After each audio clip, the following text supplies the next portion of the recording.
one. They'd been dating for 2 months. Everything was perfect. The chemistry was undeniable. She laughed at his jokes. Her eyes lit up when she saw him, and he felt like he'd finally found something real. Then, one night over dinner, he said something. 5 words. And everything changed in that moment. Her smile faded. Her energy shifted. Within 2 weeks, she was gone. He spent months replaying that night, trying to understand what happened. The truth.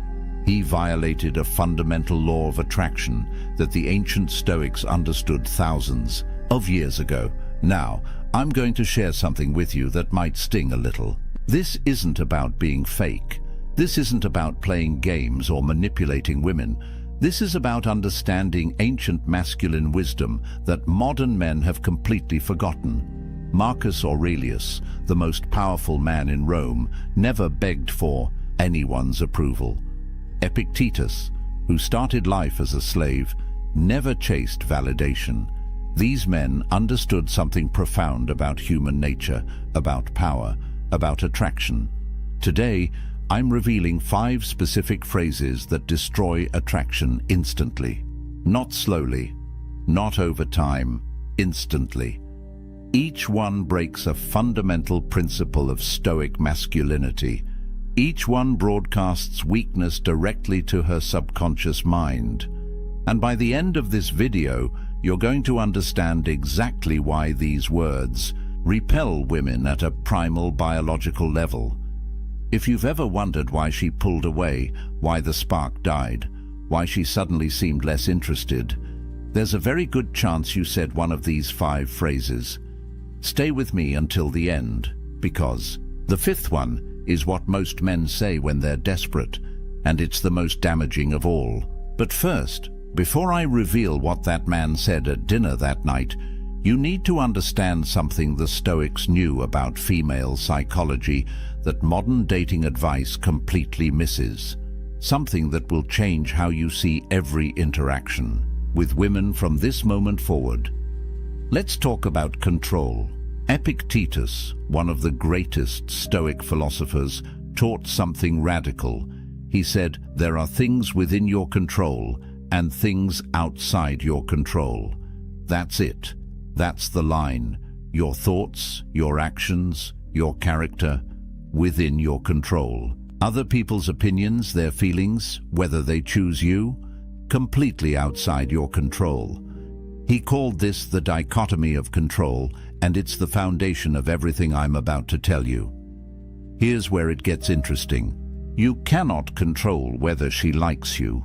You cannot control whether she finds you attractive. You cannot force chemistry, manufacture desire, or negotiate attraction.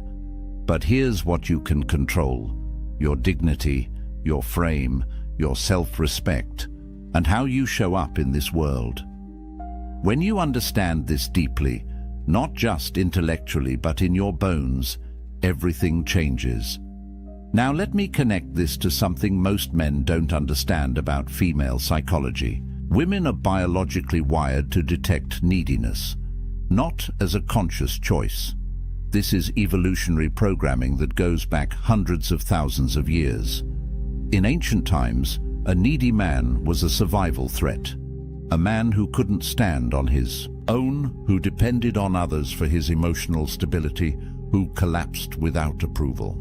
That man couldn't protect, couldn't provide, couldn't survive when things got hard. So her subconscious brain, the part that's been evolving for millennia, is constantly scanning for signs of neediness. And the moment she detects it, attraction dies. Here's the brutal truth. The moment you try to control her feelings, you lose. Every attempt to make her like you pushes her away. Every strategy to secure her approval broadcasts insecurity. It's a paradox that drives most men insane. The ancient Stoics had a concept called oikeiosis. It's not well known, even among people who study philosophy.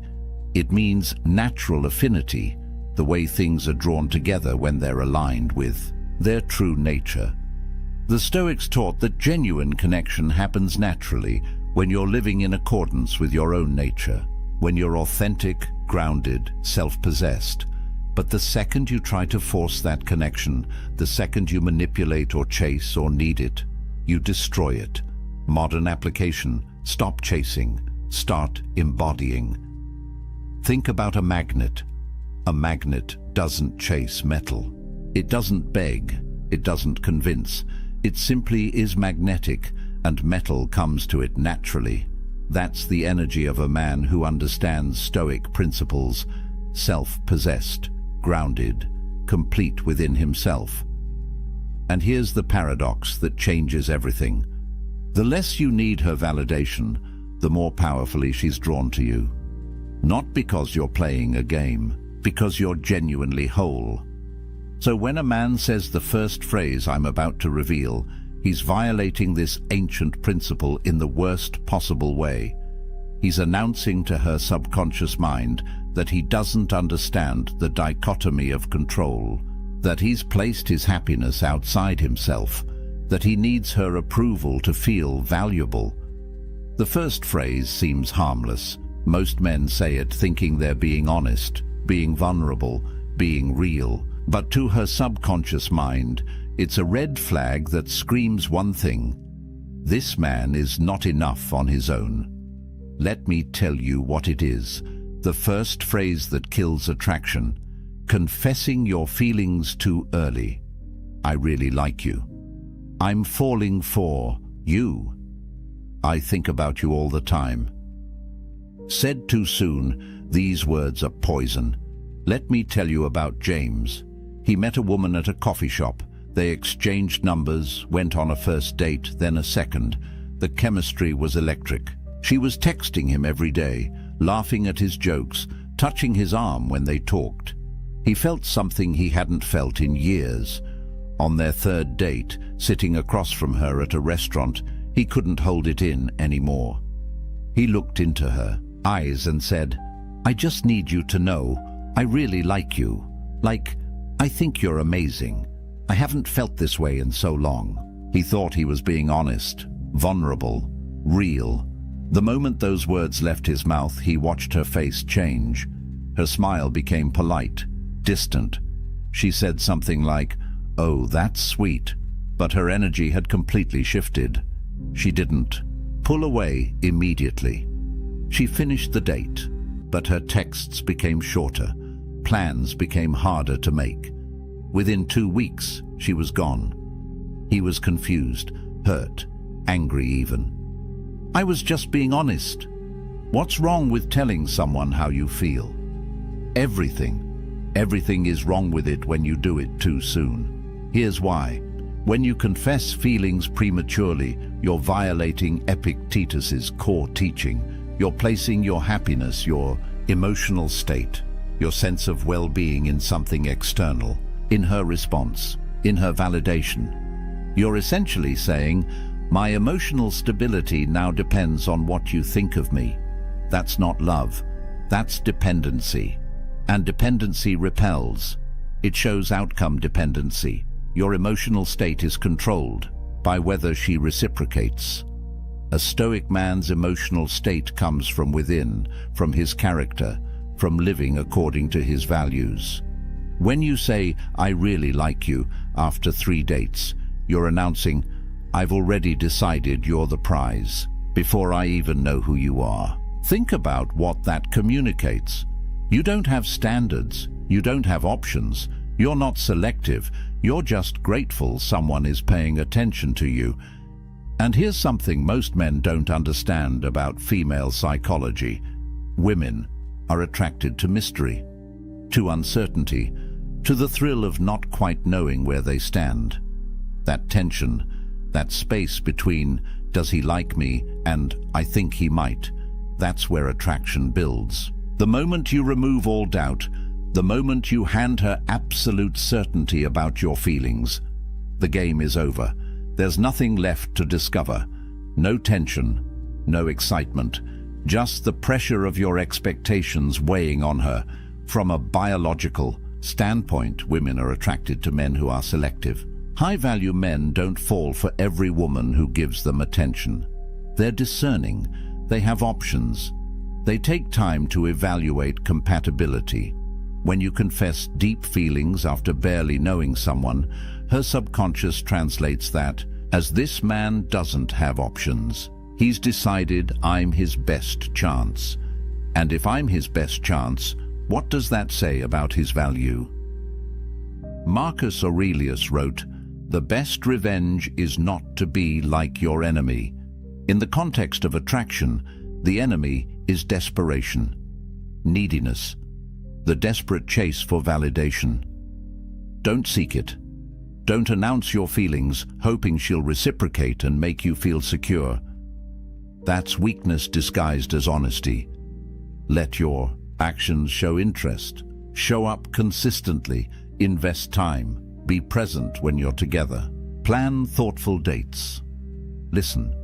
But don't hand over your power by verbally declaring your emotional investment before she's earned it, before enough time has passed, before genuine depth has developed between you. The Stoics had a practice called amor fati, love of fate. Love the process itself, not just the outcome. Enjoy getting to know her. Appreciate the uncertainty. Embrace the journey of discovering whether she's actually compatible with you, not just whether she'll validate your feelings. When you're outcome-focused, you're needy. When you're process-focused, you're grounded. One repels, one attracts. So if you're dating someone right now and you feel that urge to confess, to tell her how much you like her, to seek reassurance that she feels the same way, pause, breathe. Remember the dichotomy of control.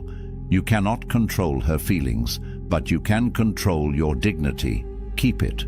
But here's what's even worse than confessing too early.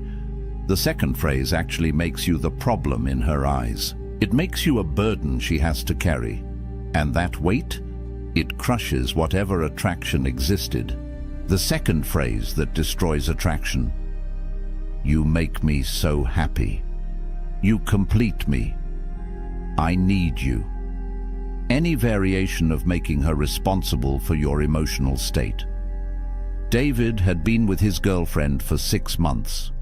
Things were good, really. Good. He was head over heels. Every morning he'd text her, "You make me so happy." During dates, he'd look into her eyes and say, "I don't know what I'd do without you. You're everything to me." He thought he was being romantic, thought he was showing her how much she meant to him. He'd seen it in movies, heard it in love songs. This is what you're supposed to say when you love someone, right? Wrong. She started pulling back around month 7, became less available, less affectionate. When he asked what was wrong, she'd say, "Nothing, I'm just tired." But he could feel her slipping away. Finally, she sat him down and said something that gutted him. "You're too much. I feel like I can't breathe. It's like your entire happiness depends on me, and that's not fair. I can't be responsible for that. I feel suffocated." He was devastated, confused. How could loving her too much be the problem? Here's what David didn't understand. Seneca, the Roman Stoic philosopher, wrote something profound. "The person who depends on another for happiness is a slave." Read that again. When you tell a woman, "You make me happy," you're not declaring love. You're announcing slavery. You're saying, "I'm incomplete without you. My emotional well-being is in your hands. If you leave, I collapse." That's not masculine energy.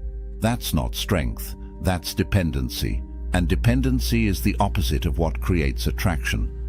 Think about it from her perspective. Women are biologically attracted to the oak tree, not the ivy. The oak tree stands tall and strong on its own. Storms come, seasons change, but the oak remains. The ivy, on the other hand, needs something to cling to.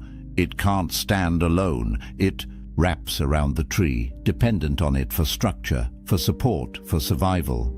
When you make a woman responsible for your happiness, you become the ivy. And no woman wants to be the oak tree in the relationship. She wants to rest against your strength, not carry the weight of yours. Here's the psychology that most men miss. Being someone's everything is exhausting. It's not flattering. It's not romantic. It's a burden. When your happiness depends on her, every interaction becomes high stakes. If she's tired and wants space, she's not just taking care of herself anymore. She's now responsible for your emotional collapse. If she's having a bad day and isn't warm and affectionate, she's not just dealing with her own stuff. She's also managing your need for reassurance. That pressure kills desire faster than almost anything else. She doesn't want to be your life. She wants to add to your life. She wants to enhance an already fulfilling existence, not be the only source of your joy. When you're complete within yourself, when your happiness comes from your purpose, your growth, your values, your friendships, your passions, then her presence becomes a beautiful addition, not a desperate necessity. The Stoics called this apatheia. It doesn't mean being emotionless or cold. It means freedom from destructive passions. It means emotional self-sufficiency. You create your own happiness through living virtuously, through contributing to the world, through pursuing excellence in what matters to you. She doesn't create your happiness. She shares in it. Epictetus taught, "Don't seek to have events happen as you want them to, but instead want them to happen as they do happen, and your life will go well." Apply that to relationships. Don't need her to be a certain way for you to be happy. Don't need her to stay for you to be whole. Your happiness is your responsibility, always. When you're emotionally self-sufficient, something interesting happens. She feels free. Free to be herself. Free to have bad days without managing your emotions. Free to be imperfect without you falling apart. And in that freedom, attraction thrives. She's drawn to your strength, to your groundedness, to the fact that you'd be fine without her, but you choose her anyway. That's love from a position of power, not neediness. Now, the third phrase is sneaky. Most men don't even realize they're saying it. They think they're being considerate, being a gentleman. But she hears something completely different. She hears manipulation disguised as niceness, and it repels her at a deep level. The third phrase, "Whatever you want. I don't care, you decide. It's up to you." Constant agreeableness. Having no opinions of your own. Meet Ryan. Nice guy. Really nice. Maybe too nice. He'd been seeing Sarah for about 2 months, and everything seemed fine on the surface. But there was a pattern. Every single time they made plans, the conversation went the same way. "Where should we go for dinner?" "I don't know. Wherever you want." "What movie should we see?" "You pick. I'm good with anything." "Should we go to the beach or stay in the city this weekend?" "Whatever makes you happy." Ryan thought he was being considerate, accommodating, the perfect boyfriend who never causes conflict. 3 months in, she ended it. Her exact words, "I don't even know who you are. You're like a ghost. You have no preferences, no opinions, no spine. I feel like I'm dating a mirror." Ryan was shocked, hurt. He'd done everything to make her happy.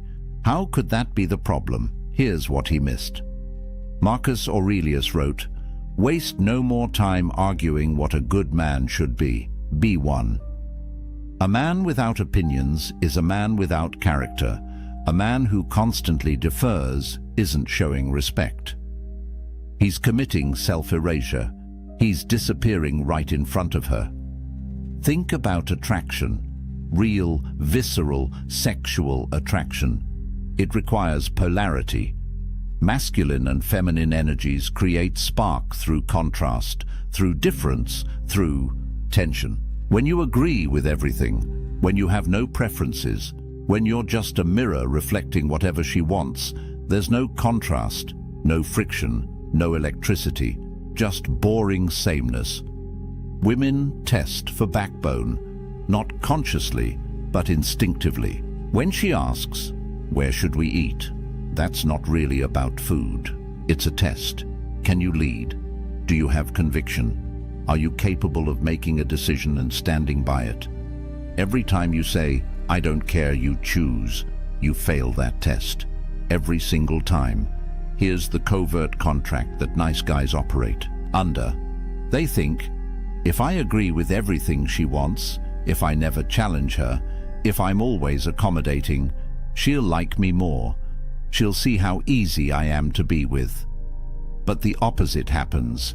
She loses respect with every "whatever you want," because deep down, she knows what you're doing. You're not being agreeable because you genuinely don't have preferences. You're being agreeable because you're afraid. Afraid of conflict, afraid she'll disagree, afraid she'll leave if you're not perfect. That fear, she can smell it. The Stoics practiced something called premeditatio malorum, negative visualization. They'd imagine the worst outcomes to prepare themselves mentally. Apply that here. Imagine what happens if you please everyone. The answer, you please no one, especially not yourself. When you have no opinions, no preferences, no boundaries, you become invisible, forgettable, replaceable. Epictetus taught, if you wish to be good, first believe that you are bad. In this context, it means acknowledge the people-pleasing tendency. Recognize that your constant agreeableness isn't kindness, it's avoidance. It's fear-based behavior disguised as consideration. Here's what women actually want.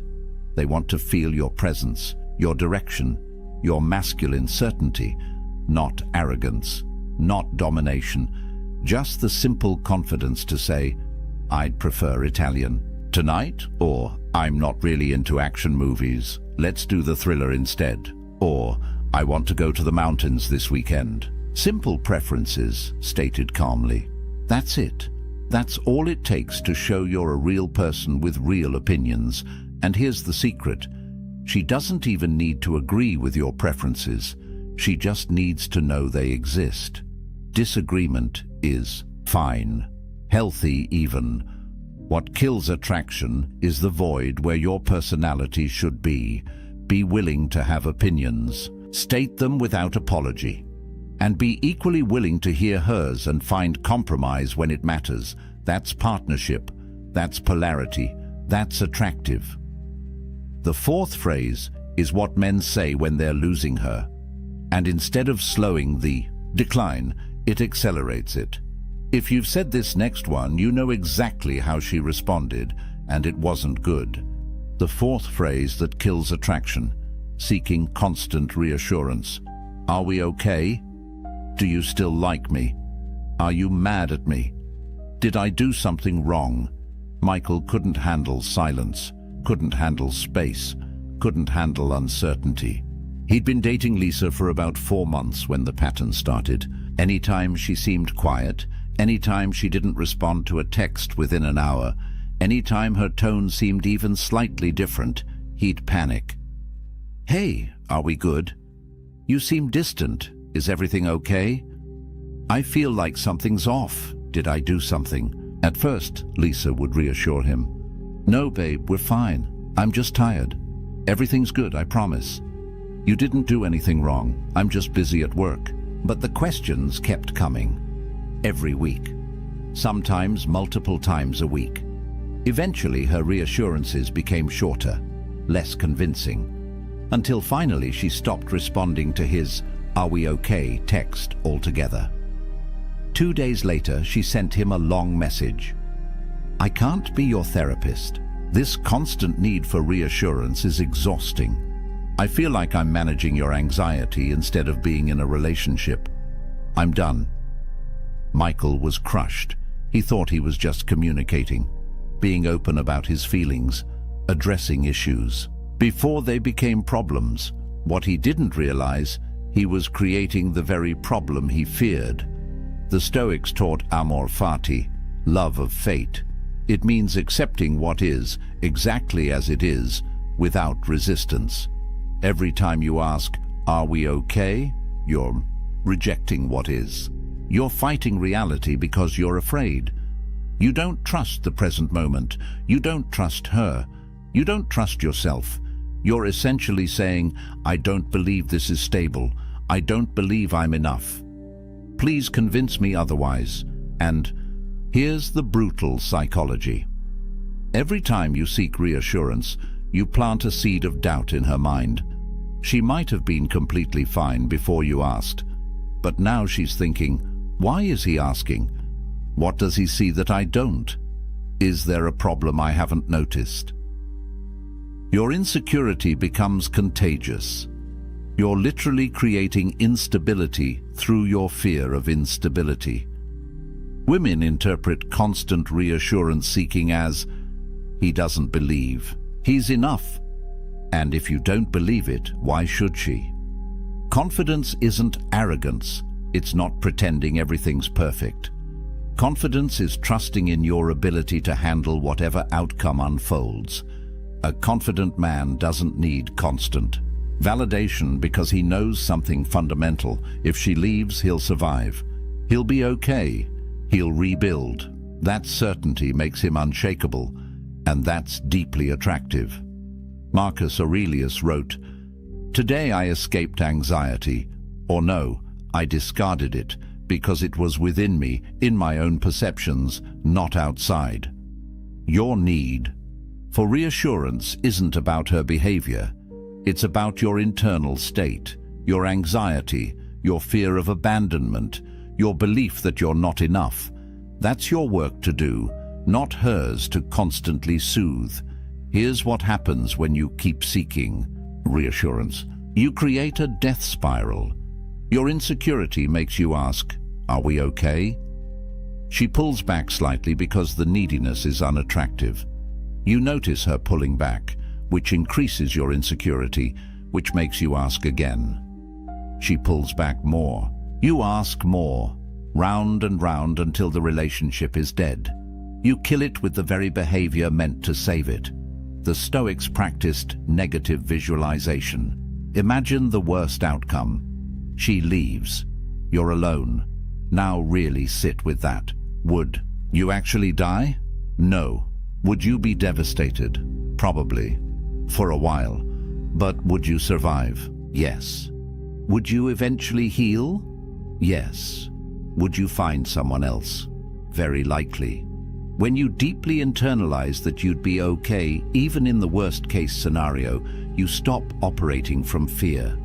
You stop needing constant reassurance. And that shift in energy changes everything. Stop asking if you're okay. Just be okay. With uncertainty, with silence, with not knowing exactly where you stand every single moment. That's confidence. That's strength. That's attractive. But nothing, and I mean nothing, kills attraction faster than the fifth phrase. This is the phrase of total desperation, the nuclear option that obliterates any remaining respect she had for you. If you're watching this because you're going through a breakup or she's pulling away, you've probably said this, or you're thinking about it. Don't. The fifth phrase. The one that destroys not just attraction, but your self-respect. Any form of begging. Please don't leave. Give me another chance. I'll change, I promise. I can't live without you.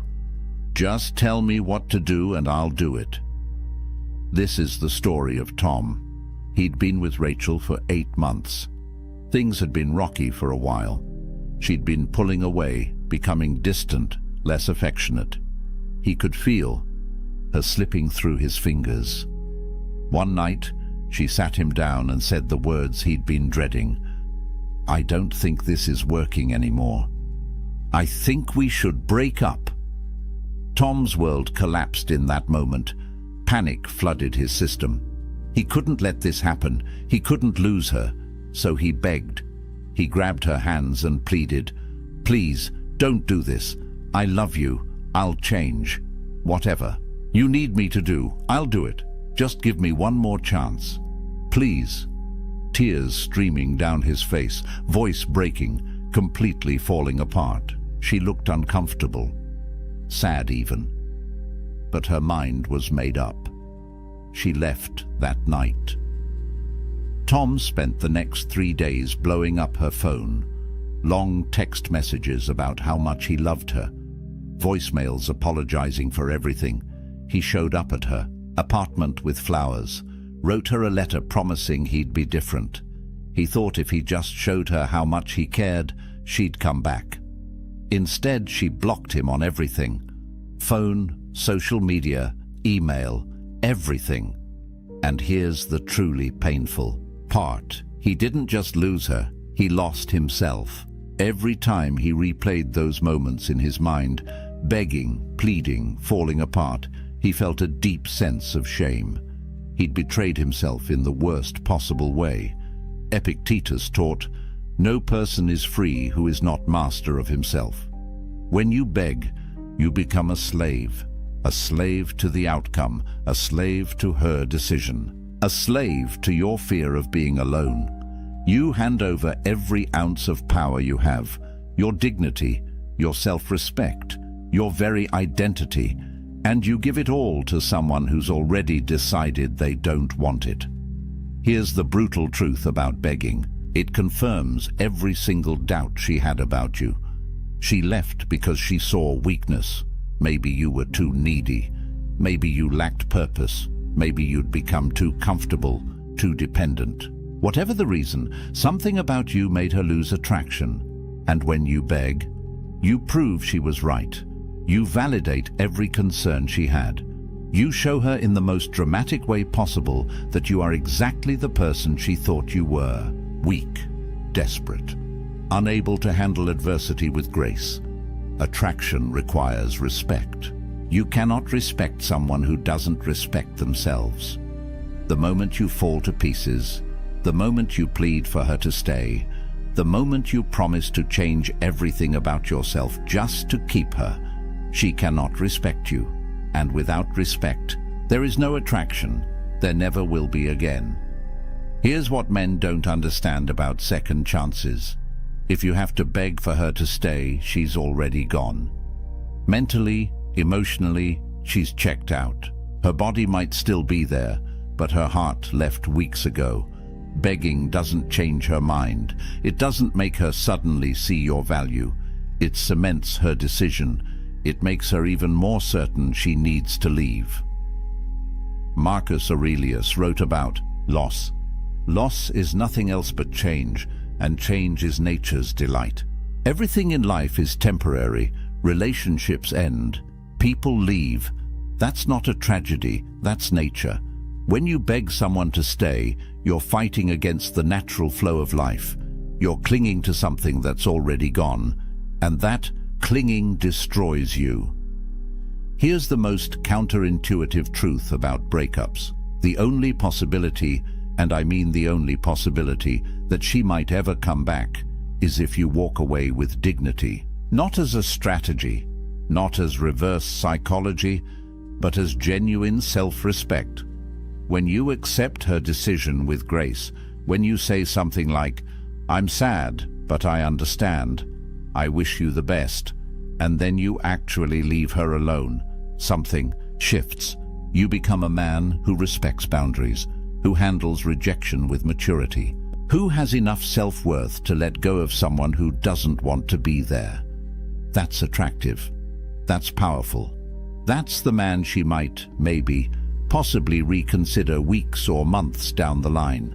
But begging kills any microscopic chance of reconciliation forever. The Stoics had a practice called Pre-Socratic, mindfulness, attention to your values in every moment, especially difficult ones. When you're facing loss, when she's walking away, when everything in you wants to collapse and beg, that's when your character is tested. Stay present to your values. Your dignity matters more than any relationship. Your self-respect is not negotiable, not for her, not for anyone.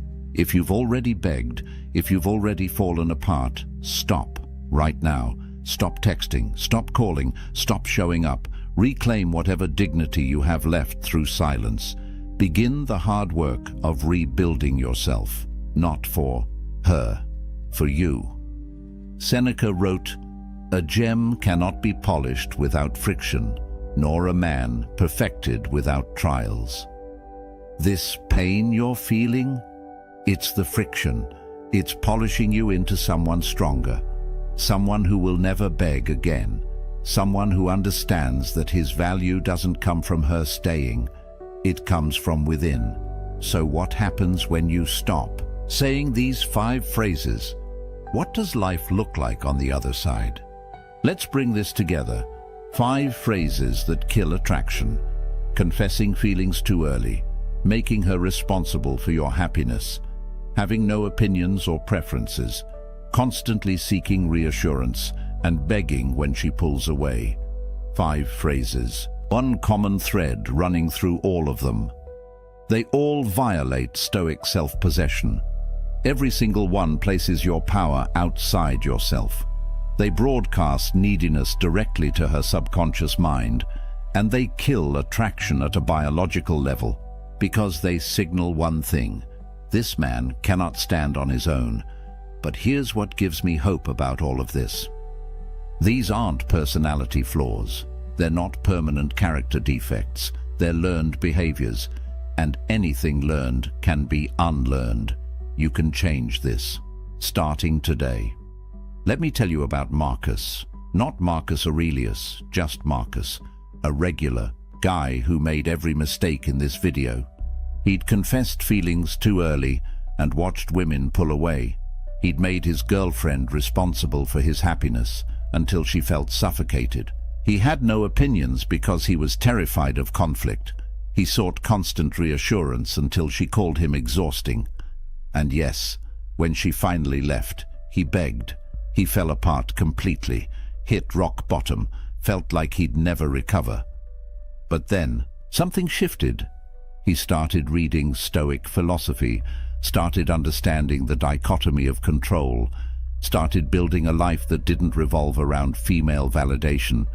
He focused on his purpose, his career, his friendships, his physical health, his personal growth.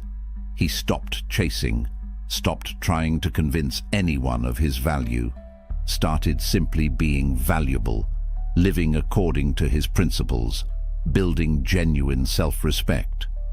6 months later, he barely recognized himself. He'd become selective with who he spent time with. He had strong opinions and wasn't afraid to express them. He could sit in uncertainty without panicking, and women noticed, not because he was playing games, because he'd genuinely transformed into a man who didn't need external validation to feel whole. Here's your path forward. 4 Stoic principles to live by. First, cultivate internal validation. Your worth is not determined by whether she likes you, whether she texts back, whether she stays. Your worth comes from living according to your values, from being a man of character. That's it. Second, practice amor fati. Love your journey, including the rejections, including the heartbreaks. Every failure is teaching you something essential about yourself. Third, embody apatheia, emotional self-sufficiency, not coldness, not being unavailable, but being complete within yourself, so that relationships enhance your life rather than define it. Fourth, live with Pre-Socratic. Stay mindful of your principles in every interaction, especially when you're triggered, when you want to seek reassurance, when you feel the urge to confess feelings prematurely. Pause. Return to your values. Marcus Aurelius said it perfectly. Very little is needed to make a happy life. It is all within yourself, in your way of thinking. Build a life so fulfilling that a woman's presence is a bonus, not a necessity. Pursue work that matters. Cultivate deep friendships. Develop your body. Feed your mind. Contribute to something larger than yourself. When you do this, when you become genuinely whole, attraction happens naturally. not because you're using techniques, because you've become the kind of man who doesn't need validation to feel valuable. The promise is this: when you stop saying these 5 phrases, when you stop operating from neediness, everything changes. You become selective instead of desperate, grounded instead of anxious, present instead of outcome-focused. And that version of you, that's the man women are drawn to. If this video resonated with you, if you've made these mistakes and you're ready to change, you're not alone. Subscribe for more Stoic wisdom on relationships and masculine development. Drop a comment and tell me which phrase hit the hardest. Which one have you been guilty of? Let's build a community of men who choose dignity over desperation. Next video, we're diving deep into the Stoic art of walking away. How to leave any situation with your power intact. You won't want to miss it. Remember this: the Stoics didn't chase. They attracted through self-mastery. Stop saying these 5 phrases. Start becoming the man who doesn't need to. That's where real power lives. That's where freedom is. That's where you become unshakable. Now go build that life. The ancients believed that one question could set a person free or drive them into despair. It was not asked in the open squares of Rome, nor carved into the laws of Athens.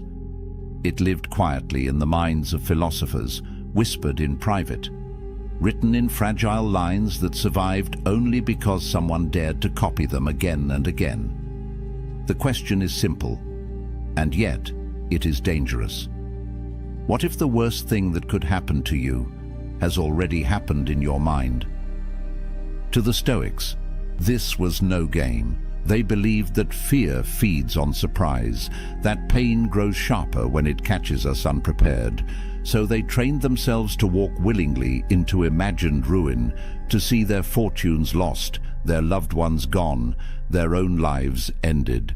Not because they were morbid, but because they believed freedom begins where fear ends. Consider the emperor Marcus Aurelius. He ruled the greatest empire of his age, commanded vast armies, and held the power of life and death. Yet at night, by candlelight, he wrote words not of conquest, but of surrender. You may leave this life at any moment. Let that determine what you do, say, and think. Why would the most powerful man alive remind himself of his own fragility? Because he knew that power means nothing if the soul is ruled by terror. Think also of Epictetus, born into slavery, his body broken, his freedom denied. He had nothing, and yet he claimed to be freer than his masters. His secret was not wealth or status, but the practice of imagining loss until it no longer frightened him. He learned that when you accept the worst in thought, you cannot be enslaved by it in reality. This thought experiment, called premeditatio malorum, the premeditation of evils, was their weapon. It stripped misfortune of its surprise. It turned tragedy into training, but it was also dangerous. Used wrongly, it could lead to cold detachment or reckless despair. Used rightly, it gave men the courage to face storms that would break others. Tonight, we enter that world. We walk alongside emperors and exiles, soldiers and slaves. We step into the experiment that promised unshakable calm, if one dared to face it. Stay with this journey, for once you see as they saw, you may never look at your own life the same way again. As the candle burns low and the night begins to fade, we return to the question that haunted the Stoics. What if every disaster that could befall you has already happened in your mind? What if you rehearsed the losses, walked through the ruins, tasted the bitterness, and in doing so discovered that you could still stand? The experiment is not meant to darken your life. It is meant to free it, to look at death so that you may live, to imagine loss so that you may love, to accept fate so that you may act with courage while you still have time. Think of Marcus Aurelius, the emperor who ruled with armies at his command, and yet reminded himself each morning of mortality and betrayal. His greatness was not in conquest, but in calm, in refusing to be ruled by fear. Think of Epictetus, the slave who owned nothing, yet declared that nothing could enslave his mind. His power was not in possessions, but in freedom of spirit. Think of Seneca, rich and influential, yet sleeping on the floor to prove to himself that fortune could never own him. His wisdom was not in comfort, but in clarity. These men lived in an age of plagues, wars, and political chaos.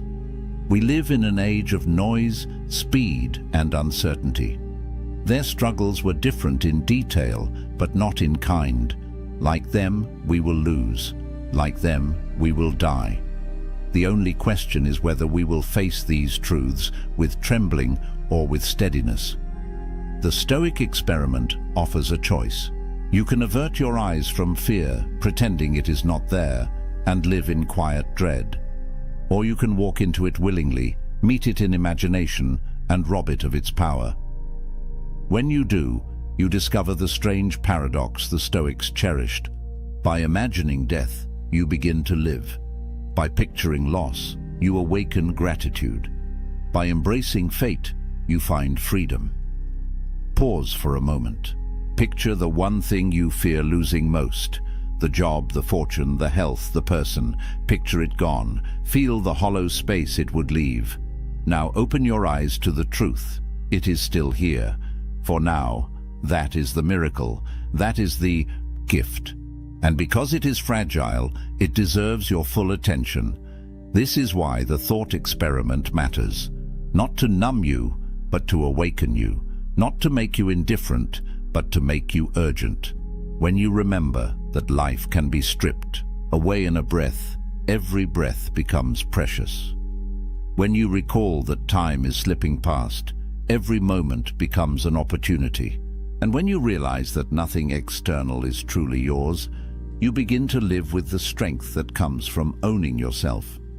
The Stoics cannot walk this path for you. They can only point the way. Marcus, Epictetus, Seneca, they left fragments, reminders, hints. But the experiment must be lived, not merely studied. It must be practiced quietly in the solitude of your own mind until the fear loosens and the gratitude deepens. So let this be your invitation.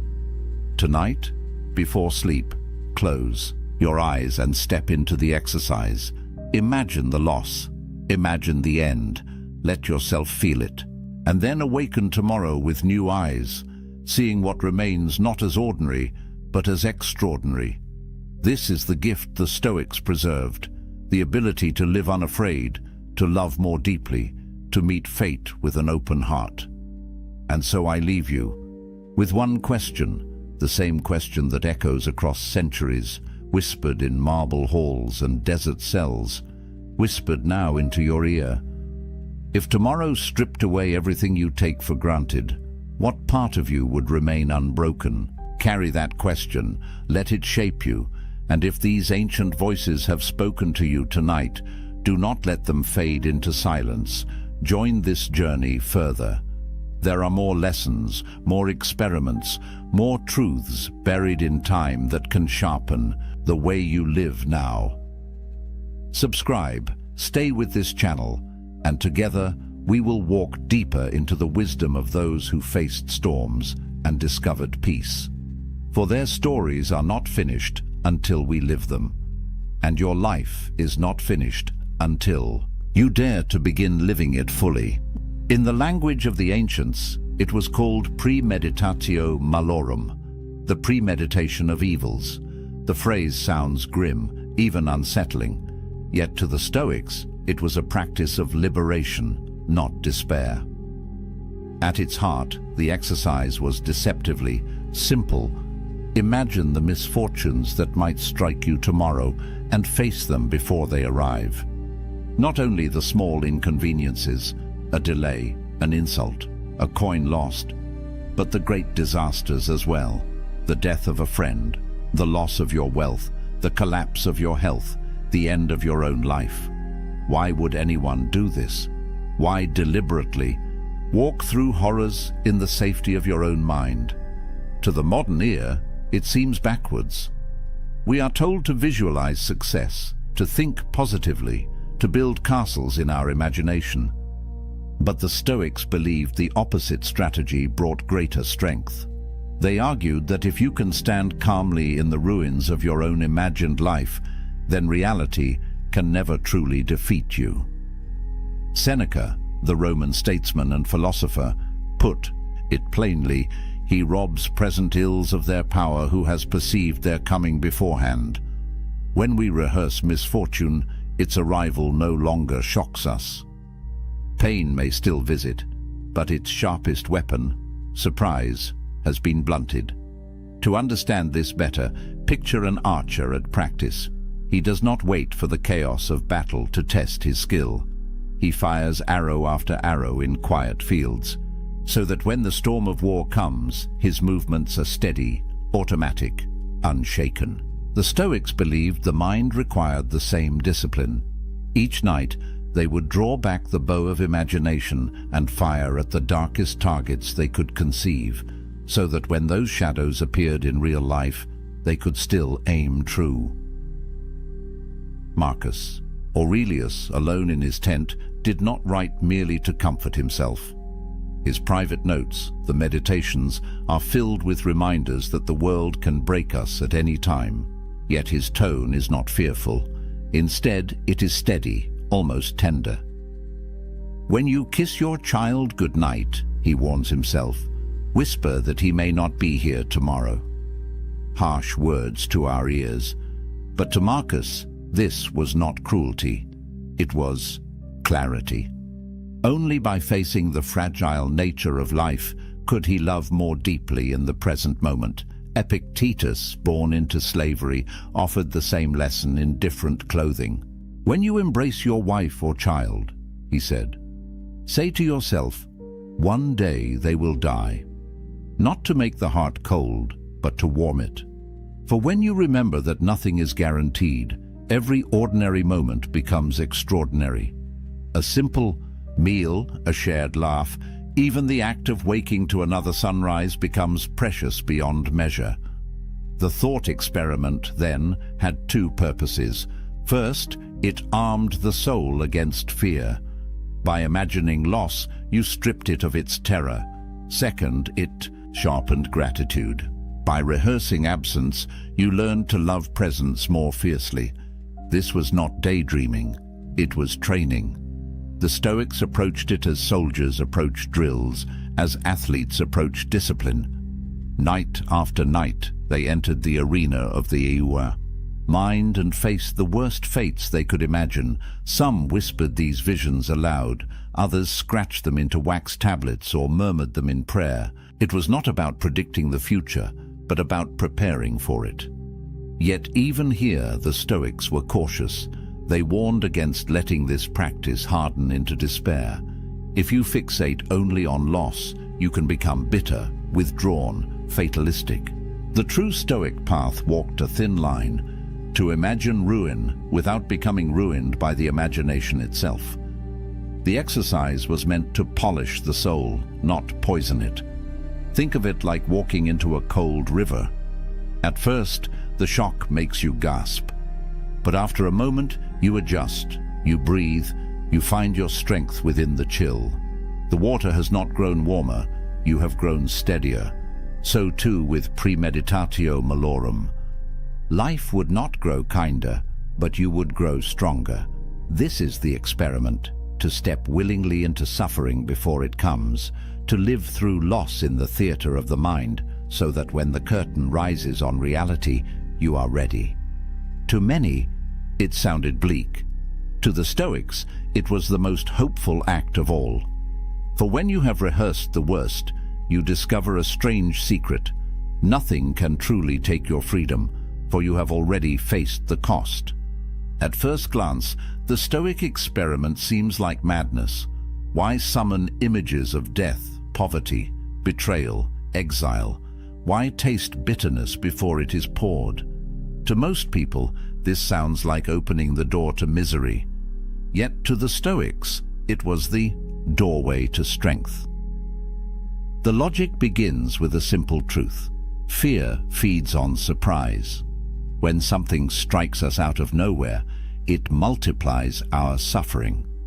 The event itself wounds us once, but the shock, the disbelief, the frantic resistance, these wound us many times over. We suffer more often in imagination than in reality, Seneca wrote. It was his warning, but also his solution. If imagination can magnify our pain, then imagination can also train us to endure it. Consider the man who never thinks of loss.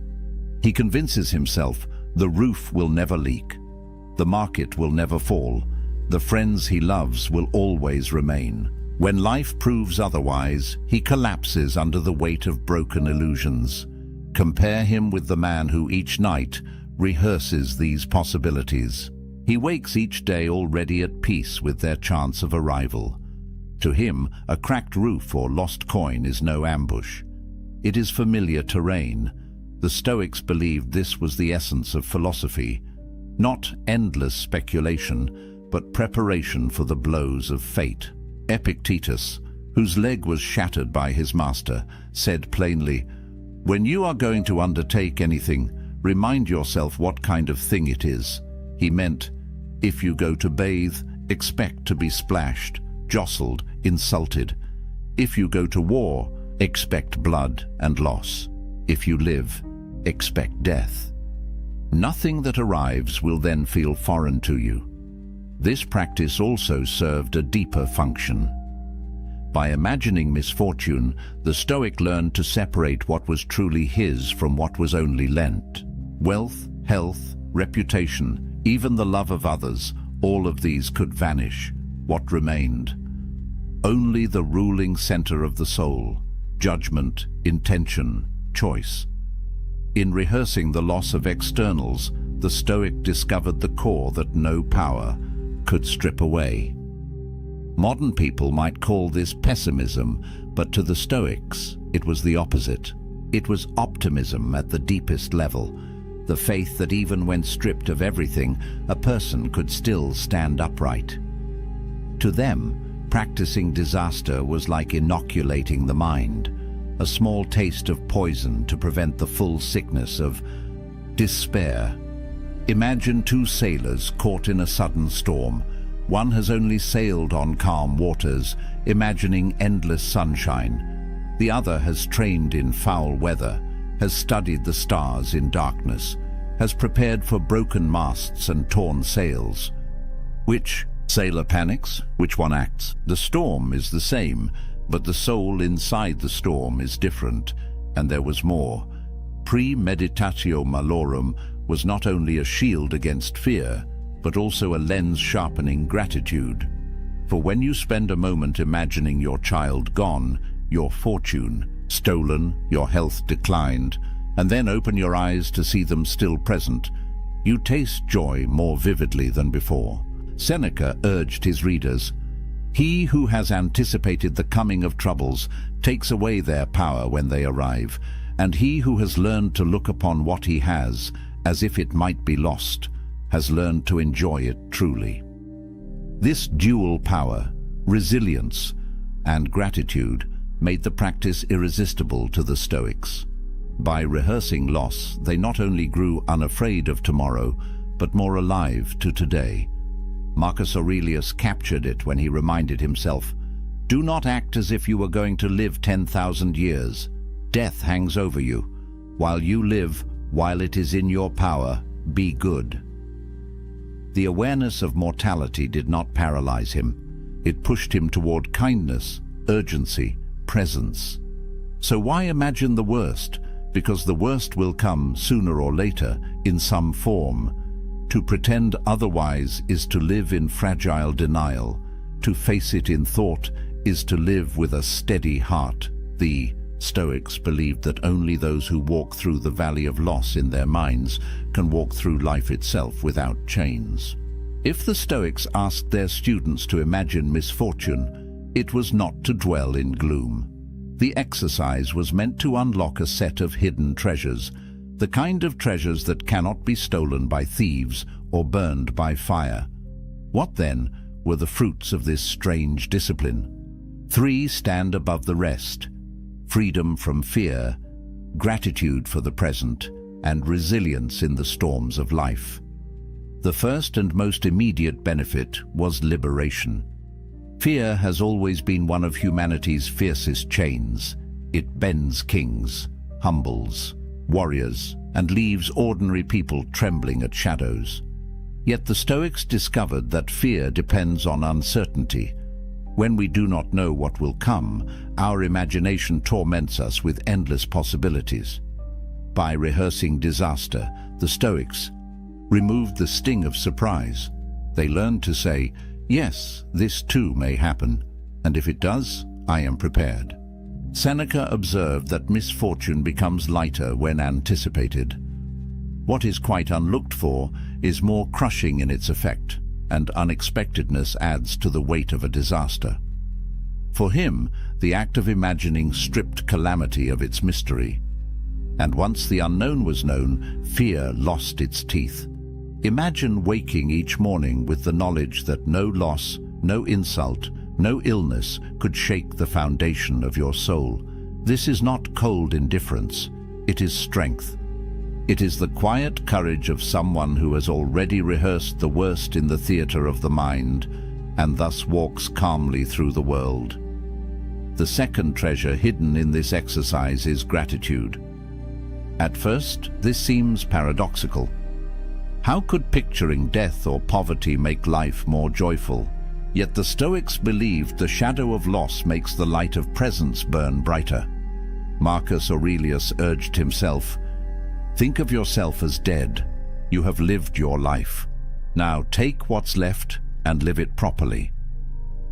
By imagining that the day was already his last, he found renewed urgency to savor its moments.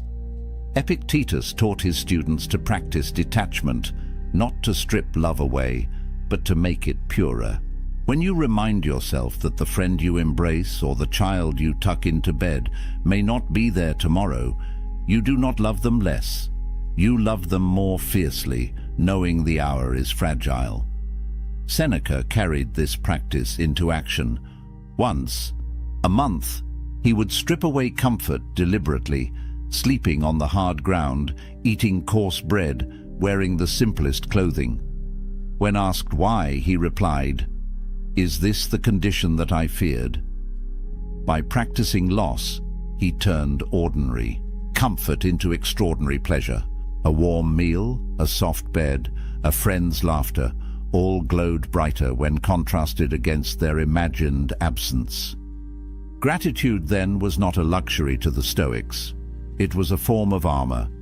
A grateful man, they argued, is untouchable, for he sees every small gift as fortune and every misfortune as training.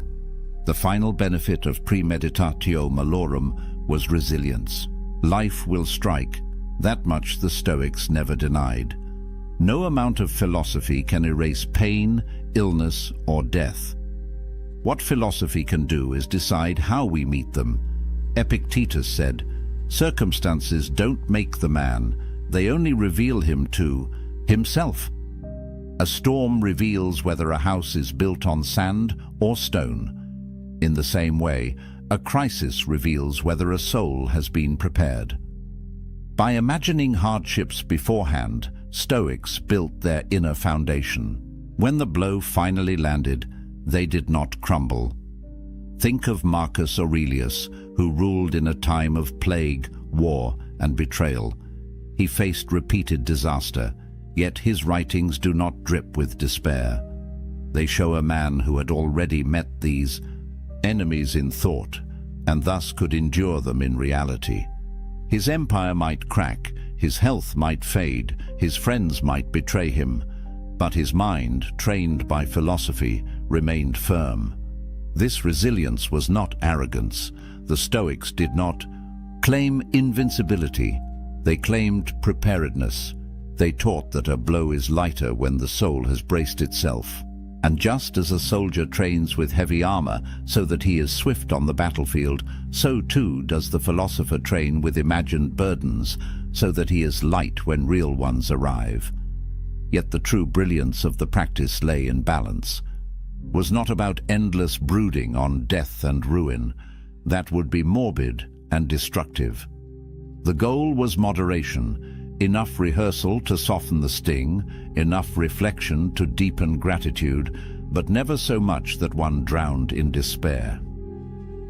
The Stoics believed philosophy was a medicine. Too little, and the illness of fear returns. Too much, and the medicine itself becomes poison. But the right measure, taken daily, transforms life. Thus, the Stoics found in this strange exercise a triad of power: freedom from fear, gratitude for the present, and resilience in crisis. They believed that any man or woman who practiced it would stand differently in the world, not as someone immune to loss, but as someone no longer enslaved by it. This was the reward of imagining the worst. Not darkness, but light. Not despair, but a soul sharpened into strength. Every powerful practice carries its shadow. The Stoics knew this well. A thought experiment capable of freeing the soul could also twist into something harmful if misunderstood.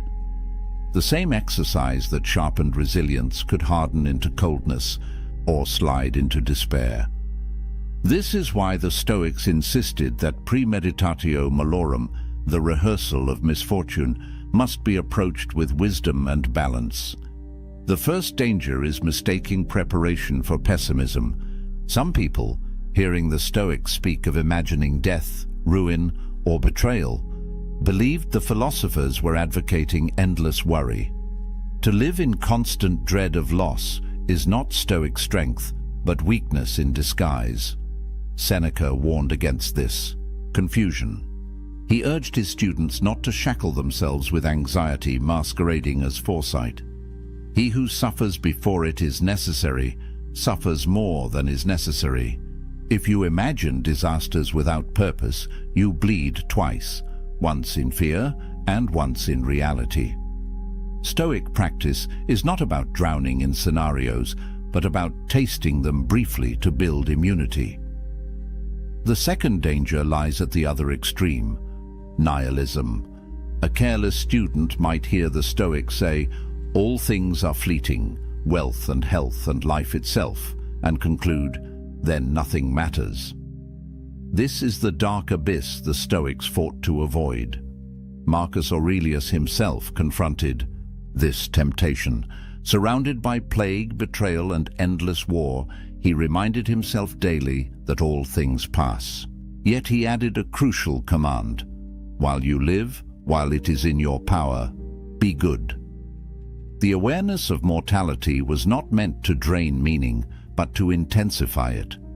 The thought of death should not make us reckless or indifferent, but rather kinder, wiser, and more deliberate. Another danger is the loss of warmth. Practicing detachment, some grew rigid, mistaking numbness for strength.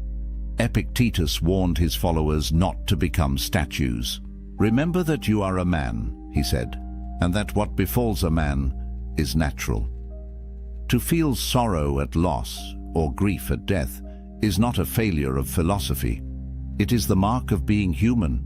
The Stoic exercise was never intended to erase emotion, but to keep emotion from becoming tyranny.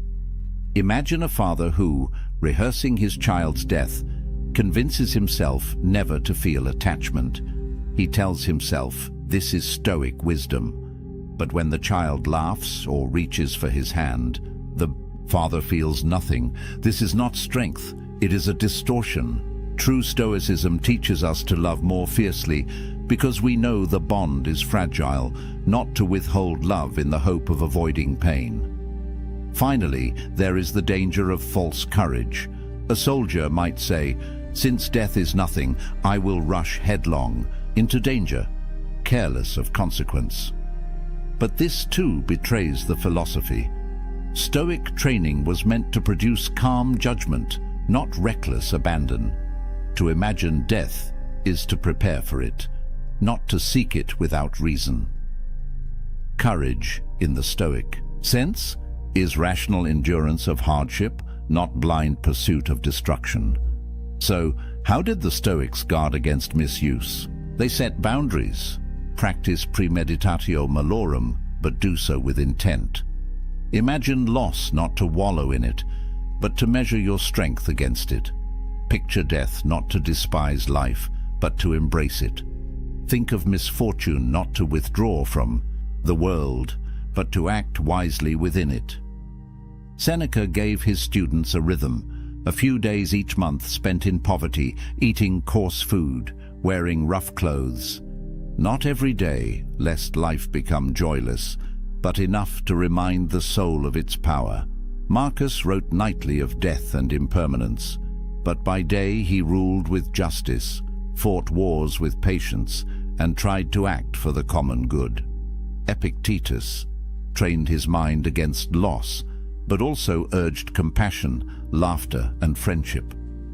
In other words, Stoic foresight was never meant to extinguish humanity. It was meant to free it.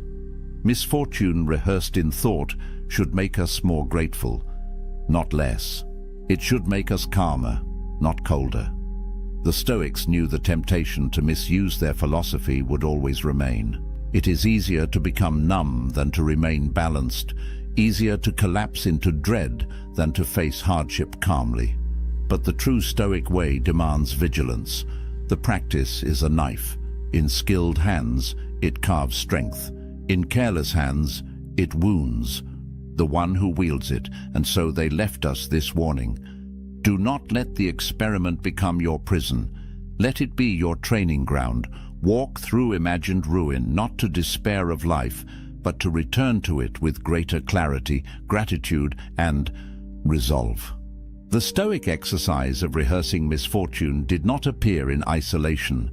It was part of a much older current of thought, flowing through many cultures, carried in different words but shaped by the same recognition. Life is fragile, uncertain, and brief. And only by facing this truth can we learn to live with strength. Long before the Stoics, the Greek philosopher Heraclitus declared, "All things flow." To him, the universe was not fixed but ever-changing, like a river in constant motion. He reminded his listeners, "You cannot step into the same river twice. The waters have moved on, and so have you."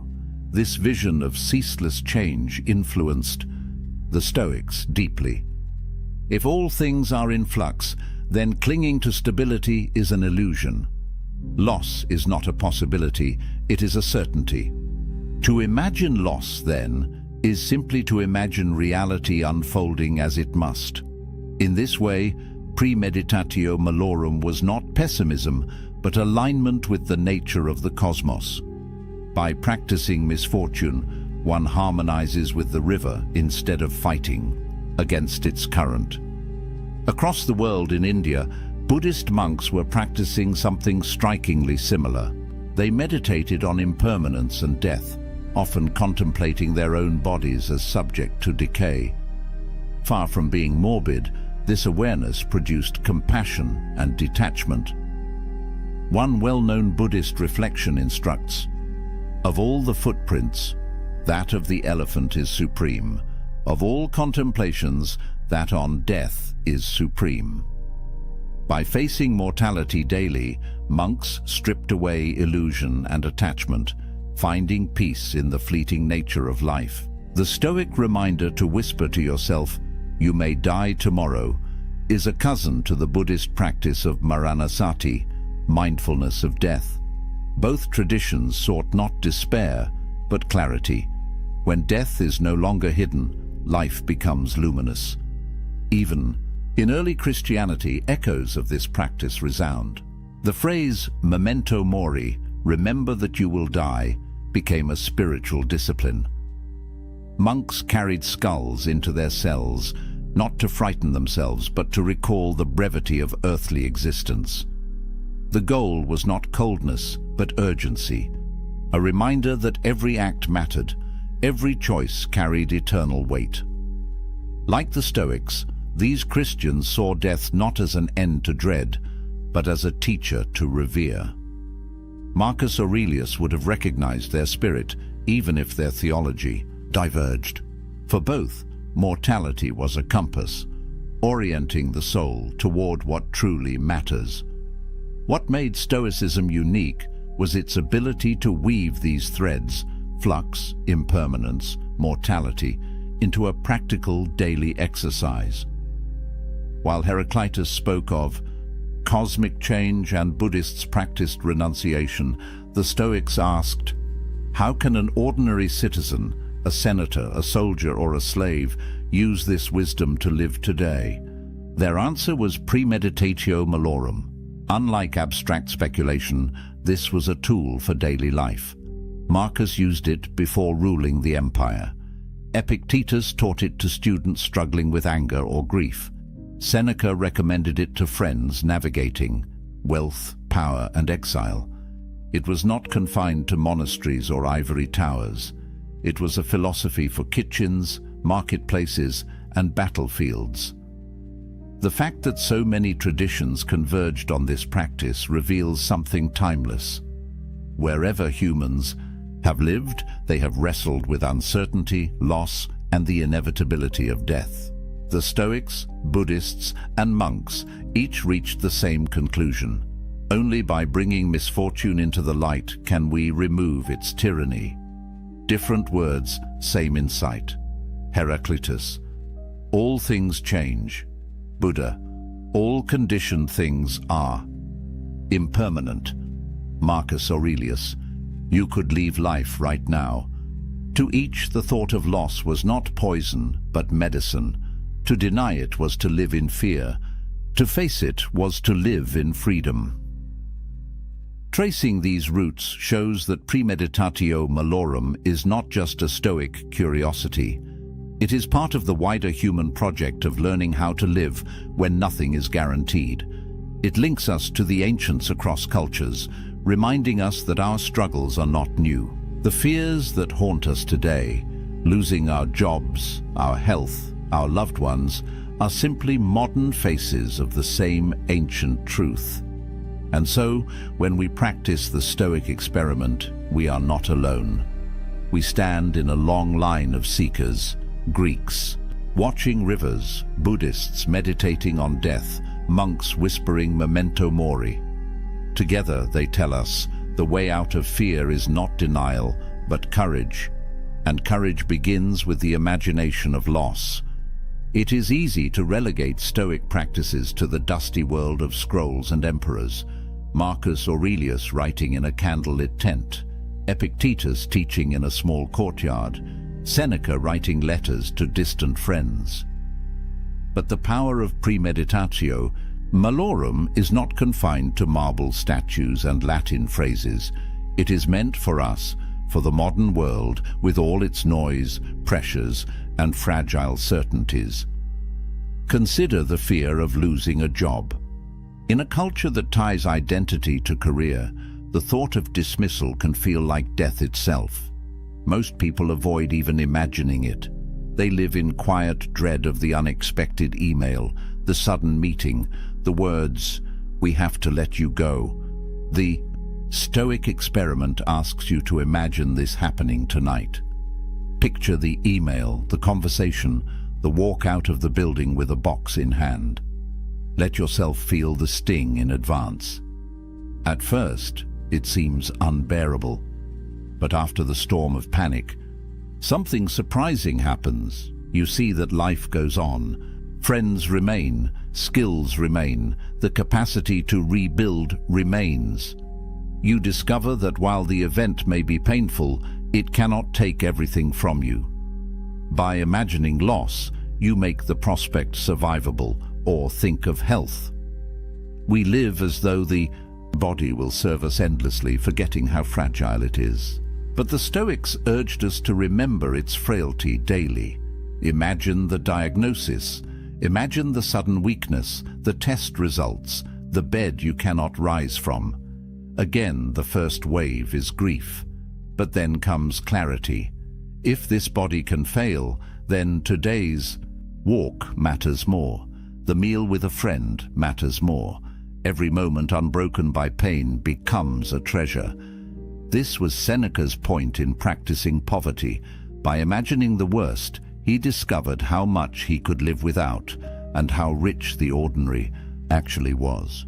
For us, rehearsing frailty makes each day of strength a victory.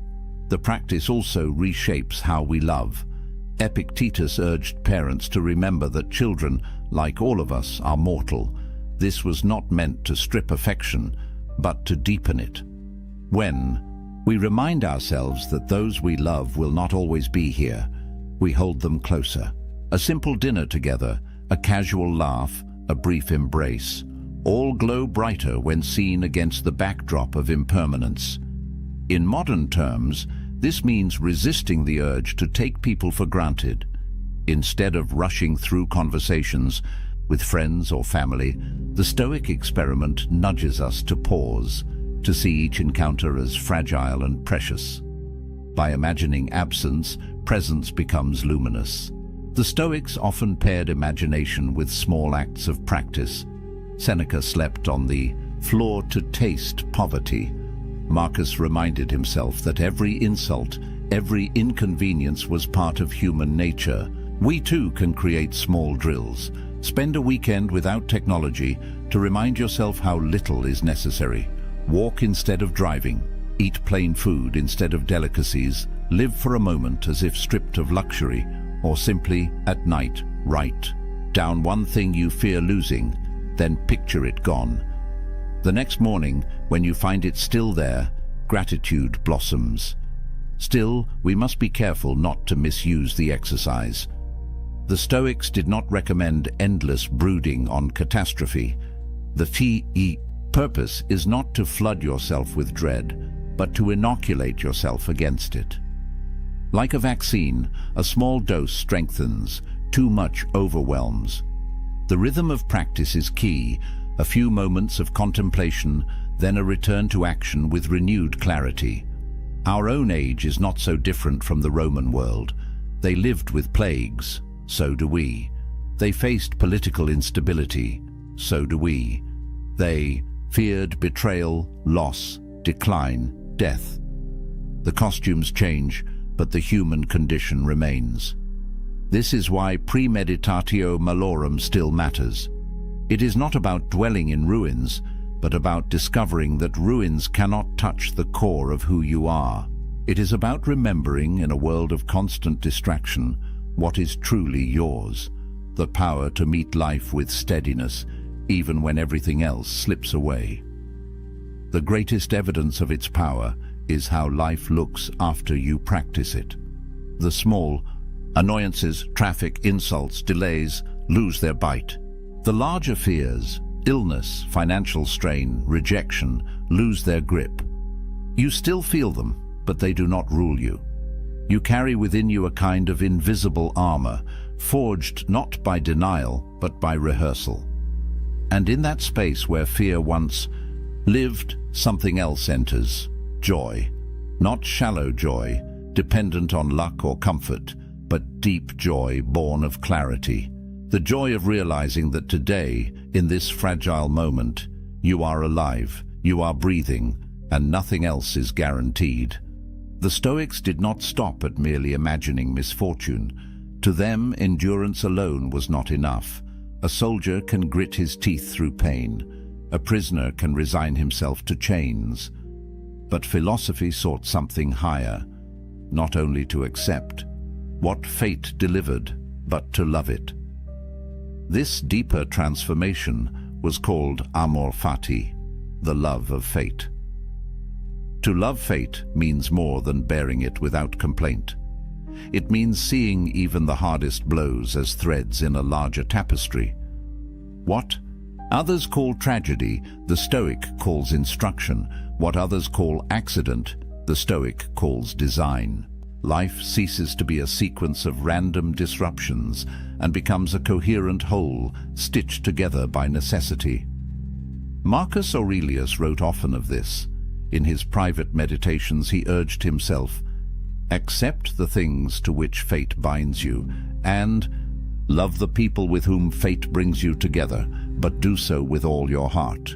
These words are not the tone of resignation.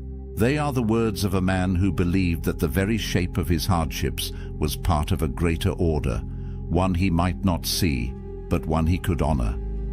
Epictetus too pressed this lesson. He had no illusions about life's cruelty. He had known slavery, injury, ridicule.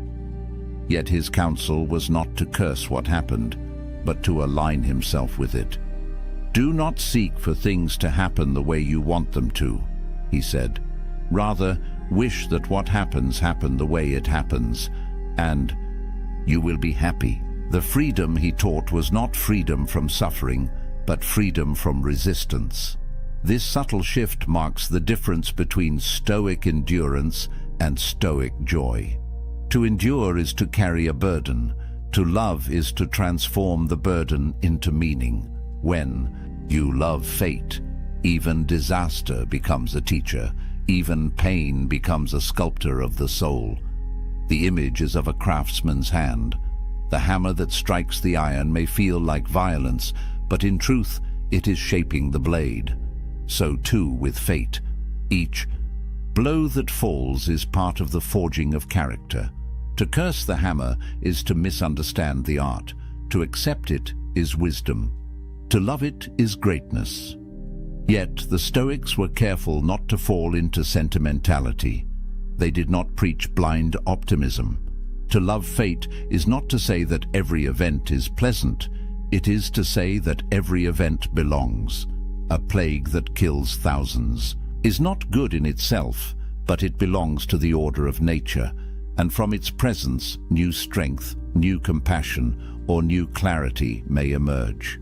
The death of a friend is not sweet, but it is woven into the same fabric that gave the joy of knowing them. To love fate is to love the whole cloth, not only its brightest threads. In this way, amor fati becomes the natural extension of premeditatio malorum. At first, you imagine loss to prepare yourself against fear. In time, you see that loss itself is not alien, but part of the same universe that gave you life. You begin with resistance, move to acceptance, and end in embrace. This attitude changes how one lives daily life. An insult from another no longer provokes outrage. It is simply one of the sounds of the world. A delay on the road no longer feels like theft of time. It becomes time offered for reflection. Even personal failure loses its sting, because it too is part of the process of growth. What once seemed hostile now appears as part of the curriculum of existence. Nietzsche, centuries later, would seize upon this Stoic seed and turn it into a central principle of his own philosophy. He declared, "My formula for greatness in a human being is amor fati, that one wants nothing to be different, not forward, not backward, not in all eternity, not merely to bear what is necessary, but to love it." Though Nietzsche's voice was not Stoic in every sense, he grasped the same fire. That freedom is not only to endure fate, but to delight in its unfolding. For the Stoics, this delight was not a hollow smile forced in tragedy. It was a deep current of harmony flowing beneath every event.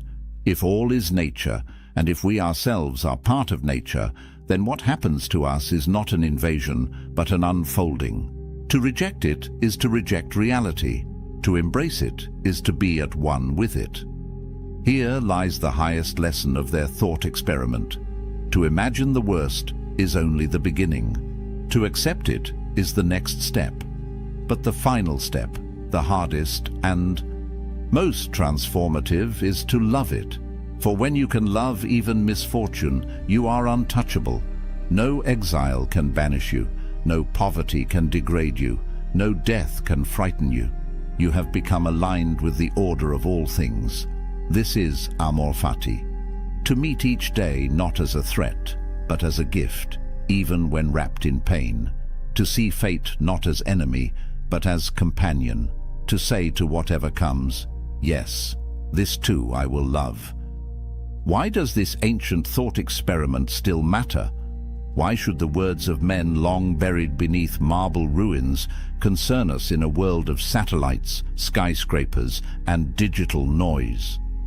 It matters because the human condition has not changed. We still fear loss. We still recoil from death.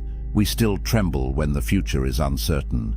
The Stoics remind us that these fears, left unchecked, shape the course of our lives more than any external chain. Fear makes us cautious when boldness is needed.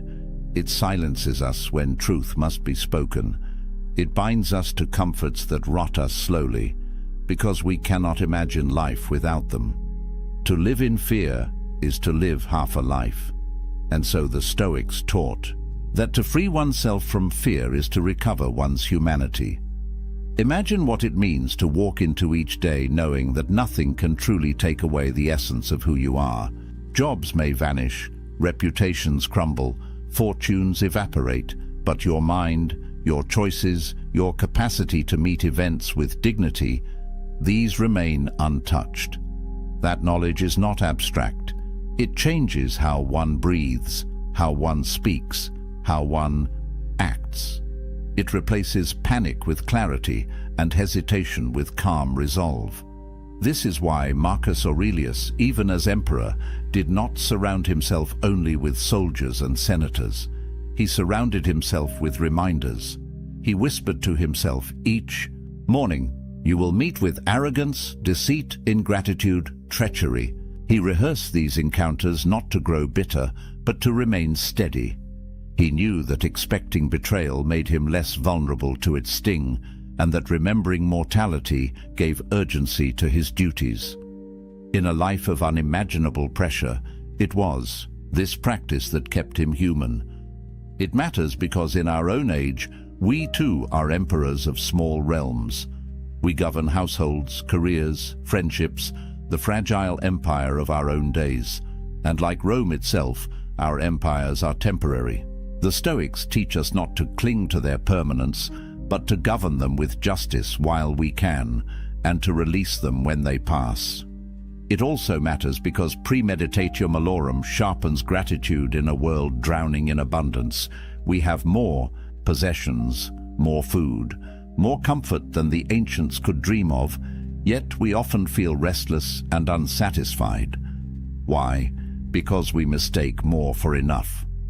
By imagining loss, the Stoic experiment corrects the eye. Suddenly, the meal before us is precious. The roof above us is wealth. The laugh of a friend is treasure. Gratitude, born of imagined absence, turns the ordinary into the extraordinary. But perhaps most of all, it matters because this experiment teaches us how to face the one certainty that shadows every life: death. We do not speak of it. We push it to the margins, bury it beneath entertainment and distraction. Yet it waits, patient, inevitable. The Stoics refused to avert their eyes. They taught that the man who rehearses death lives differently. He wastes less time. He forgives more quickly. He chooses his words carefully because he knows they may be his last. This is not about morbidity. It is about intensity. When you accept death, life becomes urgent. Each sunrise is no longer routine, but a miracle. Each breath is no longer unnoticed, but a gift. By facing the end, the Stoic finds the beginning of true living. The experiment also matters for how it reshapes our relationships. To remember that everyone we love is mortal is to see them more clearly. The anger that felt urgent softens. The grievance we clung to dissolves. What remains is tenderness, because we know the hour is brief. Epictetus urged parents not to avoid this truth, but to embrace it, so that their love would be fiercer, not weaker. We too can let this practice remind us that the people in our lives are temporary companions, and that each moment with them is sacred. And finally, it matters because it returns us to ourselves. In rehearsing the loss of all externals, we discover what cannot be lost. Wealth, health, reputation, family, even life itself, all may fall away. But the ability to judge wisely, to choose with integrity, to act with courage, remains until the final breath. This is the core of the Stoic creed, that no one can steal your soul's freedom unless you surrender it. So why does it matter? Because the world will continue to change, but our hearts will continue to wrestle with fear, attachment, and the fragility of time. The Stoic experiment is not an artifact, it is a compass. It points us back to what is essential: courage in the face of loss, gratitude in the presence of life, clarity in the shadow of death. And once you have walked through that experiment, once you have looked into the darkness and discovered that it does not own you, something fundamental shifts. You no longer cling so tightly. You no longer panic so quickly. You no longer waste so much time. You begin, perhaps for the first time, to live. Studies show that 73% of women admit they've lost respect for a man they were once attracted to, not because he changed, but because he revealed who he was beneath the surface. And here's what most men will never understand. You're probably making these same mistakes right now, watching the respect drain from her eyes, and you have no idea why. Most relationship advice is garbage. It tells you to communicate more, be more vulnerable, show her you care. But the ancient Stoics understood something that modern psychology is only now confirming. Attraction isn't built on what you say. It's destroyed by what you do. And the 7 mistakes I'm about to reveal, they're silent killers. You won't see them coming, but she will. And by the time you notice, it's already too late. Marcus Aurelius commanded armies. Epictetus survived slavery and became one of history's most influential teachers. These men understood human nature at a level that makes modern dating coaches look like children playing dress-up. They knew that respect isn't given. It's commanded through your actions, your frame, and your absolute refusal to abandon yourself for anyone. Over the next 25 minutes, you're going to learn exactly why women lose respect for men. Not theories, not feel-good platitudes. Cold, hard truths backed by ancient philosophy and modern neuroscience. I'll be referencing statistics that will shock you, Stoic principles that have stood for 2 millennia, and the exact behavioral patterns that separate men who keep respect from men who lose it. But here's what you need to know before we go further. The 7th mistake on this list is so devastating, so completely fatal to attraction, that once you commit it, there's almost no coming back. It's the mistake that makes all the others inevitable, and I guarantee you're either doing it right now, or you're one decision away from falling into it. If you've ever felt her pull away and couldn't understand why, if you've watched attraction fade and blamed yourself without knowing what you actually did wrong, if you're tired of being the nice guy who finishes last while pretending you don't care, this video will change everything. Subscribe now, because 99% of men need this information, but most won't have the courage to watch until the end. Let's begin with the first mistake. It seems innocent. You probably think you're being reasonable when you do it, but it's already destroying how she sees you. The first mistake that kills respect is excessive explanation of your choices. And before you dismiss this as minor, understand that this single behavior signals something primal in her brain: uncertainty, weakness, a man seeking approval instead of living by conviction. Marcus Aurelius wrote extensively about self-justification. He observed that the moment you feel compelled to explain yourself beyond simple clarity, you've already surrendered your authority. Think about that. The most powerful man in the Roman Empire understood that over-explanation is the language of insecurity. When you justify your decisions to gain approval, you're teaching her that your choices require her permission to be valid. Here's what the research shows. Studies on leadership communication patterns reveal that people perceived as high status use 38% fewer justifying statements than those perceived as low status. That's not a small difference. That's the gap between a man who commands respect and a man who begs for it with every sentence. The mechanism is brutally simple. When you constantly explain why you made a choice, why you prefer something, why you did what you did, you're creating a power dynamic where her approval becomes the measuring stick for your decisions. Her brain registers this pattern, not consciously perhaps, but deep in the neurological circuitry that evaluates mate value, a signal fires. This man is uncertain. This man needs validation. This man is not secure in himself. Seneca understood this concept perfectly. He wrote about the power of brevity and conviction. A statement made with certainty requires no defense. A choice made with clarity needs no justification. When you speak your truth and move forward, you demonstrate something that triggers respect at a biological level, self-trust.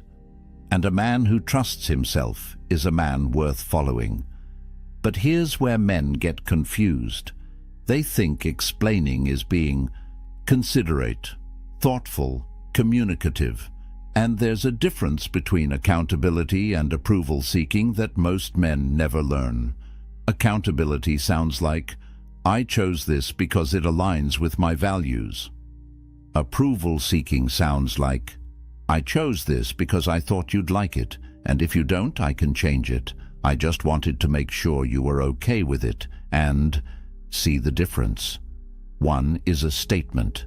The other is a negotiation with reality itself. Epictetus taught his students about the dichotomy of control. Your judgments belong to you. Other people's opinions belong to them. When you explain yourself excessively, you're trying to control something that isn't yours to control. Her perception and that desperate reach for control reveals the exact opposite of what you want to project. Research in social psychology confirms this. People trust decisive communication. When you state your position without hedging, without qualifiers, without the endless parade of justifications, you activate trust responses in the listener's brain. But when you over-explain, you trigger suspicion. Because at a subconscious level, she's wondering, why does he need to convince me this much? What is he hiding? What is he uncertain about? The Stoics had a phrase for this: living according to nature. Not nature as in trees and rivers, but nature as in your essential character. A tree doesn't explain why it grows toward the sun. A river doesn't justify its path to the ocean. They simply are what they are.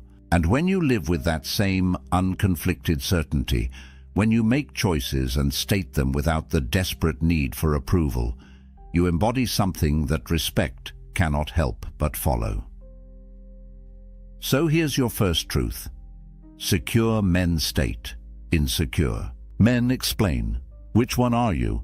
But this next mistake is worse, because you're doing it to be nice. Mistake number 2 destroys more masculine potential than perhaps any other error on this list, except for what's coming later. And it's this: abandoning your mission for validation, sacrificing your purpose, your goals, your direction in life, because you think it will make her respect you more.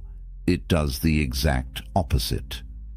Musonius Rufus, a Stoic philosopher less known than Marcus Aurelius but equally profound, taught extensively about purpose and direction. He argued that a man without a mission is like a ship without a rudder, tossed by every wave, controlled by every wind. And here's what modern relationship research confirms.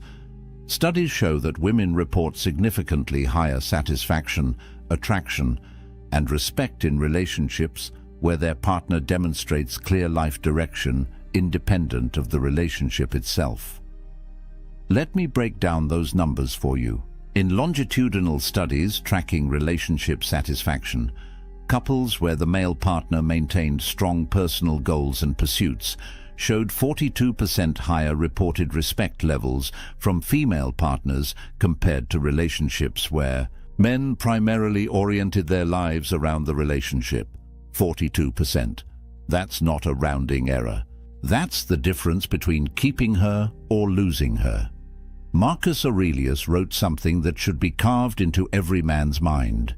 You have power over your mind, not outside events. Realize this, and you will find strength. Apply that to relationships. You have power over your purpose, your mission, your direction. You do not have power over whether she approves of it. And the moment you abandon what you know you should be doing to chase her approval, you've lost both your mission and her respect. Here's the paradox that breaks most men. They believe availability equals value. They think, if I'm always there, always accessible, always putting her first, she'll see how much I care and respect me more.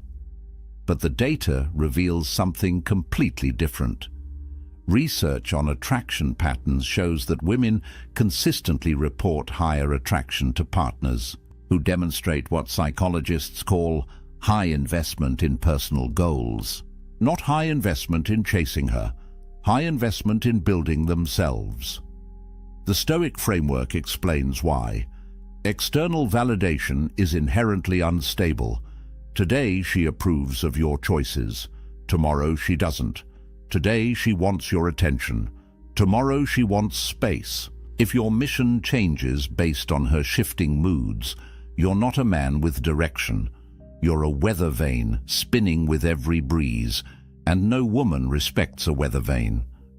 Epictetus taught the dichotomy of control with surgical precision. There are things within your control: your choices, your values, your effort, your discipline. There are things outside your control: her moods, her approval, her attraction, her respect. When you sacrifice what you control, your mission, to chase what you don't control, her validation, you've committed the cardinal sin of Stoic philosophy. You've traded your power for powerlessness. But here's where it gets deeper. Neuroscience. Research on relationship dynamics shows something fascinating. When a man maintains strong personal direction, when he has goals and pursuits that exist independently of his partner, it triggers what researchers call mate value perception stability. In simple terms, she sees you as more valuable because your value doesn't depend on her. Your worth exists whether she's there or not. And that independence, that unwavering commitment to your path, activates attraction at a primal level. Think about what you're communicating when you drop your goals to spend more time with her, when you cancel your training to watch her TV shows, when you abandon your business plans because she needs attention. You're saying, my mission is negotiable. My purpose is flexible. I don't actually have a core that cannot be moved. And she registers that message perfectly. The statistical correlation is brutal and clear. Studies tracking long-term relationship outcomes show that men who maintain consistent personal pursuits, who have what researchers call identity sovereignty, experience respect levels in their relationships that are 61% higher than men who merge their identity entirely into the partnership. Your mission protects your respect. Your purpose guards your attraction. The moment you trade them for her validation, you've guaranteed losing both. Here's the Stoic truth that will save you. Your mission is your domain, not up for debate, not negotiable, not subject to her approval or disapproval. When you live from that unshakable center, when your purpose is as unmovable as a mountain, you become the kind of man that respect follows naturally, because she sees what most men never demonstrate. A man who knows who he is and where he's going, regardless of who's watching. The third mistake is subtle. Most men don't even realize they're committing it daily. This one separates boys from men in her eyes, instantly. And it's this: emotional reactivity to tests. The moment you let her emotions control your emotions, the moment you react instead of respond, you've handed her the keys to your inner world. And once she has those keys, respect walks out the door. Seneca wrote about anger with a clarity that modern psychology is only now catching up to. He called it temporary madness, a state where reason abandons you and impulse takes control. And here's what the research shows. Psychological studies on emotional regulation reveal that individuals perceived as high status demonstrate significantly lower reactivity to emotional provocation. They measured this. People who maintain composure under pressure are automatically assigned higher social value by observers. It's not conscious. It's hardwired into how we evaluate strength. But let's talk about what's actually happening when she tests you, because she will test you. Research on relationship dynamics confirms what the Stoics understood intuitively. Partners engage in what psychologists call relationship testing behaviors to assess emotional stability and frame strength. She's not doing this to be malicious. She's doing it because her neurology demands to know, is this man solid or does he crumble when challenged? Marcus Aurelius faced this principle on a civilizational scale. He wrote, "The impediment to action advances action. What stands in the way becomes the way." Apply that to her tests, that moment when she questions your decision, that time when she pushes back on your choice, that instance when she throws emotion at you to see if you'll catch it and throw it back. That's not an attack, that's an opportunity. An opportunity to demonstrate the one quality that triggers respect more reliably than anything else: emotional mastery. Here's the mechanism. When you react emotionally to her emotional state, when you meet anger with anger, when you match her intensity, you've entered her frame. You're now playing her game by her rules. And in that game, you've already lost. Because the moment you needed to react, you proved you're not the rock she's looking for. You're just another wave. Studies in neuroscience reveal something critical about emotional contagion in relationships. When one partner displays high emotional reactivity, it creates a feedback loop that escalates conflict and erodes perceived stability. But when one partner maintains what researchers call emotional sovereignty, when they can witness the other's emotional state without becoming it, the dynamic stabilizes. And here's the key finding. The partner who maintains composure is consistently rated as more trustworthy, more competent, and more attractive. The Stoic practice of premeditatio malorum, negative visualization, was designed exactly for this. You imagine the worst that could happen. You rehearse your response to chaos. So when it actually arrives, you're not surprised, you're prepared. Epictetus taught his students to expect resistance, to anticipate challenges, to train for difficulty. Because when you're surprised by her test, you react. But when you expected it, you respond. And there's a universe of difference between those two words. Reaction is automatic, emotional, controlled by external circumstances. Response is chosen, deliberate, controlled by internal discipline. When she says something designed to provoke you, and you pause, breathe, and respond from a place of centered calm, you've just demonstrated something her biology is screening for: strength under pressure. Research data on relationship respect levels tied to emotional stability is staggering. Partners who demonstrate consistent emotional regulation receive respect ratings that are 54% higher than partners with high reactivity patterns. That's more than half.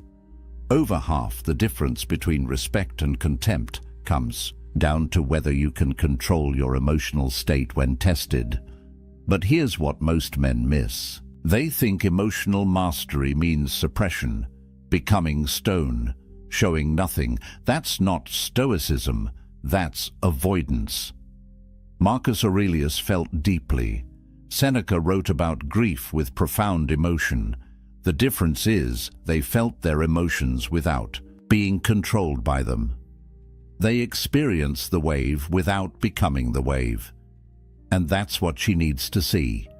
Not that you don't feel, but that what you feel doesn't dictate what you do. The statistics on this are clear. Relationship studies show that emotional reactivity is one of the top 3 predictors of long-term respect loss. When you consistently react to her emotional state with your own emotional chaos, you're training her to see you as unstable, unreliable, not the foundation she thought you were. And once that perception sets in, reversing it is almost impossible. So here's your third truth. Your reaction reveals everything about your character. She doesn't remember what you said when you were calm. She remembers what you did when you were tested. And if what you did was lose control of yourself, you've shown her exactly who you are beneath the surface. Mistake number 4 is where good men unknowingly sabotage themselves. Most relationship advice tells you to do this, but the Stoics knew it kills attraction, and it's this: seeking permission instead of leading. Asking, "Is this okay?" when you should be stating, "This is what we're doing." Turning every decision into a negotiation when leadership requires conviction. Heracles, a Stoic philosopher less celebrated than Marcus Aurelius, but deeply insightful, wrote about natural hierarchy and roles within partnerships. He understood something that modern egalitarian thinking tries to erase, but biology refuses to forget.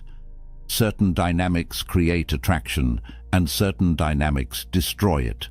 And one of the fastest ways to destroy it is to transform yourself from a leader into a permission seeker. Statistical data on this is remarkably consistent. Relationship satisfaction studies show that partnerships where decision-making follows clear leadership patterns report 29% higher satisfaction ratings than relationships characterized by constant negotiation and approval seeking. 29%. That's the difference between a relationship that flows and one that stagnates in endless discussions about what to have for dinner. But let's be precise about what we mean. This isn't about domination. It's not about ignoring her input or steamrolling her preferences. The Stoics understood the difference between tyranny and leadership, and so should you. Epictetus taught about taking ownership of choices, making decisions from clarity, and then executing them with confidence. That's not the same as asking permission for your every move. Here's what happens in her mind when you constantly seek approval. Research on decisiveness and perceived competence shows that individuals who demonstrate what psychologists call decision-making confidence are rated as significantly more competent, more trustworthy, and more attractive than those who display hesitation patterns. When you ask, "Is this okay?" before making simple choices, you're communicating uncertainty. And uncertainty in a man triggers doubt in a woman's mind about whether you can handle larger challenges. Think about the message embedded in permission seeking. Is it okay if I go to the gym? Do you mind if I see my friends? Are you fine with this restaurant choice? Every one of these questions carries a subtext. I need your approval to know if my choice is valid. I'm not confident enough in my own judgment to simply act.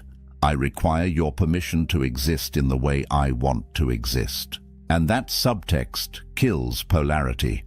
Marcus Aurelius commanded legions. Do you think he asked his soldiers if they minded marching north? No. He assessed the situation, made the decision, and communicated it with clarity. That's leadership. And while a relationship isn't a military campaign, the principle of decisive action remains the same. Consideration is valuable. Seeking permission is weak. The neuropsychology of leadership and attraction reveals something fascinating. Brain imaging studies show that when people observe decisive behavior, it activates neural pathways associated with trust and security. When they observe hesitation and approval-seeking, it activates pathways associated with uncertainty and anxiety. Your indecision makes her anxious. Your confidence makes her secure. Which state do you think triggers respect? Research tracking decision-making speed and respect levels found a direct correlation. Partners who make decisions efficiently, who assess options and commit without endless deliberation, receive respect ratings 33% higher than partners who agonize over every choice and seek constant validation, 1/3 higher. That's the tax you pay for weakness disguised as consideration. But here's where men get confused. They think asking her opinion is respectful, and it can be when done correctly. There's a difference between, "What do you think about this option?" and "Is it okay if I do this?" The first invites collaboration. The second surrenders authority. Epictetus wrote about the importance of maintaining your sphere of choice. You can consider input. You cannot outsource your decisions. The Stoics practiced something called assent, the idea that you choose what you agree to, what you accept, what you allow into your mind. When you seek permission for your choices, you're giving her veto, power over your assent. You're saying, "I won't agree to my own decision until you approve it." And that's not partnership. That's abdication. Statistical analysis of long-term relationship dynamics shows this pattern clearly. Men who maintain what researchers call decision sovereignty, who make choices and communicate them with confidence while remaining open to input, experience, relationship respect levels that far exceed men who operate from constant approval seeking. The difference isn't subtle. It's the chasm between a man she follows and a man she manages. So here's your fourth truth. Consideration is not permission. You can value her input without needing her approval. You can be thoughtful without being weak. And when you understand that difference, when you start making decisions with confidence and communicating them with clarity, you'll notice something shift in how she looks at you. Because you've stopped being the boy who asks if it's okay and started being the man who knows what he's doing. We're getting into dangerous territory now. Mistake 5 is where respect starts dying. This mistake turns you from her rock into her burden. And the top 2 are even worse. But this one, defending yourself against her emotions, this is where most men lose the battle without understanding they were even fighting. Seneca wrote extensively about distinguishing your peace from others' chaos. He understood that the moment you allow another person's emotional state to determine your own, you've surrendered the only real power you have, sovereignty over your inner world. And in relationships, this principle becomes critical. Because when she's emotional, when she's upset, when she's projecting her internal chaos onto you, your instinct will be to defend yourself, and that instinct will destroy you. Relationship. Studies on emotional regulation and partnership dynamics reveal something most men never learn. Research shows that in conflict situations, when one partner responds to emotional accusations with logical defense, it escalates the conflict 84% of the time. 84%. You're not solving the problem by defending yourself. You're feeding it. You're validating the premise that you need to defend against her emotional state, which means you've accepted that her emotional state has power over you. Here's the mechanism. She says something emotionally charged. Maybe it's an accusation. Maybe it's blame. Maybe it's just emotional venting that happens to be directed at you. And your immediate response is to defend. That's not what I meant. You're misunderstanding me. I didn't do that.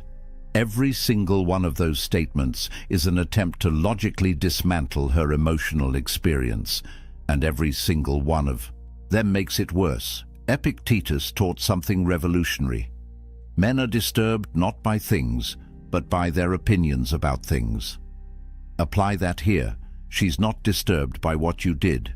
She's disturbed by her opinion about what you did. And when you defend against her opinion, when you try to logic your way out of her emotional state, you're attempting to control something that isn't yours to control. You're trying to change her perception by arguing with it. And arguments don't change perceptions, they entrench them. Marcus Aurelius wrote about maintaining the inner citadel, the fortress of your mind that remains calm regardless of external chaos. When she's emotional, when she's throwing accusations or blame or simple emotional turbulence your way, that's the test, not of whether you're right or wrong, but of whether you can remain unmoved, whether your peace is conditional on her state or rooted in something deeper.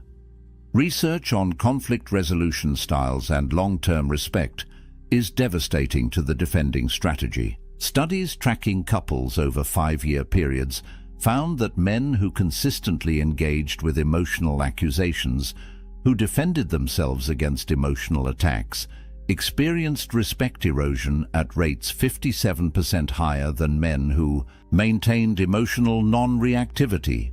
More than half. The defense itself creates the disrespect you're trying to prevent. Here's what's actually happening at a neurological level.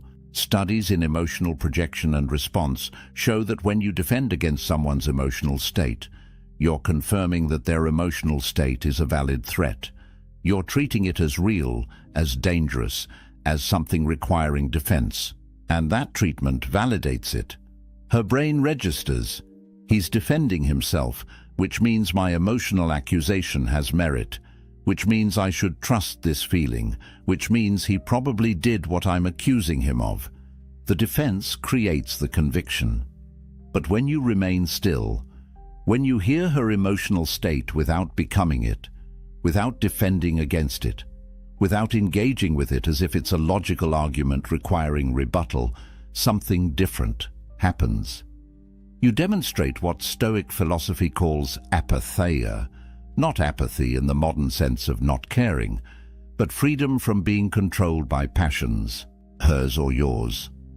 Seneca wrote about endurance versus reactivity. When you endure her emotional storm without being moved by it, without defending yourself, without trying to fix it or argue with it or make it stop, you're showing her something she desperately needs to see, a man who cannot be shaken, a man whose peace doesn't depend on her mood, a man who can witness chaos without becoming chaos. The data on this is clear. Statistical analysis of emotional regulation in partnerships shows that the partner who maintains composure during emotional conflict, who doesn't defend or engage or try to logic their way out, is perceived as more trustworthy, more stable, and more worthy of respect.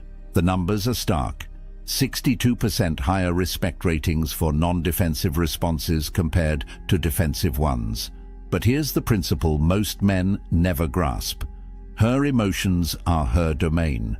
Your reaction is yours.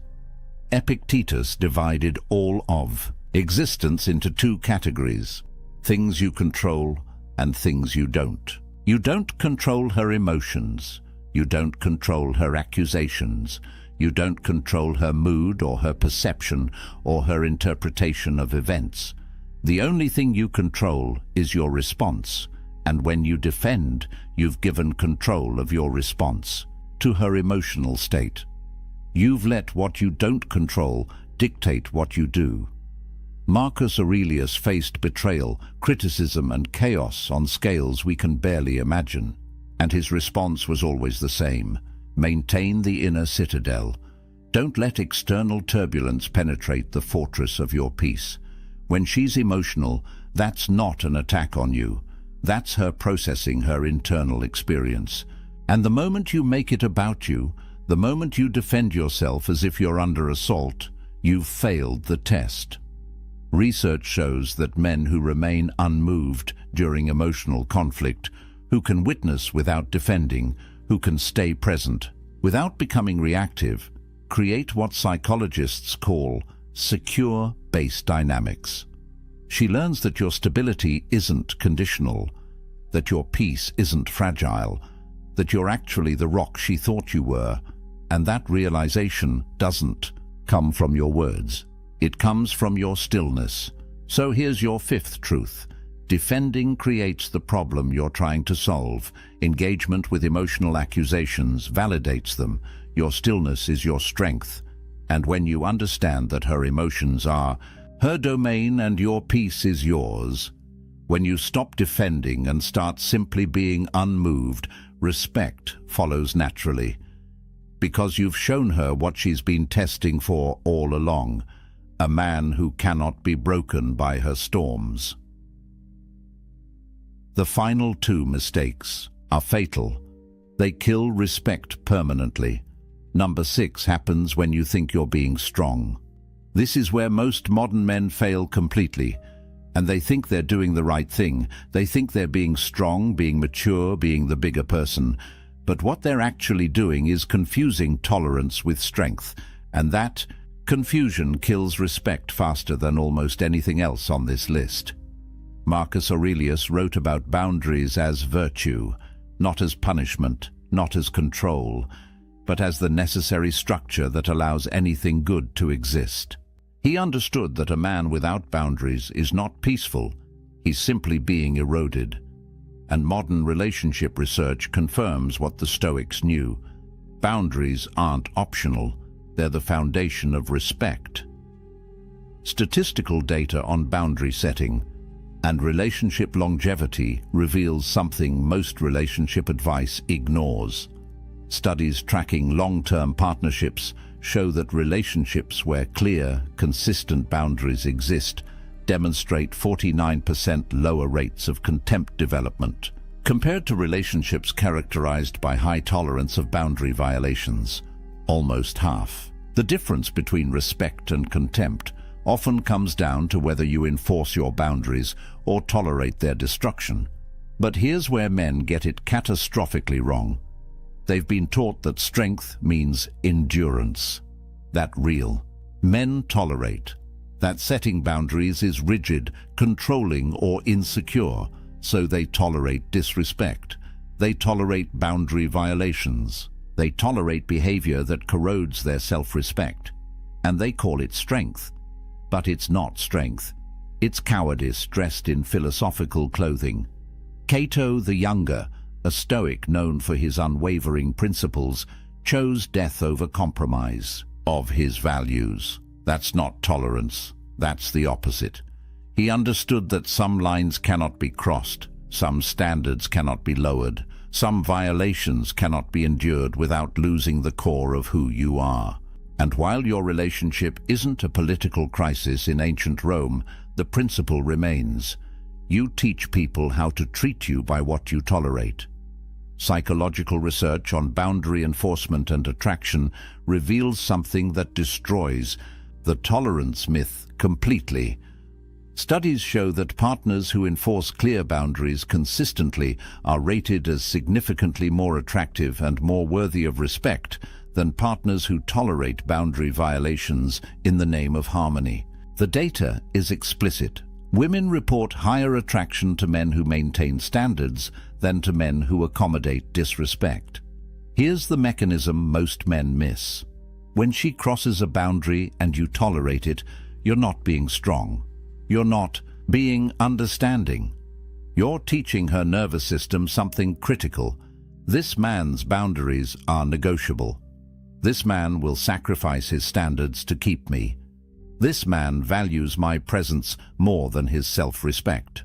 And once her neurology learns that lesson, respect begins its inevitable decline. Epictetus wrote, "No man is free who is not master of himself." Apply that to boundaries.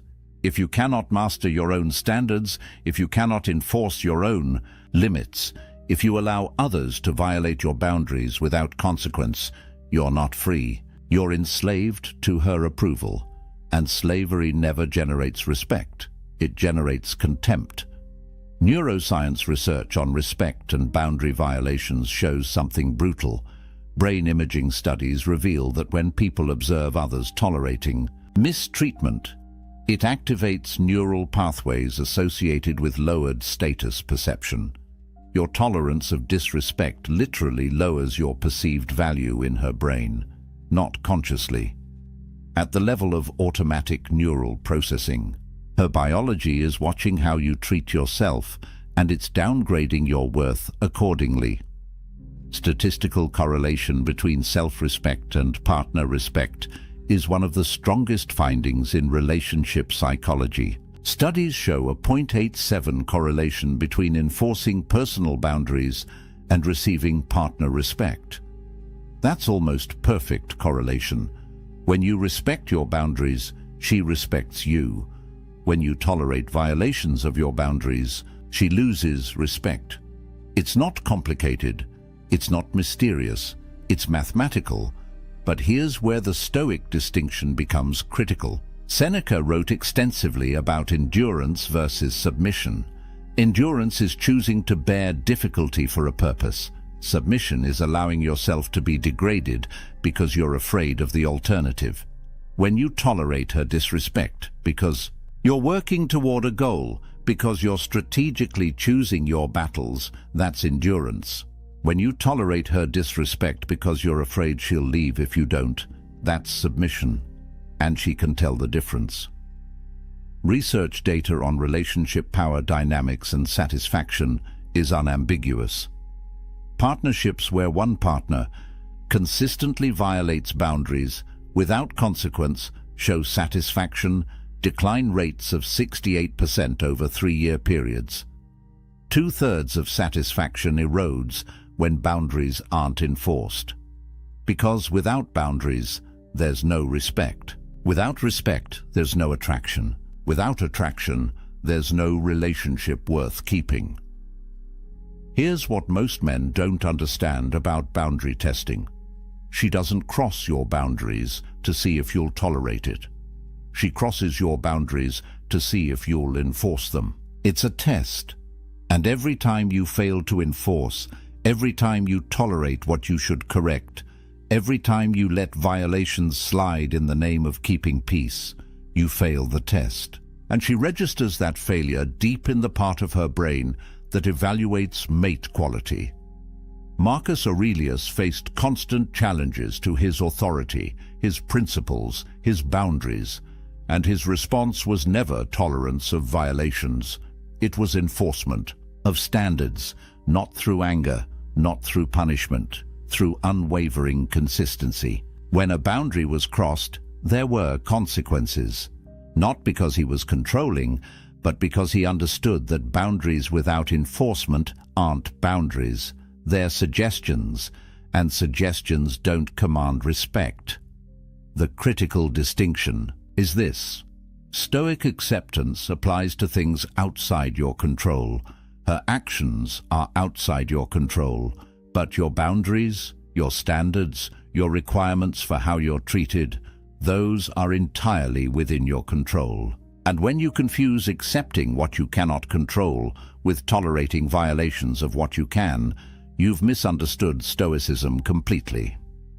Statistical analysis shows that men who maintain firm boundaries while remaining emotionally calm experience relationship respect levels 71% higher than men who either explode when boundaries are crossed or tolerate violations to keep peace. The key is unwavering enforcement without emotional reactivity. The boundary is maintained not through anger, but through certainty. So here's your sixth truth. Tolerance of disrespect is not strength. It's self-abandonment. She doesn't respect men who endure her worst behavior. She respects men who won't tolerate it.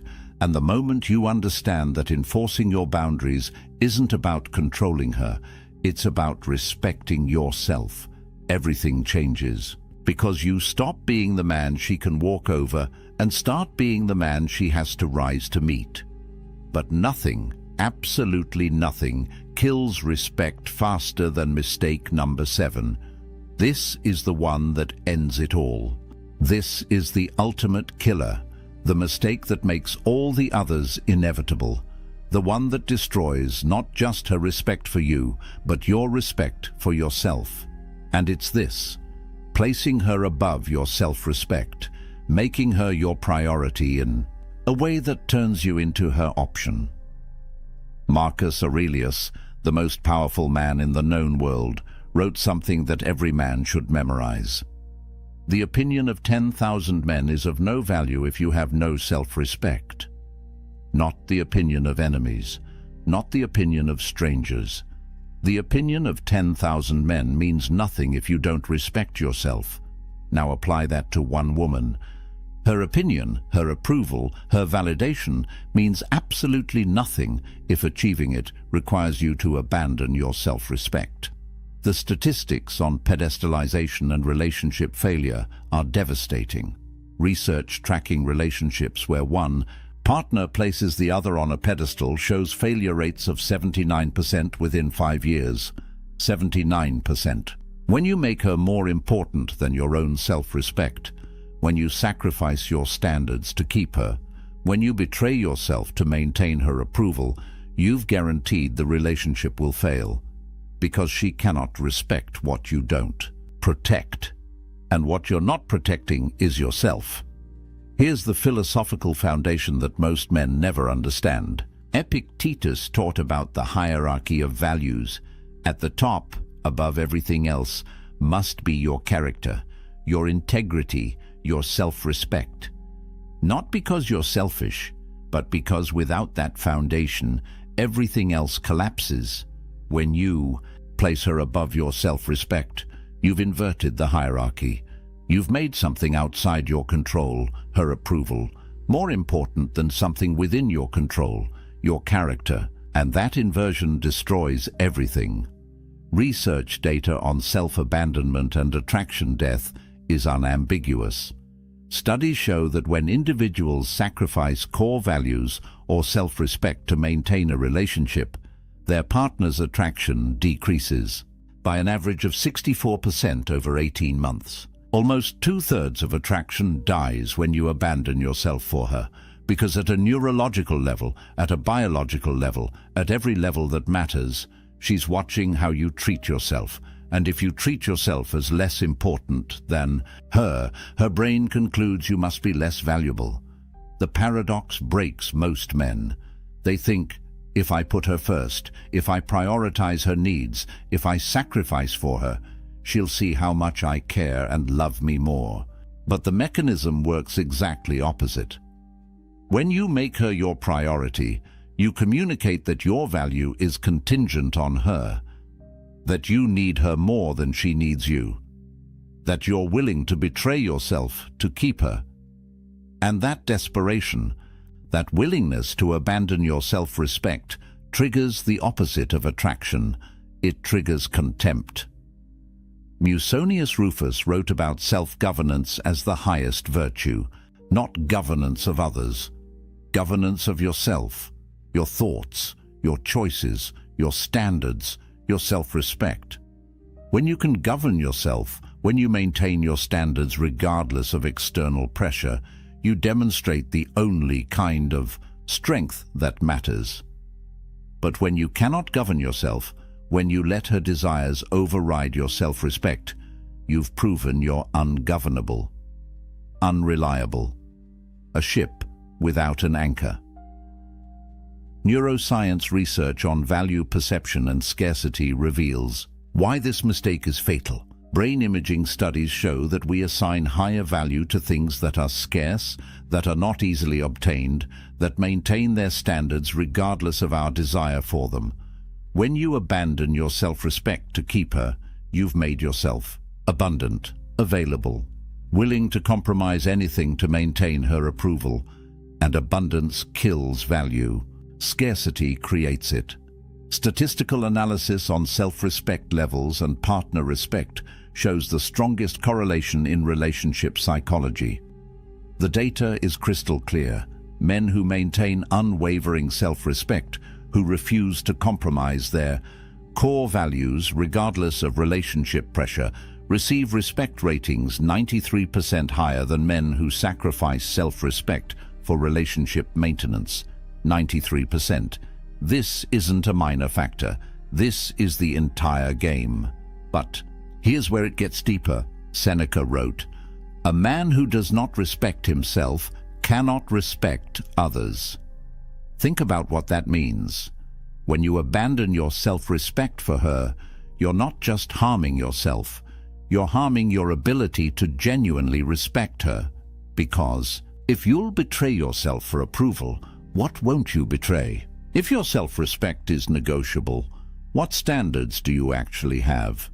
If you can't maintain boundaries with yourself, how can you maintain them with anyone? The mechanism is brutally simple. She watches how you treat yourself because that's the preview of how you'll eventually treat her. If you don't respect yourself enough to maintain your standards, why would she believe you'll respect her enough to maintain yours with her? If you'll abandon your values to keep her approval, what happens when keeping her approval requires abandoning her? Your self-abandonment doesn't make her feel special, it makes her feel unsafe, because she's with a man who has no core. Research on long-term relationship outcomes reveals something that should terrify any man making this mistake. Studies tracking partnerships over 10-year periods show that the single strongest predictor of relationship failure is asymmetric value placement, where one partner values the relationship more than self-respect.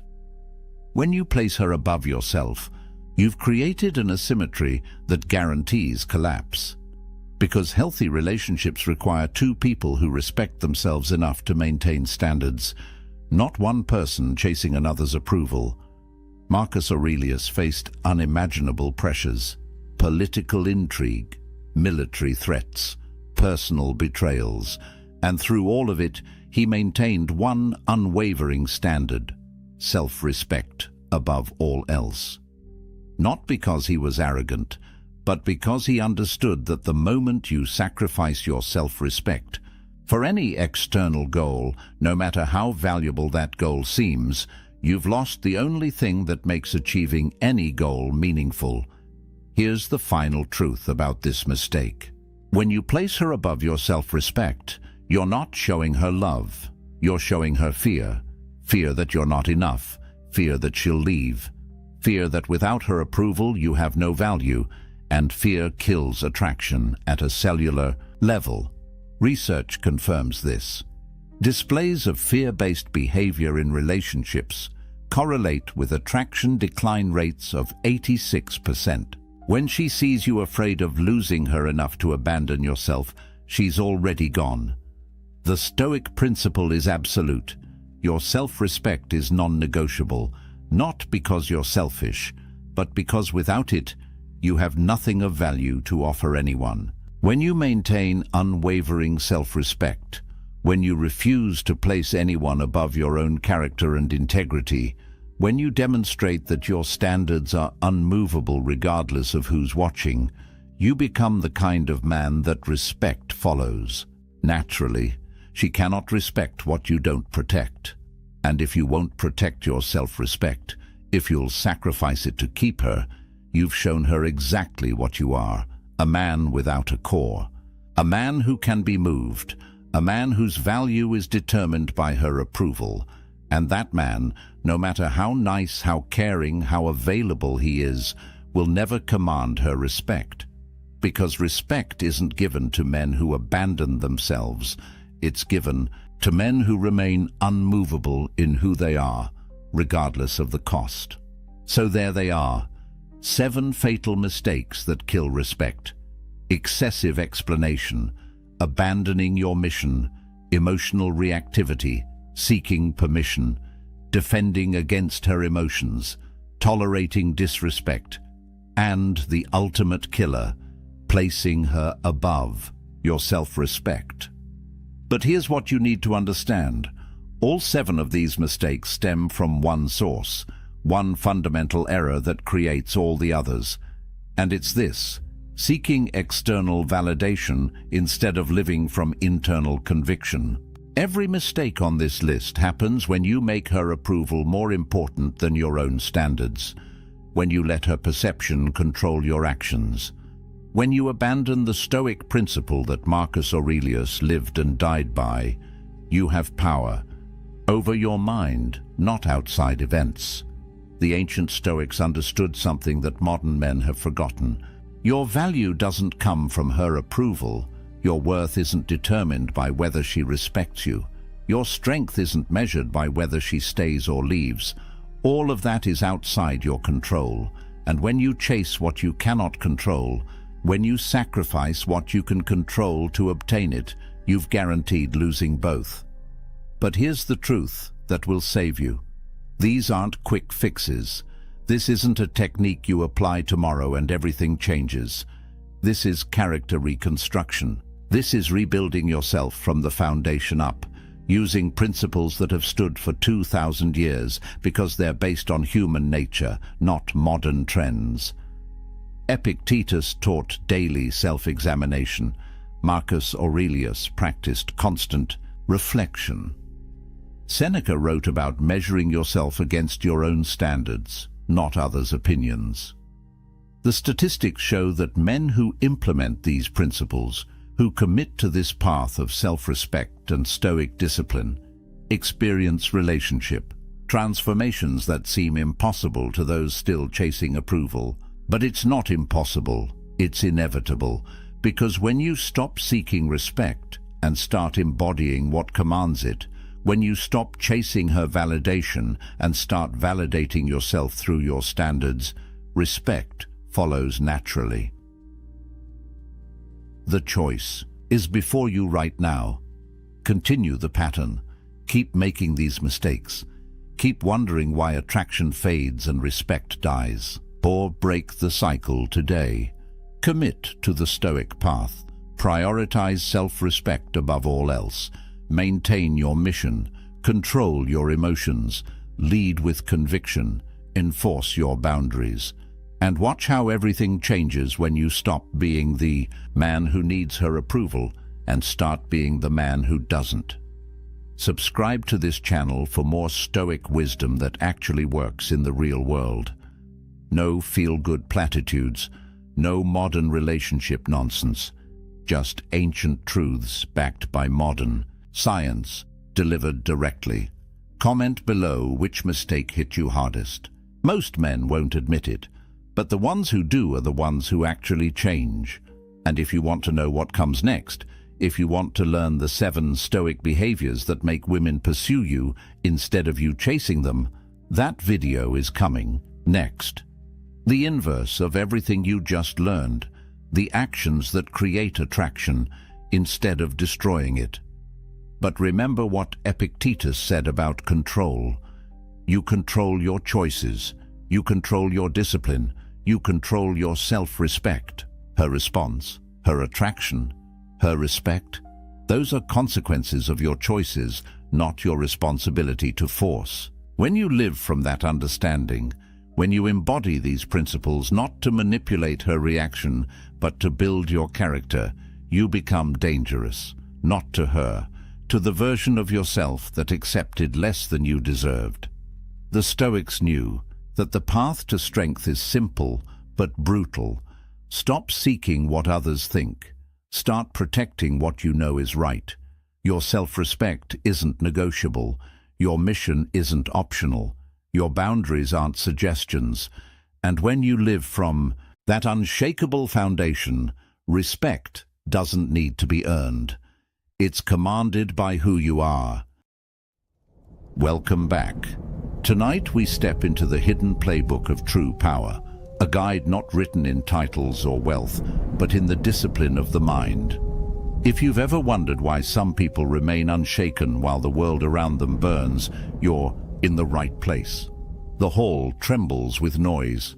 Shouts rise like thunder. Accusations pierce the air, and the crowd waits for an eruption. At the center sits a single figure, a leader, motionless, unflinching. Their hands rest calmly on the table, their gaze steady, their breath even. Around them, chaos rages. Advisors demand action, rivals whisper insults. The room seethes with Tension. Yet this leader does not rise, does not argue, does not take the bait. They remain silent. This moment is more than stillness. It is dominance. Because what unsettles the crowd is not what the leader says or does, but what they choose not to say, what they choose not to do. We are conditioned to think of power as loud, forceful, overwhelming. But what if true power is something else entirely? What if real strength lies not in striking back, but in refusing to be moved at all? So I ask you, what makes someone truly powerful? It's not the battles they win, it's the battles they refuse to fight.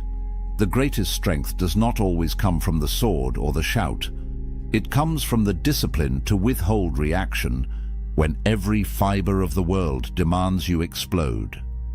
Tonight, we're going to explore 6 things powerful people never react to.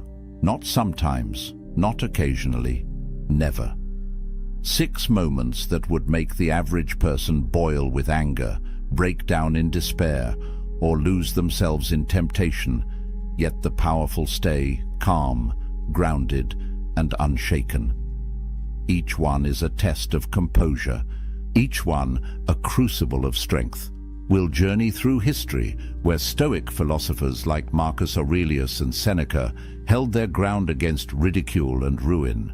We'll step into fiction, where imagined warriors and leaders show us the timeless image of restraint as mastery. And we'll bring it into the modern day, where insults, rumors, setbacks, and even praise demand more from us than we realize. Along the way, you'll see how philosophy, discipline, and perspective intertwine to create an armor thicker than steel.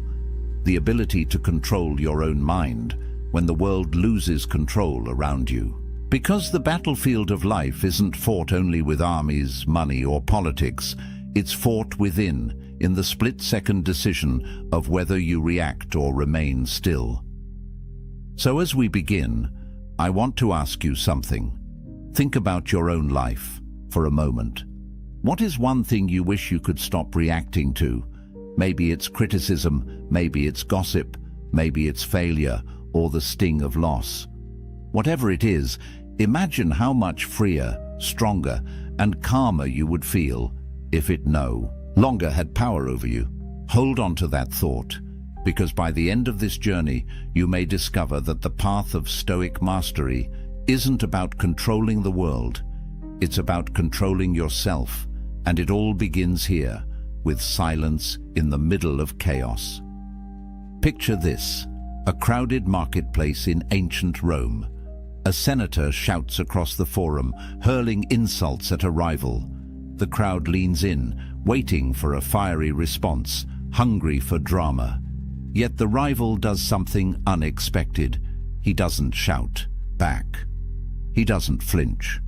He simply continues walking as if the insult had never been spoken. The crowd murmurs in confusion. Was this weakness, or was it something far greater? This is the power of non-reaction. Insults are traps, carefully laid to provoke you into abandoning your composure. They pull at the ego, daring you to defend yourself, to lash out, to prove them wrong. But here's the paradox. The moment you react, you've already lost. You've given control to the other person. You've let their words dictate your state of mind. And that is exactly what the powerful never allow. Stoic philosophy teaches us that insults only sting if we grant them permission. Epictetus once said, "If someone reviles you, it is his own action. You can choose to interpret it as harm or not." Think about that. The insult doesn't carry inherent power. It's our reaction that breathes life into it. Without your consent, the insult withers, hollow and harmless. Consider Marcus Aurelius, Emperor of Rome. He faced endless criticism from politicians, generals, even his own people. Yet in his private writings, the Meditations, he constantly reminded himself not to be disturbed by words. He wrote, "If an insult from another stirs you, it is your own opinion that has provoked you." He knew the truth. The insult itself is powerless. It's our attachment to reputation that causes the pain.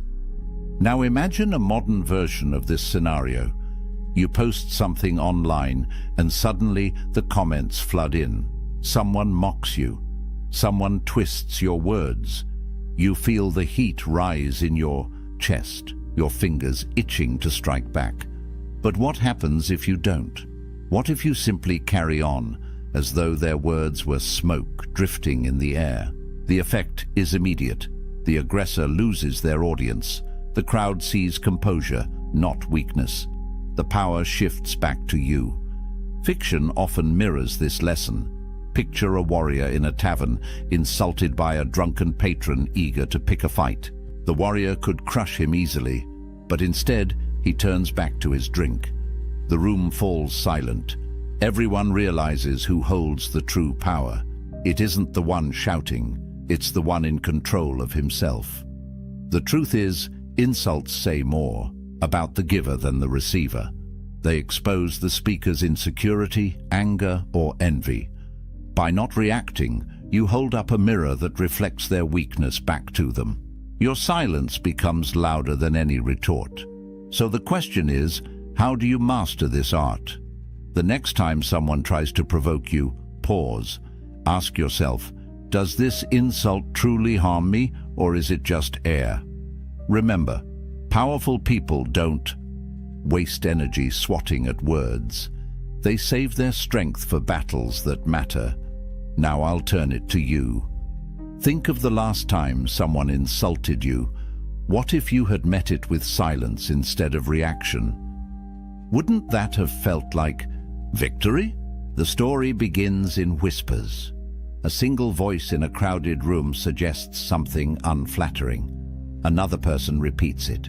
Soon, the whisper multiplies until it becomes a rumor spreading like wildfire. No one knows if it's true. No one even stops to ask.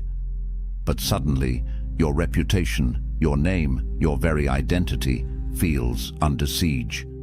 This is the world of rumors and lies, an invisible battlefield where words, not weapons, can destroy legacies. Most people panic in this moment. They scramble to explain themselves, to fight back, to stamp out every falsehood before it takes root. But here's where powerful people stand apart. They don't chase lies. They don't waste their energy wrestling with shadows. They let the truth reveal itself in time. History gives us countless examples. Consider Marcus Aurelius, the philosopher-emperor. During his reign, enemies accused him of weakness, of being too contemplative to lead Rome's armies. Yet Marcus did not call for trials or proclamations to defend himself. Instead, he focused on what he could control, leading with virtue, acting with integrity, and ensuring his deeds spoke louder than gossip. Centuries later, he's remembered as one of the greatest emperors in history, not because he silenced lies, but because he outlived them with action. Seneca, too, knew this battle well. As a tutor to the young Emperor Nero, he was accused of greed, corruption, and treachery. Some of the accusations may have been exaggerated, others entirely fabricated, but Seneca's writings show us his response. He refused to let slander dictate his peace of mind. He reminded himself, and us, that reputation is not within our control. Our character, however, always is. Fiction helps us see the same truth in sharper relief. Imagine a wise ruler in a kingdom, accused of betrayal by jealous courtiers. The people murmur, the nobles circle. The ruler knows he could denounce his enemies, demand loyalty oaths, or punish the liars. But instead, he chooses restraint. He continues ruling with fairness, justice, and clarity. Weeks later, the rumors die, and the liars reveal themselves by their desperation. The ruler emerges untarnished, not because he fought every rumor, but because he made the lies irrelevant. Now let's fast forward to today. In the digital age, rumors move faster than ever. A single tweet, a manipulated video, or a half-truth, can reach millions before the truth even laces up its boots. And the natural impulse is to react, to clarify, to defend yourself in front of the crowd. Yet here's the paradox. The more attention you give to a lie, the more oxygen it gets. By acknowledging it, you confirm its existence in the minds of others. Silence, on the other hand, robs the rumor of momentum. Stoic philosophy equips us for this.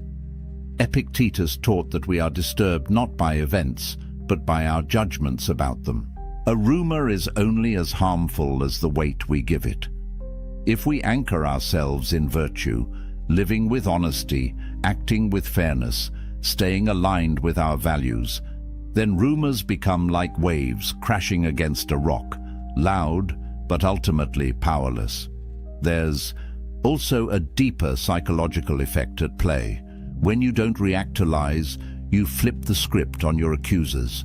Their intent is to provoke you into desperation, to watch you scramble and sweat. But if you remain calm, composed and unmoved, they are the ones left unsettled. The crowd begins to question the liars. If the rumor mattered, wouldn't he have reacted? Maybe there's nothing to it after all. Your restraint becomes proof of your strength. That doesn't mean ignorance. Powerful people don't simply bury their heads in the sand. Instead, they redirect their energy toward what builds resilience. Their work, their actions, their consistency. Over time, the pattern of your deeds silences lies more effectively than any speech ever could. Think about the people you respect most in life. Chances are, it's not those who rush to defend their names at every insult. It's those whose character is so steady, so undeniable, that lies bounce off them like arrows against armor. Their power lies in patience, in letting the truth reveal itself slowly but surely. So here's a question for you. What rumor or falsehood in your own life have you been tempted to fight? What if, instead of burning your energy in defense, you chose to rise above it, to let your actions over time write the story for you? Could you allow silence to be your greatest rebuttal? The Stoics remind us that reputation is a fickle thing, never fully in our control, but character, that is always ours to guard. And it is through character, not reaction, that we outlast rumors, dismantle lies, and prove ourselves truly powerful. Failure, the very word, makes the heart tighten. We are taught to fear it, to hide it, to run from it. Yet every powerful figure, real or imagined, has walked through the fire of failure and emerged transformed. The difference is not that they never stumble. The difference is how they respond when the ground gives way beneath them. Picture a Roman general on campaign. His strategy collapses, his soldiers scatter, and the banners of Rome fall into enemy hands. The camp is heavy with shame, the whispers of defeat crawling through the night air. Most leaders would rage, panic, or break down in despair. But imagine instead a general who sits quietly by the fire, studying the maps again, adjusting, recalculating. To his men, his calm is unsettling. To his enemies, it is terrifying. They see not a broken man, but someone already planning the next victory. This is the Stoic way. Failure is not the end, it is information. Marcus Aurelius captured this beautifully when he wrote, "The impediment to action advances action. What stands in the way becomes the way." In other words, the setback is not a barrier, it's the path itself. For the Stoic, failure isn't shameful, it's raw material for growth. Take Seneca, advisor to emperors and one of the richest men in Rome. Despite his wealth and influence, he endured exile, political disgrace, and ultimately an order to take his own life. Yet through all this, he kept writing, turning his misfortunes into teachings that still inspire us today. Seneca understood that external circumstances, loss, disgrace, even death, could not rob him of the inner power to choose his response. His failures became his legacy. Epictetus went even further. Born a slave, crippled from abuse, he might have seemed destined for a life defined by failure. Yet he transformed his suffering into wisdom, teaching that setbacks are not punishment, but training. He compared life to a wrestling school, where every hardship is a sparring partner, shaping you into something stronger. Fiction often illustrates this vividly. Picture a warrior in a story who loses a great battle. He returns home in shame, mocked, and diminished. Yet instead of retreating into bitterness, he trains harder, studies his mistakes, and grows into a leader greater than before. His eventual triumph is not despite his failure, it is because of it. The very setback that once defined him becomes the foundation of his future power. Now think about how failure shows up today. Maybe it's a project collapsing at work, a business that never took off, or a personal relationship that fell apart. The temptation is to see these moments as permanent scars, but powerful people see them as stepping stones. They don't dwell in the rubble, they build something new with it. The modern Stoic practice here is simple but profound. Reframe. Instead of asking, "Why did this happen to me?"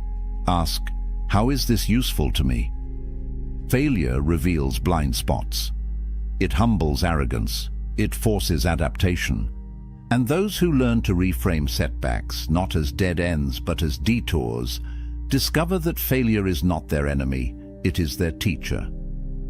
Here's the deeper truth. Reacting emotionally to failure, rage, despair, self-pity, only prolongs the suffering. It burns energy without creating solutions, but non-reaction, calm reflection, and steady adjustment allow you to transform failure into fuel. The Stoics remind us that fortune can take away everything except one thing: your ability to decide how you respond. There is also a subtle power in the way others perceive your handling of failure. People expect collapse. They expect excuses. When you respond instead with composure, with a clear head and quiet resilience, you inspire trust. You become the unshakable center others can rely on. Failure, in this way, becomes not just personal growth, but leadership itself. So here is your challenge. Think of your last failure. Maybe it still stings. Maybe it still feels unresolved. What if you could go back and reframe it, not as an end, but as preparation? What skills did it force you to learn? What strength did it secretly build? What future success might still be hidden inside that apparent defeat? The Stoics would tell you, stop fearing failure. Fear never learning from it, because every setback is a forge, and you are the iron, heated, hammered, shaped, not broken. And that is why powerful people never react to failure with despair. They transform it into the very source of their strength. The crowd roars. In the theater, in the Senate, in the stadium, voices rise not in praise but in scorn. Boos, hisses, jeers, criticism delivered not by one voice but by thousands. Imagine yourself standing there, every eye fixed on you, the tide of disapproval pressing in like a storm. Most of us would crack under such weight. Anger, defensiveness, embarrassment. These are the natural reactions. But for the powerful, for those who live by Stoic mastery, there is a different path. They don't break. They don't rage. They don't even flinch. They listen, or they simply remain unmoved. This isn't passivity. It's control. And it unnerves people more than any shouted rebuttal ever could. In Rome, emperors faced this test constantly. Marcus Aurelius, though revered by history, was not always loved in his lifetime. He endured public criticism, whispers in the Senate, and discontent among the masses. Yet in his meditations he reminded himself, "If anyone can prove me wrong, I will gladly change, for I seek the truth, which never harmed anyone. but the one who persists in his error and ignorance harms himself. Notice the dual wisdom here. Marcus stayed open to truth hidden in criticism, but he refused to be ruled by the crowd's judgment. He took what was useful, ignored the rest, and kept walking forward. Seneca echoed this resilience. He argued that criticism is inevitable for anyone who dares to live differently. "If you wish to be approved by all," he wrote, "you must resemble all." For him, mass disapproval was not a sign of failure. It was proof that you were living authentically, not bending to the lowest common denominator. Fiction dramatizes this beautifully. Imagine a philosopher in a grand forum presenting an idea that cuts against tradition. The mob erupts in mockery, demanding he take back his words. Instead of arguing, he pauses, lets the jeers subside, and then calmly repeats his point with even greater clarity. The crowd falls silent, not because they all agree, but because they recognize the courage of someone unwilling to bow to their noise. His strength is not in silencing them, but in refusing to be silenced himself. In our modern world, the crowd looks different, but it may be even louder. Social media, workplace culture, public opinion, each can turn critical in an instant. A single post may trigger thousands of negative comments. A bold idea at work might spark resistance. And once again, the temptation is to fire back, to argue, to justify. But here lies the Stoic secret: don't confuse volume with truth. Criticism from the masses is often just an echo chamber of emotion, not wisdom. That doesn't mean ignore it entirely. The powerful treat criticism like sifting for gold in a river. Most of it is mud, irrelevant, emotional noise. But occasionally, buried within, is a nugget of truth, something useful that can sharpen character or improve judgment.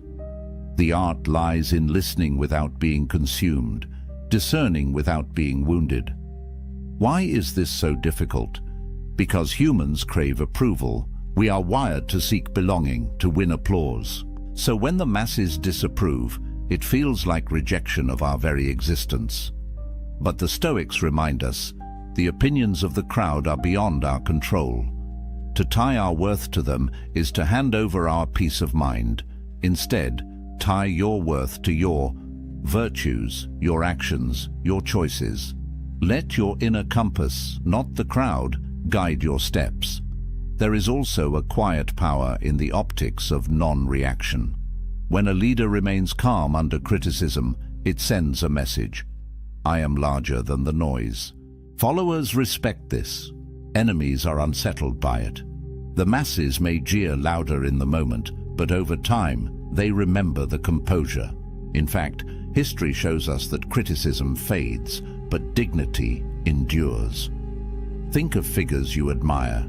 Chances are they weren't universally loved in their lifetimes. Many were ridiculed, doubted, even despised. Yet they stood firm. And because of that, their names outlasted the noise of their critics. So ask yourself, how do you react when the masses turn against you? Do you scramble to explain? Do you retreat in shame? Or could you practice the Stoic way, taking what is useful, discarding the rest, and walking forward with calm purpose? The next time criticism swells around you, remember this: the crowd is fickle.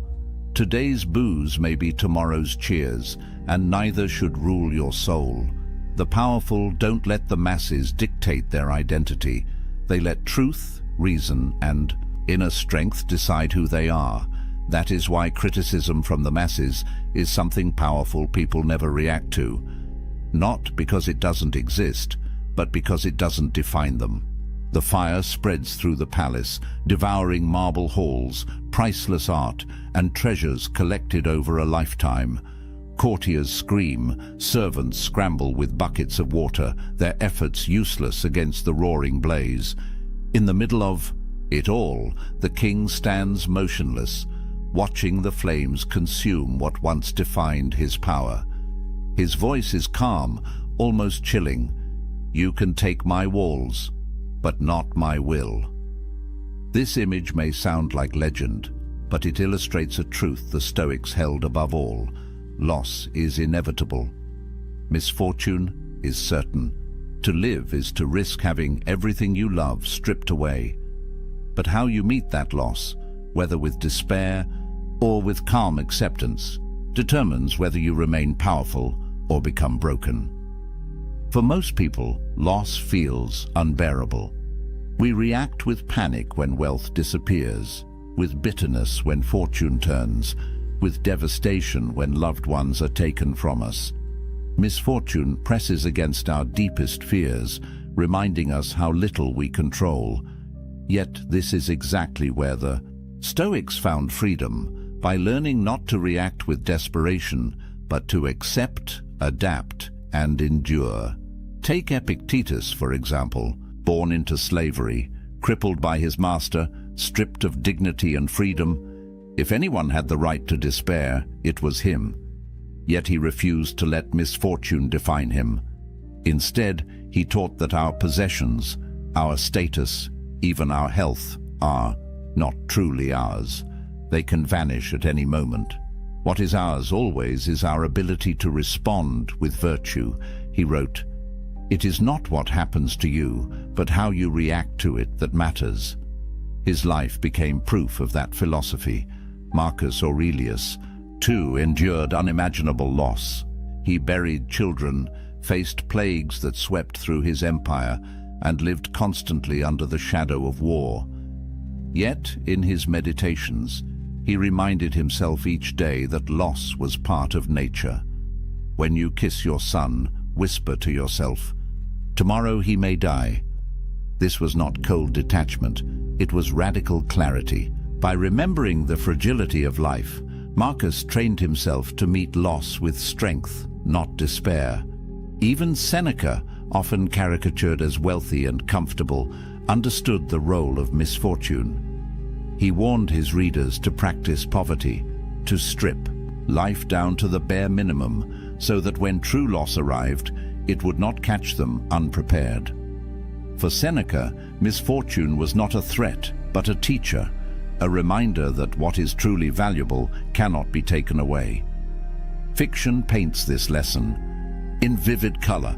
Imagine a warrior who loses his kingdom, his fortune, even his family.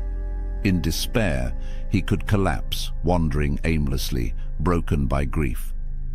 But the story becomes powerful when he refuses to let misfortune end him. Instead, he rebuilds, not his palace, but his soul. He learns that while fate can strip away everything external, it cannot touch his discipline, his wisdom, or his will. This transformation makes him more formidable than before. Today, we face misfortune in different forms: the sudden loss of a job, the betrayal of a friend, a diagnosis that shatters the life we imagined. These moments shake us, revealing how fragile our comforts really are. But here lies the Stoic choice. Do we react with despair, or do we see loss as part of the natural order? Powerful people choose the latter. They grieve, but they do not collapse. They adapt, but they do not surrender. There is also a hidden strength in how misfortune tests those around us. When you lose everything and yet remain calm, people notice. They draw courage from your composure. They see in you an anchor they can cling to. This is why loss, when met with dignity, becomes a form of leadership. It turns pain into power, not just for yourself, but for others who are watching. The Stoics remind us that all external things, wealth, health, relationships, status, are on loan from the universe. They were never truly ours to keep. When they are taken back, we may feel pain, but we should not feel surprise. True wealth lies in what cannot be stolen: integrity, wisdom, discipline. So here is the challenge for you. Think of something you fear losing most. What if it vanished tomorrow? How would you meet that misfortune? Would you rage against the inevitable, or could you stand firm, knowing that your true strength lies beyond possession? Powerful people never react to loss with despair. They recognize it as part of the human condition. They mourn, but they endure. They rebuild, but they never lose themselves. And in that endurance lies a form of power greater than any fortune or crown, the power to remain whole when the world falls apart. The banquet hall glows with torchlight. Courtiers lean in, eager to flatter their ruler. Voices flow like honey. You are wise beyond measure. Your victories will be sung for centuries. There is no one greater. The ruler smiles, politely, yet inside remains unmoved. Why? Because the truly powerful know that praise, like insult, is a trap. Most of us crave approval. Compliments lift us, applause intoxicates us, flattery makes us feel invincible. But here lies the danger. When you begin to depend on praise, you hand control of your happiness to others. You let their approval dictate your sense of worth. The Stoics saw this as just as dangerous as reacting to insults, because both are chains that bind the soul. Marcus Aurelius wrestled with this constantly. As emperor, he was surrounded by sycophants, yet in his private writings, he reminded himself daily, "Do not be intoxicated by applause. Remember how quickly all things are forgotten." He urged himself to see praise for what it was, fleeting noise, no different from criticism. What mattered was whether he lived according to reason and virtue, not whether the crowd cheered or booed. Seneca was even sharper on this point. He warned that flattery was poison, crafted to weaken judgment and feed ego. It is a great man who can treat applause as he would treat criticism. In other words, if you become too attached to being praised, you lose the ability to stand alone. You become a slave not to insults, but to approval. Consider the fictional image of a warrior, offered endless songs of glory. His ego swells, and soon he grows careless, reckless, overconfident. Praise blinds him to his flaws. His downfall comes not from his enemies, but from his own intoxication with flattery. Contrast this with another figure, a quiet general who accepts recognition with humility, then returns to his work unshaken. His power grows not from applause, but from discipline. In our modern world, this lesson is more urgent than ever. Social media thrives on likes, shares, and approval. Entire careers rise and fall on public praise. The dopamine rush of recognition is addictive, and most people become trapped chasing it. But powerful people know better. They see praise as data, not as identity. They may appreciate kind words, but they do not anchor their self-worth to them. There's also a subtle psychological power in staying grounded when praised. When someone showers you with compliments and you remain calm, it unsettles them. They expect eagerness, a rush of gratitude, even vanity. But your composure signals something else: strength. You are not dependent on their words, you are complete without them. The Stoics practiced a kind of mental training here. When praised, they reminded themselves of their flaws, their mortality, the fleeting nature of fame. Marcus Aurelius often reflected on how quickly even the greatest names fade into obscurity. To him, glory was dust on the wind. Why then should he allow flattery to cloud his judgment? It's not about rejecting kindness or gratitude. It's about perspective. Powerful people accept praise with humility, but they do not let it inflate them. They treat it the same way they treat criticism, as an opinion, not as truth. They know that applause and insult are two sides of the same coin, both outside their control, both ultimately irrelevant to their inner compass. So here is the challenge for you. Think about the last time someone praised you. Did you feel a surge of pride? Did you cling to that feeling, replay it in your mind. Let it define you. What if you could accept the compliment gracefully but remain unmoved within, knowing your worth doesn't rise or fall with another person's opinion? The Stoics would say, let neither flattery nor insult shake you. Stay steady in virtue, and you will never be a prisoner to the crowd. Powerful people never react to praise with intoxication because they know it can be just as dangerous as insult, failure, or loss. They remain grounded, centered, and free. And that is the final secret, to master yourself so completely that neither insult nor praise has power over you. To be unshaken in criticism and uncorrupted in applause. That is Stoic mastery. That is true power. The battlefield is quiet after the storm. Insults have been hurled, lies whispered, failures endured, criticism shouted, losses suffered, praises sung.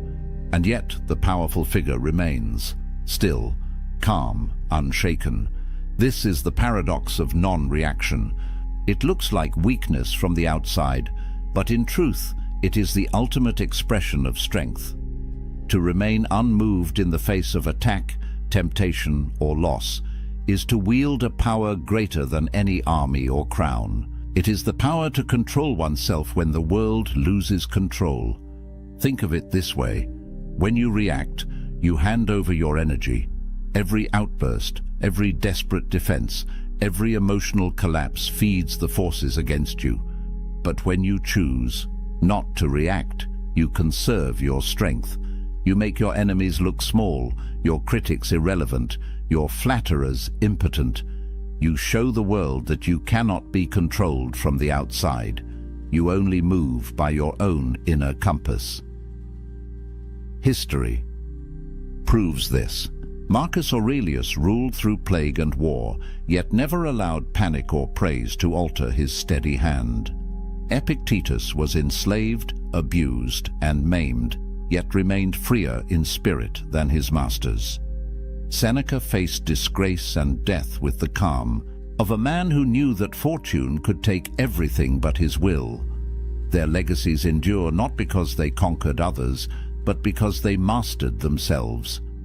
Fiction tells us the same story in another language. Heroes who ignore the baited insult. Leaders who refuse to fight rumors with anger. Warriors who stand in silence as their enemies shout, only to win not with words, but with patience. Their strength lies not in what they do, but in what they refuse to do. So why does it matter today? Because our lives are filled with provocations. Social media demands reaction. Work pressures test our composure. Relationships tug at our emotions. The world constantly dares us to lose ourselves in the noise. But the Stoic lesson is timeless. The person who can remain calm when others panic becomes unshakable. They inspire trust. They command respect. They walk through chaos as though untouchable. This is the fallout of non-reaction, power. Not the noisy kind, not the flashy kind, but the quiet, enduring power that bends the world around it. Return now to the image we began with. A leader sitting in silence while chaos erupts around them. At first, the crowd mistakes it for weakness, but slowly they realize the truth. The silence is not emptiness, it is control. The refusal to react is not surrender, it is mastery. And so I ask you again, what would your life look like if you mastered this art?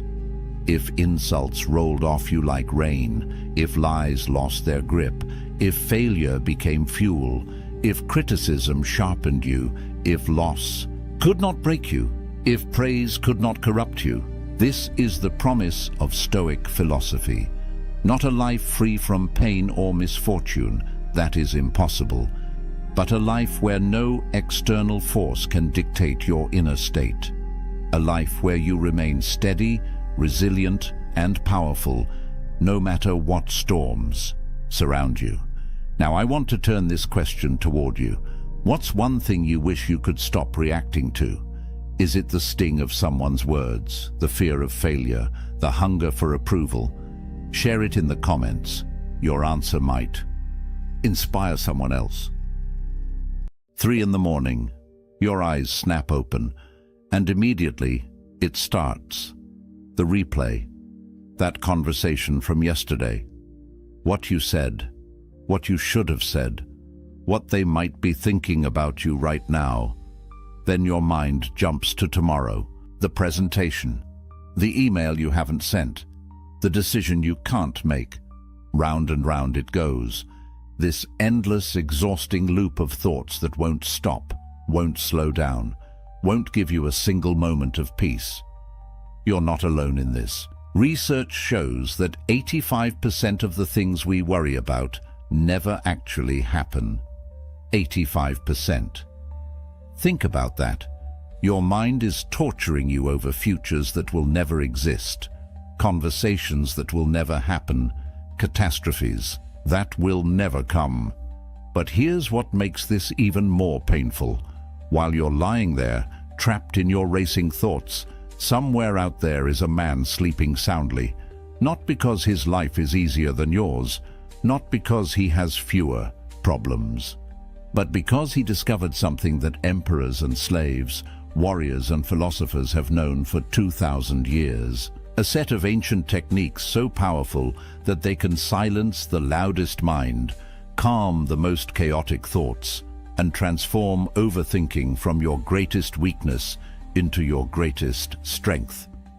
In the next 20 minutes, you're going to learn 12 paths that the Stoics used to master their minds. These aren't motivational speeches or empty affirmations. These are battle-tested techniques that Marcus Aurelius used while commanding armies, that Epictetus used while enslaved, that Seneca used while advising emperors.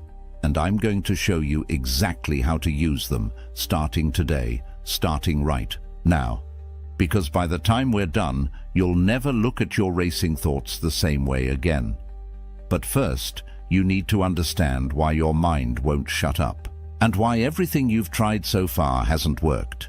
Your brain was designed to keep you alive. 10,000 years ago, that meant constantly scanning for threats, the rustling in the bushes, the stranger from the rival tribe, the food that might be poisoned. Overthinking wasn't a problem back then. It was survival.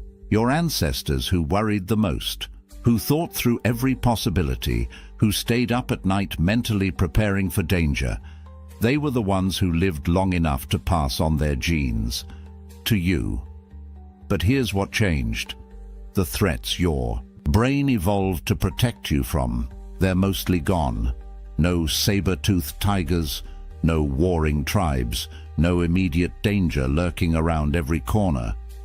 But your brain, it hasn't gotten the memo. It's still scanning, still searching, still trying to find the threat. And in the absence of real danger, it creates imaginary ones. That text message you sent 3 hours ago that hasn't been answered yet, your brain treats it like a threat. That mistake you made at work last month, threat. That upcoming conversation you're dreading, threat, threat, threat. And then we added gasoline to this fire. Social media showing you everyone's highlight reel while you're living your behind the scenes. A culture that tells you you're supposed to have it all figured out by 30. Endless options for everything from what to eat, to where to live, to who to become, creating a paralysis of choice. Your brain isn't just scanning for threats anymore, it's drowning in them. Seneca, the great Roman philosopher, said something nearly 2,000 years ago that sounds like it was written yesterday. We suffer more often in imagination than in reality. Read that again. Most of your suffering isn't happening to you. You're doing it to yourself, in your mind, right now. And the cost of this? It's not just a few sleepless nights. Chronic overthinking rewires your brain. It floods your system with stress hormones. It paralyzes your decision-making. It damages your relationships because you're never fully present, always half somewhere else, lost in your thoughts. It drains your energy, leaving you exhausted from battles that only exist in your head. And here's the cruelest part. The more you try to stop overthinking by thinking about it, the worse it gets. It's like trying to escape quicksand by struggling. Every effort pulls you deeper. You can't think your way out of overthinking, but you can train your way out. And that's exactly what the Stoics discovered. The first path begins with a question that will change everything. A question so simple, so obvious, yet so rarely asked that when you finally understand it, your entire relationship with worry transforms in an instant. Epictetus, a philosopher who spent his early life as a slave, understood something that most free men never grasp. He said, "Some things are up to us, and some things are not." That's it. That's the foundation. But don't mistake simplicity for weakness. This single distinction, this one clear line, is the most powerful mental tool you'll ever possess.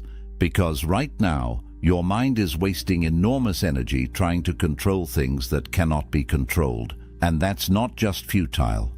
It's the source of almost all your overthinking. So let's get specific. What's actually in your control? Your thoughts. How you interpret what happens to you. Your actions. The choices you make right now, in this moment. Your responses to whatever life throws at you. That's it. That's the list. Everything else? Your body and what it does or doesn't do. Your reputation and what people think or say about you. The past, which is already written. The future, which hasn't happened yet. Other people and their choices, their moods, their opinions. The weather, the economy, traffic.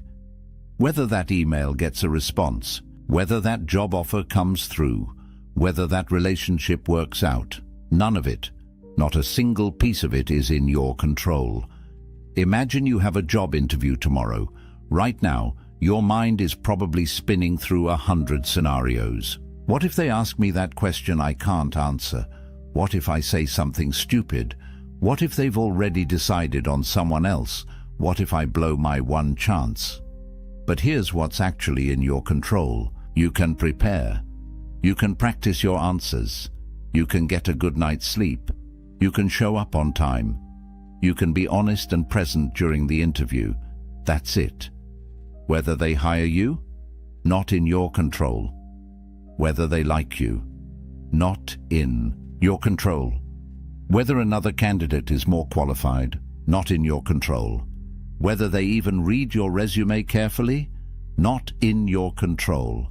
And here's where it gets liberating. Once you truly see this distinction, once you genuinely accept it, something remarkable happens. You stop wasting energy on the 90% of things you can't influence and pour everything into the 10% you can. Your overthinking doesn't just decrease, it targets correctly. Because real thinking, productive thinking, strategic thinking, it only works on things you can actually affect. Try this right now. Take whatever's been keeping you up at night, whatever worry has been looping through your mind, and ask yourself honestly, is this within my control? Not partially. Not maybe if I try hard enough. Actually, truly, in my control. And if it's not, your job isn't to figure it out. Your job is to let it go. Not because you don't care, but because caring about things you can't control is just another word for suffering. That's the first path, the foundation. But now we're going to do something that seems completely backward, something that will make you question everything you've been told about positive thinking. Most people run from their fears. They avoid thinking about what could go wrong. They distract themselves. They try to stay positive. And then, when something bad actually happens, they're devastated, blindsided, unprepared. The Stoics did the opposite. They had a practice called premeditatio malorum, the premeditation of evils. Deliberately, systematically, they would imagine everything that could go wrong, And this wasn't pessimism. This was preparation. Marcus Aurelius, the most powerful man in the world, would sit each morning and imagine his empire crumbling, his armies defeated, his loved ones dead, not to torture himself, but to prepare his mind, so that if these things happened, he wouldn't be destroyed by surprise. He would be ready. And here's what's fascinating. Modern psychology has discovered that this actually works. When you deliberately visualize a worst-case scenario in a controlled way, something changes in your brain. The fear loses its power, because fear feeds on the unknown, on the what-if. But when you look directly at the worst possible outcome, when you play it out fully in your mind, you realize something profound. You could handle it. You'd survive. Let's say you're terrified of that difficult conversation you need to have. Your boss, your partner, your parent. Your mind keeps spinning, avoiding it, building it up into something catastrophic. Here's what a Stoic would do. Sit down, close your eyes, and imagine it going as badly as possible. They yell at you, they reject you, they end the relationship. Play it all the way through. Don't stop at the fear. Go past it. What happens next? You'd be hurt. You'd feel pain. And then, you'd pick yourself up. You'd move forward. You'd survive. You'd maybe even grow stronger. This isn't catastrophizing. That's when you spiral out of control, lost in worst-case scenarios, with no purpose, no direction. This is different. This is deliberately walking through the fear to the other side. And once you're there, once you've seen that you can handle the worst, the overthinking stops. Because what's left to worry about? You've already faced it. Marcus Aurelius used this before every battle. Seneca used it before every political confrontation. They weren't trying to manifest disaster. They were removing its power to paralyze them. Try it. Give yourself 5 minutes. Pick your biggest current fear and imagine it happening. All the way through. Watch how the fear transforms from a monster in the dark to a manageable challenge in the light. But now we need to address the real problem. Because here's the truth. Overthinking doesn't actually live in your present. It lives in two places. The past, where you endlessly replay what happened, and the future, where you endlessly rehearse what might happen, which means there's one place your overthinking cannot survive. Right here, right now. Marcus Aurelius wrote, "Confine yourself to the present." Not as a nice idea, as a command, because he understood something critical. In this exact moment right now, as you're hearing these words, are you okay? Not yesterday, not tomorrow, right now. Your body is breathing, your heart is beating, you're here, you exist. And in this moment, stripped of past and future, most of your problems disappear. They don't exist here. The past is gone. It's literally not real anymore. It's a memory, a story you tell yourself. And the future? It hasn't happened. It's imagination, fiction. The only thing that's real, the only moment you ever actually live in, is now, this one. But your mind doesn't want to stay here, because the present moment is usually fine, and if the present is fine, your threat-scanning brain has nothing to do, so it pulls you into the past to find things to regret, or into the future, to find things to fear. Here's how you anchor yourself back. Right now, this instant, notice 5 things you can see. Actually look at them. Then 4 things you can hear. 3 things you can feel, your body touching the chair, your clothes on your skin. 2 things you can smell, 1 thing you can taste. This isn't a meditation technique. This is an emergency brake, because overthinking is a mental state, and mental states can't survive when you're fully embodied, fully present, fully here. There's an old Zen story. A student asks his master, "What is enlightenment?" The master says, When I'm hungry, I eat. When I'm tired, I sleep. The student is confused. But doesn't everyone do that? And the master replies, no. When most people eat, they're thinking about 1,000 other things. When they sleep, they're worrying about tomorrow. They're never fully where they are. That's the disease of overthinking, being everywhere except here. And the cure is radical presence. When you eat, eat. When you walk, walk. When you work, work. Be fully in whatever you're doing and watch how the racing thoughts have nowhere to attach. This moment right now is enough. It's always been enough. Your overthinking is just your mind's way of refusing to believe that. But sometimes, even when you're present, even when you've separated what you can control from what you can't, the problems still feel massive, overwhelming, all-consuming. That's when you need to change your perspective. Literally, you need to zoom out, way out. This is what Marcus Aurelius called the view from above. Here's how it works. Right now, you're trapped inside your perspective. Your problems feel huge because you're looking at them from 3 inches away. So pull back. Imagine yourself rising above your body. You can see yourself wherever you are right now. Keep rising.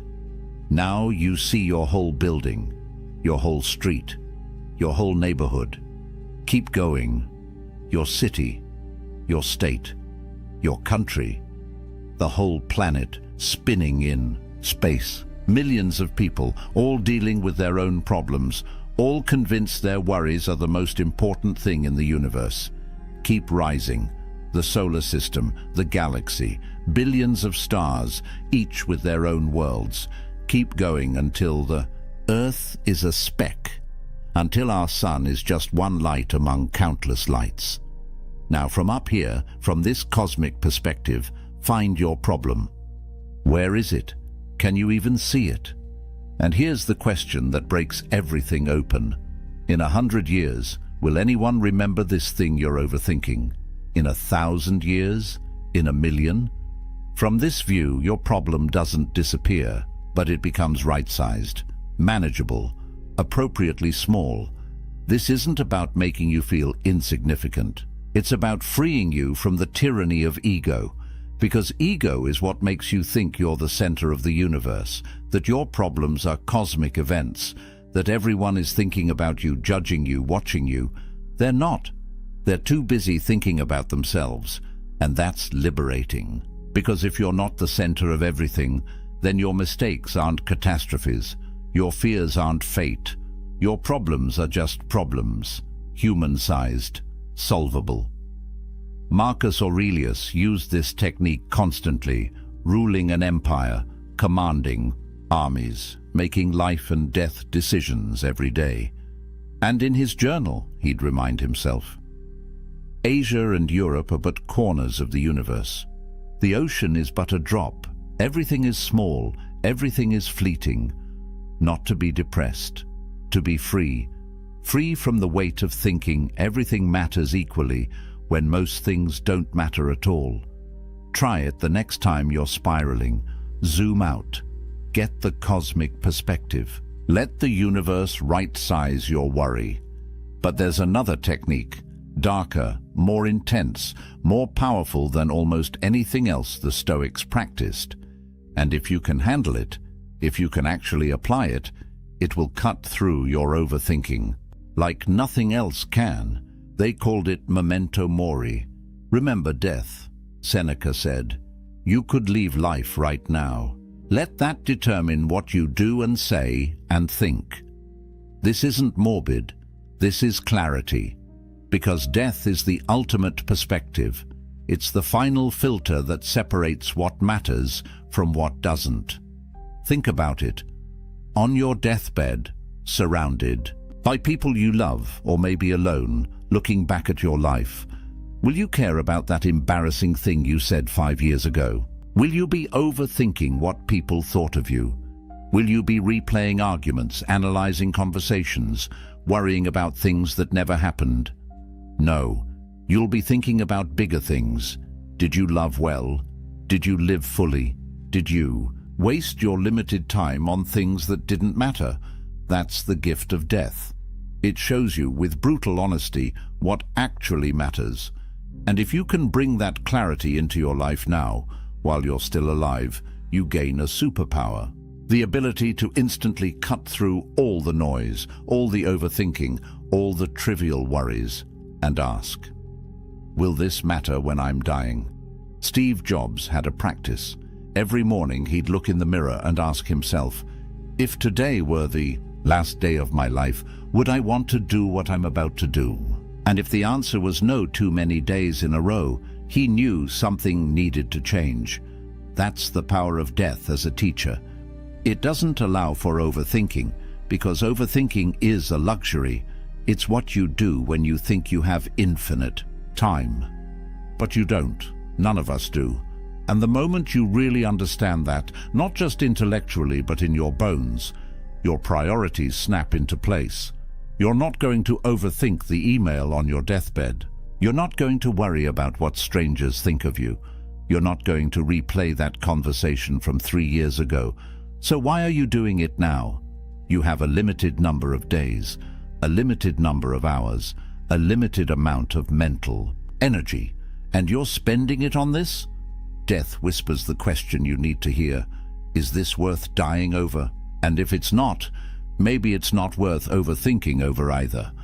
The Stoics kept skulls on their desks. They meditated in graveyards, not because they were depressed, because they refused to forget. Life is short, time is limited, and every moment you spend lost in your head is a moment you're not actually living. Memento mori, remember death, not to fear it, but to let it wake you up. Now, let's talk about something that sounds completely wrong, something that goes against every modern message about self-care and comfort and taking it easy. The Stoics believed that you should deliberately make yourself uncomfortable. They called it voluntary discomfort, and it might be the most misunderstood practice they taught. Seneca was rich, unbelievably wealthy. He could have had every luxury. Instead, he would deliberately sleep on a hard floor, eat simple bread and water, wear rough clothes, go without heat in winter. Why? Because he was training, not his body, his mind. He was teaching himself a critical lesson. I can handle hard things. And that lesson, that bone-deep knowledge that you can endure discomfort, that you're tougher than you think, it's the antidote to fear. And fear is what drives most overthinking. Here's what happens when you live a life of constant comfort. You become fragile, soft. Your tolerance for difficulty shrinks. And then when something actually hard happens, something you can't avoid or fix or make comfortable, you break, you panic, you spiral, because you've never trained for it. But when you voluntarily expose yourself to difficulty, when you choose temporary discomfort, you build a different relationship with hardship. You prove to yourself over and over that you're resilient, that you can handle it. Modern applications. Take a cold shower. Let yourself be hungry. Have that difficult conversation you've been avoiding. Do the hard workout. Sit with boredom instead of reaching for your phone. Each time you choose discomfort, each time you lean into something hard, you're sending your brain a message. I'm not fragile. I'm not weak. I can do difficult things. And that message, repeated enough times, changes everything. Because now, when your mind starts to spiral about some future difficulty, you have evidence. You've been uncomfortable before. You survived. You even grew stronger. This is the opposite of how most people live. They avoid discomfort at all costs. They optimize for ease. And then they wonder why every little challenge feels overwhelming, why they overthink every decision, every risk, every potential difficulty. It's because they've never proven to themselves that they can handle hard things. But you can. And voluntary discomfort is how you prove it. Start small. Tomorrow morning, end your shower with 30 seconds of cold water. Just 30 seconds. Watch what it does to your mind. Watch how you feel afterward. Stronger, more alert, more capable. That's not just physical, that's psychological. You did something hard, on purpose. And you're fine, better than fine. The Stoics knew this. They knew that comfort is a trap, that ease makes you weak, that the path to mental strength runs directly through voluntary difficulty. So stop running from discomfort. Start running toward it, and watch your overthinking lose its grip. But here's something you can do that almost no one does anymore, something so simple, so accessible, yet so powerful that when you actually do it consistently, your entire inner world transforms. The Stoics wrote every day, not blog posts, not social media, private journals, personal reflections. Marcus Aurelius's Meditations wasn't a book he intended to publish. It was his private journal, his way of working through his thoughts, of talking to himself, of gaining clarity. And you need to do the same thing. Here's why journaling is different from just thinking. When thoughts stay in your head, they loop, they repeat, they get tangled with other thoughts, they spiral endlessly with no resolution. But when you write them down, when you force them out of your mind and onto paper, something shifts. They become external. You can see them, examine them, challenge them, complete them. There's a psychological phenomenon called the Zeigarnik effect. It means your brain obsesses over unfinished tasks. And overthinking, it's your brain trying to complete thoughts that never get completed. They just loop and loop and loop. Journaling completes them. It gives them closure. Here's a simple practice. Every evening before bed, answer 3 questions. What worried me today? What was actually within my control about those worries? And what did I learn? That's it. 5 minutes. But in those 5 minutes, you're doing something profound. You're processing your day. You're applying the dichotomy of control. You're extracting wisdom from experience. And most importantly, you're telling your brain, we dealt with this. It's done. You can stop spinning now. Marcus Aurelius would do this in his tent during military campaigns, surrounded by war, by death, by constant pressure, and writing gave him clarity, distance, perspective. You don't need to be eloquent. You don't need to write beautifully. You just need to get the thoughts out, because as long as they're bouncing around in your skull, they own you. But once they're on paper, you own them. You can see them for what they are, often smaller than you thought, sometimes silly, occasionally important. But now they're external, manageable, finished. Stop trying to think your way to clarity. Start writing your way there. Let the page hold the weight your mind can't carry. Now we come to one of the most famous Stoic ideas, and it's probably the most misunderstood, because when people hear the obstacle is the way, they think it's some motivational cliché, some empty phrase about turning lemons into lemonade. But that's not what Marcus Aurelius meant at all. He was teaching something much more radical. He was saying that the obstacle isn't just something you overcome. It is the path forward. The impediment becomes the advantage. The problem contains its own solution. Here's what this actually means. Every difficulty you face, every challenge, every setback, it forces you to change, to adapt, to grow, to find a new way. And that process of changing, that's what develops you. That's what makes you stronger, more skilled, more resilient, more capable. Without the obstacle, you stay the same, comfortable, weak. The obstacle is what shapes you. It's not blocking your path. It is your path. Think about it. That job you didn't get, the one you were sure would destroy you, it forced you to find something better. That relationship that ended badly, it taught you what you actually need in a partner. That business that failed, It gave you the lessons you needed to succeed the next time. At the time, they felt like disasters, but looking back, you can see how they redirected you towards something better, something you wouldn't have found without them. But here's the key. This only works if you change your orientation. If you see obstacles as enemies, as things to be avoided, as evidence that the universe is against you, then you'll just be miserable. But if you can train yourself to see every obstacle as a teacher, as a challenge that will make you stronger, as an opportunity to prove what you're made of, then everything changes. The obstacle stops being a problem and becomes a project. And projects are solvable. They're interesting. They give you direction. You're overthinking about problems. It's because you're treating them as catastrophes. But what if they're just data, just information about where you need to grow, what you need to learn, how you need to change? That job stress.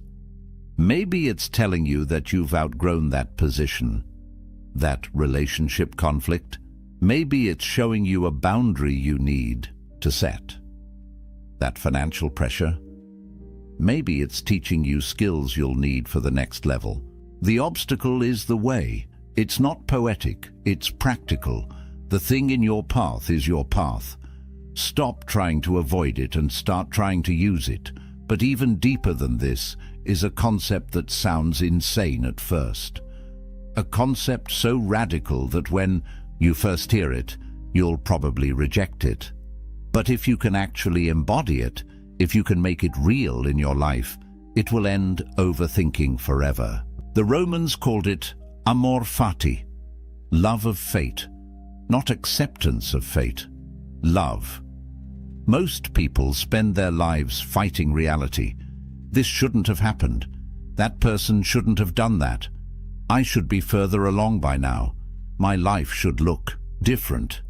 And all that resistance, all that shoulding, it's exhausting. It's the source of endless suffering.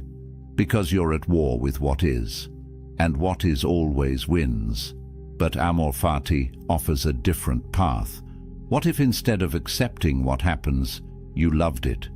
What if you looked at everything that occurred, the good, the bad, the beautiful, the painful, and said, this is exactly what needed to happen for me to become who I'm meant to be. This isn't toxic positivity. This isn't pretending bad things are good. This is understanding that your life, exactly as it has unfolded, with every twist and turn and setback and surprise, has made you who you are. And who you are right now is exactly who you need to be to handle what comes next. Could things have been different? Sure. But they weren't. This is what happened. And fighting it, resenting it, overthinking how it could have been better, that's just pain you're adding to pain. Suffering you're adding to difficulty. Think about Nelson Mandela. 27 years in prison. Most people would have been destroyed by that. Bitter, broken, angry. But Mandela said those years were necessary. They made him the leader he needed to be. They taught him patience, forgiveness, strategy. Without that suffering, he wouldn't have had the wisdom to unite a nation. He didn't just accept his fate, he loved it, because he understood that it was shaping him for something greater. Now, your challenges probably aren't that extreme, but the principle is the same. That betrayal, that failure, that loss, that disappointment you keep overthinking. What if it had to happen exactly as it did? What if the universe, or fate, or God, or whatever you want to call the force that shapes things, what if it knew something you didn't? What if this thing that feels like a curse is actually preparing you for something you can't even see yet? Amor fati doesn't mean becoming passive. It means becoming powerful. Because once you stop resisting what is, once you stop wasting energy on should have, all that energy becomes available for what now? You're not fighting the current anymore. You're swimming with it. And suddenly you're moving twice as fast with half the effort. The overthinking stops because there's nothing to overthink. What happened, happened. What is, and you love it all because it's yours, your life, your story, your path. And it's perfect, not because nothing bad happened, but because everything that happened made you who you are.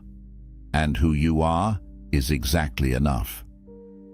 There's another practice the Stoics used that connects to this. They would imagine losing everything they loved: their family, their health, their possessions, their reputation. This sounds dark, maybe even cruel. But here's what it actually does. It generates gratitude, intense, profound, life-changing gratitude. Because when you imagine losing something, when you really play out what life would be like without it, you suddenly see what you have. Really see it. Not take it for granted, not overlook it. See it with clear eyes. Seneca said, "If you want to be rich, don't add to your money. Subtract from your desires." And imagining loss does exactly that. It shows you that what you have right now, this moment, this life, these people, this body, even with all its flaws and problems, it's enough. It's more than enough. It's everything. But you can't see that when you're overthinking about what you don't have, about what could go wrong, about what might happen. You can only see it when you pause and genuinely consider, what if this was gone tomorrow? Try it. Right now. Think about someone you love, someone you see regularly, maybe even take for granted. Now imagine they're gone. Really gone. What would you give for one more conversation? One more laugh, one more ordinary day, and then realize you have that. Right now, you have them. They're still here. How many more days will you get? You don't know, but you have today.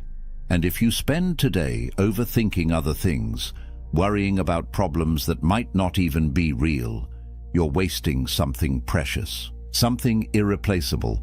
This practice isn't meant to make you sad. It's meant to wake you up, to show you what's real, what matters. And once you see that, once you feel that deep gratitude for what you have right now, the overthinking loses its power, because you realize you're not missing anything. You're not broken. Your life isn't wrong. You're here, alive, and that's miraculous. Now let's address something practical, something physical, because here's what most people don't understand about overthinking. It's not just mental, it's stored in your body. Think about it. When you're anxious, where do you feel it? Your chest, your shoulders, your stomach, your jaw. Anxiety creates physical tension, and that tension keeps the anxiety alive. It's a loop. The thoughts create tension. The tension feeds the thoughts, round and round. But the Stoics understood something that modern neuroscience is just now confirming. You can interrupt this loop through the body. Marcus Aurelius wrestled, not as a sport, as a practice, as a way to discharge mental energy through physical action. Because when you move your body intensely, when you push it, challenge it, exhaust it, something happens in your brain. The stress hormones metabolize. The racing thoughts quiet. The tension releases. You can't overthink and sprint at the same time. You can't spiral and do push-ups simultaneously.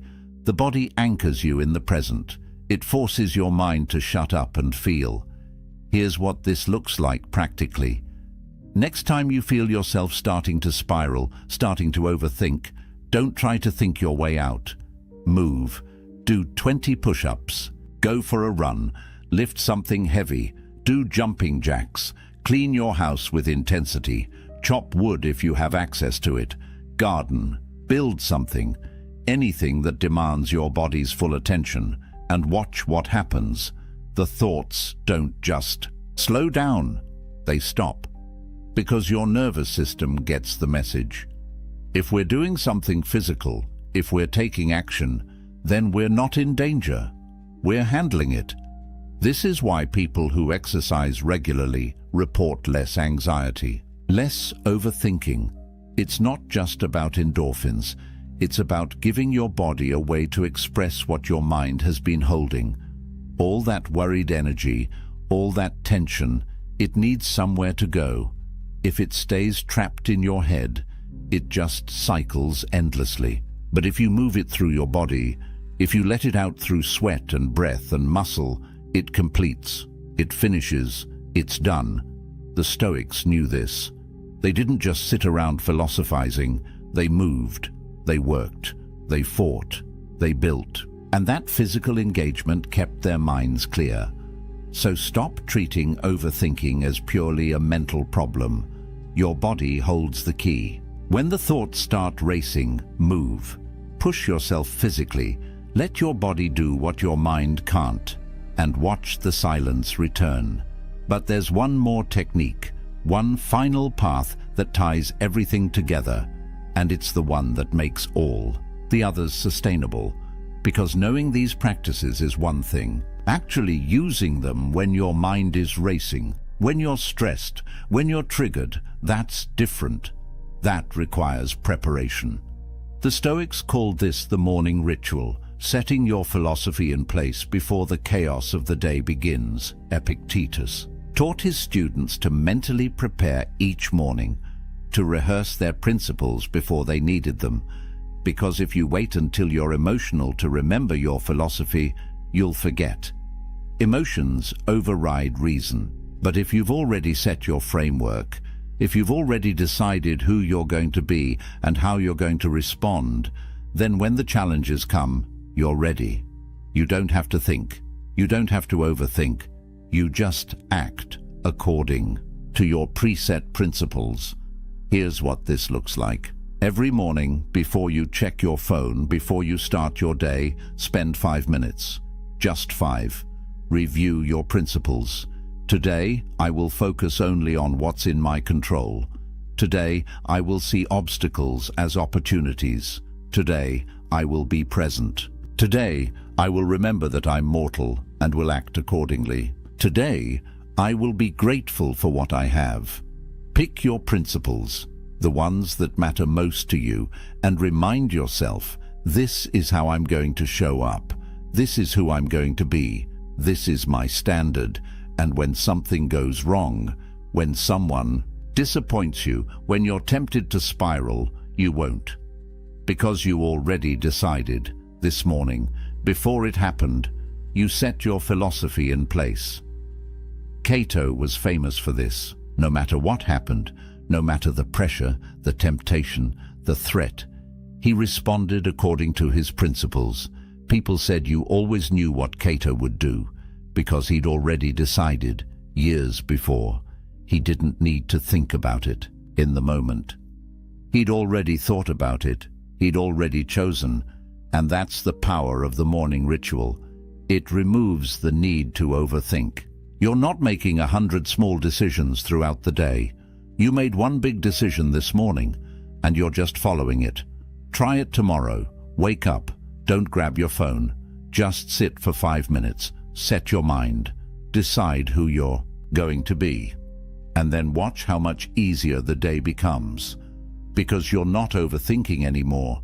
You're just executing a plan you already made. Now, let's bring this all together. These 12 paths, they're not separate techniques you use, one at a time. They're a system. They reinforce each other. They build on each other. They create a complete transformation in how you relate to your mind. Start with the dichotomy of control. That's the foundation. Separate what you can control from what you can't. Then use premeditatio malorum to prepare for difficulties without being paralyzed by them. Anchor yourself in the present moment, because that's where overthinking dies. Take the view from above when problems feel overwhelming. Remember death to clarify what actually matters.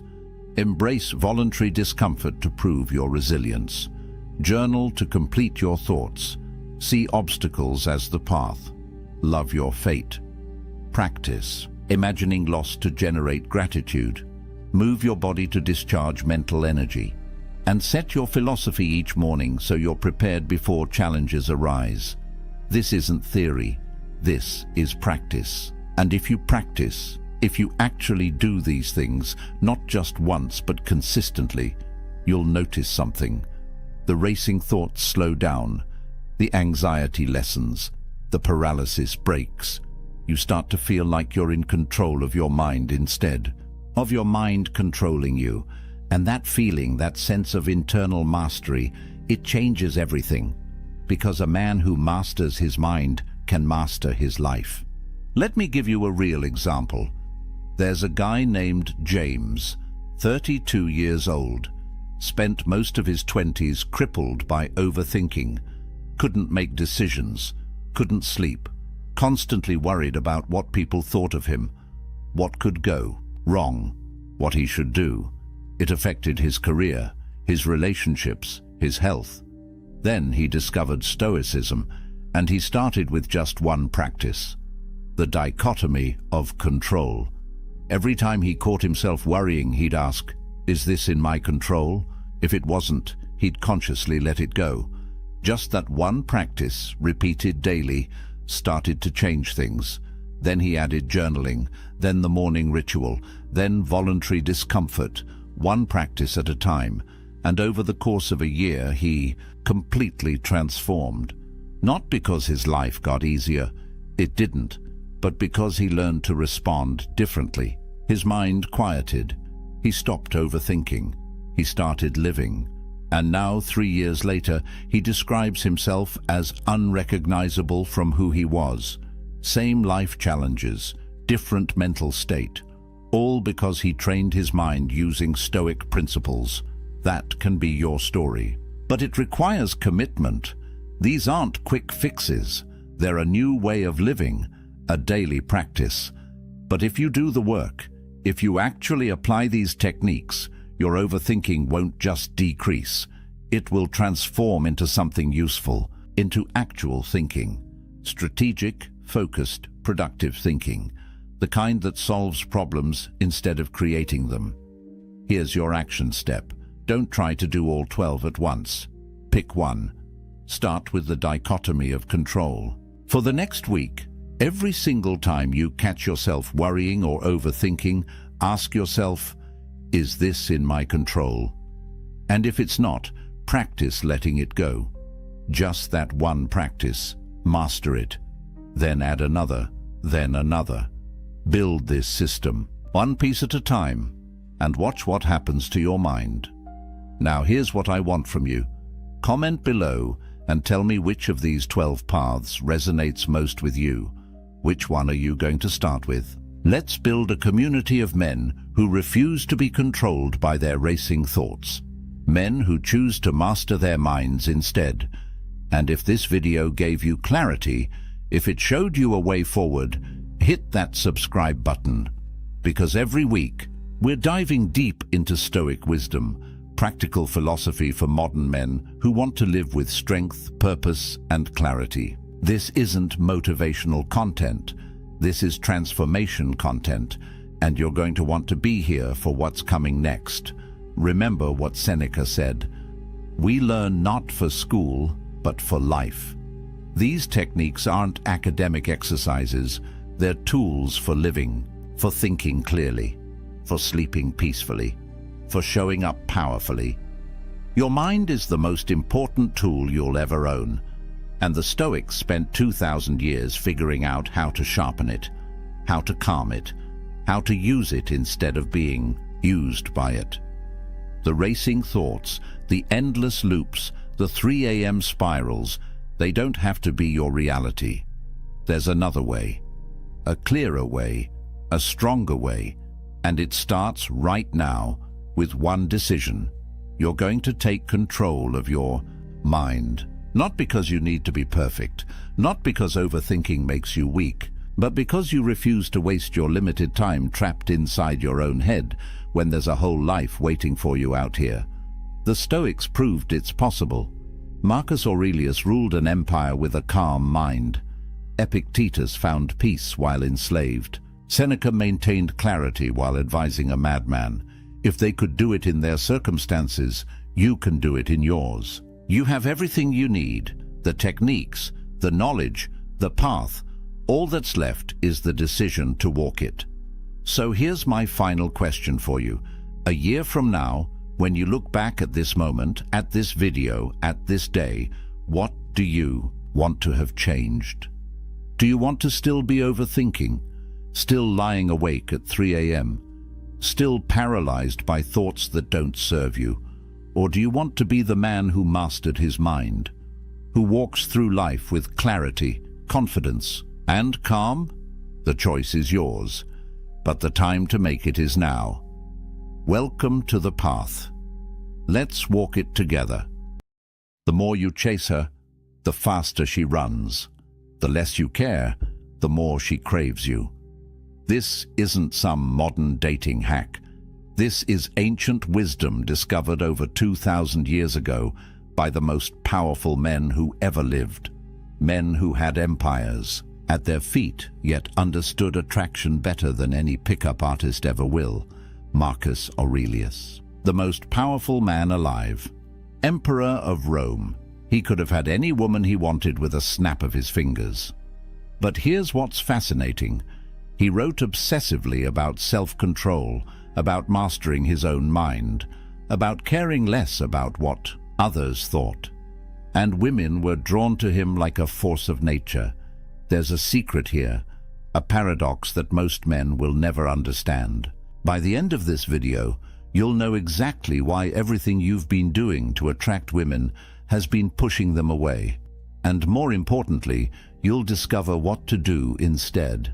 This isn't about tricks or manipulation. This is about becoming a different kind of man. The kind women can't help but obsess over. Most men will never learn this. They'll spend their entire lives confused, frustrated, wondering why nice guys finish last. You're about to become the exception. So let's dive into the ancient philosophy that changes everything. Right now, there's a crisis happening. Modern men are more confused about attraction than ever before. You see it everywhere. Guys constantly checking their phones, hoping she texted back. Overanalyzing every conversation. Trying desperately to say the right thing, wear the right clothes, impress her with the perfect date. You've probably been there. You meet someone you really like. The conversation flows. You think, there's a connection. Then you text her, and you wait. Minutes turn into hours. Hours turn into days. That sinking feeling in your stomach. Did I say something wrong? Should I text again? Maybe she didn't see it, so you send another message. Something casual, trying not to seem desperate. Still nothing. Now you're spiraling. You're checking Instagram to see if she's active. You're asking your friends what you should do. You're replaying every moment of your interaction, trying to find where it went wrong. Here's what's devastating. You did everything right according to modern dating advice. You were nice. You showed interest. You complimented her. You made your intentions clear. You were respectful, attentive, available. Everything society tells you women want. But something feels terribly wrong, because despite doing everything right, you're not getting the results. The women you really want seem uninterested. The ones you treat best seem to care the least. Meanwhile, you watch other guys who seem to care less, guys who put in less effort. Somehow they're the ones these women chase. This confusion is eating you alive. And here's what no one tells you. It's not your fault. You've been lied to. Because attraction doesn't work the way you've been taught. In fact, attraction works backwards. 2,000 years ago, the ancient Stoics discovered something profound about human nature, something that explains everything. But before I reveal exactly what it is and how to use it, you need to understand the foundation. You need to understand why most men fail before they even begin. His name was Epictetus, born a slave in ancient Rome. He had nothing, no power, no status, no freedom. Yet this man became one of the greatest teachers in history. Rome's most powerful men traveled across the empire just to hear him speak. Why? Because he discovered something that changed everything. Epictetus taught what's called the dichotomy of control. It's simple but earth-shattering. There are things you control and things you don't control. That's it. Your thoughts, your actions, your character. These you control completely. Everything else, her response, her feelings, whether she texts back, whether she likes you control none of it. Here's where it gets interesting. Most men live their entire lives focused on what they can't control. You're trying to control her reaction. You're trying to make her like you. You're trying to force an outcome. And in doing so, you're giving away all your power. Think about what happens when you send that text and wait desperately for a reply. You've just handed your emotional state to another person. Your happiness now depends on whether she responds. You're not in control anymore. She is. And women can feel this. It's like a sixth sense. They detect neediness the way sharks detect blood in water. Now let me tell you about Marcus Aurelius, Emperor of Rome, the most powerful man on earth. He could have had any woman just by commanding it. But here's what he wrote in his private journal. You have power over your mind, not outside events. Realize this, and you will find strength. The Emperor of Rome, with infinite power over the external world, spent his time mastering his internal world. That's the secret. He understood that real power isn't controlling others, it's controlling yourself. And this is what made him magnetic. This is what made him irresistible. When you stop needing her validation, when you stop trying to control her response, when you become truly indifferent to the outcome, something shifts. You become magnetic, not because you're playing hard to get, but because you genuinely don't need her approval to feel good about yourself. Women are biologically wired to detect this. For thousands of years, they've had to evaluate men quickly. Is this man confident? Is he secure? Or is he desperate? Every time you text hoping for a response, every time you try too hard to impress, every time you change yourself to please her, you're broadcasting a signal. And that signal says, I need your validation to feel worthy. That's the attraction killer.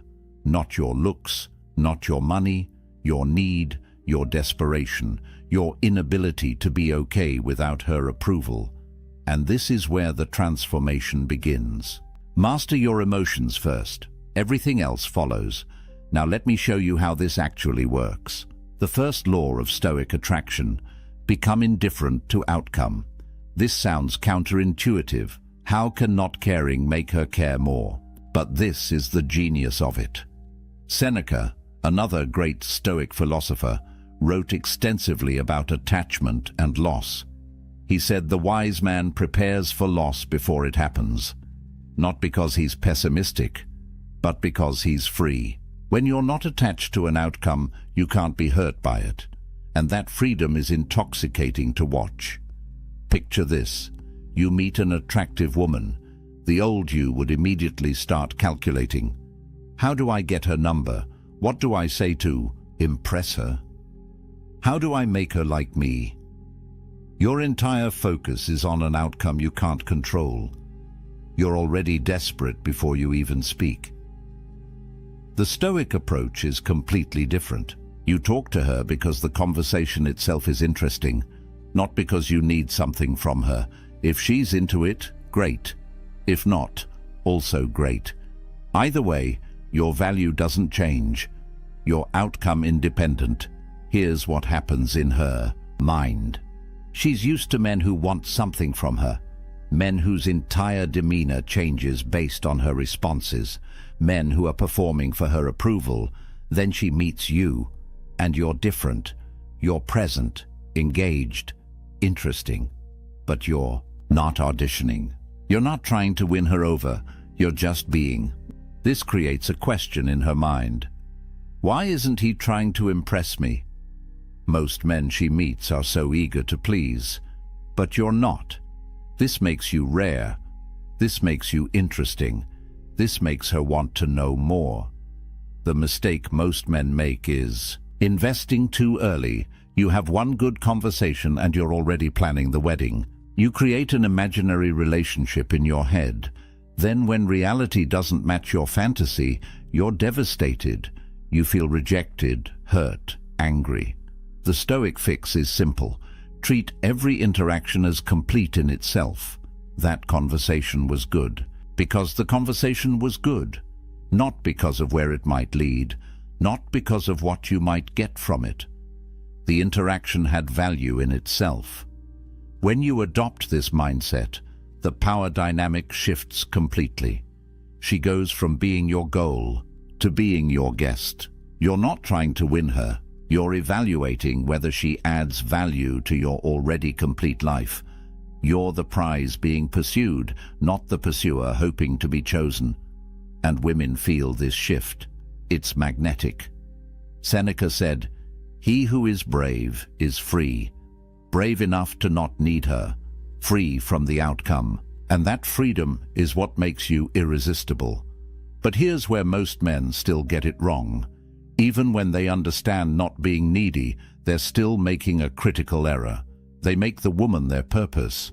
Everything revolves around getting her, keeping her, pleasing her. This is still weakness in disguise. Marcus Aurelius wrote, "The impediment to action advances action. What stands in the way becomes the way." He understood that obstacles, challenges, rejection, these aren't problems. They're the path forward. They make you stronger.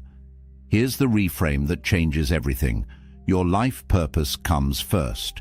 Your mission, your goals, your growth, your excellence. She's not the goal. She's a complement to an already extraordinary life. Not the missing piece that makes you whole. You're already whole. Think about the men that women can't resist. Not the guys trying hardest to get them, but the men who are so focused on their purpose that women have to work to get their attention. The athlete focused on his training. The entrepreneur building his business. The artist lost in his craft. These men aren't ignoring women to play games. They genuinely have something more important, and this creates a powerful dynamic. While you're building, she's watching. She sees a man who doesn't need her validation because he's getting validation from his accomplishments. She sees a man who doesn't have time to play texting games because he's too busy creating something meaningful. She sees a man who can't be manipulated because his worth isn't tied to her opinion. This is what excellence looks like. Physical excellence. You're training your body not to impress her, but because you respect yourself. Mental excellence. You're reading, learning, growing because mediocrity is unacceptable to you. Spiritual excellence. You're developing your character because that's what defines a man. Professional excellence.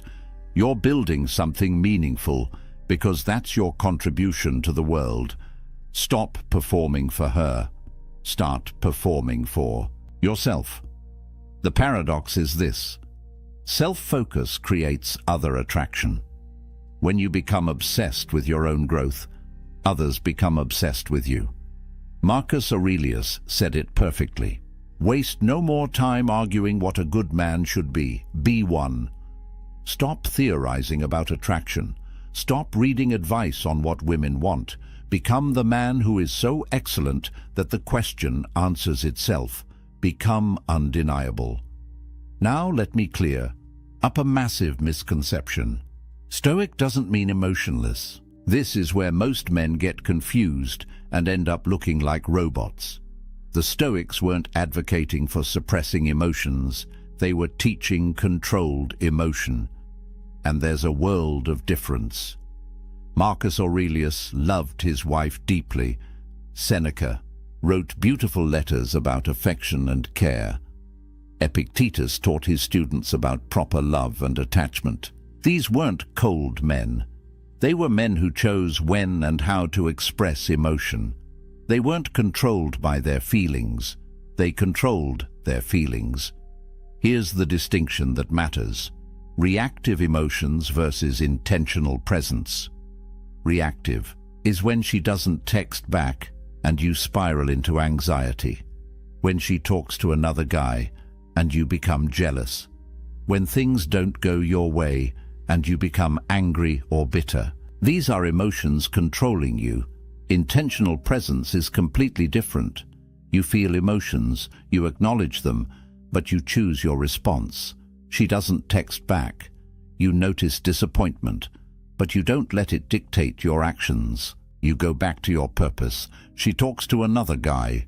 You feel a twinge of jealousy, but you recognize you don't own her. She's free to talk to whoever she wants. Things don't go your way. You feel frustration, but you see it as information, not catastrophe. This is what women crave. Not a man with no emotions, but a man who isn't controlled by his emotions. In a world of chaos, reactive men and emotional instability, a man who remains centered is like an anchor. She can feel safe with you. She knows you won't fall apart when things get difficult. She knows you won't become desperate or possessive or volatile. Think about body language. The Stoic carries himself differently. There's no nervous energy, no fidgeting, no seeking approval with his posture.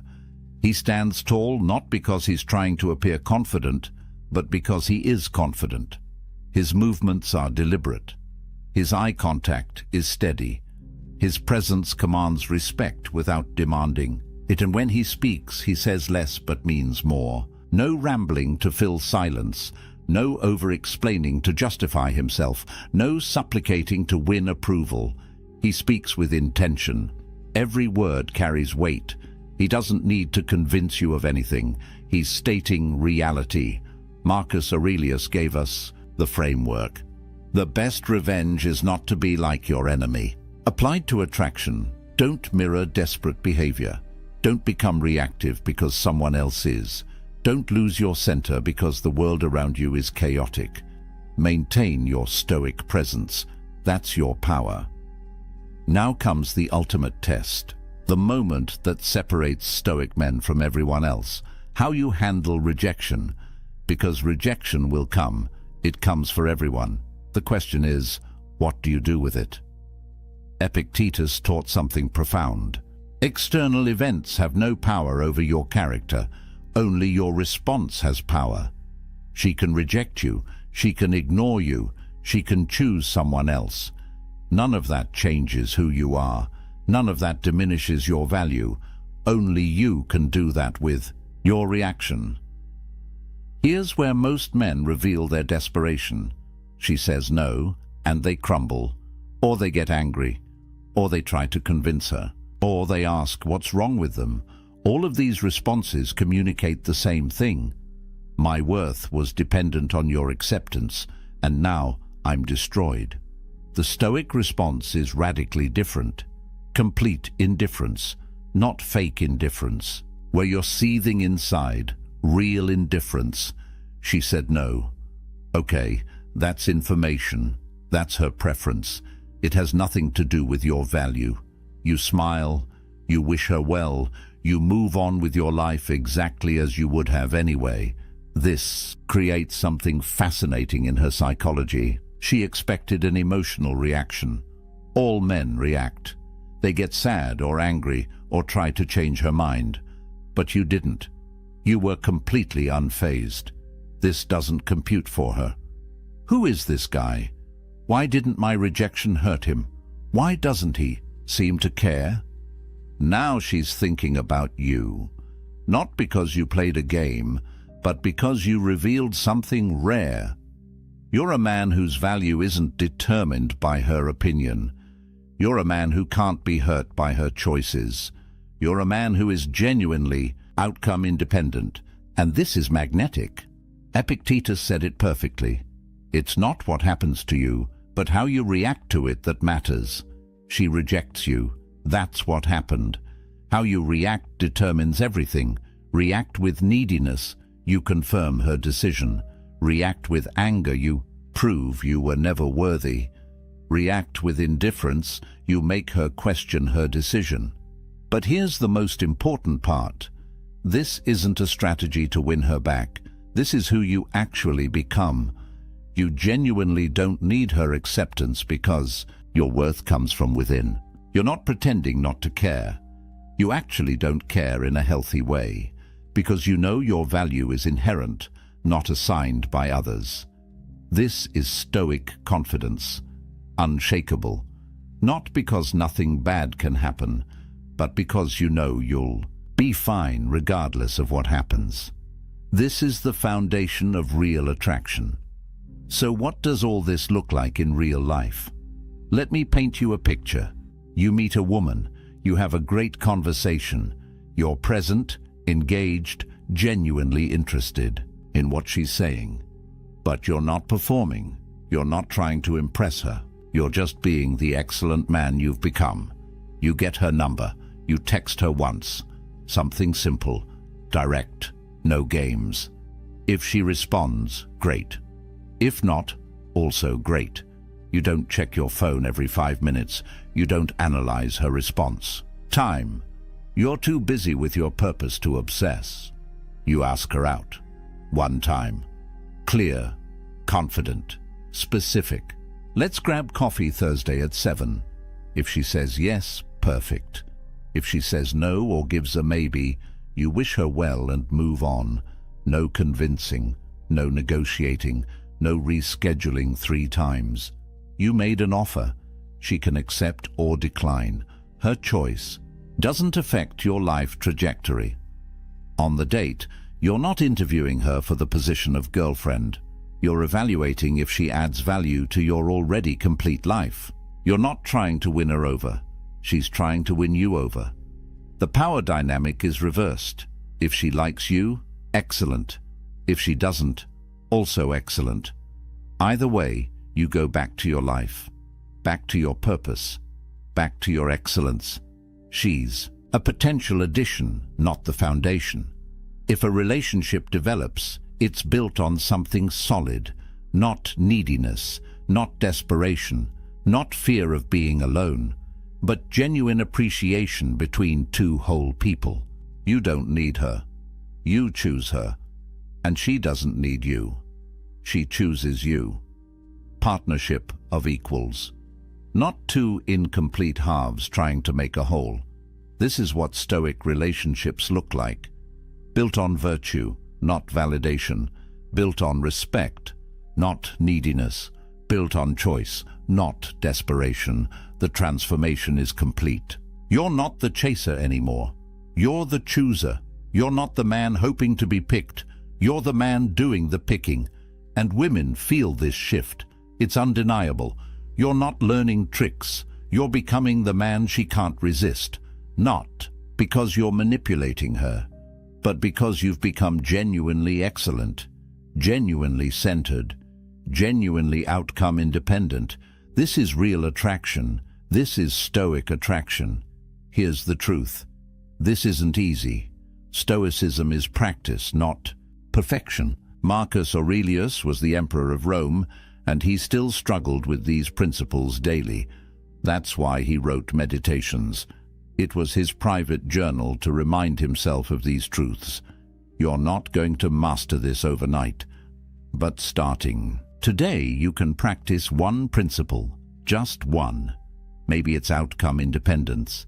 Maybe it's focusing on your purpose. Maybe it's handling the next rejection with indifference. Pick one thing and practice it. In 30 days of genuine practice, your entire reality will change. Not because women suddenly find you more attractive, but because you'll become actually more attractive. You'll carry yourself differently, you'll speak differently, you'll respond to situations differently, and women will notice. Trust me, they'll notice. Remember what we covered. Emotional mastery through the dichotomy of control, indifference to outcome, self-excellence as your primary focus, rejection as fuel instead of failure. These aren't tricks. This is character development. This is becoming a man of value. Before you go, I want to hear from you. Drop a comment right now. Which law will you master first? Outcome independence, self-excellence, emotional control, or rejection resilience? Let me know. because I read every comment and I want to see your progress. If this resonated with you, if this changed how you think about attraction, hit that subscribe button and turn on notifications. Next week, I'm revealing the Stoic morning routine that amplifies everything we talked about today by 10 times. You don't want to miss that. Here's what I want you to remember. Marcus Aurelius ruled an empire. You're just mastering your own mind. If he could do it while managing Rome, you can do it while managing your life. You've got this. The principles are simple. The practice takes dedication, but the results are life-changing. Stop chasing. Start becoming. She'll find you. The excellent man is never alone for long. He's too valuable, too rare, too magnetic. Become that man. The ancient Stoics showed you how. Now it's your turn to walk the path. Stop chasing. Start becoming. She'll find you. There's a man sitting alone in his apartment right now. The city hums outside his window. His phone buzzes with notifications, dating app matches, messages from people wanting his attention, his time, his energy. He looks at the screen, then sets it face down on the table. He pours himself a drink, opens a book, and settles into the silence. And in that moment, he possesses something most men are desperately searching for, but will never find. Freedom. Real freedom. The kind that can't be given or taken away. The kind that lives inside you, independent of anyone else's approval, desire, or presence. Society will tell you this man is broken, that he's missing out. That true fulfillment only comes when you find someone to complete you. But what if I told you that the ancient Stoics, men who built empires and weathered exile, who faced death with calm eyes and lived through chaos with unshaken minds, understood a truth that modern culture has forgotten? What if the greatest power a man can possess isn't the ability to attract someone, but the ability to be whole without anyone at all? This isn't about bitterness. This isn't about fear or avoidance. This is about sovereignty, about building an inner fortress so strong that you don't need external validation to feel alive. Marcus Aurelius ruled the Roman Empire, commanded armies, held the fate of millions in his hands. Yet he wrote in his private journal that the most peaceful place a man can retreat to isn't a mansion in the countryside or a vacation by the sea. It's his own mind, his own soul, the space within that no one else can touch. The Stoics called this autarkia, self-sufficiency, the ultimate virtue. And they understood that until a man learns to be complete in his solitude, he'll spend his entire life as a beggar, seeking scraps of worth from others. So, let me ask you something. When was the last time you sat in silence with yourself and felt at peace? When was the last time you made a decision purely for you, without considering what someone else might think? When was the last time you felt truly free? Because what I'm about to share with you isn't just philosophy, it's liberation. And once you see it, you can't unsee it. The world has sold you a script. From the time you were a boy, you've been handed a blueprint for what success looks like. Get the girl, build the relationship, settle down, find your other half. The narrative is everywhere, in movies, in songs, in the casual conversations where people ask with pitying eyes, "Why are you still single?" As if being alone is a disease that needs curing, as if you're incomplete until someone else validates your existence. And here's the trap.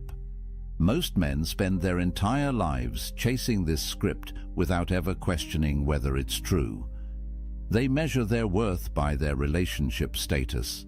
They gauge their masculinity by how attractive their partner is, by how quickly they can lock someone down, by whether they can prove to the world that they're wanted. But the Stoics saw through this illusion 2,000 years ago. Epictetus, who spent years as a slave before becoming one of history's greatest philosophers, taught that true freedom has nothing to do with external circumstances. A man can be chained in a prison cell and be free. A man can live in a palace and be enslaved.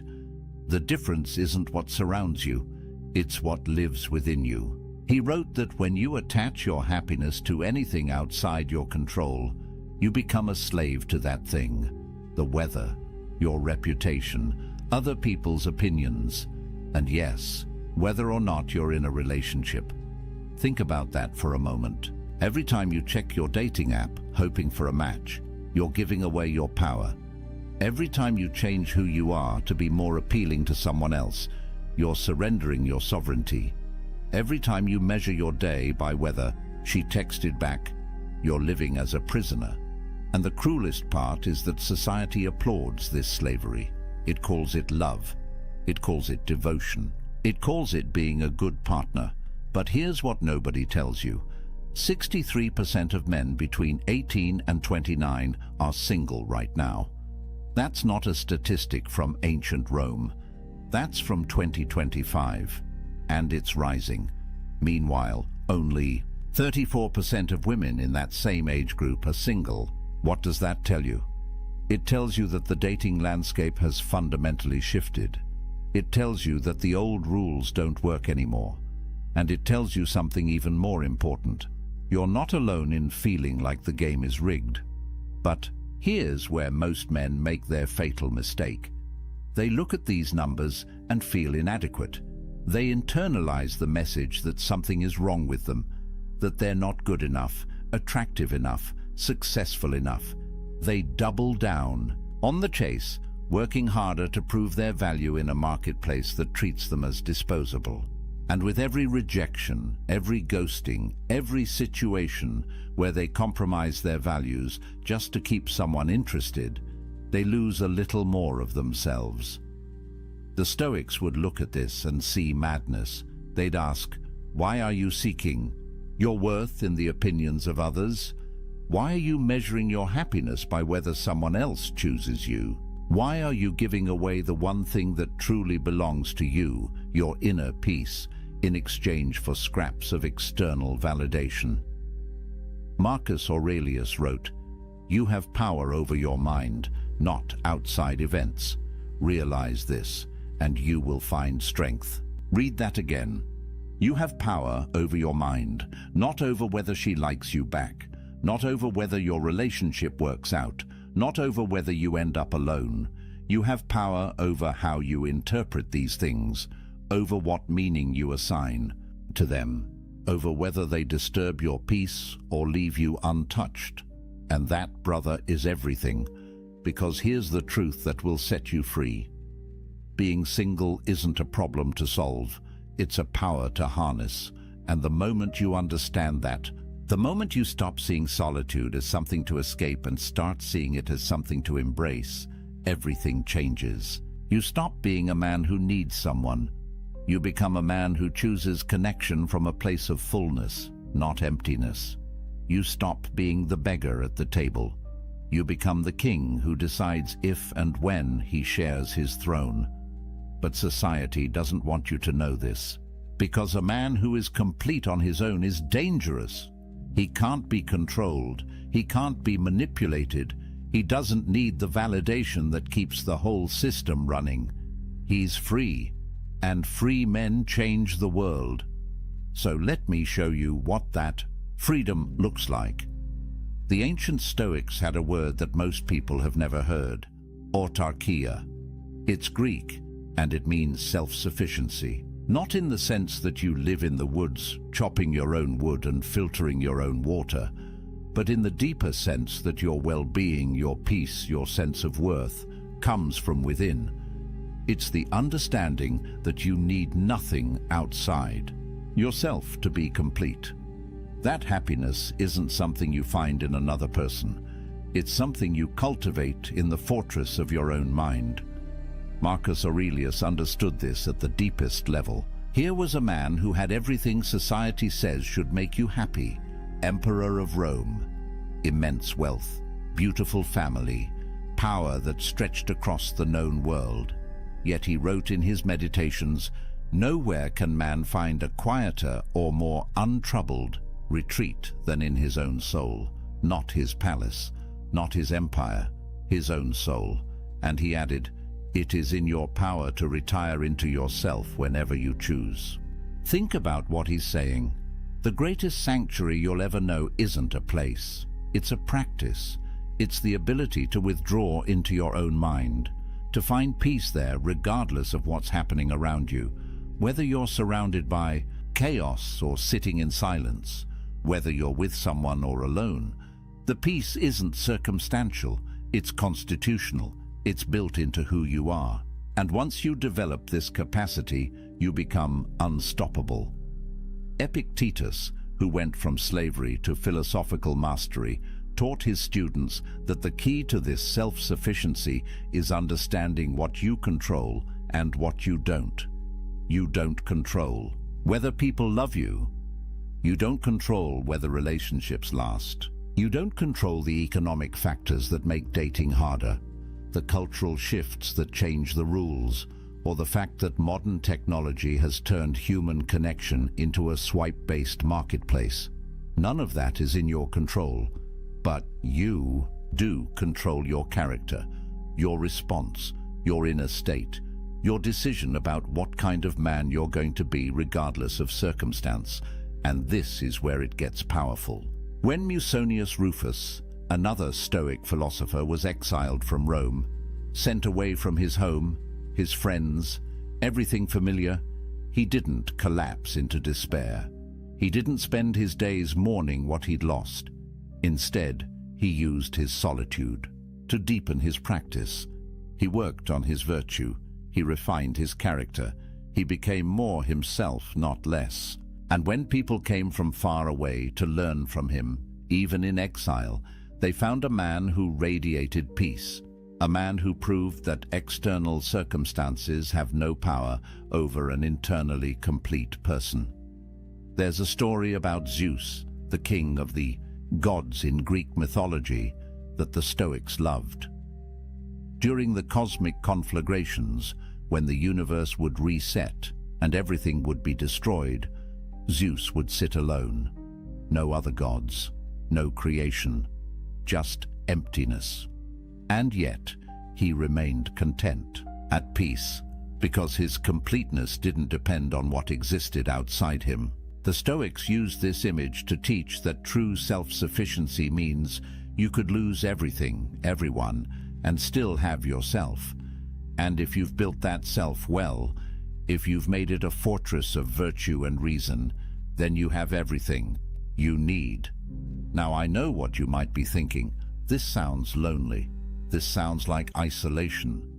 But here's where the Stoics make a crucial distinction. There's a difference between loneliness and solitude.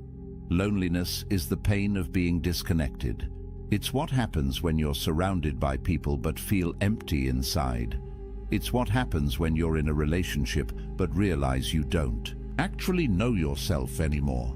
Loneliness comes from lacking connection with others or with yourself. But solitude? Solitude is chosen. It's the intentional practice of spending time with yourself, not because you can't find anyone else, but because you recognize the value of your own company. Modern research backs this up.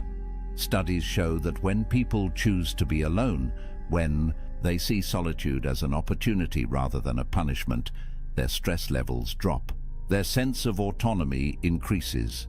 They report feeling more like themselves. But when solitude is forced, when it comes from rejection or circumstance beyond their control, that's when the negative effects show up. The difference is agency, power, choice. A man who embraces solitude isn't running from connection. He's building the foundation that makes genuine connection possible. Because you can't share yourself with someone else if you don't know who you are. You can't build intimacy if you're empty inside. The strongest relationships don't happen between two incomplete people desperately trying to fill each other's voids. They happen between two whole people who choose to walk side by side, not because they need to, but because they want to. And this brings us to something crucial. Self-sufficiency doesn't mean you become cold or isolated. Seneca, one of the wealthiest and most influential men in Rome, wrote extensively about friendship. He said that a wise man doesn't need friends, but he still desires them, not because they complete him, not because he can't survive without them, but because friendship, real friendship built on virtue and mutual respect, enhances life. It's a preferred indifferent, as the Stoics would say. Nice to have, but not necessary for your peace. Think about how revolutionary that is. Most men approach relationships from need. They need validation, they need sex, they need emotional support, they need someone to make them feel valuable. But when you approach from self-sufficiency, everything shifts. You don't need anyone, you choose them. And that choice, made from abundance rather than scarcity, creates relationships that are powerful, genuine, and free. Because neither person is using the other to fill a hole. Both are whole already. They're just enjoying the experience of being whole together. But getting to this point requires practice. It requires you to spend time alone and actually work on yourself. Not just scroll social media or numb out with entertainment. Real inner work. And that's uncomfortable, because when you sit in silence with yourself, when you remove all the distractions and external validations, you're forced to confront who you actually are, the thoughts you've been avoiding, the patterns you've been running from, the ways you've been living someone else's script instead of your own. Marcus Aurelius faced this daily. In his journal, he wrote reminders to himself. Wake up in the morning and remember who you are. Remember your principles. Don't let the chaos of the day pull you away from yourself.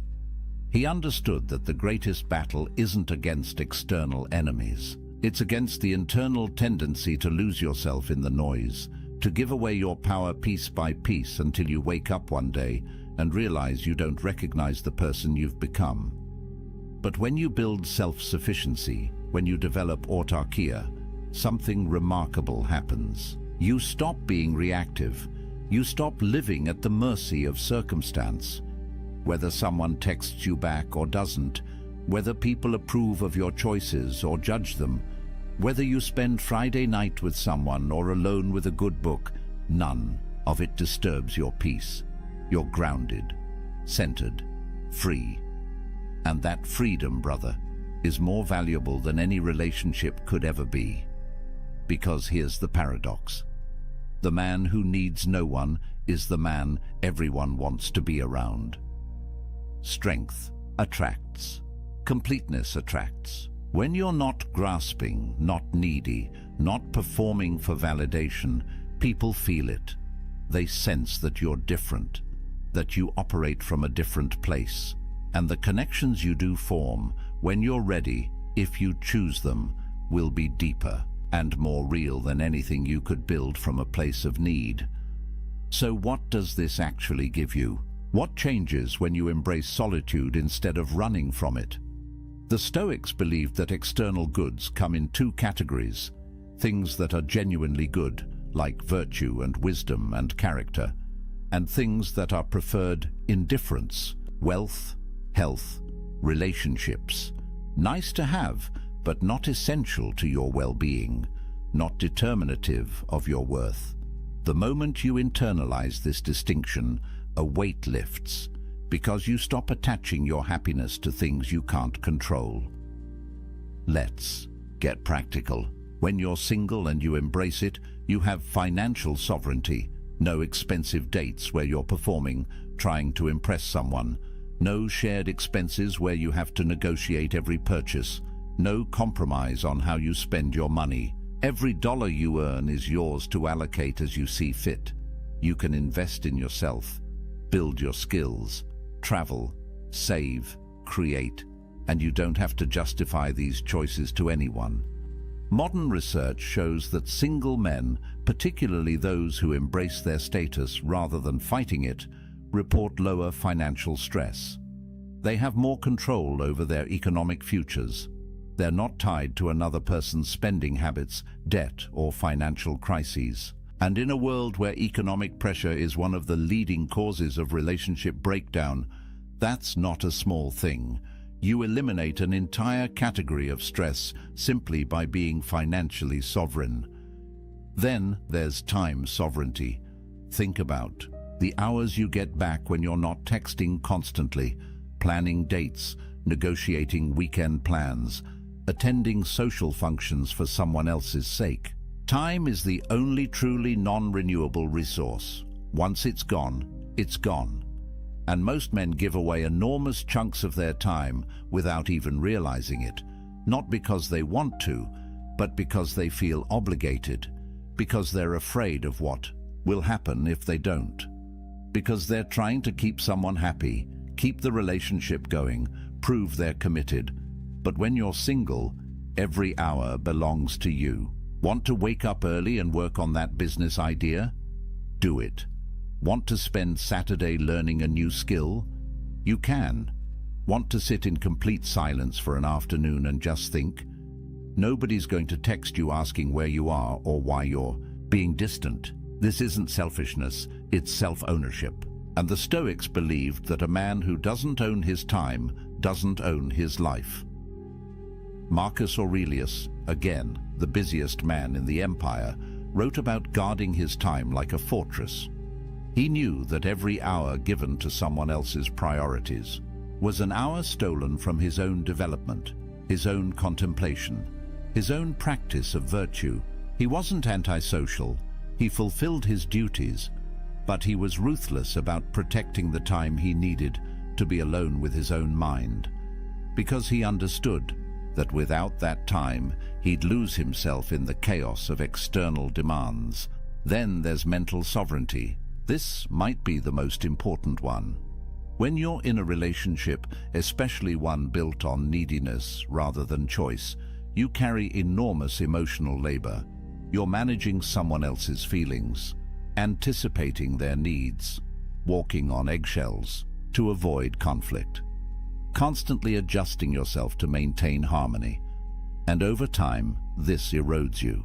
You start to forget what you actually think, what you actually want, because you've spent so much energy managing the relational dynamics. But when you're alone, your mind is your own. You can think clearly, process your own emotions, develop your own worldview. Make decisions based on your values, not on what will keep the peace. There's a reason why great thinkers throughout history, from philosophers to scientists to artists, often did their best work in solitude. Because the mind needs space to wander, to connect ideas, to see things from new angles, and you can't do that when you're constantly reactive, constantly managing relationship dynamics, constantly split between your own needs and someone else's. Research in neuroscience shows that solitude activates what's called the default mode network in your brain. This is the network responsible for self-reflection, for integrating experiences, for creative thinking. It's the mode your brain enters when you're not responding to external stimuli, and it only activates when you're truly alone, not just physically but mentally. When you're not checking your phone every 5 minutes to see if she responded, when you're not running through conversations in your head, analyzing what you said wrong, when you're just present with yourself. And this is where creativity and insight emerge. Every major breakthrough you've had, every moment of clarity, probably came when you were alone, in the shower, on a walk, lying in bed before sleep, because your brain needs that downtime to process, to connect, to see patterns. But if you're constantly engaged with others, constantly stimulated, constantly performing, you never give your brain that space. You stay on the surface, reactive, never truly creative or deeply thoughtful. The Stoics understood this intuitively. They practiced morning and evening reflection, time alone to examine their day, their choices, their progress toward virtue. Seneca wrote about the importance of setting aside time each day to commune with yourself. not to judge yourself harshly, but to observe, to understand, to refine your character away from the eyes and opinions of others. Because real growth happens in private. The person you become in solitude is the person you actually are. Everything else is performance. Then there's creative sovereignty. How many men have buried their dreams because a relationship demanded their time and energy elsewhere?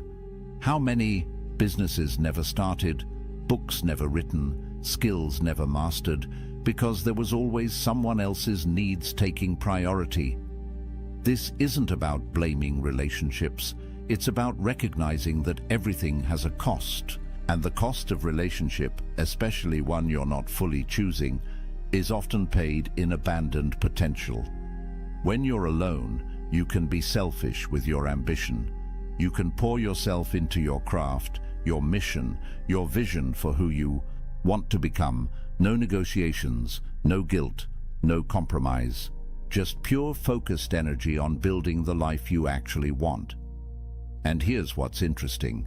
The men who do this, who use their solitude to build something significant, often find that relationships come naturally later, not because they went looking, but because they became someone worth finding, someone who radiates purpose and completeness, and that energy attracts. But there's something even deeper here, something the Stoics saw clearly. When you build your life on your own terms, when you develop skills and pursue excellence and create value, you build self-respect, real self-respect. Not the fake confidence you try to project to impress people, but the genuine, unshakable knowledge that you're living with integrity, that you're becoming who you're meant to be, that you're not wasting your life trying to meet someone else's expectations. And self-respect, true self-respect, is the foundation of everything else. You can't love yourself if you don't respect yourself, and you can't respect yourself if you're living a life of compromise and neediness. Epictetus taught his students that the only thing truly yours is your character. Everything else can be taken away. Your possessions, your relationships, your reputation, your health. But your character, the quality of your inner life, belongs only to you.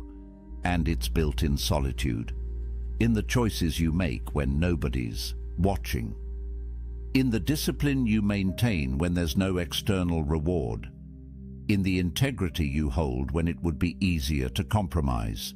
This is why the Stoics saw self-sufficiency as the ultimate virtue, not because they were antisocial, but because they understood that a man who can't be happy alone will never be truly happy with anyone else. He'll always be grasping, always be insecure, always be dependent on external validation to feel okay. And that's not freedom. That's slavery with extra steps. So when you hear that 63% of young men are single, don't see it as a crisis. See it as an opportunity to build yourself without distraction, to develop the kind of inner strength that most men never discover because they jump from relationship to relationship, never spending time alone, never doing the deep work. You have time, you have space, you have sovereignty. Use it, but let me be clear about something. This isn't about avoiding relationships forever. This isn't about becoming some isolated hermit who thinks he's better than everyone. The Stoics didn't advocate for that. Seneca had a wife and family. Marcus Aurelius had a wife and children. They participated fully in social life, but they did it from a place of inner completeness. They engaged with others not because they needed to, but because they chose to. And there's all the difference in the world between those two positions. The goal isn't to stay single forever. The goal is to become the kind of man who doesn't need to be in a relationship to feel complete. And once you're that man, if you choose to be with someone, it will be from a place of strength, not weakness, from abundance, not scarcity, from sovereignty, not desperation. And those kinds of relationships, rare as they are the only ones worth having. But here's what most men miss.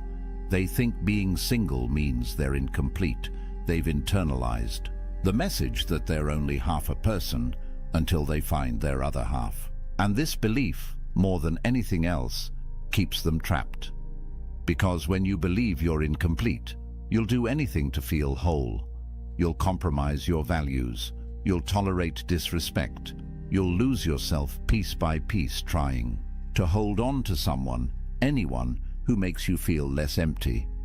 But the Stoics would tell you this is backward. You're not empty. You never were. You've just been taught to see yourself that way. Society profits from your insecurity. The entire dating industry, the relationship advice industry, the self-help industry depends on you believing you're broken and need fixing, that you're incomplete and need completing. But what if none of that is true? What if you're already whole, you've just forgotten how to feel it? Marcus Aurelius wrote about this constantly, the idea that we already possess everything we need. That virtue, the only true good, is already within our capacity. We don't need to acquire it from outside. We need to cultivate it from within. And the best place to do that cultivation is in solitude, away from the noise, away from the opinions, away from the endless pressure to be something other than what you are. In solitude, you can be honest. You can strip away the masks you wear for others and look at who you actually are. And that honesty, uncomfortable as it might be at first, is the beginning of real transformation. There's a concept in psychology called self-determination theory. It says that humans have three basic needs: autonomy, the sense that you control your own life; competence, the feeling that you're capable and growing; and relatedness, connection with others. Most people think relatedness is the most important, but research shows that autonomy is actually the foundation. Without it, without the sense that you're living your own life on your own terms, the other needs can't be truly satisfied. You might have relationships, but you'll feel trapped in them. You might be skilled, but you'll never feel like it's enough because you're measuring yourself by external standards. But when you build autonomy, when you develop true self-sufficiency, everything else flows naturally. You pursue competence for its own sake, not to impress anyone. And when you do connect with others, it's genuine, because you're not performing, you're not pretending, you're just being yourself, and you're okay if people accept that or don't. That's the power position. That's freedom. And here's something crucial. The Stoics believed that you had to be careful about who you spent time with. They weren't elitist about it, but they understood that you become like the people you surround yourself with. Spend time with complainers, you become a complainer. Spend time with people who lack integrity, your own integrity erodes. Spend time with people who see relationships as transactions, who manipulate and play games, and you start to see the world that way too. But when you're selective, when you use your solitude to clarify your values and then only engage with people who align with those values, your life transforms. You're no longer tolerating relationships out of loneliness. You're cultivating connections based on mutual respect and shared virtue. And those connections, even if they're fewer, are infinitely more valuable than 100 shallow relationships.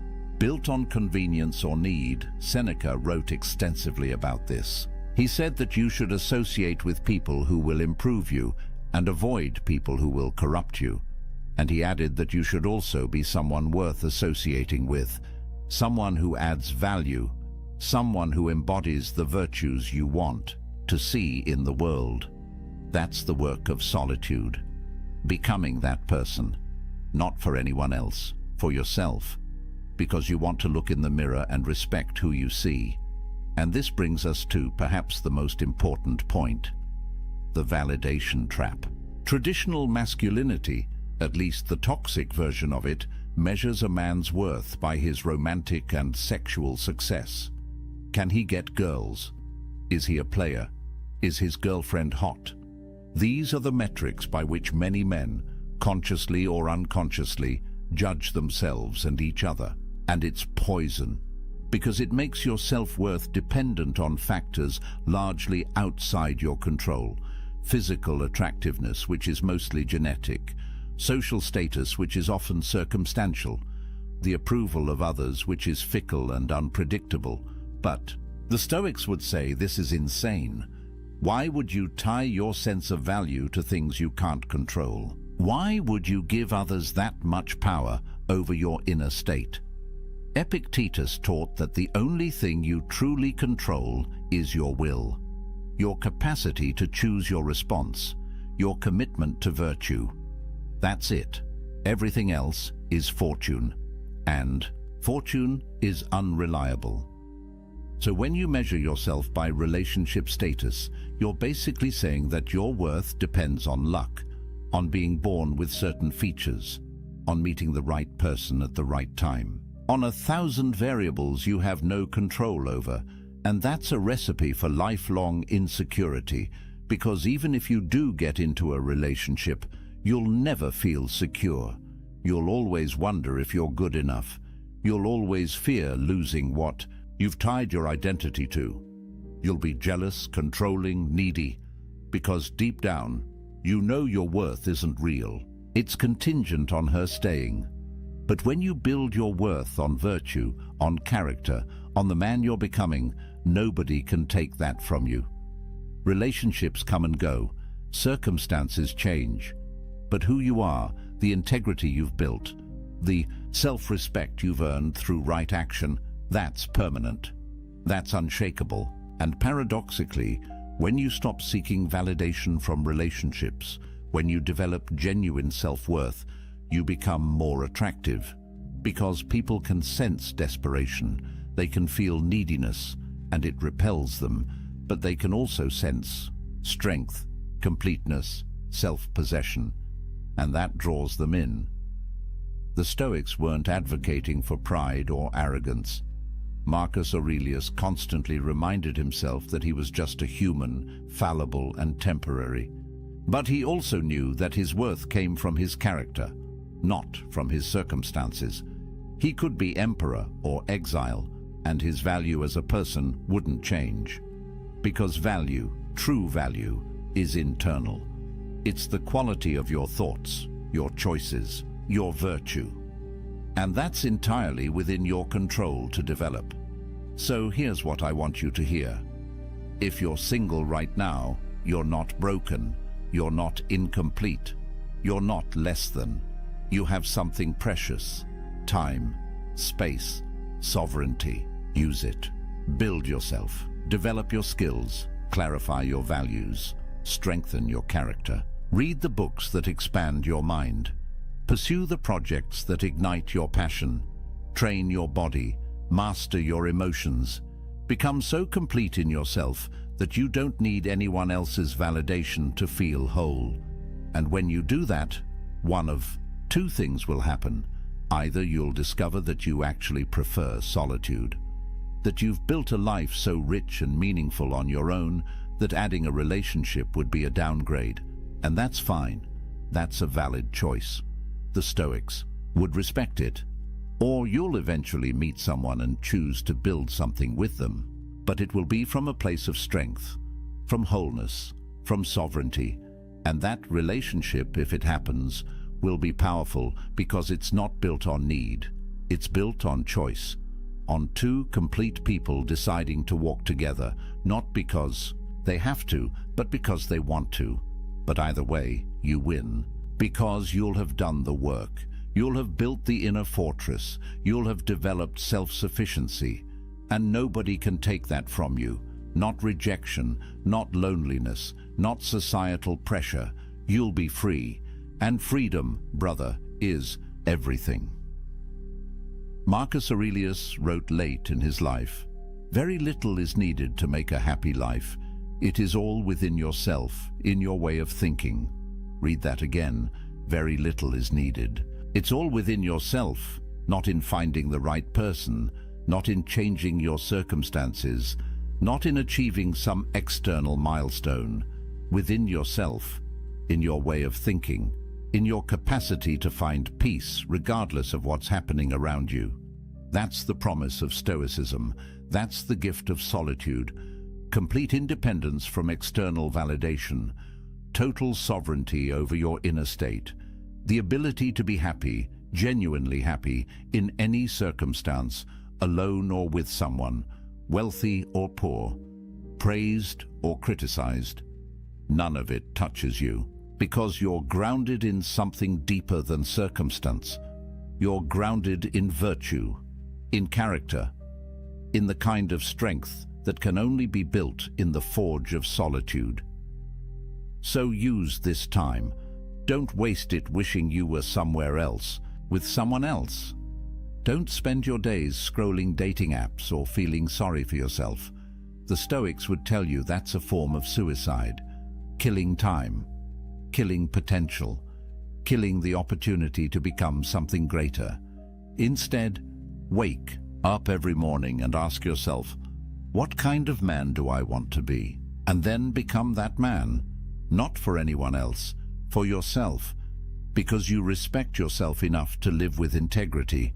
Build your morning routine, train your body, develop your skills, read philosophy, journal your thoughts, sit in silence and just breathe. Let yourself feel what you feel without judgment. Work on your projects, create value, help others when you can. But always come back to yourself. Always protect that inner space where nobody else has access. That's your sanctuary, your fortress, your source of power. And here's something powerful. Every time you choose solitude over connection born of desperation, you strengthen yourself. Every time you decline to compromise your values just to keep someone around, you build self-respect. Every time you sit with discomfort instead of numbing it with distraction or validation seeking, you develop emotional resilience. These choices compound. They build on each other, and over time, you become a different kind of man. The kind who doesn't need external validation. The kind who trusts himself. The kind who's free. The Stoics had a practice they called negative visualization. They'd imagine losing everything they had. Their wealth, their position, their relationships, their health. Not to be morbid, but to remind themselves that these things are temporary, that they're not truly theirs, that the only thing that can't be taken is their capacity to respond with virtue. And by imagining loss, they appreciated what they had without clinging to it. They held things lightly, including relationships. Try this practice. Imagine you never end up in another relationship. You're single for the rest of your life. How would you live? What would you pursue? What would bring you meaning and joy? Really sit with that question, because the answer reveals what actually matters to you beyond validation and approval. And when you know what actually matters, when you build a life around those things, you become unshakable. Relationships become bonus, not necessity. Connection becomes choice, not desperation. And here's the paradox again. The man who could be completely happy alone is the man most worthy of companionship, because he's not using another person to fill his emptiness. He's whole already. He's inviting someone to share in his fullness. That's attractive. That's magnetic. That's what genuine partnership looks like. Not two halves making a whole, but two wholes choosing to walk together, each maintaining their own sovereignty, each respecting the other's independence, each complete whether together or apart. Seneca wrote, "The wise man is self-content. He is so in the sense that he is able to do without friends, not that he desires to do without them." That's the balance. You develop the ability to be happy alone. You build self-sufficiency, but you remain open to genuine connection when it appears. You don't avoid relationships, you just don't need them. And that makes all the difference. So where does this leave you? Right here, right now, with a choice.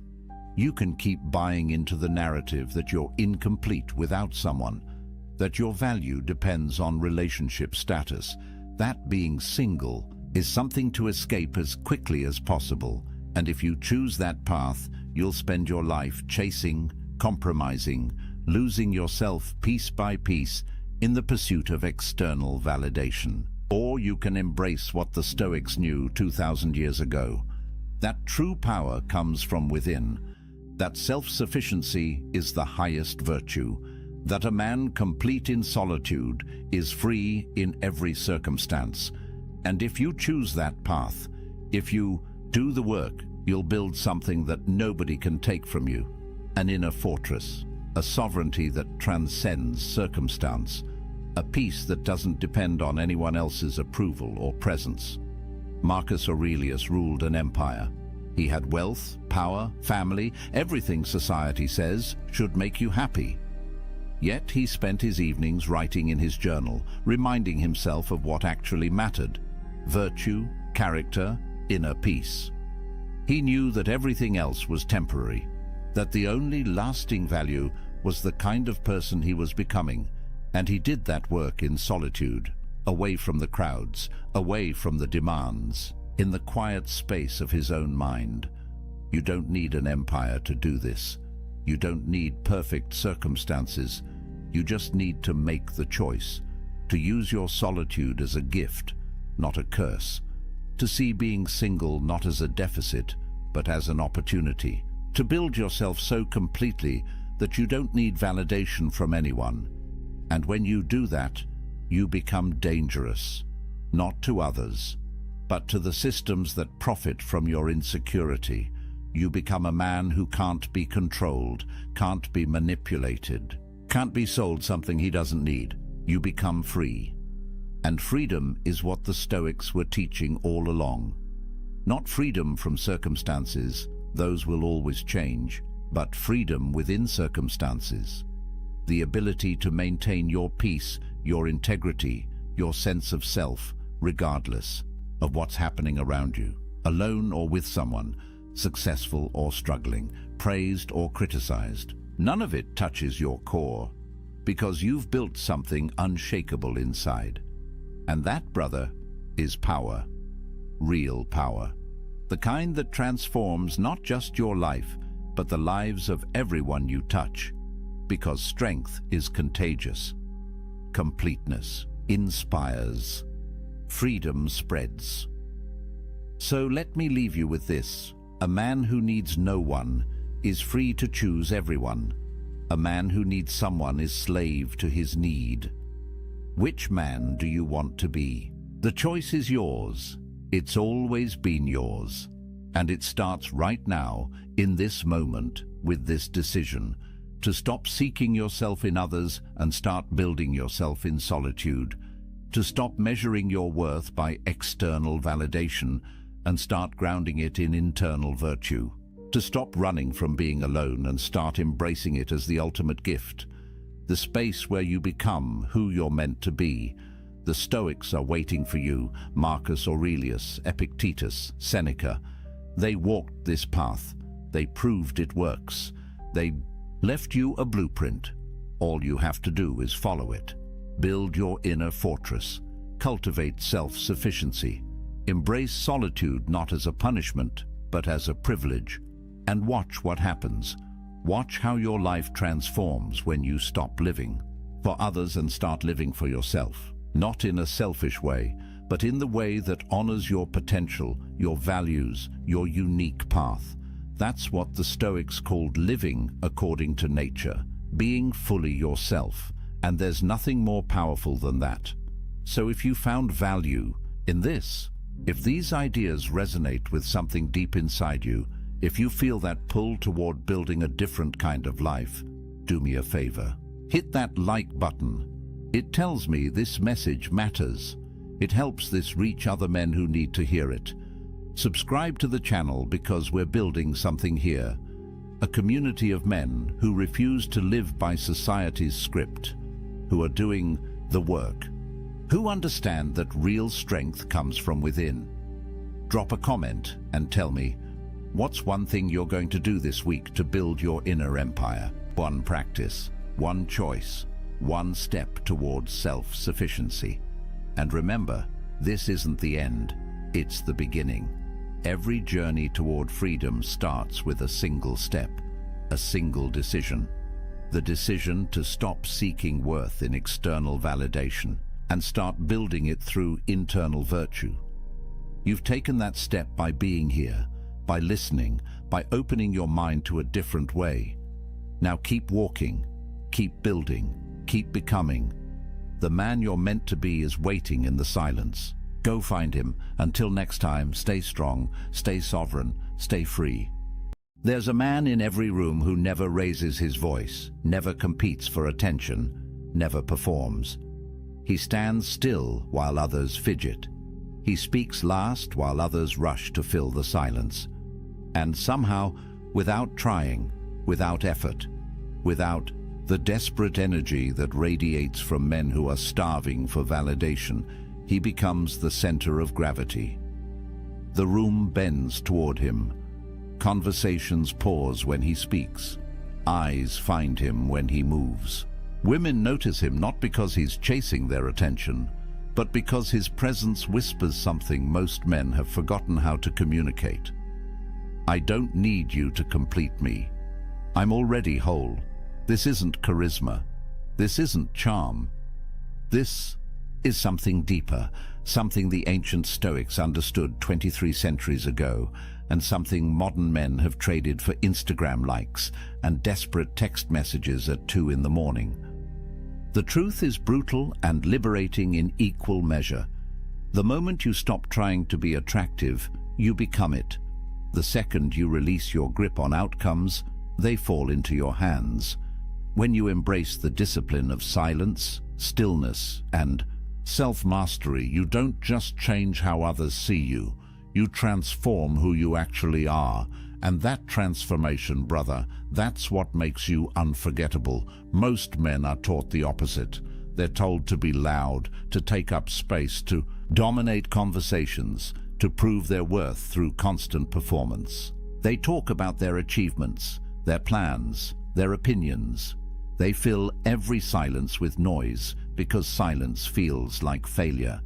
They check their phones every 30 seconds because stillness feels like invisibility. They bend their boundaries, reshape their schedules, and abandon their purpose the moment a beautiful woman shows interest because they've been taught that her attention is the prize. But here's what those men never learn. The prize isn't her attention. The prize is becoming the kind of man who doesn't need it. This isn't a game. This isn't manipulation. This is the ancient art of self-mastery applied to modern life. Marcus Aurelius didn't write his meditations to attract women. He wrote them at night, alone in his military tent, trying to become a better man. Epictetus didn't teach the dichotomy of control so his students could get dates. He taught it so they could build unshakable character. Seneca didn't practice voluntary discomfort to impress anyone. He did it to forge resilience. But here's the fascinating part. These men, these ancient philosophers who focused entirely on internal excellence, they possessed a magnetic quality that transcended their era. Not because they were trying to be attractive, but because they had become something rare. Men who had mastered themselves. Let me show you how this works in practice. Let me walk you through 9 habits, 9 disciplines, 9 ways of being that separate men who chase from men who attract.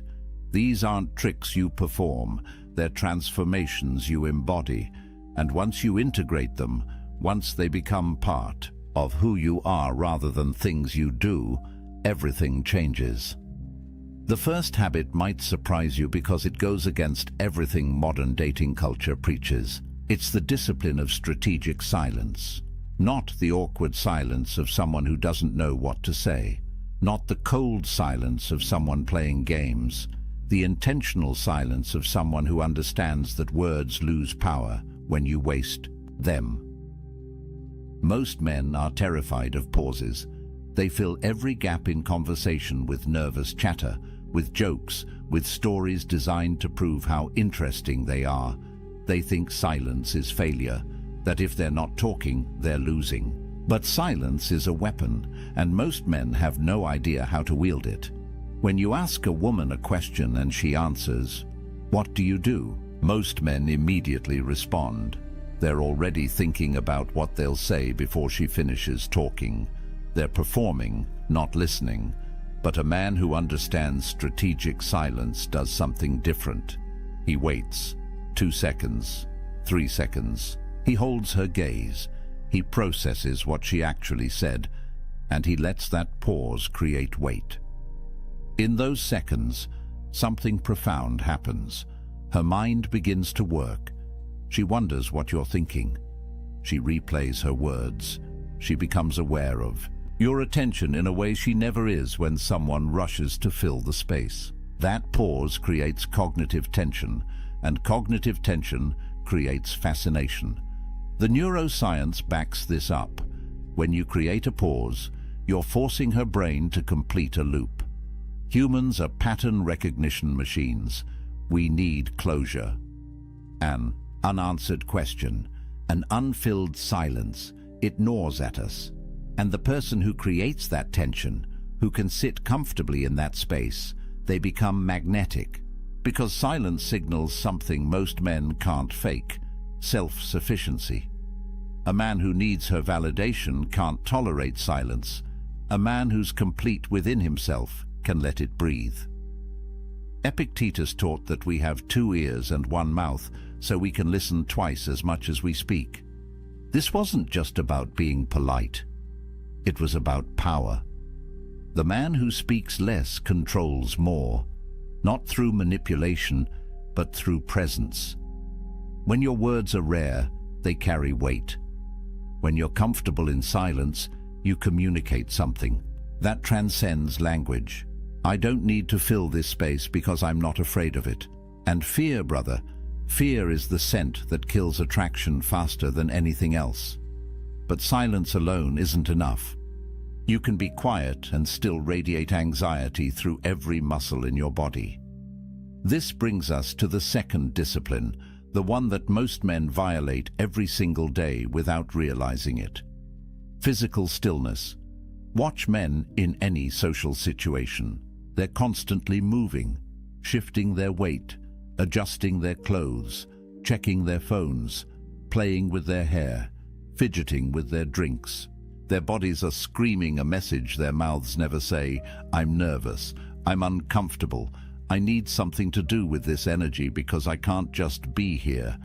Now picture the opposite, a man standing with his weight evenly distributed, his hands at his sides or clasped in front of him, but not moving, his head still, his breathing deep and even.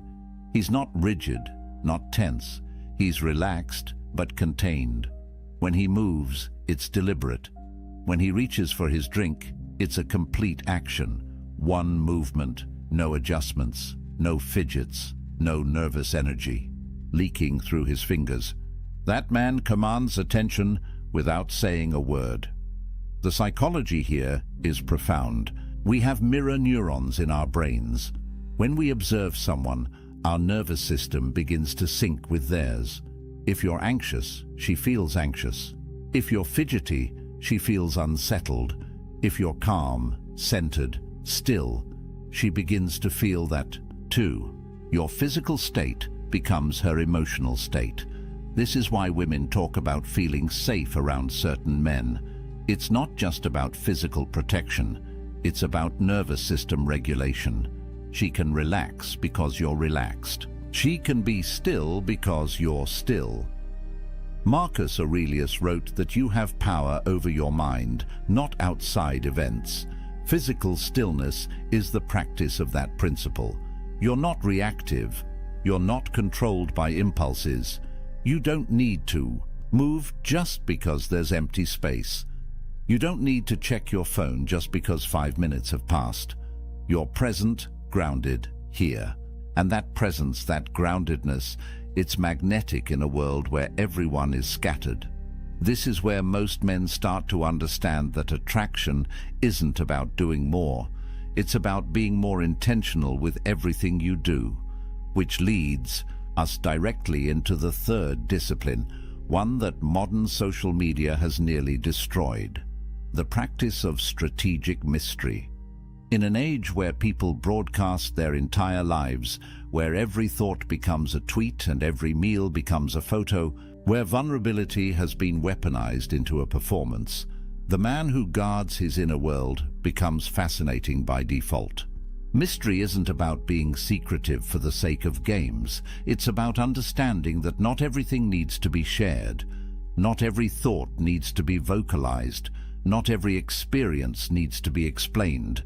When you meet someone new and they ask about your life, most men unload their entire story in the first conversation. Where they're from, what they do, their past relationships, their future plans, their insecurities, their dreams. They think vulnerability creates connection. And it can, but only when it's earned. When you share everything immediately, you're not being authentic. You're seeking validation through disclosure. A man who practices strategic mystery answers questions, but he leaves room for imagination. She asks what you do. You tell her, but you don't give her your resume. She asks about your past. You acknowledge it without turning the conversation into therapy. She asks about your plans. You share enough to intrigue without revealing the full map. This isn't deception.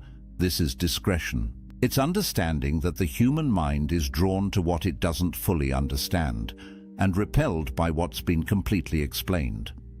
There's a psychological principle called the Zeigarnik effect. It describes how our brains remember incomplete tasks better than completed ones. An open loop stays active in our minds. We keep thinking about it, turning it over, trying to close it. When you practice strategic mystery, you create open loops. She knows some things about you, but not everything. Her mind keeps working even when you're not there. She wonders, she imagines, she becomes curious. And curiosity, properly cultivated, is a more powerful force than any pickup line ever invented. The Stoics understood this intuitively. Marcus Aurelius kept his meditations private. They were never meant to be published. Epictetus taught his students but didn't seek fame. Seneca was a public figure but guarded his inner life fiercely. They knew that dignity requires discretion, that power is diminished when everything is exposed. Your thoughts, your struggles, your journey, these are sacred. Share them selectively with people who've earned access. Everyone else gets the version of you that's polite, present, but protected. But mystery without boundaries is just smoke.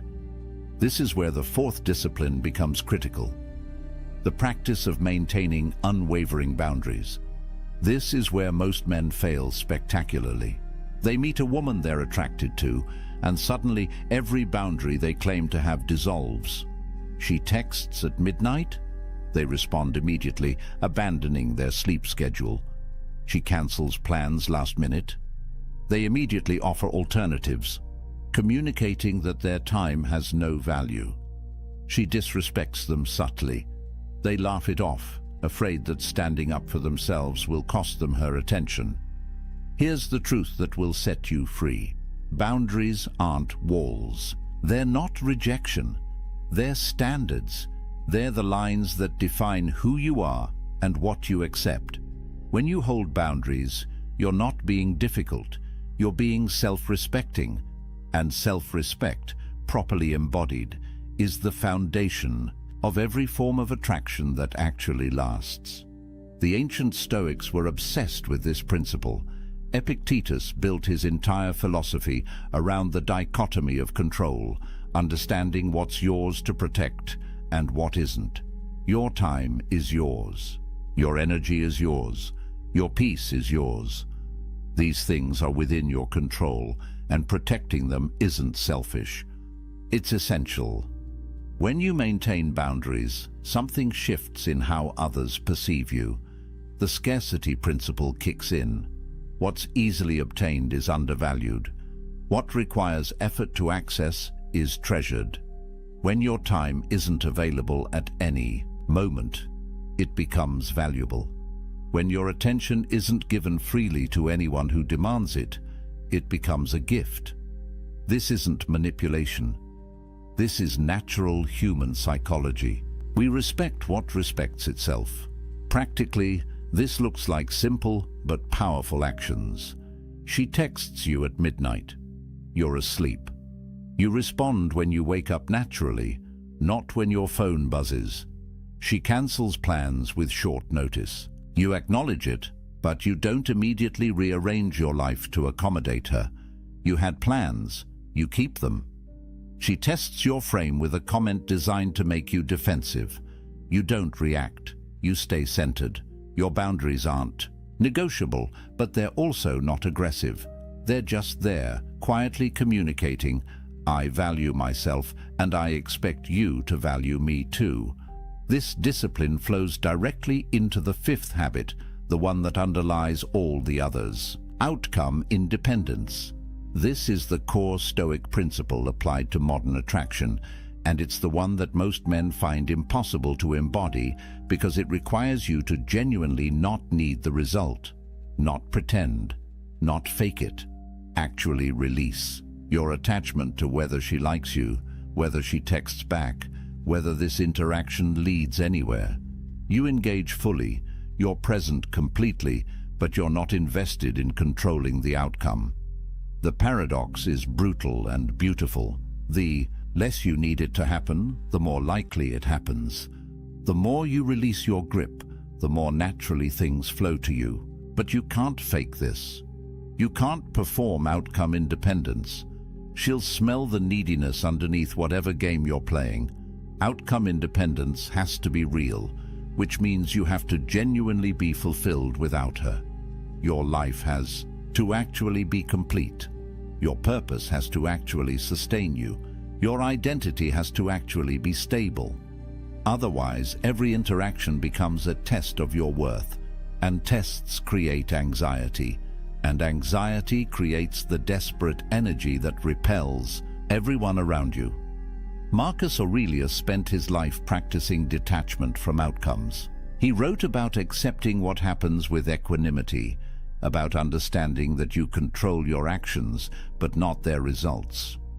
This wasn't pessimism, it was freedom. When you stop trying to control outcomes, you stop being paralyzed by fear of failure. You act clearly, you speak honestly, you engage fully because you're not burdened by the weight of needing it to work out a specific way. Here's how this looks in practice. Before you talk to her, you remind yourself, I'm complete either way. During the conversation, you notice if you're performing for approval or genuinely connecting. After the interaction, you don't refresh your phone every 30 seconds waiting for her response. You go back to your life, your mission, your purpose, because those things matter whether she texts back or not. This isn't apathy. You still care. You still prefer positive outcomes, but you're not defined by them, and that freedom transforms how you show up.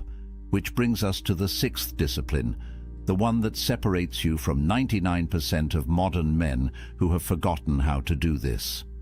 Radical presence. Being fully, completely, undividedly here. No phone, no distractions, no mental rehearsal of what you'll say next. Just attention, pure and concentrated, on this moment and this person. In a world where everyone is perpetually elsewhere, mentally scrolling through their feeds even while sitting across from you, the person who can actually be present becomes intoxicating. The Stoics called this memento mori. Remember, you will die. Not as morbid obsession, but as radical wake-up call. This moment is all you have. This conversation is happening now and will never happen again. Marcus Aurelius wrote that the whole of time present is just a pinpoint in eternity. This second, right now, is your entire life. Everything else is memory or imagination. When you truly grasp this, presence becomes natural. You stop living in your head and drop into reality. What does this look like practically? Your phone is not just face down on the table, it's away, completely. When she speaks, your body turns toward her. Your eyes hold hers, not darting around. The room. You notice not just her words, but her energy, her emotions, the small shifts in her voice that reveal what she means beneath what she's saying. You respond to her actual communication, not the surface level. This level of attention is so rare that when someone receives it, they feel seen in a way that's almost shocking. The psychological power here is profound. When you're fully present, you create what researchers call interactional synchrony. Your nervous systems begin to harmonize. Time seems to slow down. The conversation flows. She feels safe enough to reveal her real self, not the performed version she shows most people.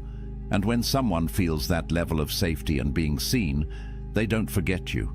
They can't. Because you gave them something almost no one else offers anymore, your complete, undivided presence. But presence without stability collapses under pressure. This is where the seventh discipline becomes essential. Emotional stability, not emotional suppression, not pretending you don't feel things. The capacity to feel deeply while responding wisely. Most men fail this test spectacularly. She gets upset, they panic. She withdraws, they chase. She creates drama, they match her energy. They're emotionally reactive, which means they're controlled by external circumstances. And being controlled, being reactive, being emotionally volatile, it destroys attraction faster than almost anything else. The Stoic view of emotions is misunderstood. They didn't advocate for becoming unfeeling. They advocated for not being controlled by feelings. There's a space, Viktor Frankl later wrote, between stimulus and response. In that space lies your power. She says something that triggers you. There's a moment before you respond. In that moment, you can choose. React impulsively or respond with intention. Get defensive or stay grounded. Match her energy or maintain your center. Women test emotional stability constantly, not because they're cruel, but because biology programs them to assess whether you'll be stable under pressure. In evolutionary terms, your emotional stability determines whether you can protect and provide when circumstances get difficult. If you collapse when she's upset, she can't trust you when real problems arise. If you panic when she pulls away, you're not a secure base. If you get defensive, when she challenges you, you're weak underneath the performance. This is practical, tangible, learnable. She's upset about something at work. You don't try to fix it. You don't make it about you. You hold space. You listen. You stay calm.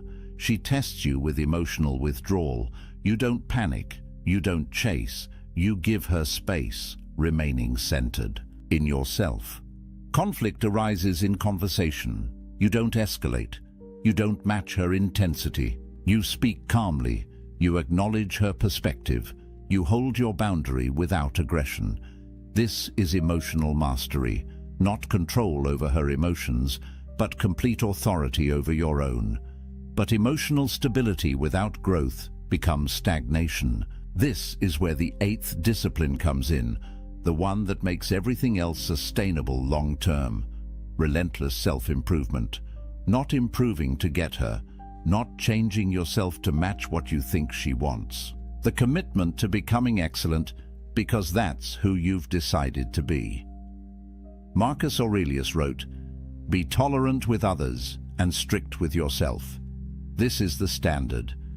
High expectations for your own character, compassion for others' imperfections."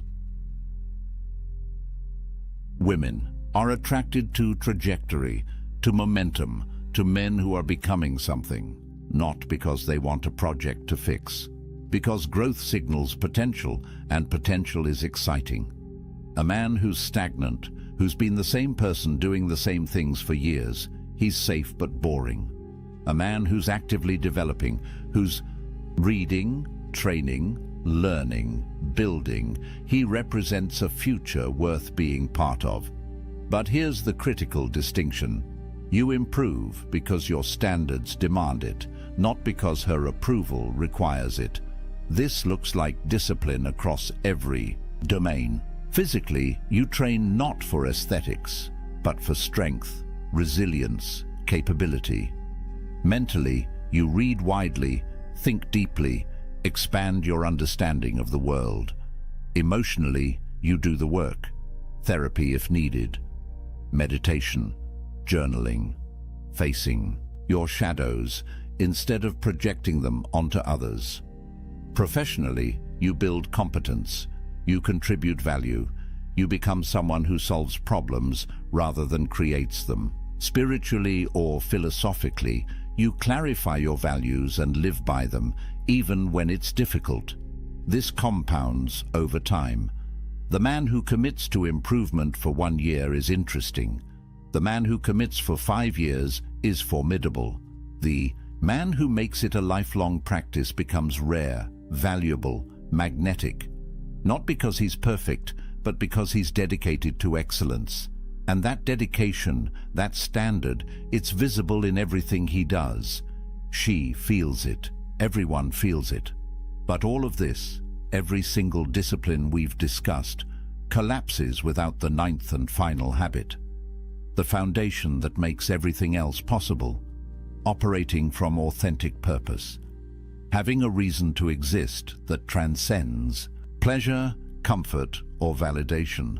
Something you're building, serving, creating, becoming. A mission that gives your life direction and meaning. Without this, every other habit becomes performance. With this, every habit flows naturally because it serves your greater aim. Marcus Aurelius ruled an empire. Epictetus taught philosophy. Seneca wrote and counseled. They had purposes larger than themselves. Their lives meant something beyond personal satisfaction. Modern men often avoid this work because it's difficult, because it requires confronting hard questions. What am I here to do? What's worth sacrificing for? What will my life have meant when it's over? It's easier to make women the purpose, to let relationships become the point. But when you do that, you become needy, desperate, without center. Because no person can be your purpose without crushing both of you under that weight. Purpose creates everything attractive about a man. It generates natural confidence because you know why you're here. It establishes boundaries automatically because you protect what serves your mission. It creates outcome independence because your purpose sustains you regardless of any single relationship. It makes presence easy because you're grounded in meaning. It provides emotional stability because you're not blown around by circumstances. It demands improvement because your purpose requires you to grow. It generates mystery because your life has depth beyond what anyone sees on the surface. When you have purpose, silence comes naturally. You're not desperate to fill space because you're not desperate for validation. Stillness emerges organically. You're centered in something real. Mystery exists without effort. Your life has dimensions she's only beginning to discover. Everything we've talked about, every discipline, every habit, they all flow from this foundation. A man on a mission doesn't chase attraction. It follows him, not because he's using techniques, but because he's become someone genuinely worth following. Here's what this means practically. You wake up every day with something to do that matters. Not just a job, though work can be part of it. Something you're building, creating, serving. Maybe you're developing a skill, starting a business, creating art, serving a community, raising a family with intention. Whatever it is, it's yours. It gives you direction. It makes you someone with somewhere to go, and women want to walk beside. Men who are going somewhere. The irony is perfect and inescapable. When you stop making women your purpose, they become more attracted. When you build your life around something meaningful, they want to be part of it. When you're not trying to be attractive, you become it. Because attraction, real attraction, that lasts beyond the first conversation, it's not about tactics. It's about substance. It's about becoming a man who has mastered himself, who has built something real, who stands for something beyond his own comfort. These 9 habits work together. Each reinforces the others. Practice strategic silence, and you naturally develop stillness. Cultivate mystery, and boundaries become obvious. Build outcome independence, and presence flows naturally. Master emotional stability, and improvement becomes inevitable. Do all of this from genuine purpose, and you're not performing attraction. You're embodying it. This isn't easy. None of it is easy. Anyone who tells you there's a shortcut is selling you something. The Stoics were clear about this. Excellence requires discipline. Character requires practice. Becoming admirable requires becoming someone worth admiring, and that's daily work. But it's the only work that actually creates lasting results. You can learn all the pickup lines, all the texting strategies, all the psychological tricks. They might get you short-term results, but they won't make you into someone you respect. They won't build a life you're proud of. They won't create the kind of attraction that sustains a real relationship. What I'm describing is different. It's becoming the kind of man who doesn't need these videos, these strategies, these techniques. The kind of man who attracts naturally because he's built himself into something genuinely attractive. Not attractive because he's playing a role, but attractive because he's become someone valuable, someone centered, someone purposeful, someone who has done the work. Try this for 30 days. Pick one habit and make it yours. Practice strategic silence in every conversation. Notice what happens when you hold your body still in social situations. Guard your inner world for a month and watch how curiosity builds. Hold your boundaries without apologizing and feel the shift in how people treat you.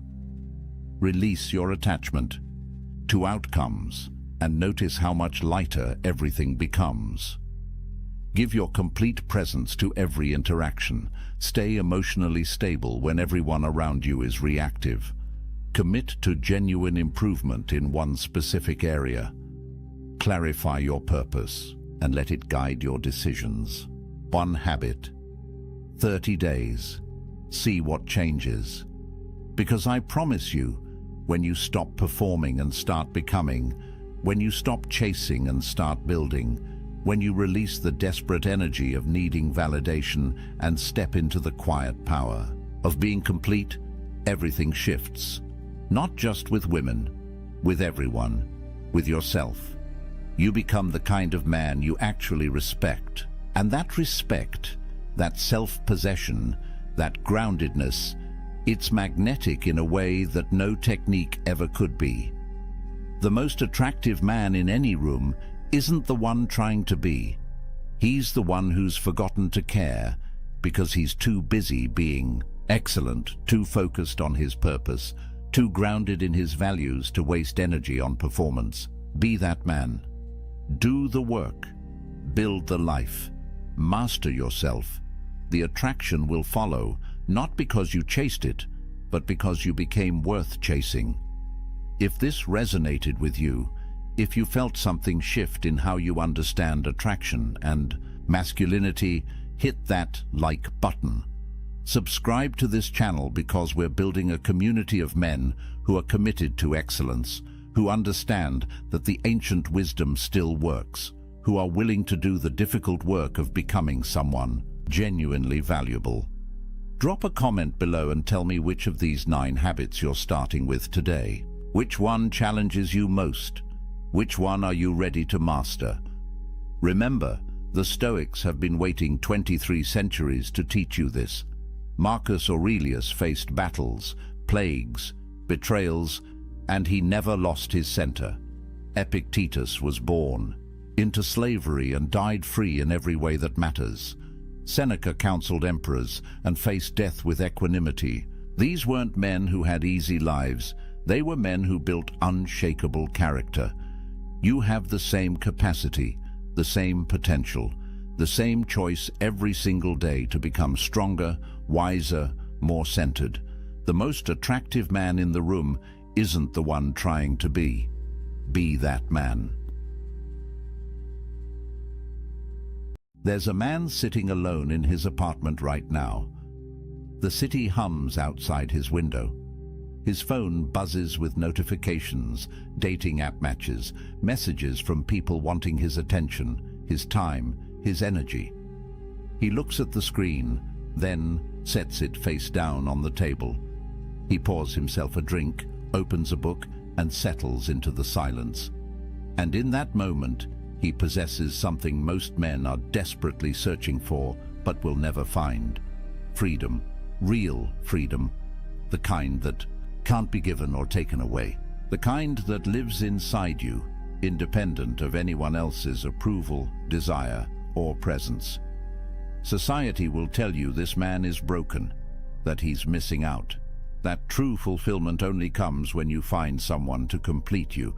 But what if I told you that the ancient Stoics, men who built empires and weathered exile, who faced death with calm eyes and lived through chaos with unshaken minds, understood a truth that modern culture has forgotten? What if the greatest power a man can possess isn't the ability to attract someone, but the ability to be whole without anyone at all? This isn't about bitterness. This isn't about fear or avoidance. This is about sovereignty, about building an inner fortress so strong that you don't need external validation to feel alive. Marcus Aurelius ruled the Roman Empire, commanded armies, held the fate of millions in his hands. Yet he wrote in his private journal that the most peaceful place a man can retreat to isn't a mansion in the countryside or a vacation by the sea. It's his own mind, his own soul, the space within that no one else can touch. The Stoics called this autarkia, self-sufficiency, the ultimate virtue. And they understood that until a man learns to be complete in his solitude, he'll spend his entire life as a beggar, seeking scraps of worth from others. So, let me ask you something. When was the last time you sat in silence with yourself and felt at peace? When was the last time you made a decision purely for you, without considering what someone else might think? When was the last time you felt truly free? Because what I'm about to share with you isn't just philosophy, it's liberation. And once you see it, you can't unsee it. The world has sold you a script.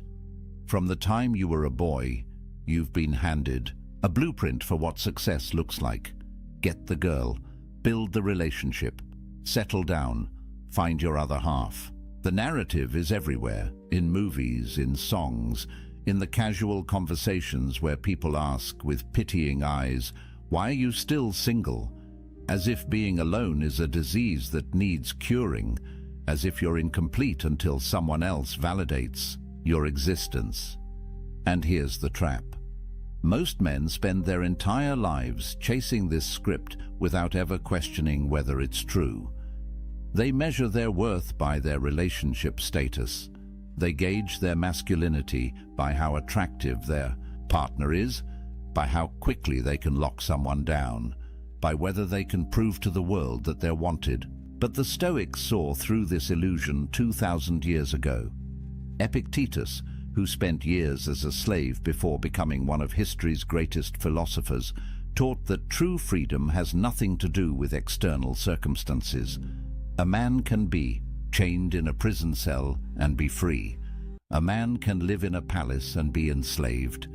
The difference isn't what surrounds you, it's what lives within you. He wrote that when you attach your happiness to anything outside your control, you become a slave to that thing. The weather, your reputation, other people's opinions, and yes, whether or not you're in a relationship. Think about that for a moment. Every time you check your dating app, hoping for a match, you're giving away your power. Every time you change who you are to be more appealing to someone else, you're surrendering your sovereignty. Every time you measure your day by whether she texted back, you're living as a prisoner. And the cruelest part is that society applauds this slavery. It calls it love. It calls it devotion. It calls it being a good partner. But here's what nobody tells you. 63% of men between 18 and 29 are single right now. That's not a statistic from ancient Rome. That's from 2025. And it's rising. Meanwhile, only 34% of women in that same age group are single. What does that tell you? It tells you that the dating landscape has fundamentally shifted. It tells you that the old rules don't work anymore. And it tells you something even more important. You're not alone in feeling like the game is rigged.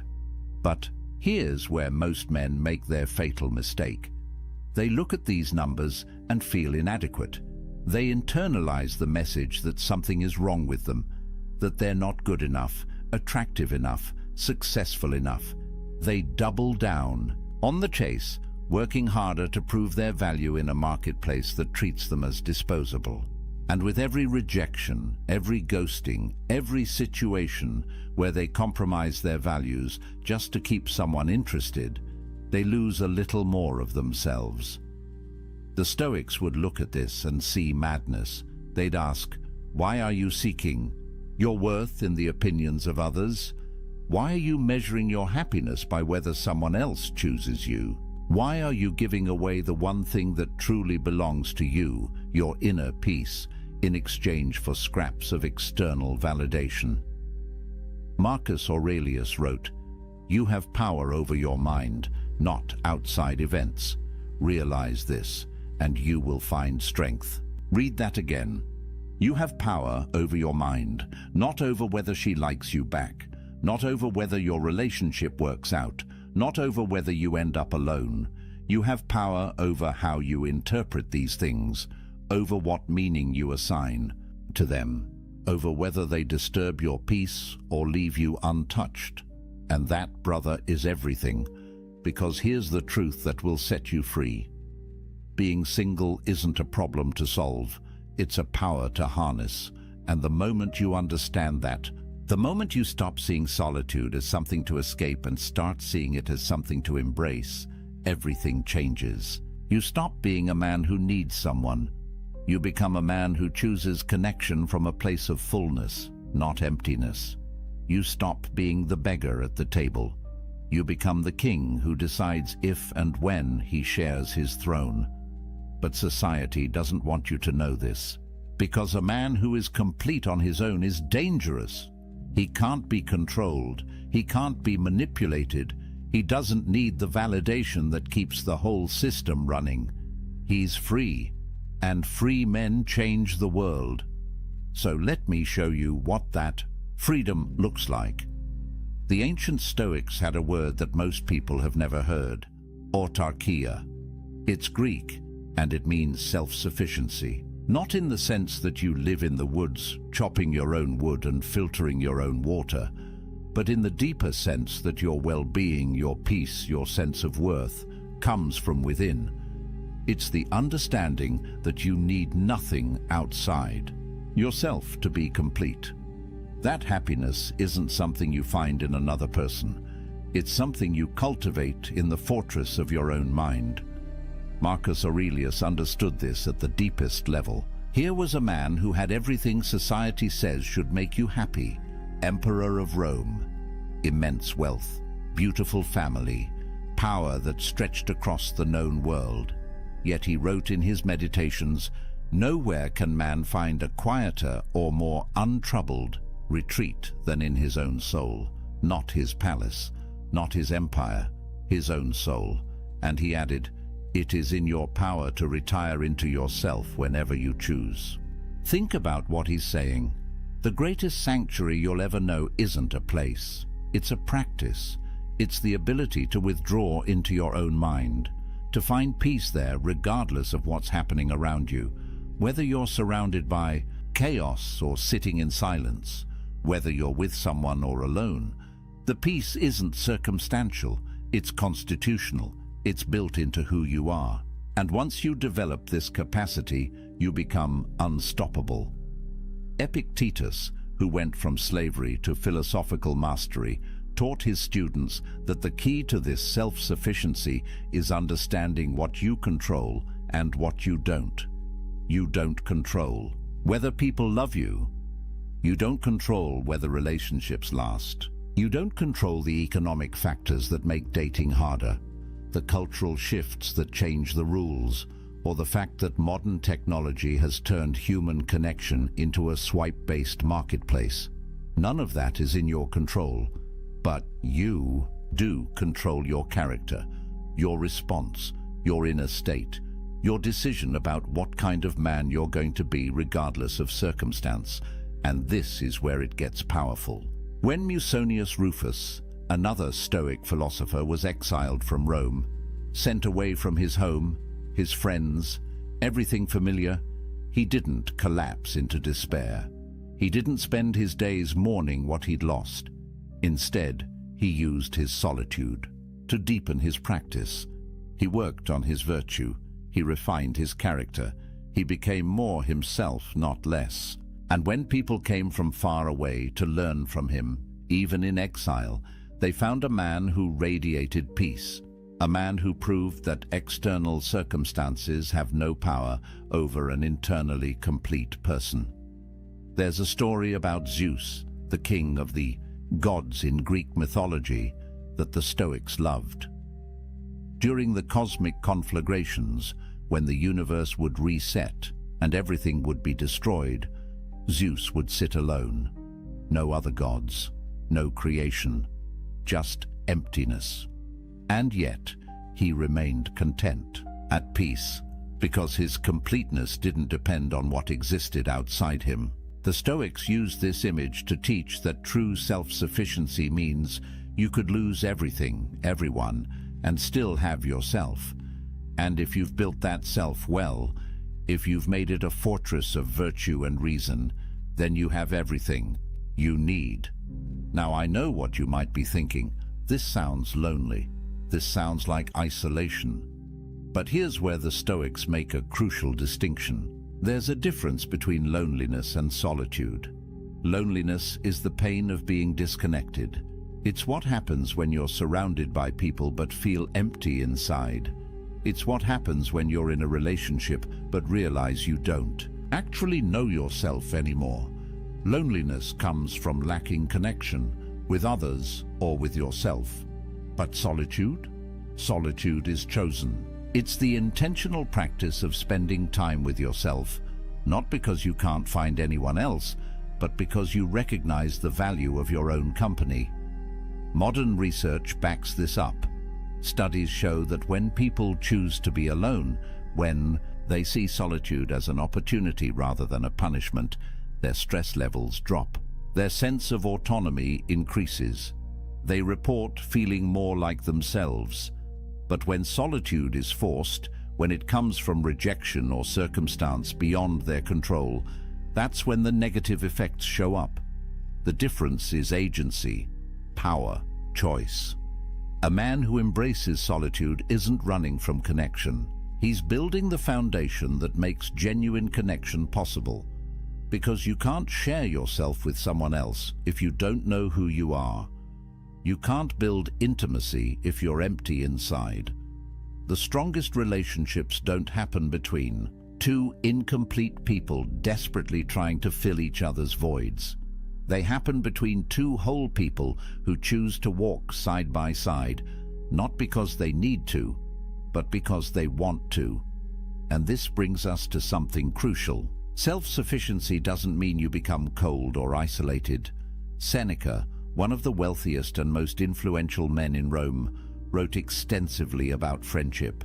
He said that a wise man doesn't need friends, but he still desires them, not because they complete him, not because he can't survive without them, but because friendship, real friendship built on virtue and mutual respect, enhances life. It's a preferred indifferent, as the Stoics would say. Nice to have, but not necessary for your peace. Think about how revolutionary that is. Most men approach relationships from need. They need validation. They need sex. They need emotional support. They need someone to make them feel valuable. But when you approach from self-sufficiency, everything shifts. You don't need anyone. You choose them. And that choice, made from abundance rather than scarcity, creates relationships that are powerful, genuine, and free. Because neither person is using the other to fill a hole. Both are whole already.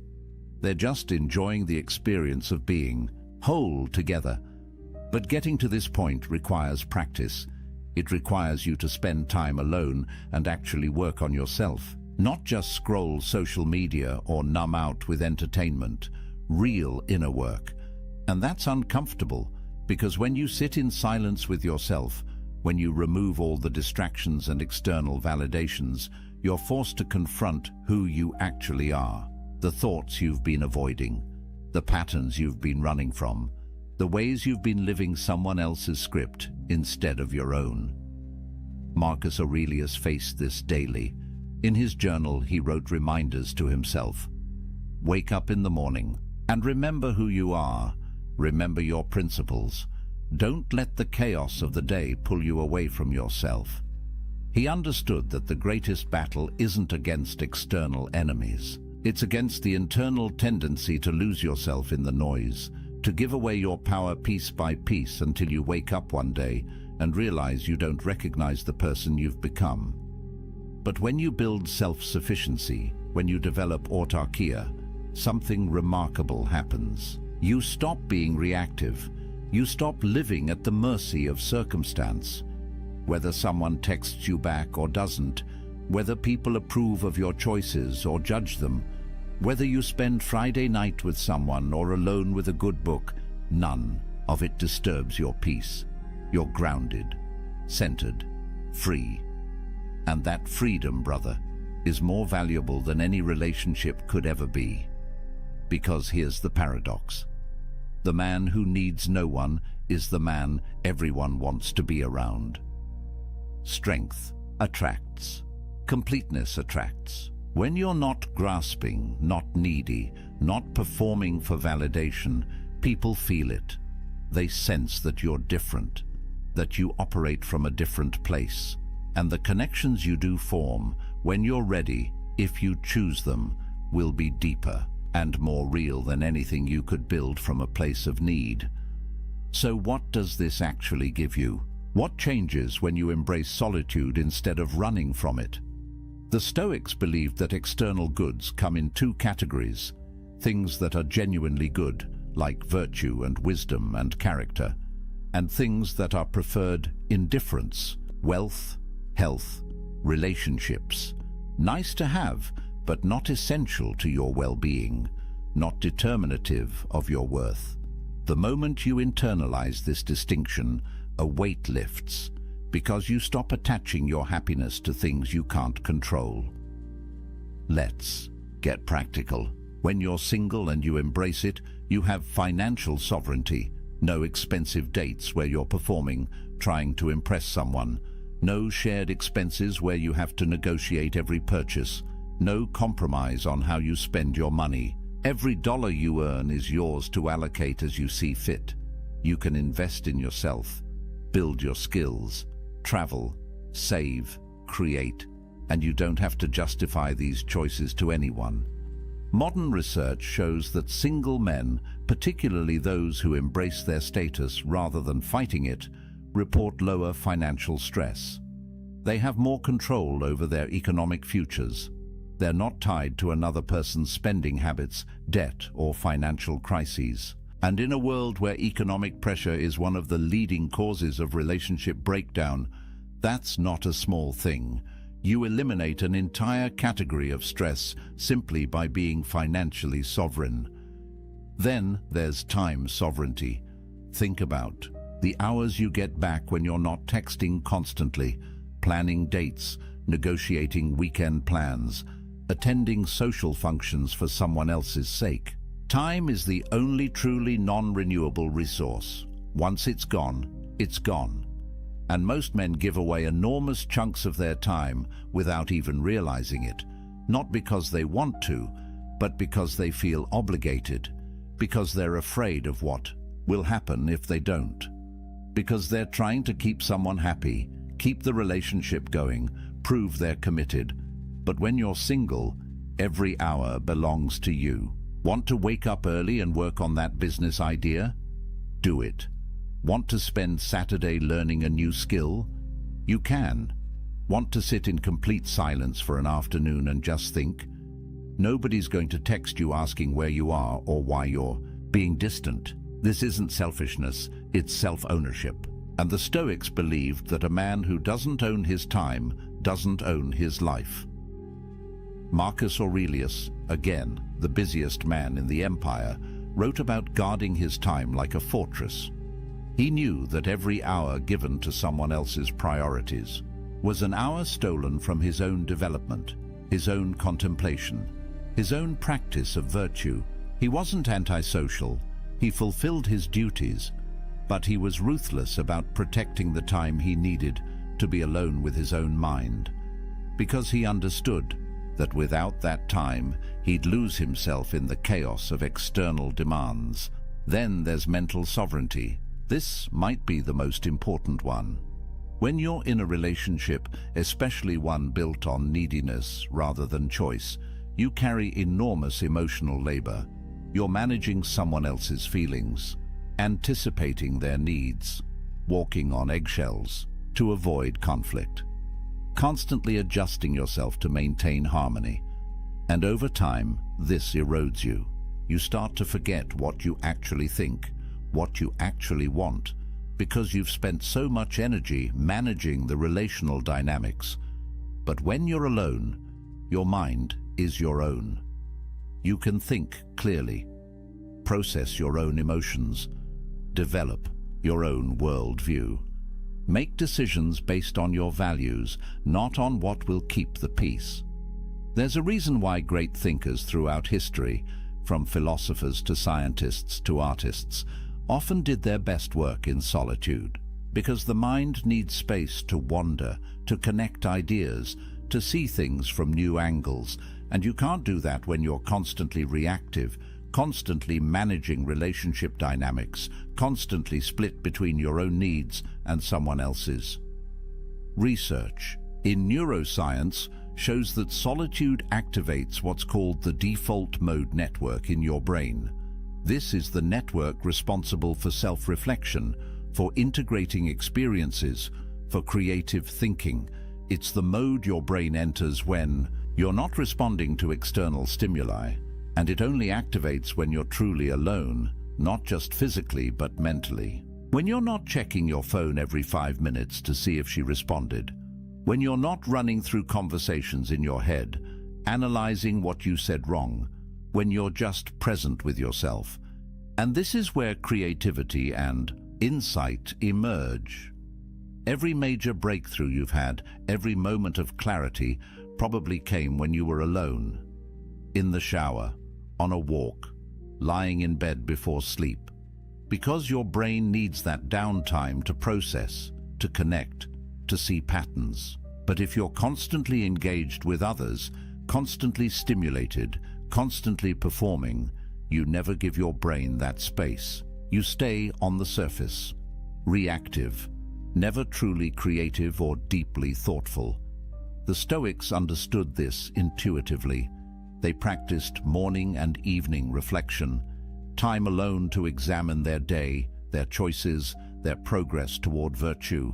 Seneca wrote about the importance of setting aside time each day to commune with yourself. Not to judge yourself harshly, but to observe, to understand, to refine your character away from the eyes and opinions of others. Because real growth happens in private. The person you become in solitude is the person you actually are. Everything else is performance. Then there's creative sovereignty. How many men have buried their dreams because a relationship demanded their time and energy elsewhere? How many businesses never started, books never written, skills never mastered, because there was always someone else's needs taking priority? This isn't about blaming relationships. It's about recognizing that everything has a cost, And the cost of relationship, especially one you're not fully choosing, is often paid in abandoned potential. When you're alone, you can be selfish with your ambition. You can pour yourself into your craft, your mission, your vision for who you want to become. No negotiations, no guilt, no compromise. Just pure focused energy on building the life you actually want. And here's what's interesting. The men who do this, who use their solitude to build something significant, often find that relationships come naturally later. Not because they went looking, but because they became someone worth finding, someone who radiates purpose and completeness, and that energy attracts. But there's something even deeper here, something the Stoics saw clearly. When you build your life on your own terms, when you develop skills and pursue excellence and create value, you build self-respect, real self-respect. Not the fake confidence you try to project to impress people, but the genuine, unshakable knowledge that you're living with integrity, that you're becoming who you're meant to be, that you're not wasting your life trying to meet someone else's expectations. And self-respect, true self-respect, is the foundation of everything else. You can't love yourself if you don't respect yourself, and you can't respect yourself if you're living a life of compromise and neediness. Epictetus taught his students that the only thing truly yours is your character. Everything else can be taken away. Your possessions, your relationships, your reputation, your health. But your character, the quality of your inner life, belongs only to you. And it's built in solitude, in the choices you make when nobody's watching, in the discipline you maintain when there's no external reward, in the integrity you hold when it would be easier to compromise. This is why the Stoics saw self-sufficiency as the ultimate virtue, not because they were antisocial, but because they understood that a man who can't be happy alone will never be truly happy with anyone else. He'll always be grasping, always be insecure, always be dependent on external validation to feel okay. And that's not freedom. That's slavery with extra steps. So when you hear that 63% of young men are single, don't see it as a crisis. See it as an opportunity to build yourself without distraction, to develop the kind of inner strength that most men never discover because they jump from relationship to relationship, never spending time alone, never doing the deep work. You have time, you have space, you have sovereignty. Use it, but let me be clear about something. This isn't about avoiding relationships forever. This isn't about becoming some isolated hermit who thinks he's better than everyone. The Stoics didn't advocate for that. Seneca had a wife and family. Marcus Aurelius had a wife and children. They participated fully in social life, but they did it from a place of inner completeness. They engaged with others not because they needed to, but because they chose to. And there's all the difference in the world between those two positions. The goal isn't to stay single forever. The goal is to become the kind of man who doesn't need to be in a relationship to feel complete. And once you're that man, if you choose to be with someone, it will be from a place of strength, not weakness, from abundance, not scarcity, from sovereignty, not desperation. And those kinds of relationships, rare as they are the only ones worth having. But here's what most men miss. They think being single means they're incomplete. They've internalized the message that they're only half a person until they find their other half. And this belief, more than anything else, keeps them trapped. Because when you believe you're incomplete, you'll do anything to feel whole. You'll compromise your values. You'll tolerate disrespect.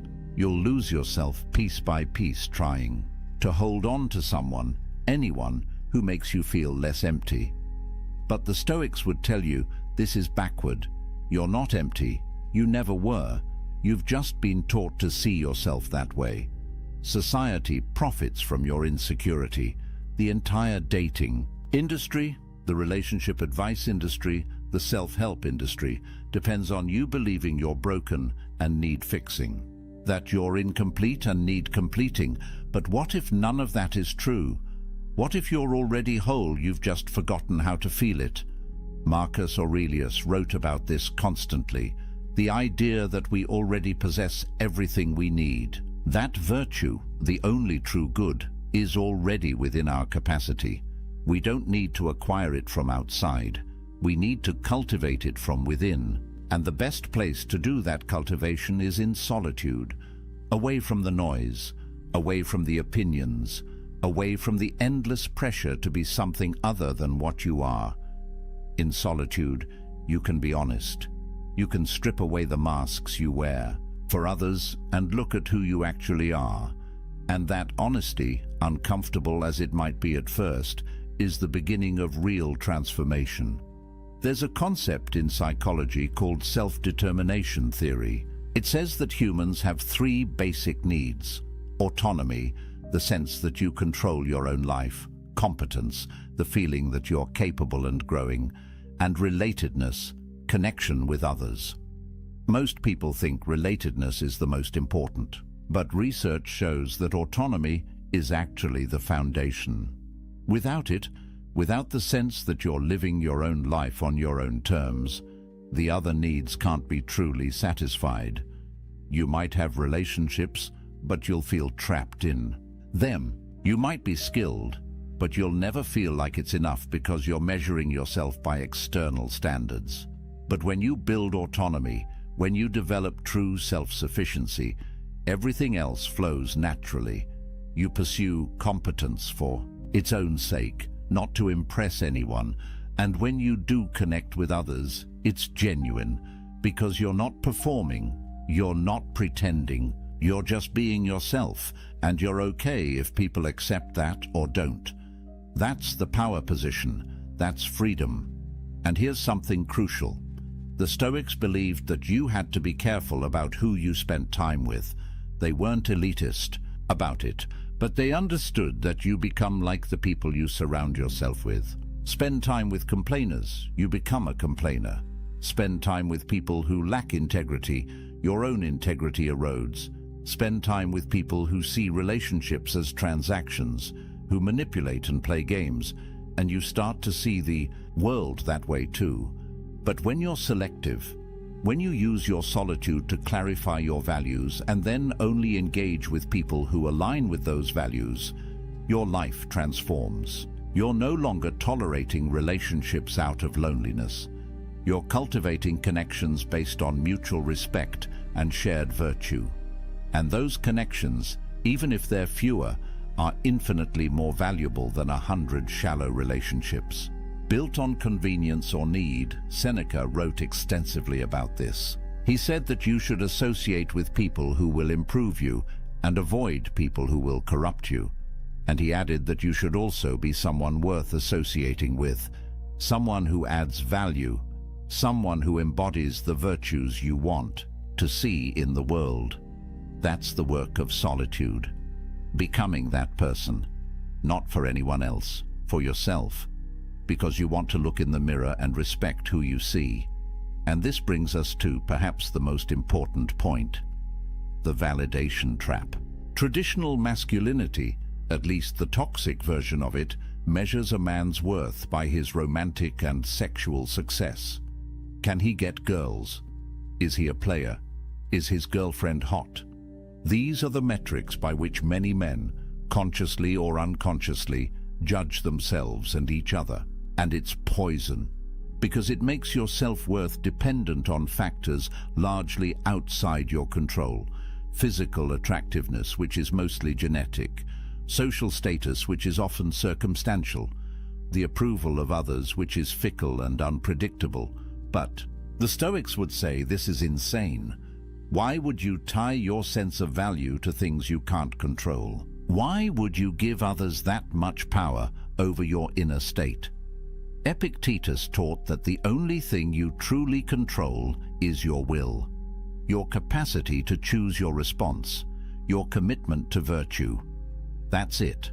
Everything else is fortune, and fortune is unreliable. So when you measure yourself by relationship status, you're basically saying that your worth depends on luck, on being born with certain features, on meeting the right person at the right time, on 1,000 variables you have no control over. And that's a recipe for lifelong insecurity, because even if you do get into a relationship, you'll never feel secure. You'll always wonder if you're good enough. You'll always fear losing what you've tied your identity to. You'll be jealous, controlling, needy, because deep down, you know your worth isn't real. It's contingent on her staying. But when you build your worth on virtue, on character, on the man you're becoming, nobody can take that from you. Relationships come and go, circumstances change, but who you are, the integrity you've built, the self-respect you've earned through right action, that's permanent. That's unshakable. And paradoxically, when you stop seeking validation from relationships, when you develop genuine self-worth, you become more attractive. Because people can sense desperation, they can feel neediness, and it repels them, but they can also sense strength, completeness, self-possession, and that draws them in. The Stoics weren't advocating for pride or arrogance. Marcus Aurelius constantly reminded himself that he was just a human, fallible and temporary. But he also knew that his worth came from his character, not from his circumstances. He could be emperor or exile, and his value as a person wouldn't change. Because value, true value, is internal. It's the quality of your thoughts, your choices, your virtue. And that's entirely within your control to develop. So here's what I want you to hear. If you're single right now, you're not broken, you're not incomplete, you're not less than. You have something precious: time, space, sovereignty. Use it. Build yourself. Develop your skills. Clarify your values. Strengthen your character. Read the books that expand your mind. Pursue the projects that ignite your passion. Train your body. Master your emotions. Become so complete in yourself that you don't need anyone else's validation to feel whole. And when you do that, one of two things will happen. Either you'll discover that you actually prefer solitude, that you've built a life so rich and meaningful on your own that adding a relationship would be a downgrade, and that's fine. That's a valid choice. The Stoics would respect it. Or you'll eventually meet someone and choose to build something with them, but it will be from a place of strength, from wholeness, from sovereignty, and that relationship, if it happens, will be powerful because it's not built on need. It's built on choice, on two complete people deciding to walk together, not because they have to, but because they want to. But either way, you win, because you'll have done the work. You'll have built the inner fortress. You'll have developed self-sufficiency, and nobody can take that from you. Not rejection, not loneliness, not societal pressure. You'll be free. And freedom, brother, is everything. Marcus Aurelius wrote late in his life, "Very little is needed to make a happy life. It is all within yourself, in your way of thinking." Read that again. Very little is needed. It's all within yourself, not in finding the right person, not in changing your circumstances, not in achieving some external milestone. Within yourself, in your way of thinking, in your capacity to find peace regardless of what's happening around you. That's the promise of Stoicism. That's the gift of solitude. Complete independence from external validation. Total sovereignty over your inner state. The ability to be happy, genuinely happy, in any circumstance, alone or with someone, wealthy or poor, praised or criticized. None of it touches you, because you're grounded in something deeper than circumstance. You're grounded in virtue, in character, in the kind of strength that can only be built in the forge of solitude. So use this time. Don't waste it wishing you were somewhere else, with someone else. Don't spend your days scrolling dating apps or feeling sorry for yourself. The Stoics would tell you that's a form of suicide, killing time, killing potential, killing the opportunity to become something greater. Instead, wake up every morning and ask yourself, what kind of man do I want to be? And then become that man, not for anyone else, for yourself, because you respect yourself enough to live with integrity. Build your morning routine, train your body, develop your skills, read philosophy, journal your thoughts, sit in silence and just breathe. Let yourself feel what you feel without judgment. Work on your projects, create value, help others when you can. But always come back to yourself. Always protect that inner space where nobody else has access. That's your sanctuary, your fortress, your source of power. And here's something powerful. Every time you choose solitude over connection born of desperation, you strengthen yourself. Every time you decline to compromise your values just to keep someone around, you build self-respect. Every time you sit with discomfort instead of numbing it with distraction or validation seeking, you develop emotional resilience. These choices compound. They build on each other, and over time, you become a different kind of man. The kind who doesn't need external validation. The kind who trusts himself. The kind who's free. The Stoics had a practice they called negative visualization. They'd imagine losing everything they had. Their wealth, their position, their relationships, their health. Not to be morbid, but to remind themselves that these things are temporary, that they're not truly theirs, that the only thing that can't be taken is their capacity to respond with virtue. And by imagining loss, they appreciated what they had without clinging to it. They held things lightly, including relationships. Try this practice. Imagine you never end up in another relationship. You're single for the rest of your life. How would you live? What would you pursue? What would bring you meaning and joy? Really sit with that question, because the answer reveals what actually matters to you beyond validation and approval. And when you know what actually matters, when you build a life around those things, you become unshakable. Relationships become bonus, not necessity. Connection becomes choice, not desperation. And here's the paradox again. The man who could be completely happy alone is the man most worthy of companionship, because he's not using another person to fill his emptiness. He's whole already. He's inviting someone to share in his fullness. That's attractive. That's magnetic. That's what genuine partnership looks like. Not two halves making a whole, but two wholes choosing to walk together, each maintaining their own sovereignty, each respecting the other's independence, each complete whether together or apart. Seneca wrote, "The wise man is self-content. He is so in the sense that he is able to do without friends, not that he desires to do without them." That's the balance. You develop the ability to be happy alone. You build self-sufficiency, but you remain open to genuine connection when it appears. You don't avoid relationships, you just don't need them. And that makes all the difference. So where does this leave you? Right here, right now, with a choice.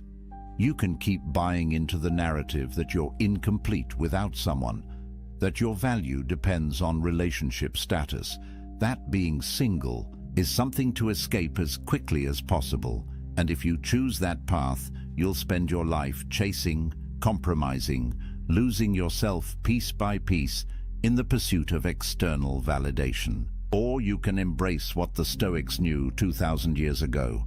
That true power comes from within. That self-sufficiency is the highest virtue. That a man complete in solitude is free in every circumstance.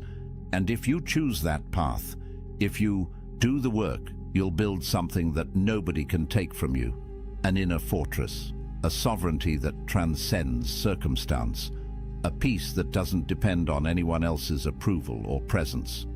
Marcus Aurelius ruled an empire. He had wealth, power, family, everything society says should make you happy.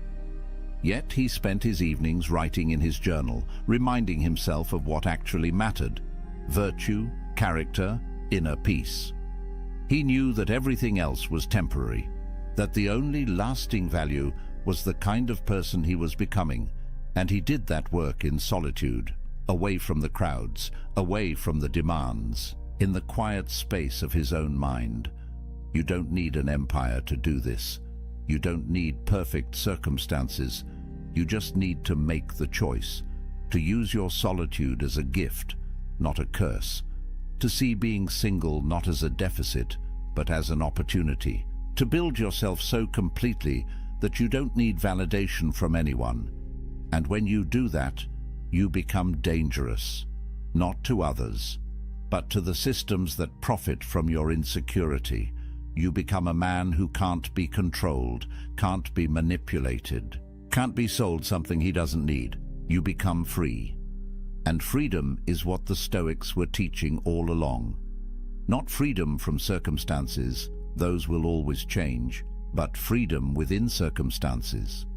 The ability to maintain your peace, your integrity, your sense of self, regardless of what's happening around you, alone or with someone, successful or struggling, praised or criticized. None of it touches your core, because you've built something unshakable inside.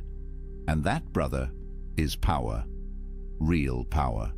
The kind that transforms not just your life, but the lives of everyone you touch. Because strength is contagious. Completeness inspires. Freedom spreads. So let me leave you with this. A man who needs no one is free to choose everyone. A man who needs someone is slave to his need. Which man do you want to be? The choice is yours. It's always been yours. And it starts right now, in this moment, with this decision, to stop seeking yourself in others and start building yourself in solitude, to stop measuring your worth by external validation and start grounding it in internal virtue, to stop running from being alone and start embracing it as the ultimate gift, the space where you become who you're meant to be. The Stoics are waiting for you. Marcus Aurelius, Epictetus, Seneca. They walked this path. They proved it works. They left you a blueprint. All you have to do is follow it. Build your inner fortress. Cultivate self-sufficiency. Embrace solitude not as a punishment, but as a privilege. And watch what happens. Watch how your life transforms when you stop living for others and start living for yourself. Not in a selfish way, but in the way that honors your potential, your values, your unique path. That's what the Stoics called living according to nature, being fully yourself. And there's nothing more powerful than that. So if you found value in this, if these ideas resonate with something deep inside you, if you feel that pull toward building a different kind of life, do me a favor. Hit that like button. It tells me this message matters. It helps this reach other men who need to hear it. Subscribe to the channel because we're building something here. A community of men who refuse to live by society's script, who are doing the work, who understand that real strength comes from within. Drop a comment and tell me, what's one thing you're going to do this week to build your inner empire? One practice, one choice, one step towards self-sufficiency. And remember, this isn't the end, it's the beginning. Every journey toward freedom starts with a single step, a single decision. The decision to stop seeking worth in external validation and start building it through internal virtue. You've taken that step by being here, by listening, by opening your mind to a different way. Now keep walking, keep building, keep becoming. The man you're meant to be is waiting in the silence. Go find him. Until next time, stay strong, stay sovereign, stay free. There's a moment when a woman realizes she'll never forget you. Not because of your looks, your money, or your smooth words, but because of something far more powerful, something that reaches past her defenses and plants itself in her mind like an ancient oak tree, growing stronger with each passing day. Most men will never experience this moment. They'll remain footnotes in her story, blurred faces in old photos, names she struggles to remember. But there exists a rare breed of man who understands something the masses don't. Something Marcus Aurelius knew when he ruled Rome.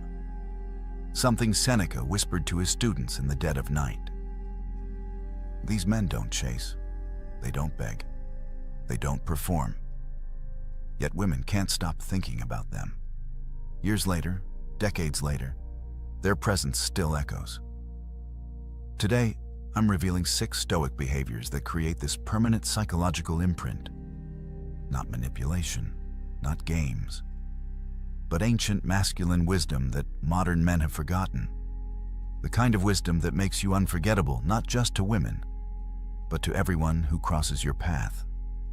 And here's the paradox that will reshape how you see attraction forever. The less you try to be remembered, the more unforgettable you become. The less you chase her mind, the more you occupy it.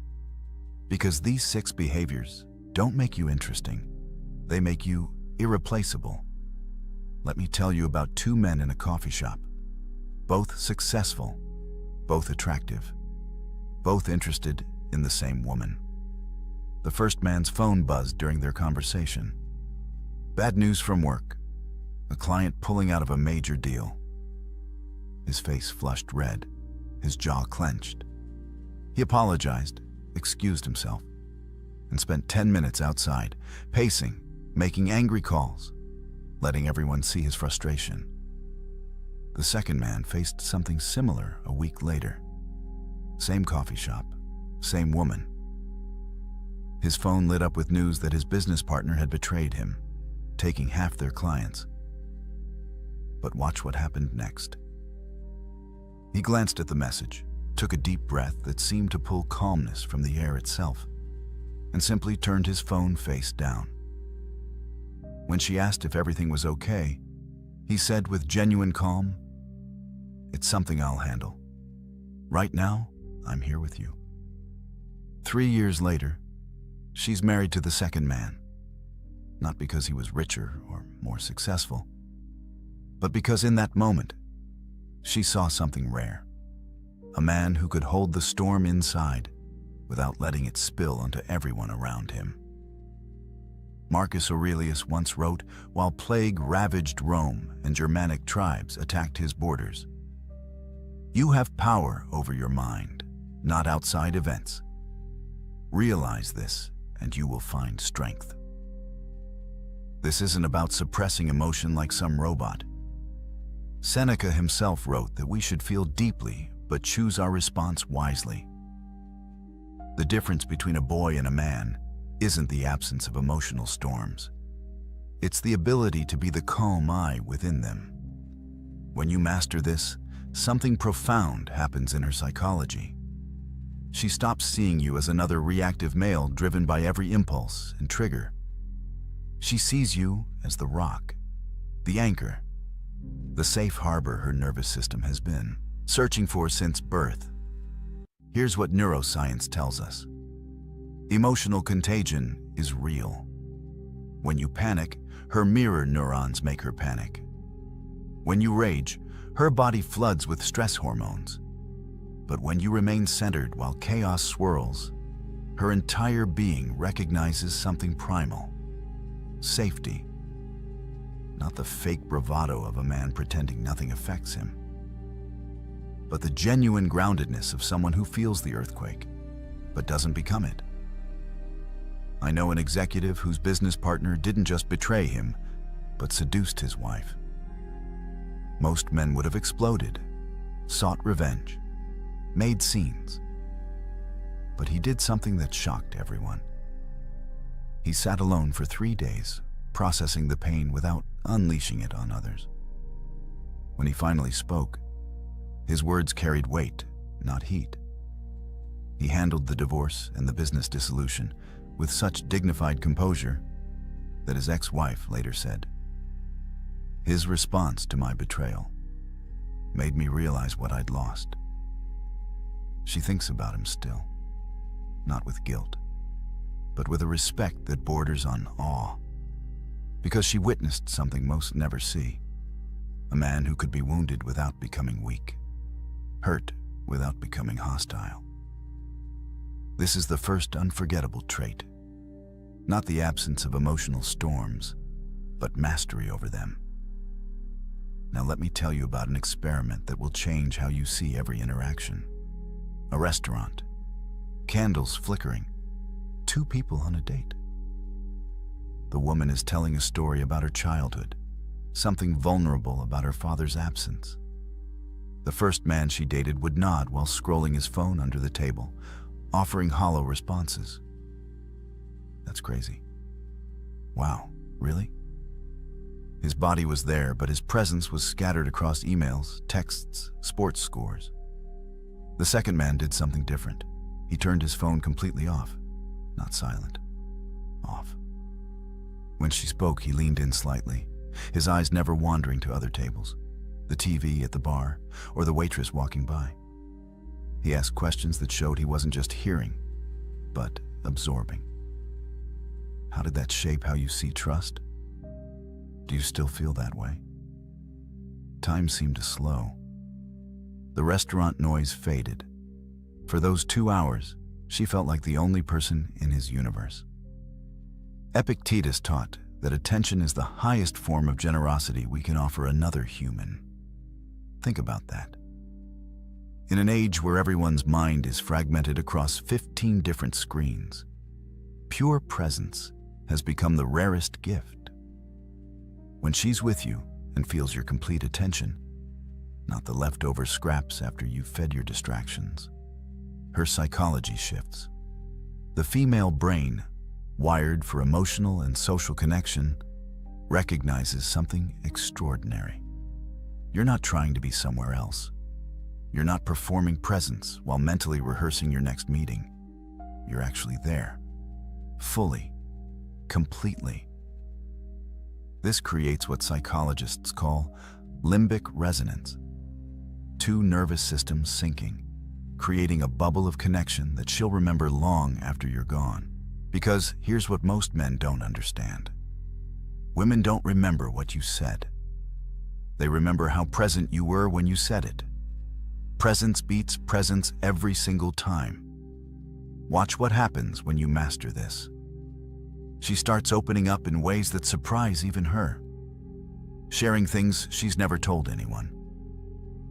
Not because you're prying or pushing, but because your presence creates a safe container for her truth. She'll lie in bed months later, thinking about that conversation, wondering why she felt so seen, so held, so understood. It wasn't magic. It was presence. The kind of undivided attention that's become extinct in modern dating. The gravitational pull that makes her feel like she's the sun in your solar system, if only for that moment. And that moment becomes eternal in her memory. There's a test women use that most men don't even know they're taking. She'll push against your boundaries, question your decisions, challenge your standards, not because she wants you to break, but because she needs to know if you will. The man who bends to every emotional wind, who reshapes himself to avoid conflict, who has no line he won't cross to keep her happy, this man becomes forgettable before the relationship even ends. But let me tell you about Marcus, not the emperor, but a tech founder I know. He was dating a woman who wanted him to fire his female assistant. No real reason, just insecurity. Most men would have caved, choosing peace over principle. Marcus did something different.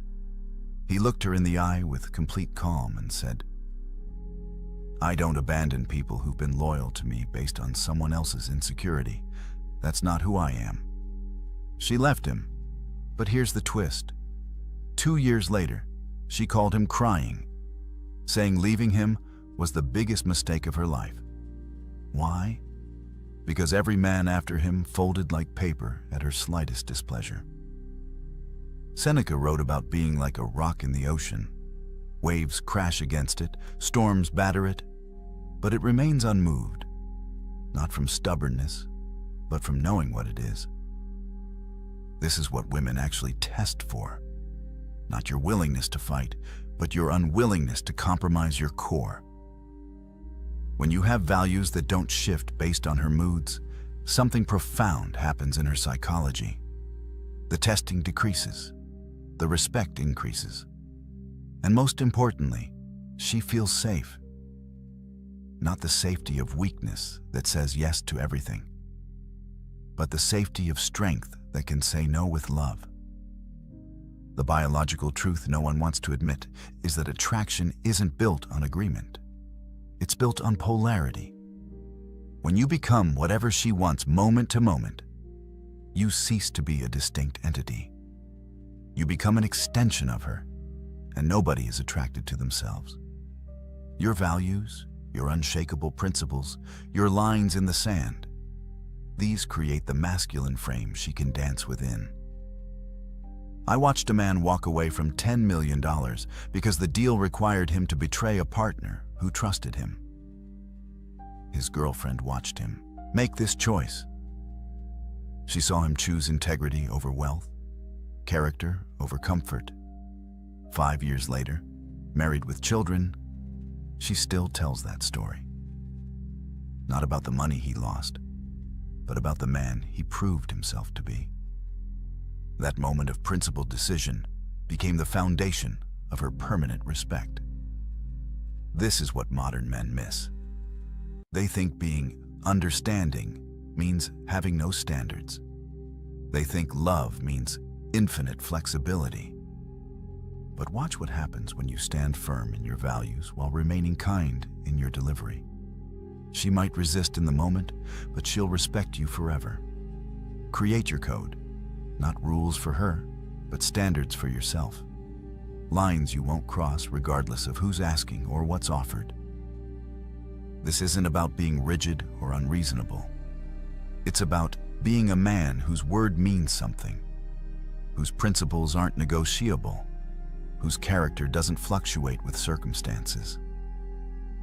When she knows who you are at your core, when she can predict your response to moral challenges, when she sees you choose difficulty over dishonor, you become unforgettable.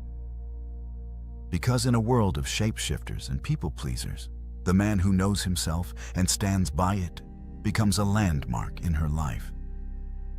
A reference point she'll measure every other man against. Here's the moment that changes everything. She's telling you about her father's death, or her struggle with anxiety, or the promotion she didn't get. Tears well in her eyes. Most men do one of two things. They either shut down, becoming stone-faced statues of discomfort, or they scramble to fix, offering solutions to problems that don't need solving. But the unforgettable man does something different. He lets her see that her pain affects him, not in a weak, codependent way where he falls apart, but in a human way that says, "Your hurt matters to me." His eyes might soften, his voice might catch slightly when he responds. He shares his own moment of loss, not to compete, but to connect. Marcus Aurelius, the philosopher-emperor who could have claimed divine status, wrote openly about weeping when his mentor died. "I gave way to tears," he wrote, "for he was a man worthy of them." The strongest man in the world admitted to crying. Yet somehow modern men think feeling makes them weak.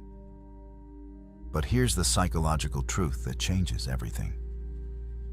When she sees your humanity, not your performance of invulnerability, bonding hormones flood her brain. Oxytocin, vasopressin, the same chemicals that bond mothers to children and create lifetime partnerships. But this must be strategic vulnerability, not emotional dumping. There's a massive difference between sharing your depth and drowning her in your dysfunction. The man who tells her about his father's harsh criticism and how it shaped his drive, that's depth. The man who complains about his boss every night for 2 hours, that's drainage. The moment should be rare, unexpected, like discovering a hidden room in a house she thought she knew. I knew a special forces operator, trained to kill, conditioned to feel nothing. On their third date, a song came on that his deceased brother used to play. For just a moment, his eyes went somewhere else. When she asked, he simply said, "My brother loved this song. I miss him." That was it. No drama, no collapse, just a glimpse behind the armor. She later said that 10-second moment created more connection than 3 months of conversation. Because she saw the man, not the mask. The unforgettable man masters this paradox. Strong enough to be vulnerable, controlled enough to be emotional, secure enough to be human. You don't dump your problems on her like she's your therapist. You don't cry more than she does. But in specific moments, you let her see that you feel deeply, that loss has touched you, that beauty moves you, that her joy genuinely lifts your spirit. This selective vulnerability becomes a key that unlocks a door in her heart that logic could never open. She stops seeing you as another emotionally constipated male or an emotional wreck. She sees you as whole, complete, a man who has integrated his shadows instead of hiding or being consumed by them. Watch what happens to a man without a mission. He makes her his mission. Every text becomes urgent. Every moment apart feels like abandonment. He orbits her like a lost satellite, and she feels the weight of being his only source of meaning. This man becomes forgettable the moment she realizes she's dating a boy, looking for a mother, not a man looking for a partner. But the man with purpose moves differently through the world. He loves deeply but doesn't need desperately. He wants her but doesn't require her for his existence to make sense. Epictetus said it best. First, say to yourself what you would be, then do what you have to do. This is the magnetic pull of direction. Women are biologically wired to recognize this. Throughout history, they've attached themselves to men moving towards something greater than comfort. The hunter tracking prey, the warrior defending the tribe, the builder creating shelter. The modern equivalent isn't about hunting mammoths. It's about having something you're building that exists independent of any relationship. Your mission becomes your North Star, and she becomes someone who might join your journey, not the journey itself. I watched an entrepreneur choose to delay expanding his business to care for his ailing mother. His girlfriend watched him sacrifice immediate profit for principle. But here's the key. He didn't abandon his mission. He adjusted its timeline for values-based reasons. She saw a man who could balance ambition with humanity, drive with duty. 3 years later, she still talks about that decision. Not because he chose family, but because he had something worth choosing between. Your mission doesn't have to be grand. You don't need to be Elon Musk trying to colonize Mars. But you need something you're moving toward that would exist, whether she's there or not. A business you're building, a skill you're mastering, a cause you're serving, a legacy you're creating. When she sees you have direction independent of her presence, her role clarifies. She's not responsible for your happiness. She's not the source of your purpose. She's someone who might enhance your journey and you hers. This creates the kind of healthy polarity that keeps attraction alive for decades. She can be feminine because you're handling the masculine burden of direction. She can flow because you're providing structure. She can trust your leadership because you're actually going somewhere worth following. Build your personal philosophy. Not what sounds good, but what you actually believe, what you stand for, what you're creating, what legacy you want to leave. When she asks about your dreams and you speak with the fire of genuine purpose, not rehearsed ambitions but real direction, she feels something ancient stir. The recognition of a man worth following, worth supporting, worth remembering long after paths diverge. The waiter brings the wrong order. She watches, not the waiter, but you. Your response in this 10-second window reveals more about your character than 10 hours of conversation. The forgettable man either explodes with entitled anger or dismisses the waiter like furniture. The unforgettable man does something unexpected. He treats the mistake with grace, maybe even humor, speaking to the waiter like an equal, not a servant. This isn't weakness. This is strength so secure it doesn't need to dominate those it could. Seneca wrote, "Every new thing excites the mind, but a mind in its right state should be ready for anything." The man who's kind to those who can do nothing for him shows a nobility that money can't buy. Modern men get this backwards. They think kindness is weakness, that being good is being soft. But watch what happens when you combine strength with kindness. When you can defend her from danger and help an elderly woman with groceries in the same afternoon. When you can negotiate million-dollar deals and remember your doorman's daughter's name. When you can be fierce when needed and gentle when possible. This is the final piece of the unforgettable puzzle. Not kindness from weakness that's really just people-pleasing, but kindness from strength that chooses to lift rather than crush. She sees you hold the door for strangers. Tip generously even when service wasn't perfect. Speak respectfully about your ex even though she hurt you. These moments accumulate in her mind, building a picture of your true character. The most powerful moment I ever witnessed was a CEO who discovered his employee had been stealing from the company. Instead of prosecution, he sat with the man, learned about his son's medical bills, and worked out a repayment plan while helping him find better insurance. His wife watched this unfold. She saw power used to heal rather than harm. Years later, after his death, she said, that moment defined the man she married. Not his success, not his wealth, but his choice to be kind when he had every right to be cruel. This is what echoes through time. The moral character that shows up when no one's watching. The kindness that expects no reward. The goodness that comes from strength, not weakness seeking approval. Brother, these 6 traits aren't just about being unforgettable to women. They're about becoming the kind of man who leaves a permanent mark on everyone he meets. The man who masters his emotional storms becomes the calm in everyone's chaos. The man who gives his full presence makes every person feel like they matter.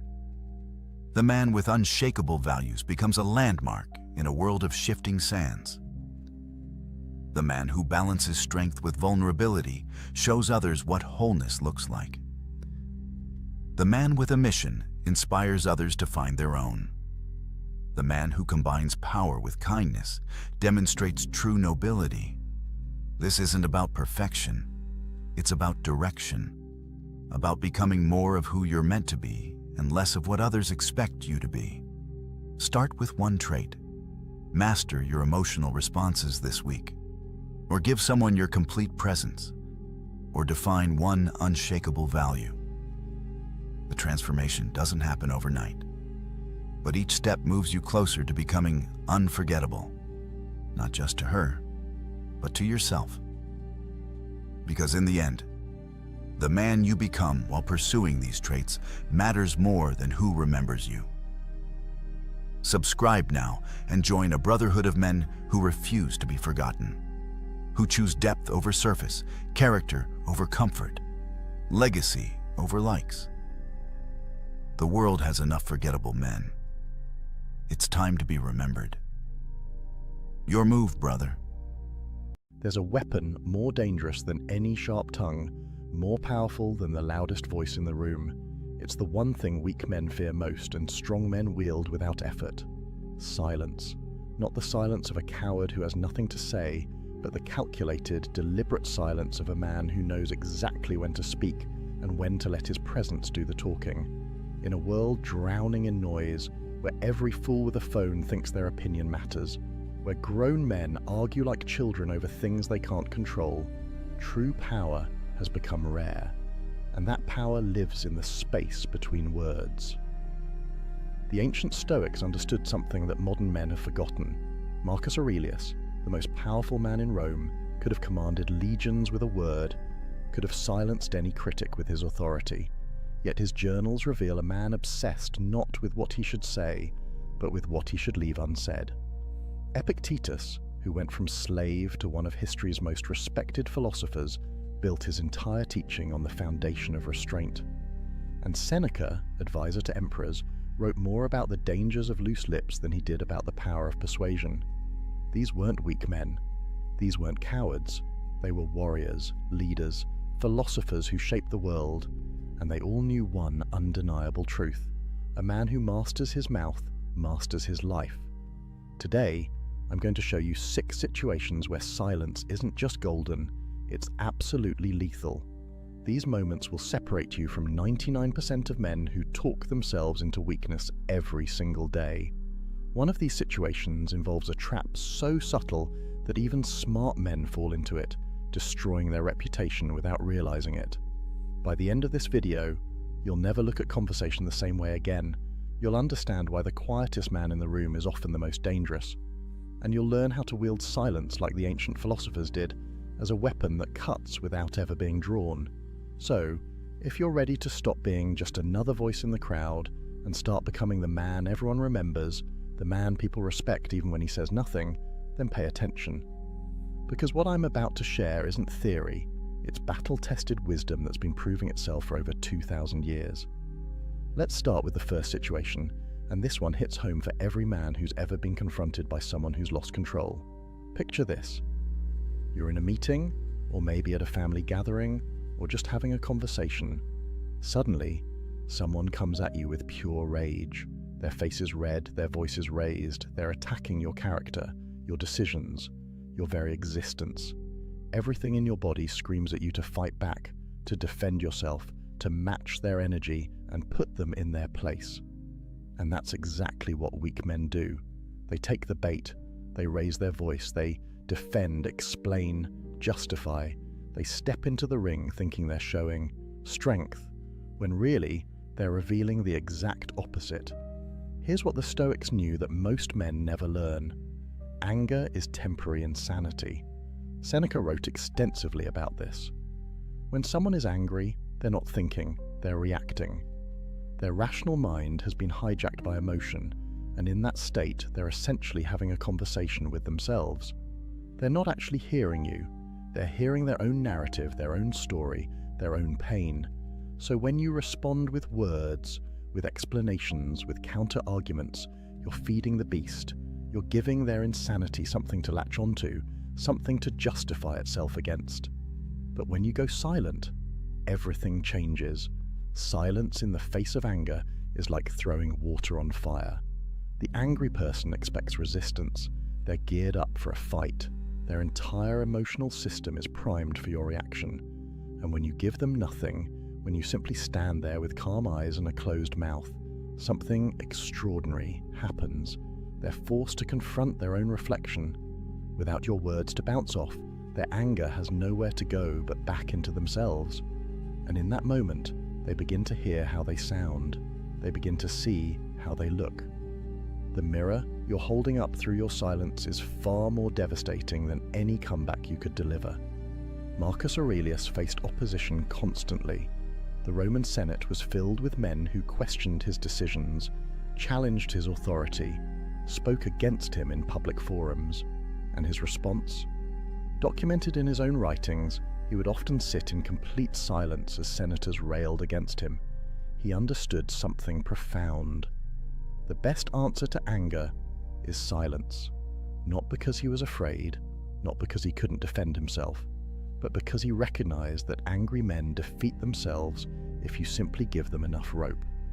There's a psychological principle at work here that modern science has confirmed. Mirror neurons in our brains cause us to unconsciously match the emotional state of people around us. It's why yawning is contagious. It's why you feel uncomfortable when someone near you is anxious. And it's why arguments escalate. When someone comes at you with anger, and you respond with anger, you're creating an amplification loop. Both of you are mirroring and intensifying each other's rage. But silence breaks the circuit. When you refuse to mirror their anger, their brain starts searching for a different signal to sync with. And if you maintain calm, steady presence, something shifts. The angry person begins, often unconsciously, to regulate down toward your state rather than escalating further. I've seen this play out in corporate boardrooms. A colleague of mine once sat completely silent while a director screamed at him about a project delay. Not a word, not a defense, not an excuse, just calm, steady presence. The director raged for maybe 2 minutes, which felt like an eternity, and then, with nothing to push against, the anger just collapsed. The director actually apologized before the meeting ended. My colleague never had to say a single word in his own defense. His silence said everything that needed to be said. It said, "I'm not playing this game. I'm not meeting you in your chaos. I'm staying here, in control, while you lose yours." This is power, real, genuine power, not the fake machismo of always having a comeback, not the insecurity of needing to defend every slight, but the unshakable strength of a man who knows that angry people are fighting themselves, not you, and you don't need to participate in their self-destruction. But here's what you need to understand. This silence isn't passive. It's not weakness disguised as calm.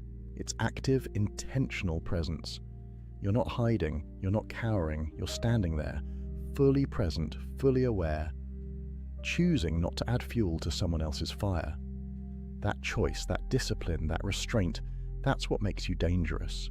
Because a man who can't be provoked into losing control is a man who can't be defeated by emotional manipulation. Now, there's a second situation that trips up even smart, capable men. And I guarantee it's happened to you more times than you realize. Someone criticizes you. Maybe it's at work. Maybe it's in your social circle. Maybe it's online. The criticism is unfair, maybe even baseless. They question your competence, your motives, your worth, and immediately your brain starts constructing a defense. You want to explain why they're wrong. You want to correct the record. You want everyone to know the truth. And that impulse, that need to defend yourself, that's the trap. Here's what weak men don't understand. The moment you defend yourself against criticism, you've already lost. Why? Because defense is an admission that the criticism has power over you. It reveals that you need others to see you correctly, that your sense of self depends on their approval. Every word of explanation you offer is proof that their opinion matters more to you than your own knowledge of who you are. The Stoics had a framework for this, and it's one of the most powerful concepts in their philosophy. The dichotomy of control. There are things within your control and things outside it. Your actions, your intentions, your effort, those are yours. But other people's opinions, judgments, perceptions, those are completely outside your control. You can influence them, maybe, but you cannot control them. And when you try, when you argue and defend and explain, you're spending your precious energy and attention on something you have no real power over. Galileo understood this at the deepest level. When he proposed that the Earth revolved around the sun, he faced persecution from the most powerful institutions of his time. The church, academic authorities, the entire establishment came against him. They called him a heretic, a fool, a danger to society, and while he did eventually recant under threat of execution, which is a reasonable response to literal torture, his approach to criticism in the years before was telling. He didn't spend his time arguing with every critic. He didn't write long defenses every time someone attacked his work.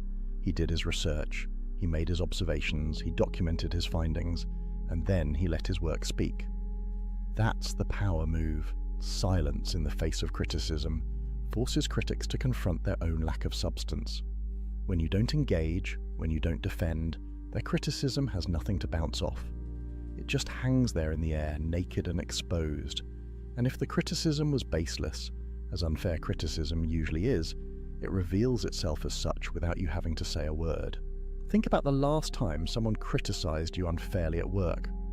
Maybe they questioned a decision you made, or suggested you weren't pulling your weight, or implied you didn't know what you were doing.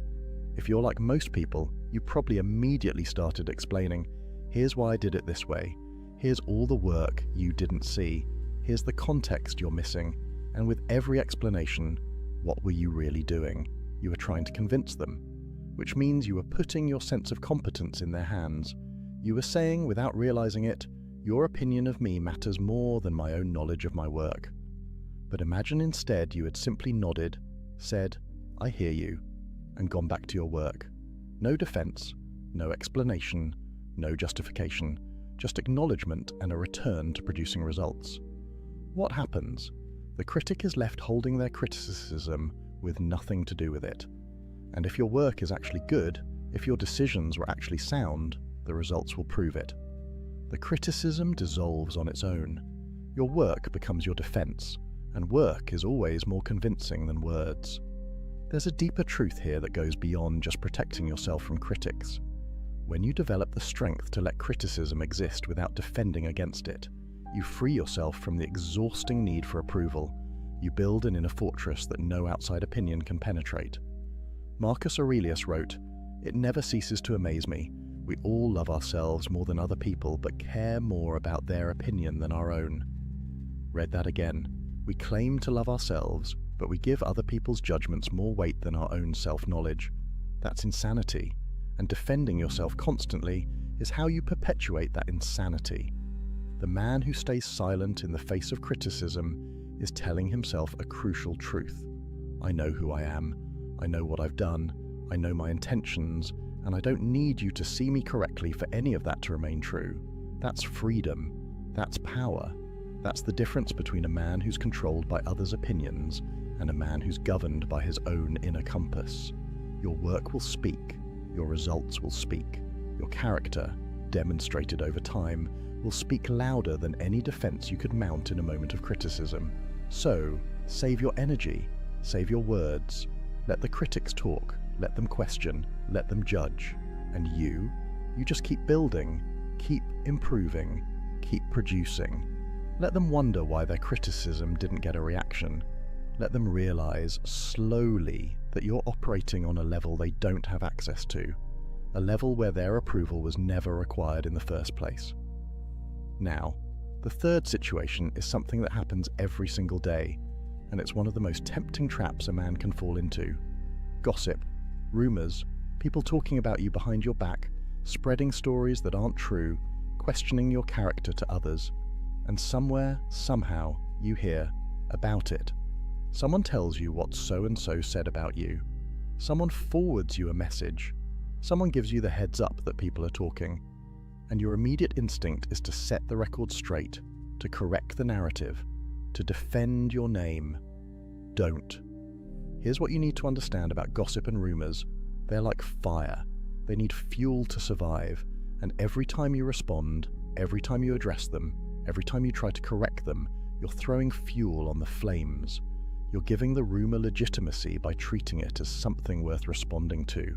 You're spreading it further by talking about it, and you're revealing that it got to you, which is exactly what gossip thrives on. Seneca wrote something profound about this. He said we suffer more in imagination than in reality. Think about what gossip is. It's other people's imagination. It's stories they're telling themselves, narratives they're creating, often to make themselves feel better about their own lives. And when you engage with those stories, when you try to correct them, you're stepping into their imagination and trying to rewrite it. But you can't control their imagination. You never could. That's not your domain. The strategic move is to let rumors die of starvation. No fuel, no response, no energy, just silence and consistent character. Because here's the thing about rumors. They have a lifespan. If you don't feed them, they run out of steam. People get bored. New gossip comes along. The story fades. But it can only fade if you let it. There was a CEO of a mid-sized company who faced vicious rumors during a merger. People were saying he was being pushed out, that he'd mismanaged funds, that the board had lost confidence in him. None of it was true. His PR team wanted him to issue statements, do interviews, defend his reputation. He refused. He said, "I'll let the merger speak." And he went silent. For 3 months, he didn't address a single rumor. He just kept executing the merger, kept doing his job, kept showing up with the same steady leadership he'd always demonstrated. By the time the merger completed successfully, the rumors had died on their own, and the people who had spread them looked like fools. He never had to say a word. That's the power of silence combined with consistent character. Your reputation isn't built on what you say about yourself or what you say in response to others. It's built on what you do, day after day, week after week, year after year. Gossip is temporary, character is permanent, and the man who understands this can weather any rumor storm without breaking his stride. But there's something else at work here, something psychological that most people miss. When someone gossips about you, they're revealing far more about themselves than about you.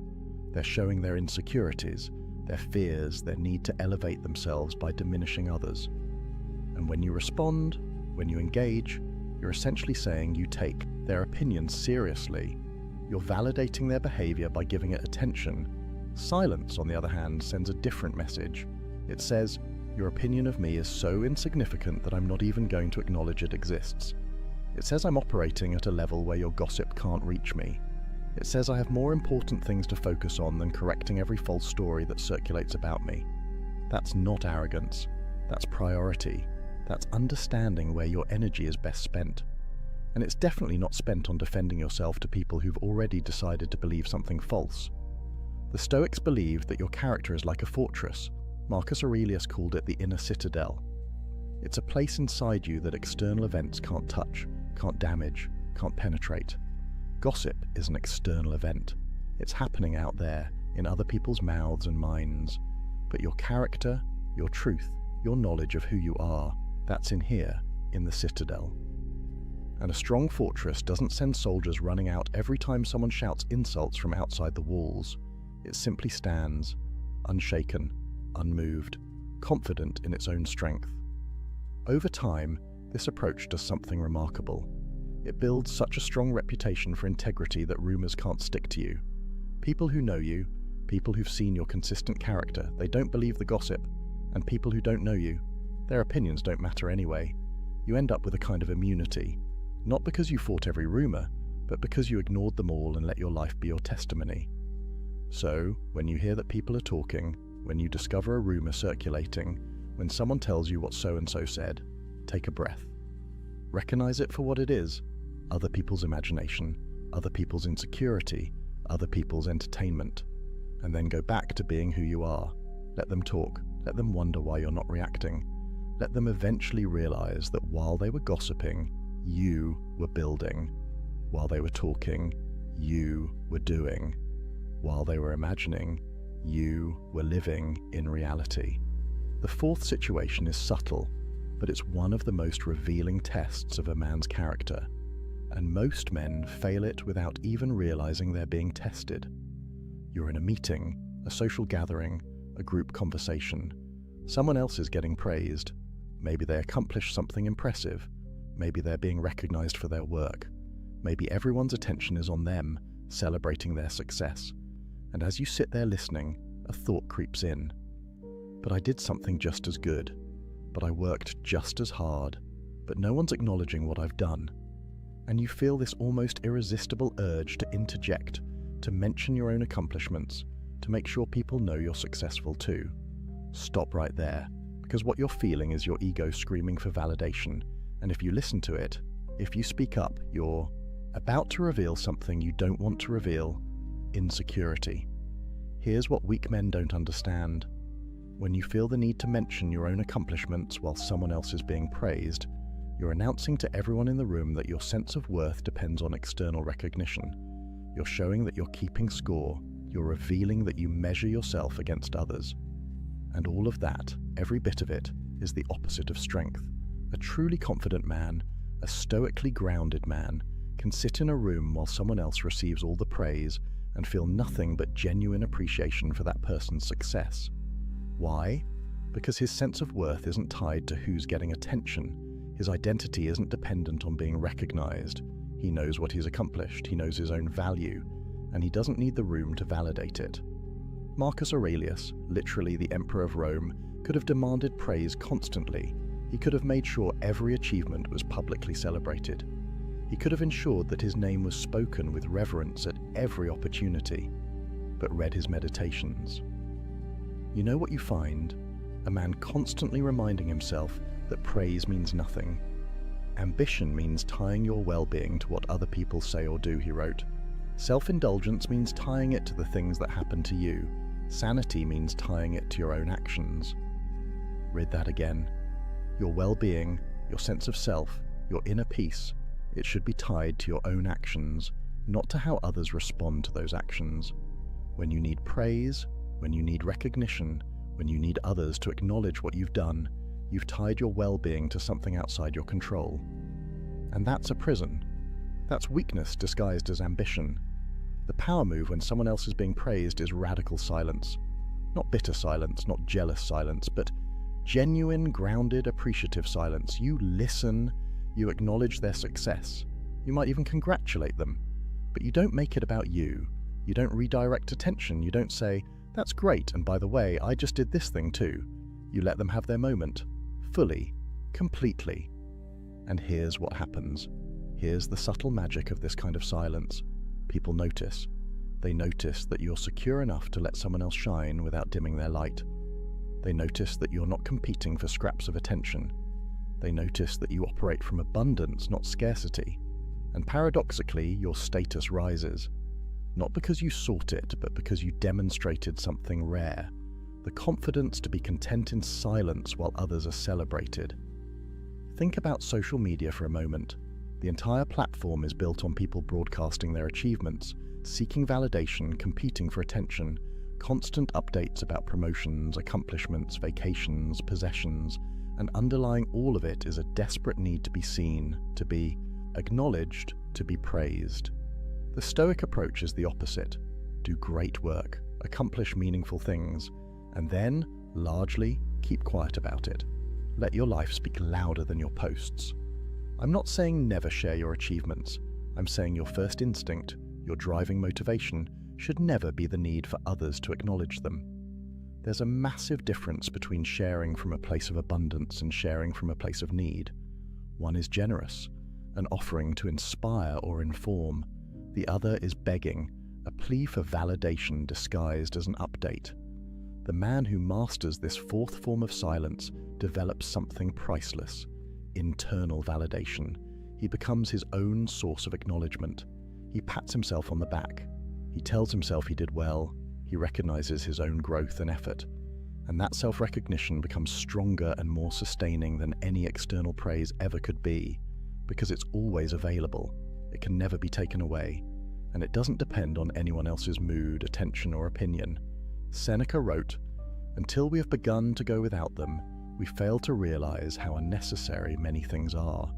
We've been using them not because we needed them, but because we had them." The same is true of praise.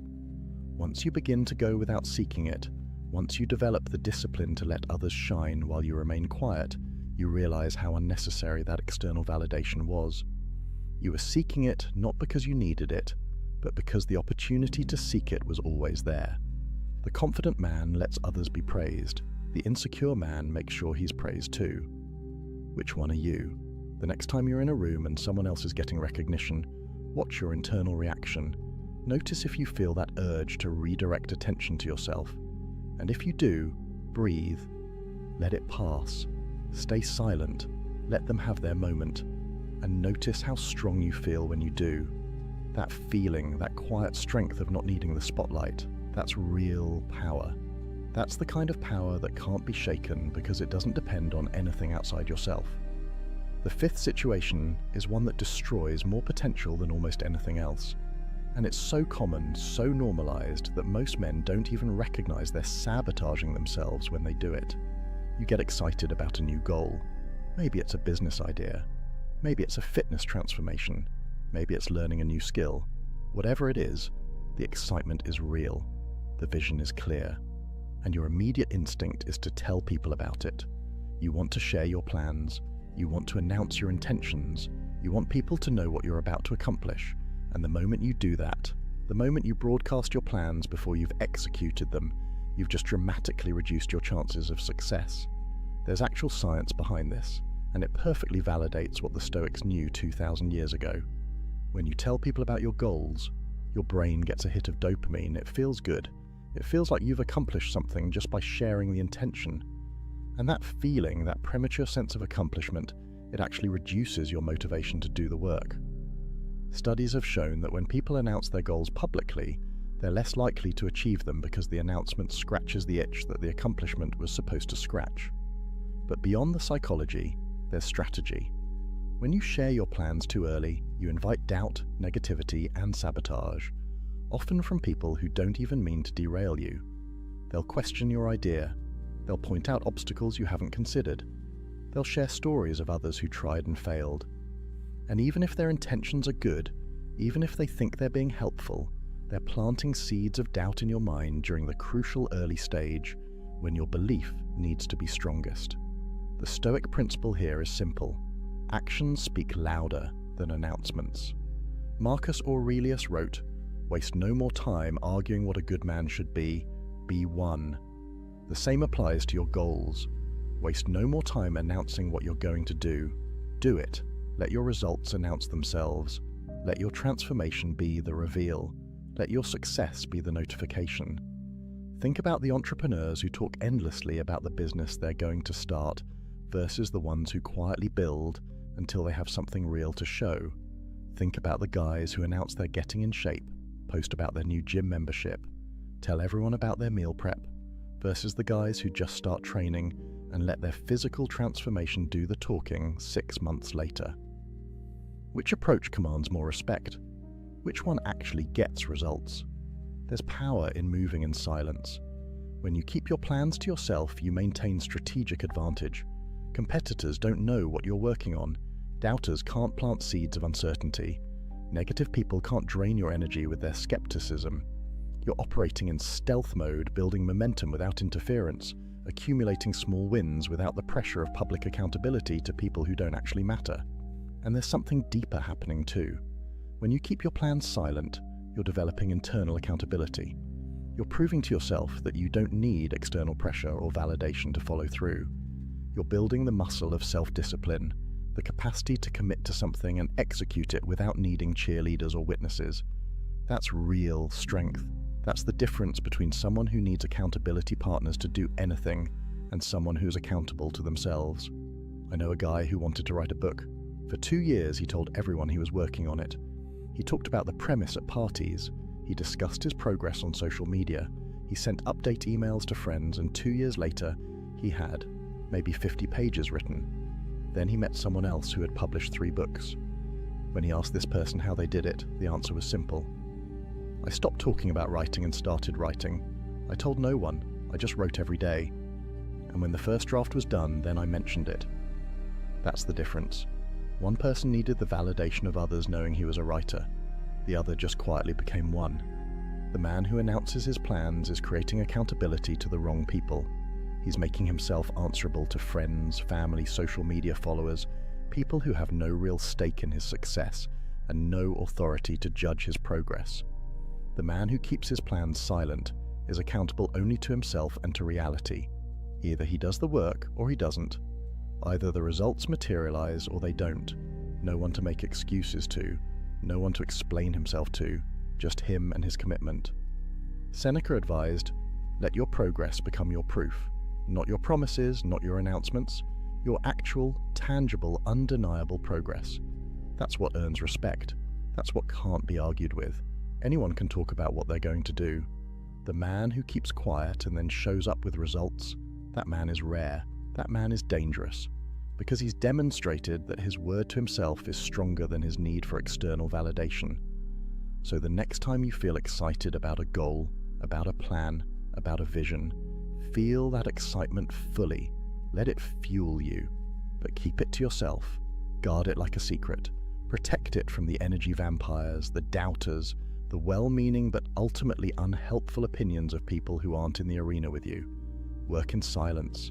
Build in private, and when the time comes, when you have something real to show, Let your results do the announcing.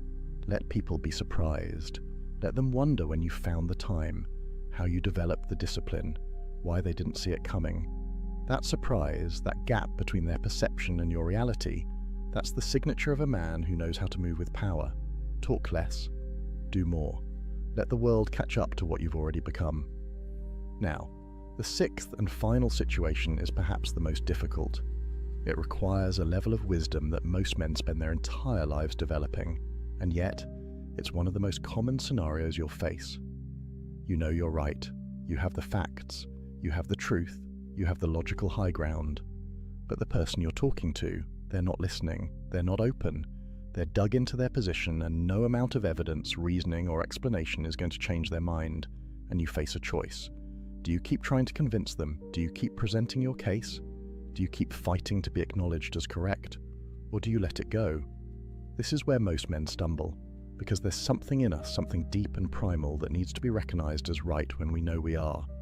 It feels like defeat to walk away from an argument we could win. It feels like cowardice to let someone remain wrong about something we could correct. And so we keep talking, keep explaining, keep arguing, even when we know it's futile, even when we can see that nothing we say will make a difference. The Stoic wisdom here is brutal in its clarity. Some battles aren't worth fighting, not because you'd lose, but because winning gains you nothing. Epictetus taught that some people simply aren't ready to hear truth. Their current understanding, their current level of consciousness, their current emotional state, it makes them incapable of receiving what you're offering, even if what you're offering is absolutely correct. And when you encounter someone like this, the wise response isn't to try harder, it's to save your energy. Marcus Aurelius wrote, "The object of life is not to be on the side of the majority, but to escape finding oneself in the ranks of the insane." Sometimes the sanity is in recognizing that you can't save everyone from their own ignorance. You can't force growth on someone who isn't ready. You can't argue someone into enlightenment, and trying to do so doesn't make you noble or persistent. It makes you a fool wasting resources on an unwinnable fight. Think about the last time you got into an argument online. You presented facts. They dismissed them. You provided sources. They questioned the sources. You broke down the logic. They moved the goalposts. And 3 hours later, you were exhausted, frustrated, and they hadn't changed their position 1 millimeter. What did you gain? Nothing. What did you lose? 3 hours of your life, a significant amount of mental energy, and probably some peace of mind. Was being right worth that cost? The man who masters this sixth form of silence understands something crucial. Being right doesn't require being heard. Your correctness doesn't depend on someone else acknowledging it. The truth is the truth, whether they accept it or not. And sometimes, probably more often than you'd like, the most powerful thing you can do is let someone be wrong. There's a concept in Stoicism about choosing your battles. Not every hill is worth dying on. Not every argument is worth having. Not every wrong idea is worth correcting. You have finite energy, finite time, finite attention. And every moment you spend trying to convince someone who doesn't want to be convinced is a moment you're not spending on something that actually matters, something that's actually within your control, something that actually moves your life forward. I watched a friend destroy a relationship with his father over politics. They had opposite views, both intelligent, both passionate, both convinced they were right. And every family gathering turned into a debate. Every phone call became an argument. My friend couldn't let it go. He had to make his father see reason. He had to win the argument. And eventually, they stopped speaking. Years of silence. All because my friend couldn't accept that some minds won't change and some arguments aren't worth the cost of winning them. Compare that to someone I know who has completely opposite political views from his entire family. And he simply doesn't engage. When conversations turn to politics, he stays quiet. When people ask his opinion, he gives vague answers and changes the subject. When someone tries to bait him into an argument, he smiles and says something like, "I'm sure you're right," and walks away. Is he a coward? No, he's wise. He's recognized that winning political arguments with his family gains him nothing and costs him relationships he values. So he chooses silence. He chooses peace.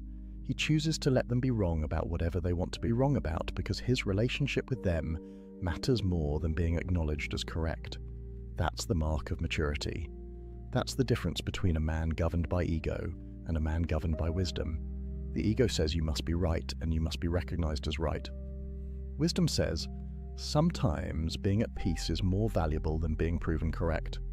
Seneca wrote about this extensively. He talked about how the wise man is discerning about where he spends his attention. He doesn't engage with every fool who challenges him. He doesn't correct every error he encounters. He doesn't try to educate everyone who misunderstands. Instead, he focuses on what he can actually influence, what actually matters, what actually aligns with his values and goals. Everything else, he lets it be. This doesn't mean you become passive.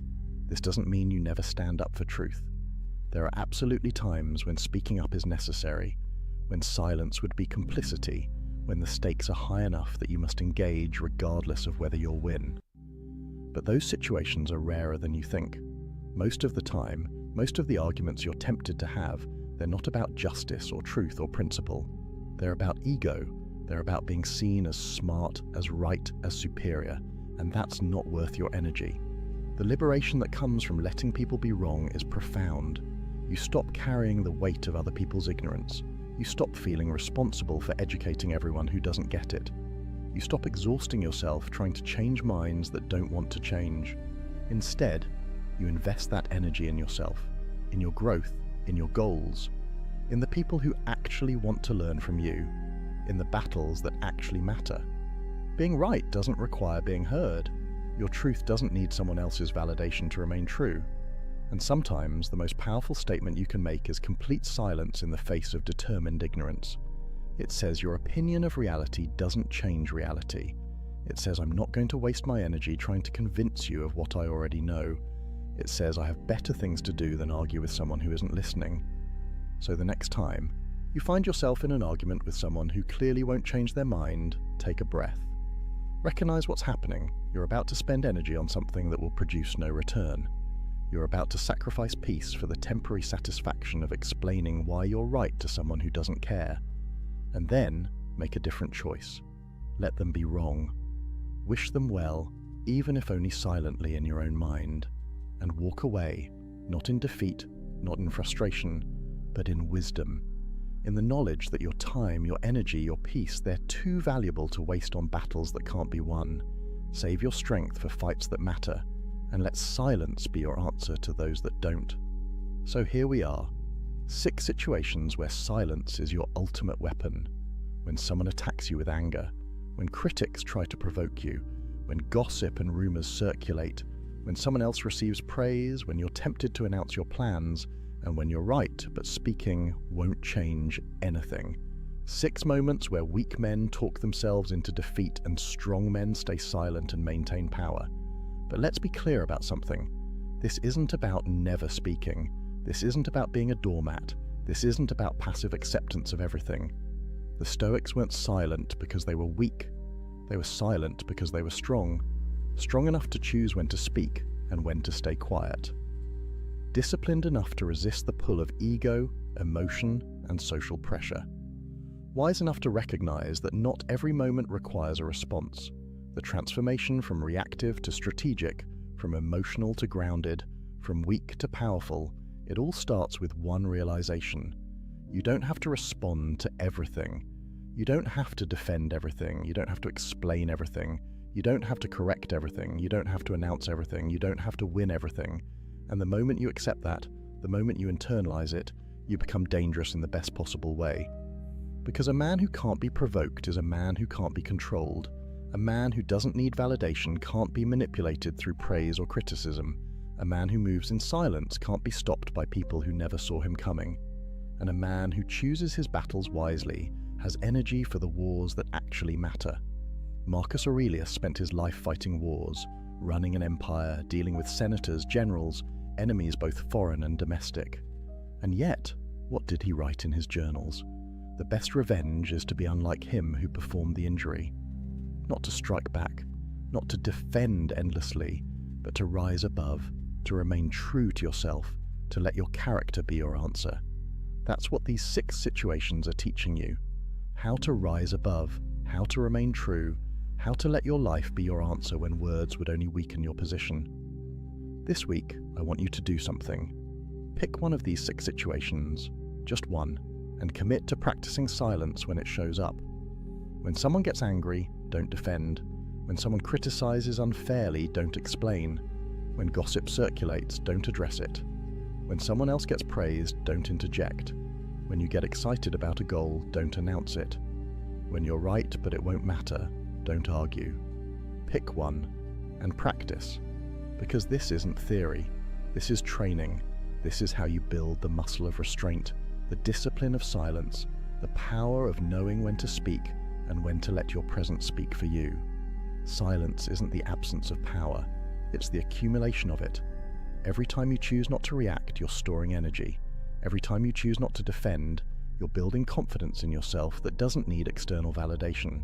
Every time you choose not to argue, you're proving to yourself that you're governed by wisdom, not emotion. And over time, those choices compound. They turn you into someone different, someone rare, someone who walks into any room and commands respect without saying a word, someone who other men instinctively know not to test, someone who women recognize as genuinely strong, not performatively masculine. That's who you can become. Not through talking about it, but through practicing it. Not through announcing your journey, but through walking it in silence. Not through defending your transformation, but through embodying it so completely that no defense is necessary. The ancient Stoics built empires, survived slavery, advised kings, and faced death itself. And the wisdom they left us wasn't complex. It wasn't hidden. It was simple, practical, and powerful. Speak less. Choose carefully. Let silence be your strength. In a world where everyone's shouting, the quiet man stands out. In a culture where everyone's defending themselves, the man who doesn't need to is magnetic. In an age where everyone's announcing everything, the man who moves in silence is unstoppable. So go out there and practice. Let angry people exhaust themselves against your silence. Let critics reveal their own emptiness. Let gossip die of starvation. Let others have their moment in the spotlight. Let your plans remain yours until they become reality. Let people be wrong when convincing them gains you nothing, and watch what happens. Watch how your life changes. Watch how people's respect for you grows. Watch how much energy you have for things that actually matter. Watch how unshakable you become. This is the path of the Stoic. Not easy, not popular, not celebrated by the crowd, but powerful. Genuinely, undeniably powerful. And that power is yours if you're willing to embrace the silence. If this video resonated with you, if you're committed to walking this path, drop a comment right now. Tell me which of these 6 situations you struggle with most. Are you the guy who can't help but defend yourself? The one who has to announce every plan? The one who always needs to be right? Let me know, because awareness is the first step. Naming your weakness is how you begin to transform it into strength. And if you're ready to go deeper, if you want more of this raw, unfiltered Stoic wisdom that cuts through the modern noise and gives you ancient power, hit that subscribe button right now. This channel is a brotherhood, a place where men come to level up, to strip away weakness, to reclaim the strength that modern culture tries to drain from us. We're building something here, a community of men who understand that real power is quiet, that real strength is disciplined, that real transformation happens in silence, not in social media posts. Remember, brother, a man who talks about doing is just planning. A man who stays silent and does is unstoppable. Be the latter. Master your mouth, master your reactions, master your need for validation, master yourself, and watch as everything else falls into place. The Stoics didn't just talk about wisdom, they lived it. And that's exactly what I'm challenging you to do. Not to watch another video about being better, but to be better, starting right now, starting with silence, starting with the next time one of these 6 situations shows up in your life. And trust me, it will show up probably today. And when it does, you'll have a choice. React like most men, or respond like a Stoic. Choose wisely, your power depends on it. You're sitting across from someone you trusted, a business partner maybe, or someone you thought was close. The conversation feels off, like walking through fog where nothing is quite solid. They ask a question, something that sounds innocent enough, but the moment it leaves their lips, you feel it, a shift, a pressure. Your chest tightens. Your mind starts racing, trying to defend yourself against an accusation that was never actually made. And before you know it, you're the one explaining yourself, justifying your thoughts, questioning. Whether you're crazy for even noticing something was wrong in the first place, that's not an accident, that's manipulation. And it happens through the most dangerous weapon a liar can wield, the question. Here's what most people don't understand. Manipulators don't need grand schemes or elaborate lies. They don't need to convince you of anything dramatic. All they need is the right question at the right moment, delivered with the perfect mix of innocence and accusation, and suddenly you're dancing to their tune without even realizing the music started. Studies show that the average person encounters manipulative tactics multiple times a day: workplace, relationships, social media, even casual conversations, and most never recognize what's happening. They feel the discomfort. They sense something's wrong, but they can't name it. They can't defend against what they can't see. The ancient Stoics understood this 2,000 years ago. Marcus Aurelius, Epictetus, Seneca. These men didn't just philosophize about virtue in ivory towers. They lived in a world of political intrigue, betrayal, and deception that would make today's drama look tame. And they developed something powerful, a framework for staying unshakable when everyone around you is trying to shake you. Because here's the truth: when you understand how manipulation works, when you can recognize the questions designed to control you, you become immune. Not cold, not paranoid, just clear, unshakably clear. And that clarity is freedom. By the end of what I'm about to share with you, you'll be able to spot these 5 manipulative questions the moment they're asked. More importantly, you'll know exactly how to respond with the kind of calm authority that makes manipulators powerless. So let's begin. Before we break down the 5 specific questions liars use, you need to understand why questions are such effective weapons. Think about how conversations work. When someone makes a statement, you can challenge it, you can disagree, you can demand proof. But questions shift the burden. They put you in a position where you have to defend, explain, justify. They create an immediate power dynamic where the questioner controls the frame and you're left scrambling to respond. This is psychological warfare disguised as innocent curiosity. A liar knows that if they say you're too sensitive, you might push back. But if they ask, "Why are you so sensitive?" suddenly you're in defense mode, trying to prove you're not sensitive, which ironically makes you look more sensitive. The question itself becomes the trap. And here's the really insidious part. These questions are designed to make you doubt yourself. They exploit what psychologists call cognitive dissonance, that uncomfortable feeling when your reality doesn't match what someone else is telling you it should be. So you start questioning your own perceptions, your own memories, your own sanity. And the moment you doubt yourself, you've given them control. Marcus Aurelius wrote something profound in his Meditations. He said, "Everything we hear is an opinion, not a fact. Everything we see is a perspective, not the truth." The Stoics understood that external events and external people have no power over your inner fortress unless you grant them that power.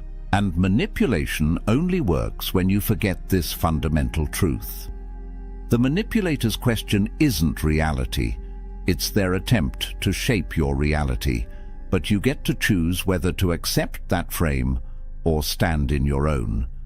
So the Stoic principle here is simple but revolutionary. What's within your control? Your perception, your judgment, your response. What's outside your control? Their behavior, their questions, their attempts to manipulate. When Epictetus taught his students, he drilled this into them relentlessly. Focus only on what's yours. Let go of the rest. Because the moment you try to control external things, you become a slave to them. But when you master yourself, when you control your reactions and maintain your own frame of reality, you become unshakable. Now, let's get into the 5 questions and how to defend against each one with Stoic precision. The first manipulative question liars use is devastatingly simple. Why are you so sensitive? Think about the last time someone said this to you, or something close to it. Maybe it was, "You're overreacting," or "Why do you always take things personally?" On the surface, it sounds like concern. It sounds like they're trying to help you see that you're getting worked up over nothing. But here's what's really happening. They're reframing your very valid observation or concern as a character flaw. You noticed something was off. Maybe they contradicted themselves. Maybe their story didn't add up. Maybe you felt that instinctive gut reaction that something wasn't right. And instead of addressing your concern, they flipped it. Now the problem isn't their behavior. The problem is your sensitivity. This is classic gaslighting, and it's one of the most effective manipulation tactics because it attacks your confidence in your own perception. Let me give you a real scenario. Imagine a business partnership where the numbers aren't adding up.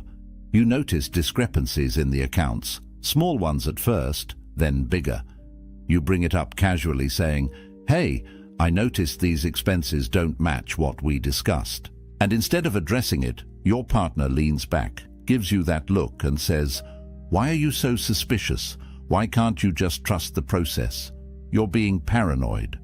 Now, if you're not careful, you'll spend the next 20 minutes defending yourself, proving you're not suspicious, explaining that you trust them but just want clarity.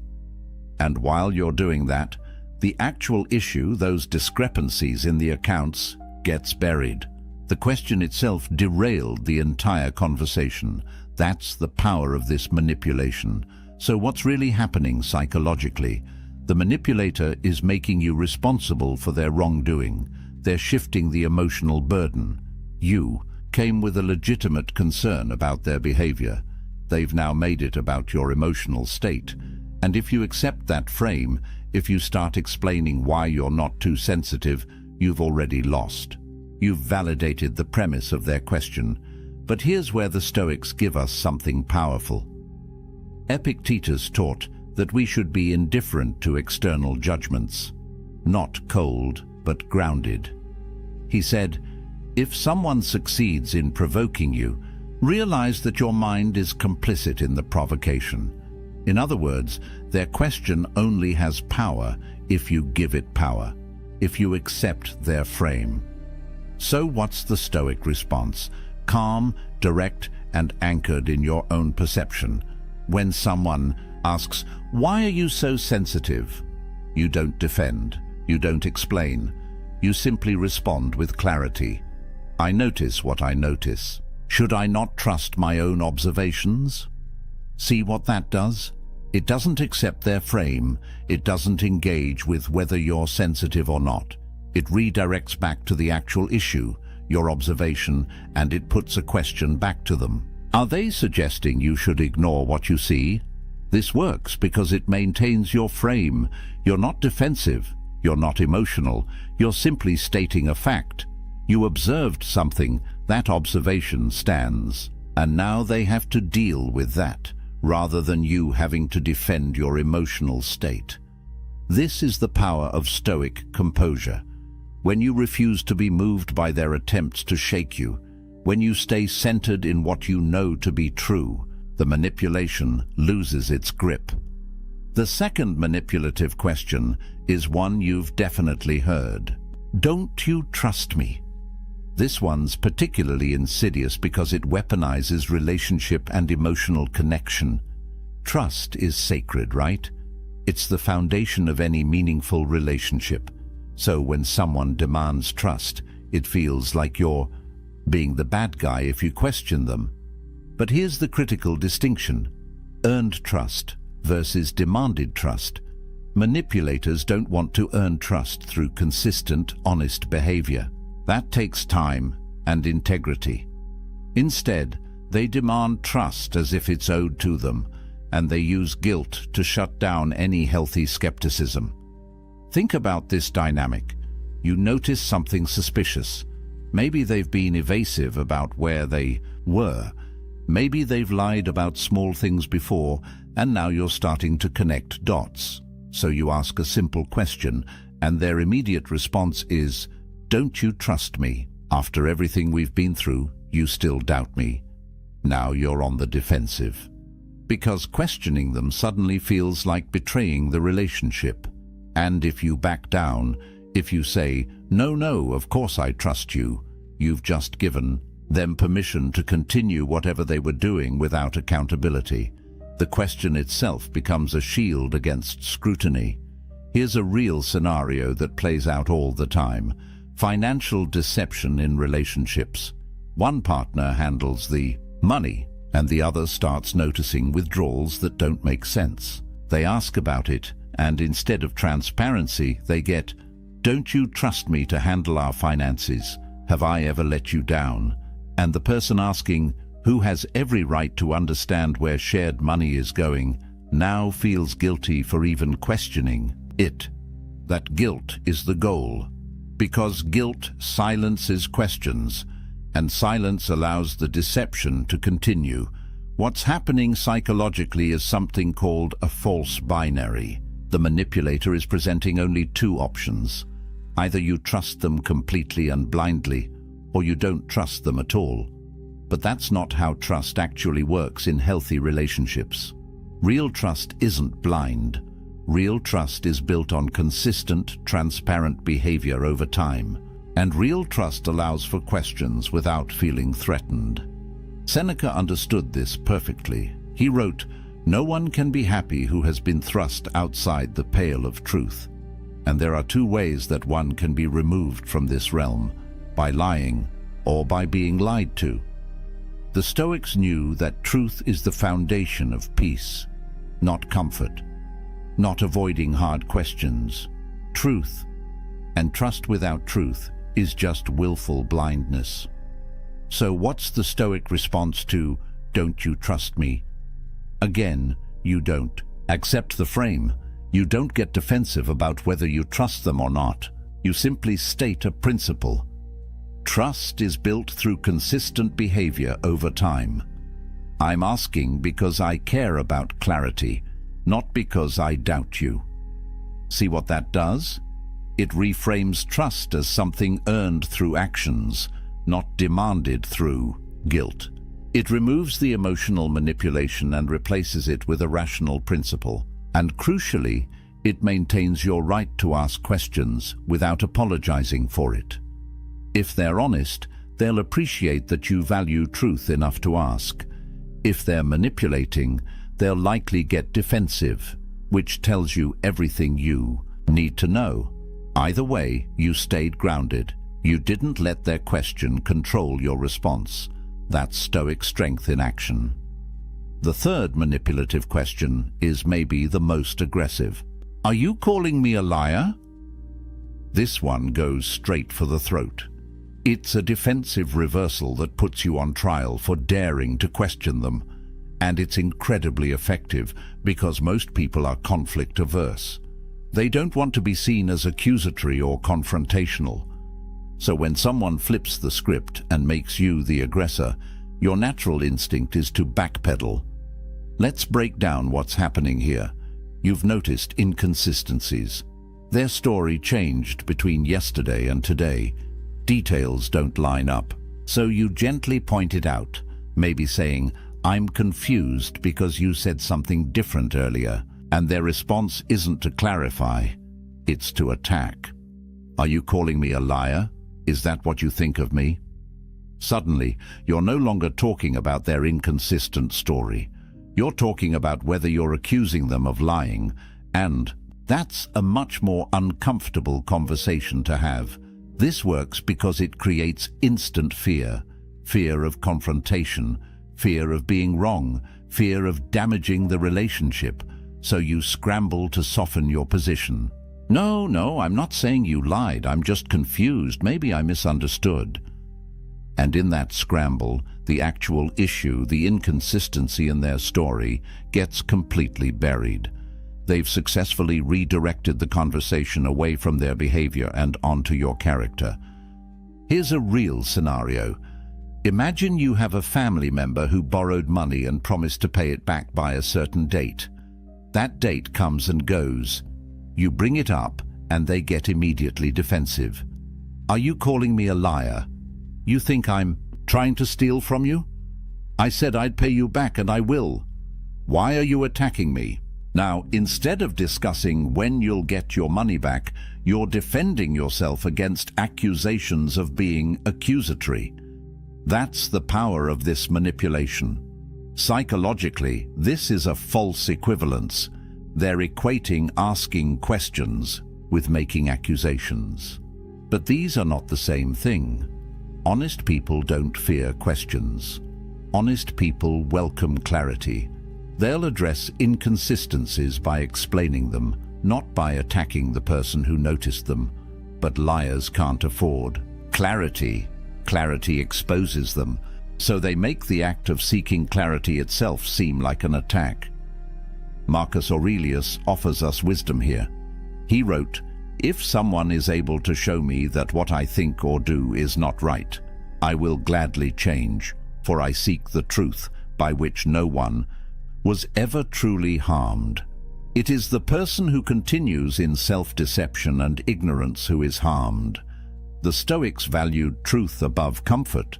They understood that being wrong and correcting course is strength, not weakness, and they modeled this by welcoming examination rather than fearing it. So what's the Stoic response to, "Are you calling me a liar"? You stay calm, you stay factual, and you don't let them make you the villain for seeking truth. A powerful response is simply this: should I be? Because honest people don't fear questions. Let that sink in for a moment. You're not saying they're a liar. You're not defending yourself against the accusation of accusing them. You're simply pointing out a truth. If they're being honest, your questions shouldn't threaten them. This response maintains your composure and flips the frame back to where it belongs. It's not about whether you're accusatory. It's about whether they have anything to hide. And by staying calm, by not getting pulled into emotional defensiveness, you demonstrate something critical. You are not moved by their attempts to intimidate or deflect. You remain grounded in seeking truth. That's Stoic power. The fourth manipulative question is subtle but deadly. Why would I lie to you? This one works by appealing to logic and relationship. History. It's making you feel foolish for even suspecting something might be wrong. Because, right, why would they lie? They have no reason to. Except, of course, they do. But this question makes you second-guess your instincts by making deception seem illogical. Let's think about how this plays out. You've discovered something, maybe a hidden expense, maybe they were somewhere they said they wouldn't be. Maybe you found a message that contradicts what they told you. You bring it up, and instead of explaining, they look at you with confusion and hurt. Why would I lie to you? What would I possibly gain from that, after everything we've been through? Together, you really think I'd deceive you? And suddenly, you're in a position where your concern seems absurd. Why would they lie? You can't think of a good enough reason, so maybe you're just paranoid. Maybe you're seeing things that aren't there. This is manipulation through incredulity.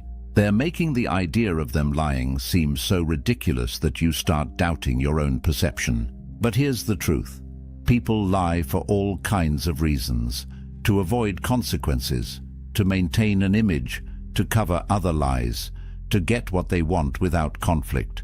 The question, why would I lie, isn't actually asking for a reason. It's asserting that no good reason exists, which is a claim, not a question. Here's a real scenario.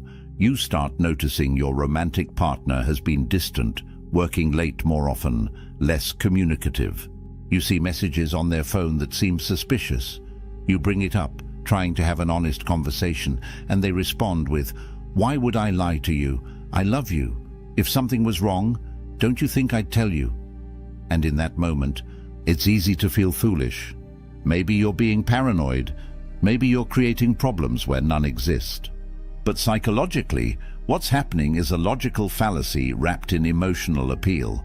Just because you can't immediately articulate why someone would lie doesn't mean they're not lying.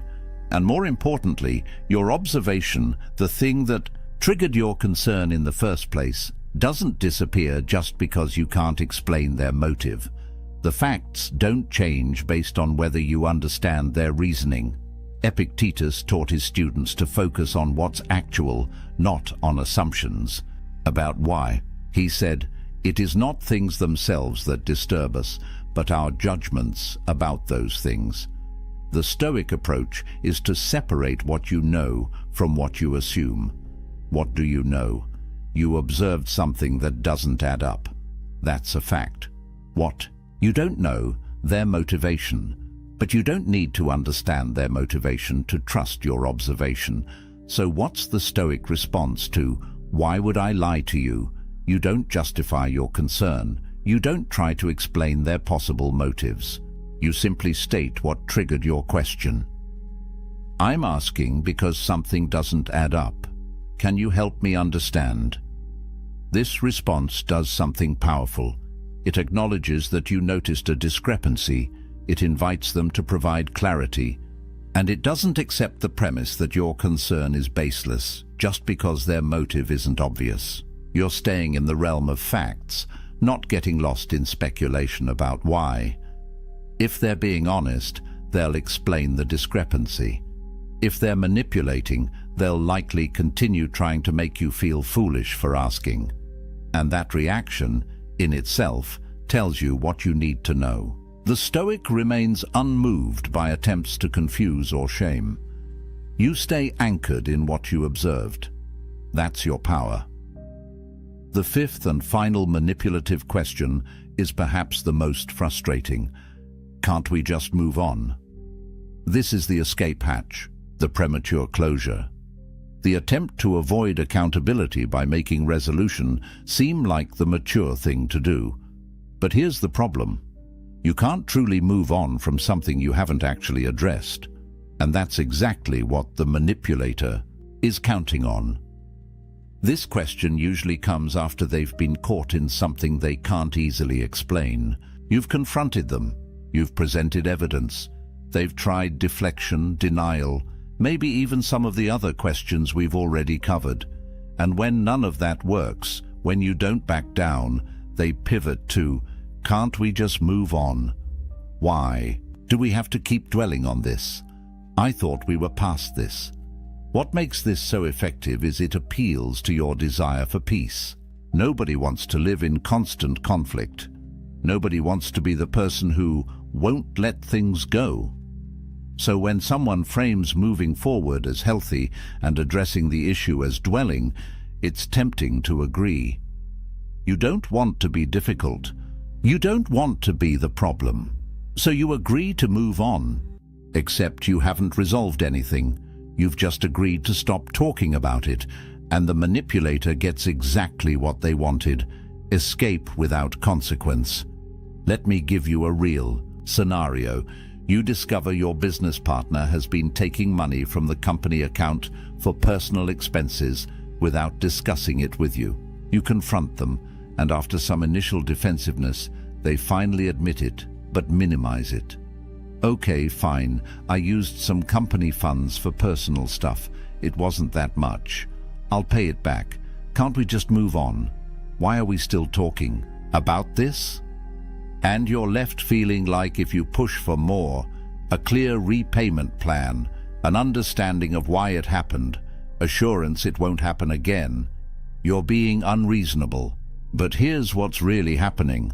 They want the discomfort of the conversation to end, without the discomfort of actual accountability. They want resolution without understanding. They want forgiveness without change. And the question, "Can't we just move on?" is designed to make you feel like continuing the conversation is the problem, not their behavior that started the conversation. Psychologically, this is about comfort over truth. And the Stoics were very clear on this point. Seneca wrote, "No one can be happy who has been thrust outside the pale of truth." Moving on without truth isn't peace, it's avoidance. And avoidance breeds resentment, mistrust, and the conditions for the same behavior to happen again. Real resolution requires understanding.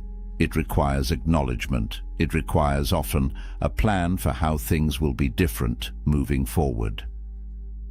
The Stoic perspective is that premature peace is no peace at all. Marcus Aurelius constantly reminded himself to stay committed to truth, even when it was uncomfortable, even when it would be easier to just accept things as they are and move on, because the price of false peace is living in a false reality. And eventually, that reality collapses. So what's the Stoic response to, "Can't we just move on?" You maintain your requirement for understanding. A powerful response is, "We can move forward once I understand what happened and how we'll prevent it in the future." See what that does? It's not refusing to move forward. It's clarifying what moving forward actually requires. It's insisting on truth as the foundation for peace. And it makes clear that you're not going to accept performative resolution that doesn't address the actual issue. If they're sincere about moving forward, they'll engage with that. They'll provide the understanding and assurance you're asking for. If they're manipulating, they'll get frustrated that you won't just drop it. They'll likely try to frame you as difficult or unforgiving, but the Stoic doesn't need their approval. The Stoic needs truth. And once you have that, genuine moving forward becomes possible. Now let's bring all of this together into a unified Stoic framework that makes you untouchable when it comes to manipulation. Because recognizing the 5 questions is important, but understanding the underlying principles that make you immune is what transforms you. The Stoics built their entire philosophy on 3 fundamental pillars, and when you embody these, manipulation becomes powerless against you. The first pillar is self-control, not suppression, not coldness, but the ability to govern your emotional reactions so they don't govern you. When someone asks, "Why are you so sensitive?" and you feel that spike of defensiveness, that's normal, that's human. But the Stoic practices the pause, that space between stimulus and response where you choose how you'll react. Epictetus said, "No man is free who is not master of himself." This is what he meant. Your emotions will arise. That's not in your control. But what you do with those emotions, that's entirely yours. Manipulators target emotional reactivity.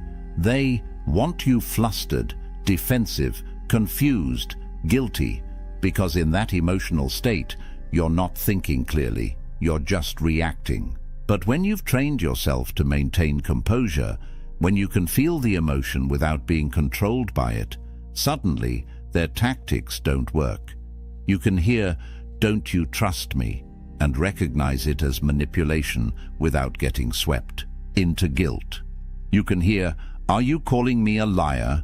and stay grounded in your observation without getting defensive. That's power, real power, not over them, over yourself. The second pillar is clear judgment.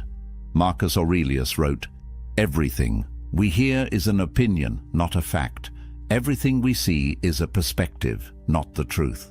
This is crucial. The manipulator's questions are their opinion about what you should think or feel, but they're not facts. When they ask, "Why would I lie to you?" that's not actually an argument. It's an attempt to shape your judgment. And the Stoic separates what's factual from what's opinion. What's factual? You observed an inconsistency. That's real. What's opinion?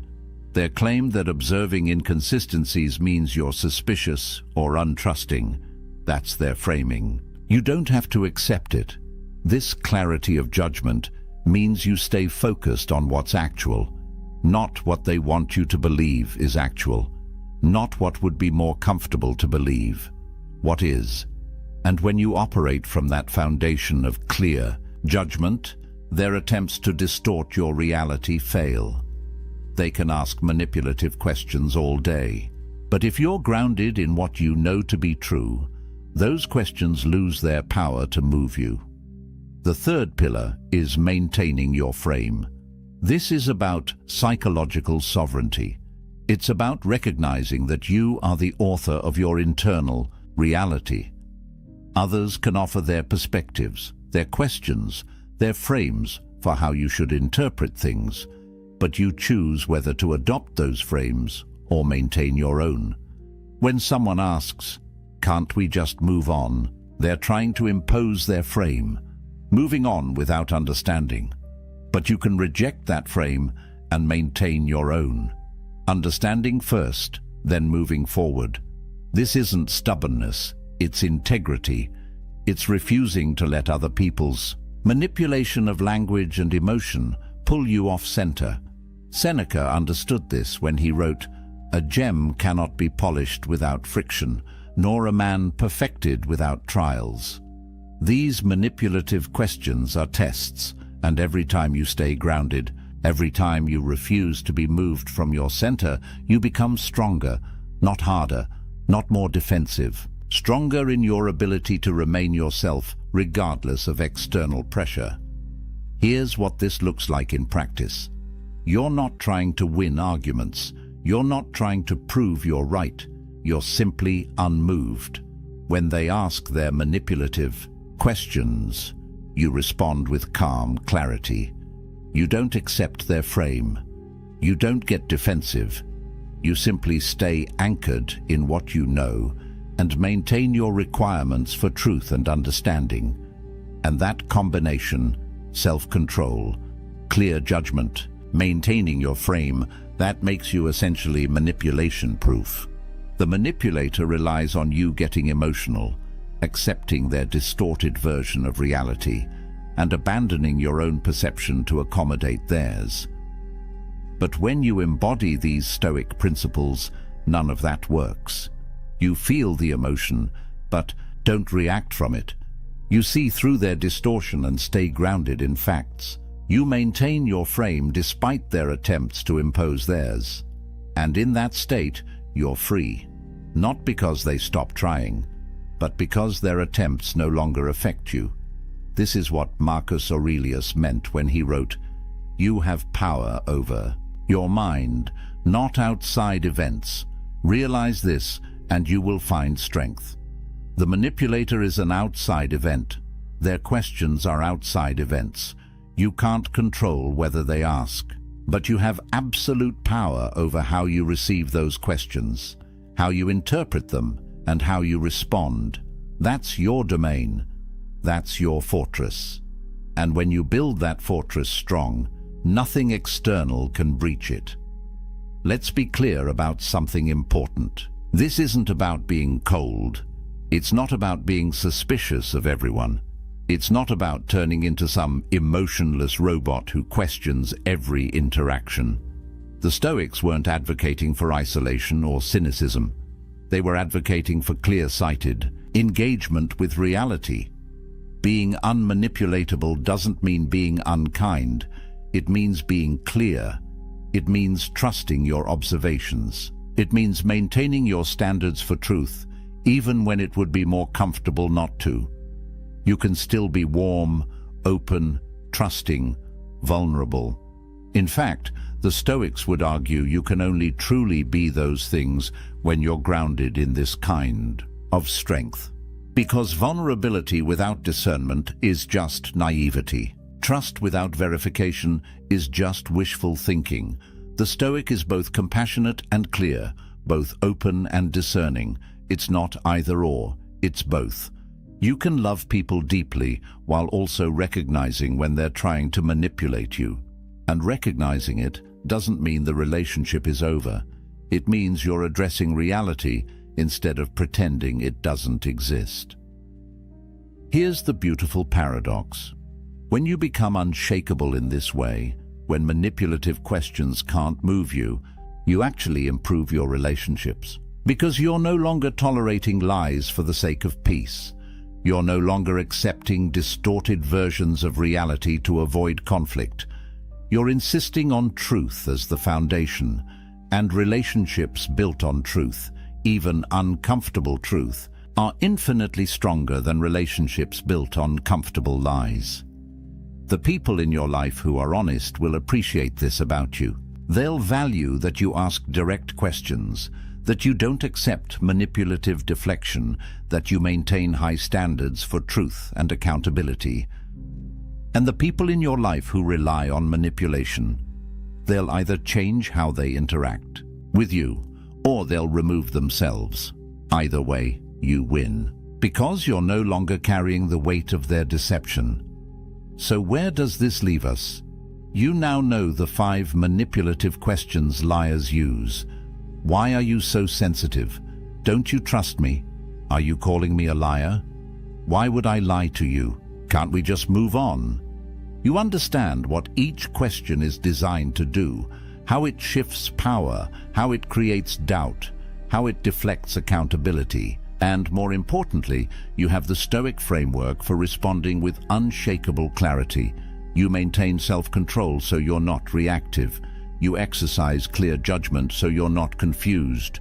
You hold your frame so you're not manipulated. And from that place of strength, you can engage with the world, with relationships, with difficult conversations, without losing yourself in the process. This is what the Stoics discovered 2,000 years ago, and what remains just as true today.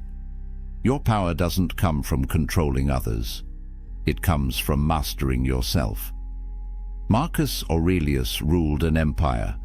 Epictetus was born a slave and became one of history's greatest teachers.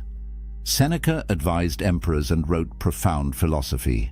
These men lived through political intrigue, betrayal, war, loss, everything you can imagine, and what they all concluded was this: external circumstances cannot rob you of your internal fortress unless you let them. Lies cannot control you unless you accept them as truth. Manipulation cannot move you unless you abandon your center. So be unmoved, not unfeeling, not cold, just clear. Clear about what you observe, clear about what you know, clear about your standards and your boundaries. Let manipulative questions bounce off that clarity like waves against a rock. Because that's what you are when you embody these principles. Immovable, not because you're stubborn, but because you're grounded in truth. And truth, unlike lies, never needs to manipulate. It simply is. If this resonated with you, if you recognized yourself in any of these scenarios, or you've dealt with these manipulative questions before, hit that like button. It tells me this content is serving you, and it helps more people find it. Subscribe to this channel for more Stoic wisdom that cuts through the noise and gives you practical tools for living with strength and clarity. These aren't just philosophical ideas. They're weapons you can use every single day to protect your peace, your truth, and your power. And drop a comment below. Which of these 5 questions have you encountered most? Which one hit closest to home? I read every comment, and I want to hear your experiences, because that's how we learn together. We share what we've been through. We recognize the patterns, and we support each other in standing firm. Remember this: a man who controls his mind cannot be controlled by lies. A man who knows his truth cannot be shaken by manipulation. And a man who embodies Stoic principles doesn't need to prove anything to anyone. He simply stands in his reality, clear-eyed and unshakable. Be that man. The world needs more people who can't be manipulated, more people who insist on truth, more people who remain themselves no matter what pressure they face. That's the path. That's the power. That's the promise of Stoicism. Now go walk it. The room is quiet, 2 glasses of wine sit untouched. A woman leans forward, eyes sharp, voice steady. Do you even care about me? The question cuts deeper than it sounds. It isn't about love. It isn't about romance. It is about power. Most men stumble here. They rush to explain. They laugh nervously. They pile up words like a wall. But the wall crumbles instantly. Respect slips away. This is how the test begins. A test older than text messages, older than candle-lit dinners, older than modern love itself. In every culture, in every time, women have tested men, not out of malice, not to be cruel, but to see if he bends, to see if he breaks, to see if the man she sits with is the same man he claims to be. And these tests are subtle. They hide behind simple questions, questions that seem innocent, but they are anything but innocent. Each one is a strike at the foundation of a man's composure. Here's the truth. When she asks these questions, she isn't waiting for the perfect answer. She's watching for the reaction. Does he stay calm? Does he hold his frame? Or does he panic? The Stoics faced greater trials than this. Emperors, generals, and slaves alike endured storms of fate. They lost kingdoms. They faced death. And still, they stood unshaken. Their philosophy was simple. Control yourself. Do not be ruled by the chaos outside you. Be anchored. Be still. Be immovable. What if you could bring that same calm to these modern tests? What if every question, every trap, became an opportunity to show strength instead of weakness? In this film, we reveal the 5 questions women use to test men. 5 traps hidden in plain sight. 5 moments where most men collapse. But where the Stoic finds his chance to rise. Stay with me. Because question 3, that one is the silent killer, the one that strips a man of dignity before he even knows it happened. And if you fail it, you may never get it back. Why do women test men? It is a question that makes some men angry. Others shrug it off. But if you ignore the reason, you will never pass the test. The truth is simple. It is not cruelty. It is not manipulation. It is instinct. Think of it like the walls of a fortress. A guard doesn't press the stone to destroy it. She presses to make sure it holds. She tests to see if the foundation is real. And if the wall crumbles at her touch, the fortress was never strong to begin with. That is what these questions are. A press against the wall. A test of strength, of composure, of truth. Now picture this. A young Roman senator stands in the forum. His wife questions him loudly, accusing him of weakness. The crowd holds its breath. If he defends himself with anger, he looks guilty. If he stammers, he looks broken. But he does neither. He stands tall. He answers with calm dignity. And the whispers in the crowd turn into respect. She tested him. He passed. And in passing, he became stronger. The Stoics wrote about this.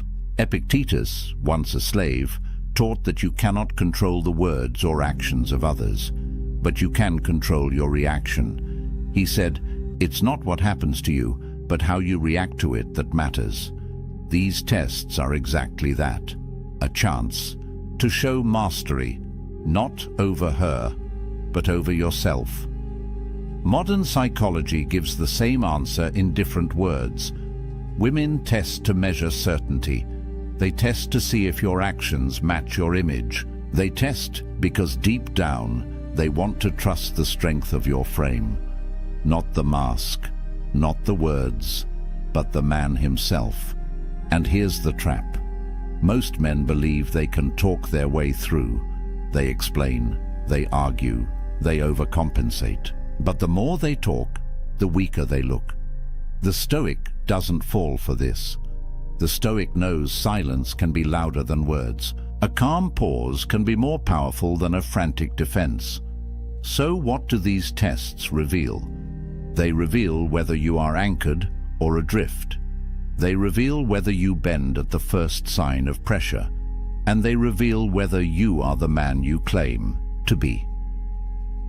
Ask yourself, when pressure comes, what do you show?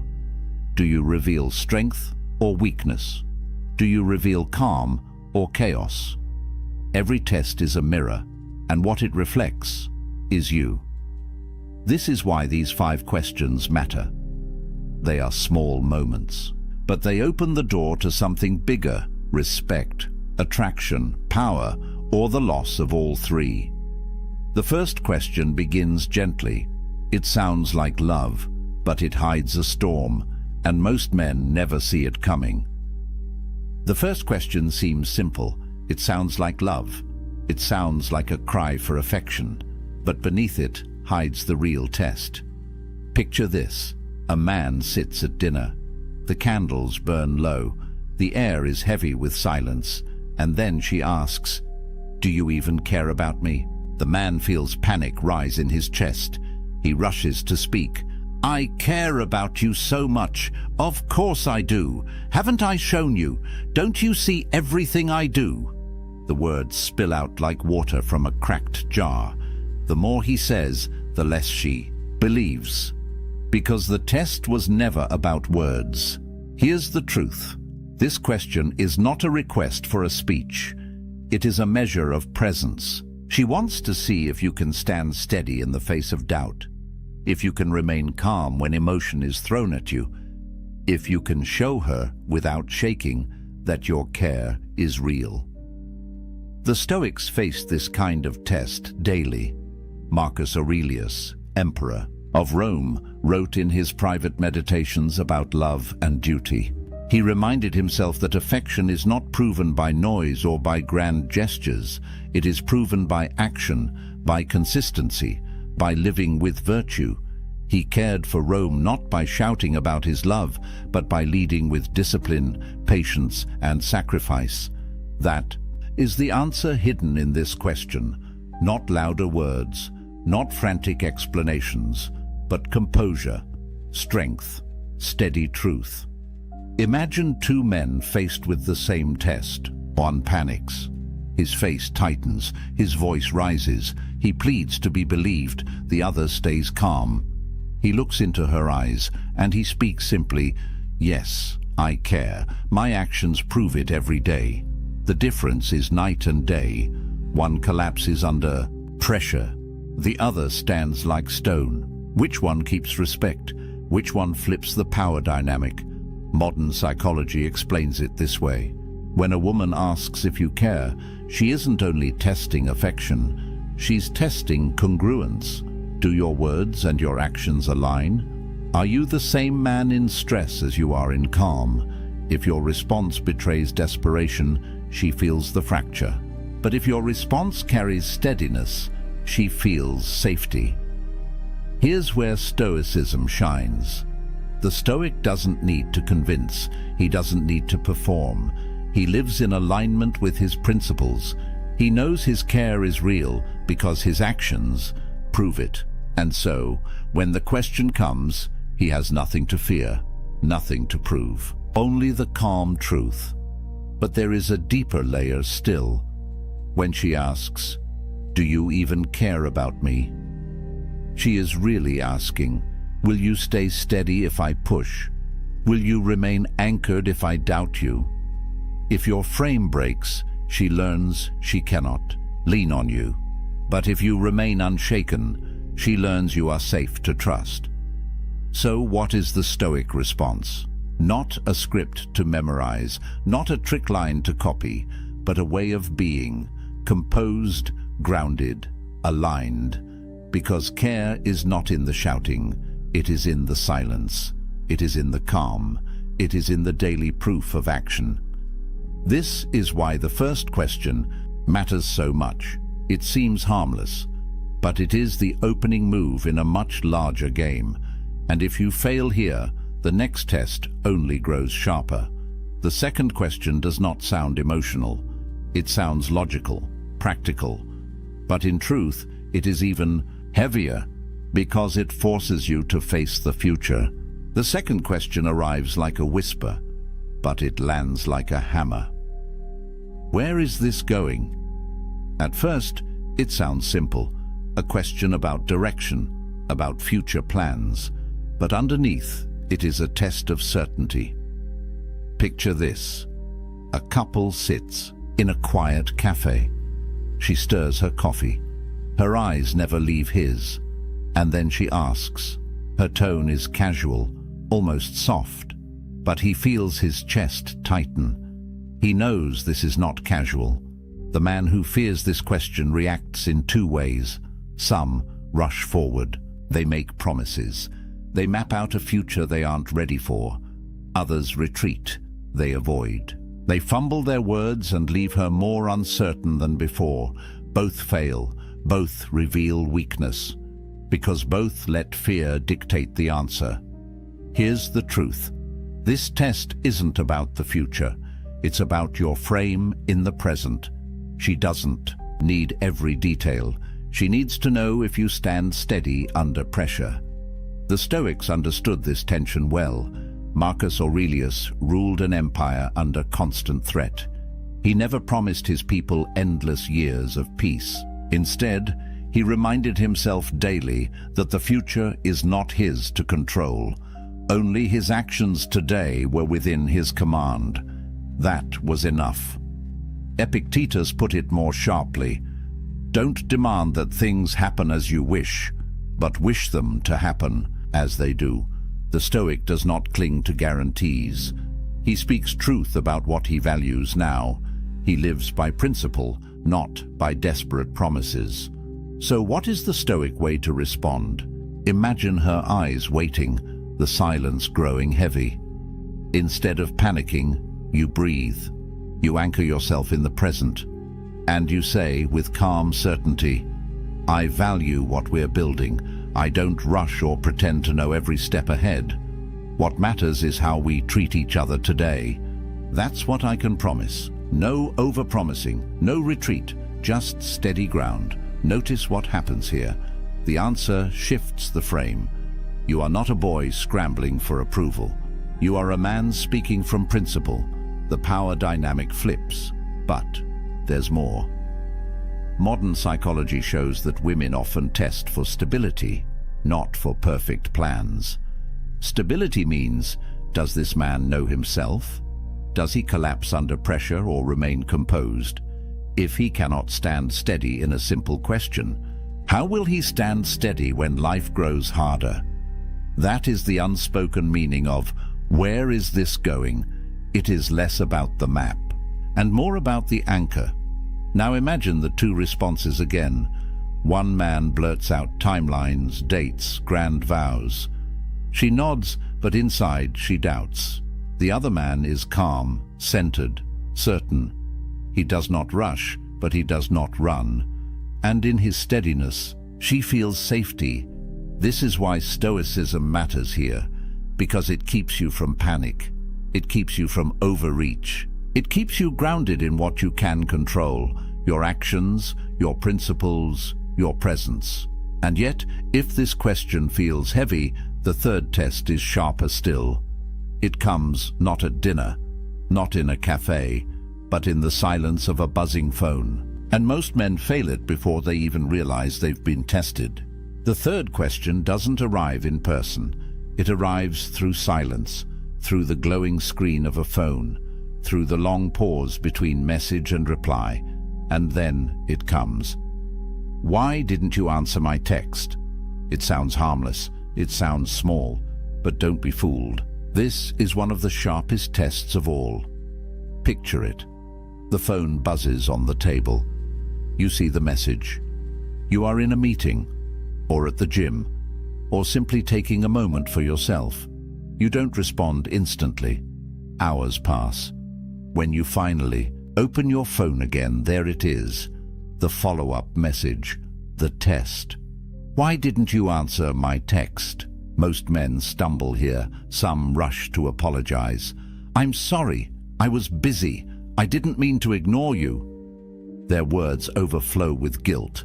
Others swing the other way. They become defensive. Why do you always need an answer right away? Can't you relax? Both responses fail. One shows weakness, the other shows anger. The Stoic sees something different. He sees that this question is not about the phone. It is about control. It is about composure. It is about whether you can remain steady when accused of neglect. The ancients faced their own version of this. Imagine a soldier in the Roman army. He marches for days without sending word home. When he returns, his lover asks why he did not write. His answer is not panic, it is calm. My duty demanded my focus. I was where I needed to be. The message is clear. His actions spoke louder than the absence of words. Modern psychology confirms this. The instant response culture we live in creates anxiety. People expect immediate replies as if constant attention equals care. But the truth is the opposite. A man who jumps at every ping of his phone shows that his focus is owned by others. A man who responds in his own time shows self-possession. So, what does the Stoic response look like? It is short, it is calm, it carries no shame. Something like, I was busy, I don't live glued to my phone. Notice the difference. No apology, no defensiveness, just clarity. A calm truth spoken without fear. This is the heart of Stoicism in relationships. The Stoic does not collapse into guilt when tested. He does not explode in anger either. He remains anchored. His time is his own. His focus is his own. And here lies the deeper meaning. When she asks why you didn't answer, she isn't counting minutes. She is counting steadiness. She is testing whether you belong to yourself. If you do, she feels your strength. If you don't, she feels your weakness. So ask yourself, when silence falls, who owns your attention? The phone, the pressure, the fear of disappointing? Or do you own it? Because the man who owns his attention is rare, and rare men are respected. This question may feel sharp, but the next one cuts even deeper, because it hides inside a playful tone, a question that looks harmless, but can shatter a man if he answers wrong. This question hides behind a smile. It slips out casually like a passing thought. But don't be fooled. It is not casual. It is a test, wrapped in silk. Do you think she's pretty? At first it feels harmless. She might be asking about a stranger at a cafe, an actress on a screen, a mutual friend. Her tone is light, but her eyes study every flicker of your reaction. Picture the moment. A man shifts uncomfortably. He looks away. He shakes his head too quickly. No, of course not. She's nothing compared to you. But the words sound hollow. The denial feels forced, and something shifts. Trust erodes. Another man takes the opposite route. He answers carelessly. Yes, she's gorgeous, way more attractive than most. The room grows cold, her smile fades, and in that instant, the damage is done. Both men failed, one out of fear, the other out of thoughtlessness. Here's the truth. This question isn't about beauty, it's about honesty. It's about loyalty. It's about whether you can hold balance in a trap. The Stoics understood the power of balance.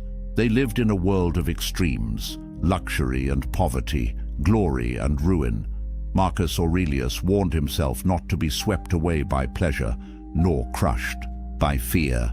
Moderation, clarity, steadiness, that was the way. So how does the Stoic respond here? Not with frantic denial, not with careless honesty, but with calm truth that affirms without betraying. Yes, acknowledge reality. If a woman is beautiful, admit it plainly, but then anchor yourself in loyalty, in the present bond. Something like, she's attractive, but I'm with you for a reason, short, steady, true. Notice what happens with this answer. You don't lie. You don't collapse. You don't betray. You stay balanced, and balance commands respect. There's a deeper layer too. When she asks, "Do you think she's pretty?" she is not seeking your taste in women. She is seeking proof of integrity. Will you lie to soothe her ego? Will you wander in your gaze? Or will you stay grounded in honesty and loyalty at the same time? The Stoic man knows that truth and virtue cannot be separated. Epictetus said, "If it is not right, do not do it. If it is not true, do not say it." To deny beauty where it exists is to speak falsehood. To dismiss your own bond is to lack virtue. But to hold both in balance is to reveal strength. This test matters because it doesn't look like a test. It looks playful, but hidden beneath the joke is a blade aimed at your honesty. And if you falter, the cut is deep. Most men fail here without even realizing it. They either fear the truth or they mishandle it. But the Stoic response is rare, calm, simple, anchored. And yet, if this question is sharp, the final test is brutal, because it doesn't challenge your care or your plans or your honesty. It challenges your very identity. This is the hardest test of all. It doesn't arrive as a playful question. It doesn't sound soft. It comes like a spear, sharp, direct, designed to wound. Are you even a real man? Imagine the scene. The argument is heated. Her voice is raised. Her patience is gone. And then, in a burst of anger, the words land. They are not gentle. They are not disguised. They are meant to provoke. Most men fail instantly. Some explode in rage. "How dare you say that? Of course I'm a man." Their anger betrays insecurity. Others shrink. They stammer. They lower their eyes. And in silence, they confirm the accusation. But this is not what the Stoic does. The Stoic understands that insults reveal more about the speaker than the target. Words are noise. They cannot touch the essence of who you are. Only your reaction can do that. Marcus Aurelius wrote, "If someone despises me, that's their problem. My only concern is not doing or saying anything deserving of contempt." That is the heart of this test. Not defending your manhood, not proving it with aggression, but standing so calmly that the words lose all power. Picture two men again. The first slams his fist on the table. His rage fills the room. She sees weakness, not strength. The second holds her gaze. He doesn't flinch, and he says quietly, "I don't need to prove it with words. My actions speak." The silence that follows is heavier than a shout, because in that moment, the power shifts. The test is passed. Respect is earned. Psychology confirms this dynamic. Challenges to masculinity trigger deep instincts. Many men feel they must defend or attack, but true strength is self-possession.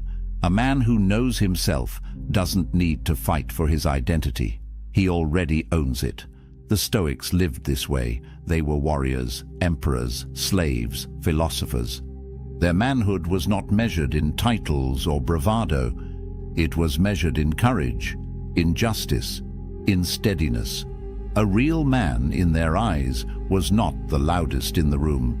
He was the calmest, the one who did what was right, even when mocked or insulted. So, when the words strike, "Are you even a real man?" the Stoic does not break. He does not rage. He does not beg. He simply remains, unshaken, anchored. This is the true test. Not of romance, not of loyalty, but of identity.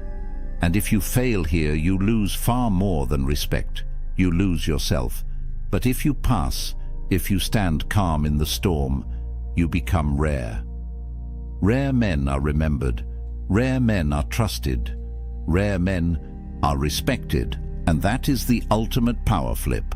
The test meant to shatter you becomes the proof of your strength. We've walked through the 5 questions. 5 tests that seem ordinary, 5 moments that look small, but each one hides something much larger. Think back.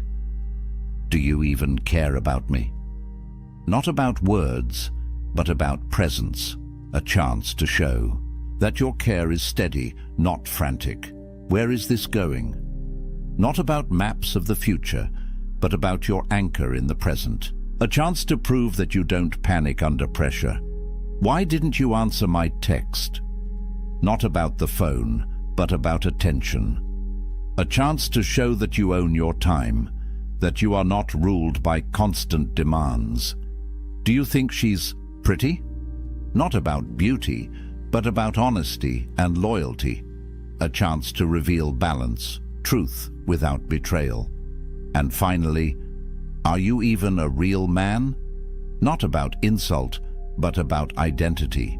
A chance to stand calm when provoked, to show strength without noise. 5 questions, 5 mirrors, 5 opportunities to either collapse or rise.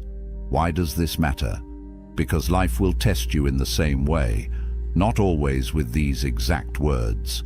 Sometimes with silence, sometimes with rejection, sometimes with pressure from the world itself. Your boss, your family, your friends. The storms of life will ask you, in 1,000 ways, the same thing. Are you steady, or will you break? The Stoics prepared for this every day. They didn't wait for the test to arrive. They trained their minds like soldiers sharpen their swords. They practiced negative visualization. They embraced voluntary discomfort. They built strength so that when the questions came, they were ready.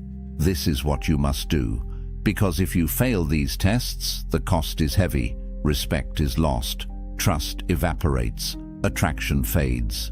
But when you pass, when you stay calm, you gain something far greater. You gain respect, you gain peace, you gain power that cannot be taken from you. This isn't about manipulating women. It isn't about clever lines. It is about living with principle. It is about embodying what the Stoics called arete, excellence of character. Because the man who lives by virtue cannot be shaken by a question. He cannot be trapped by words.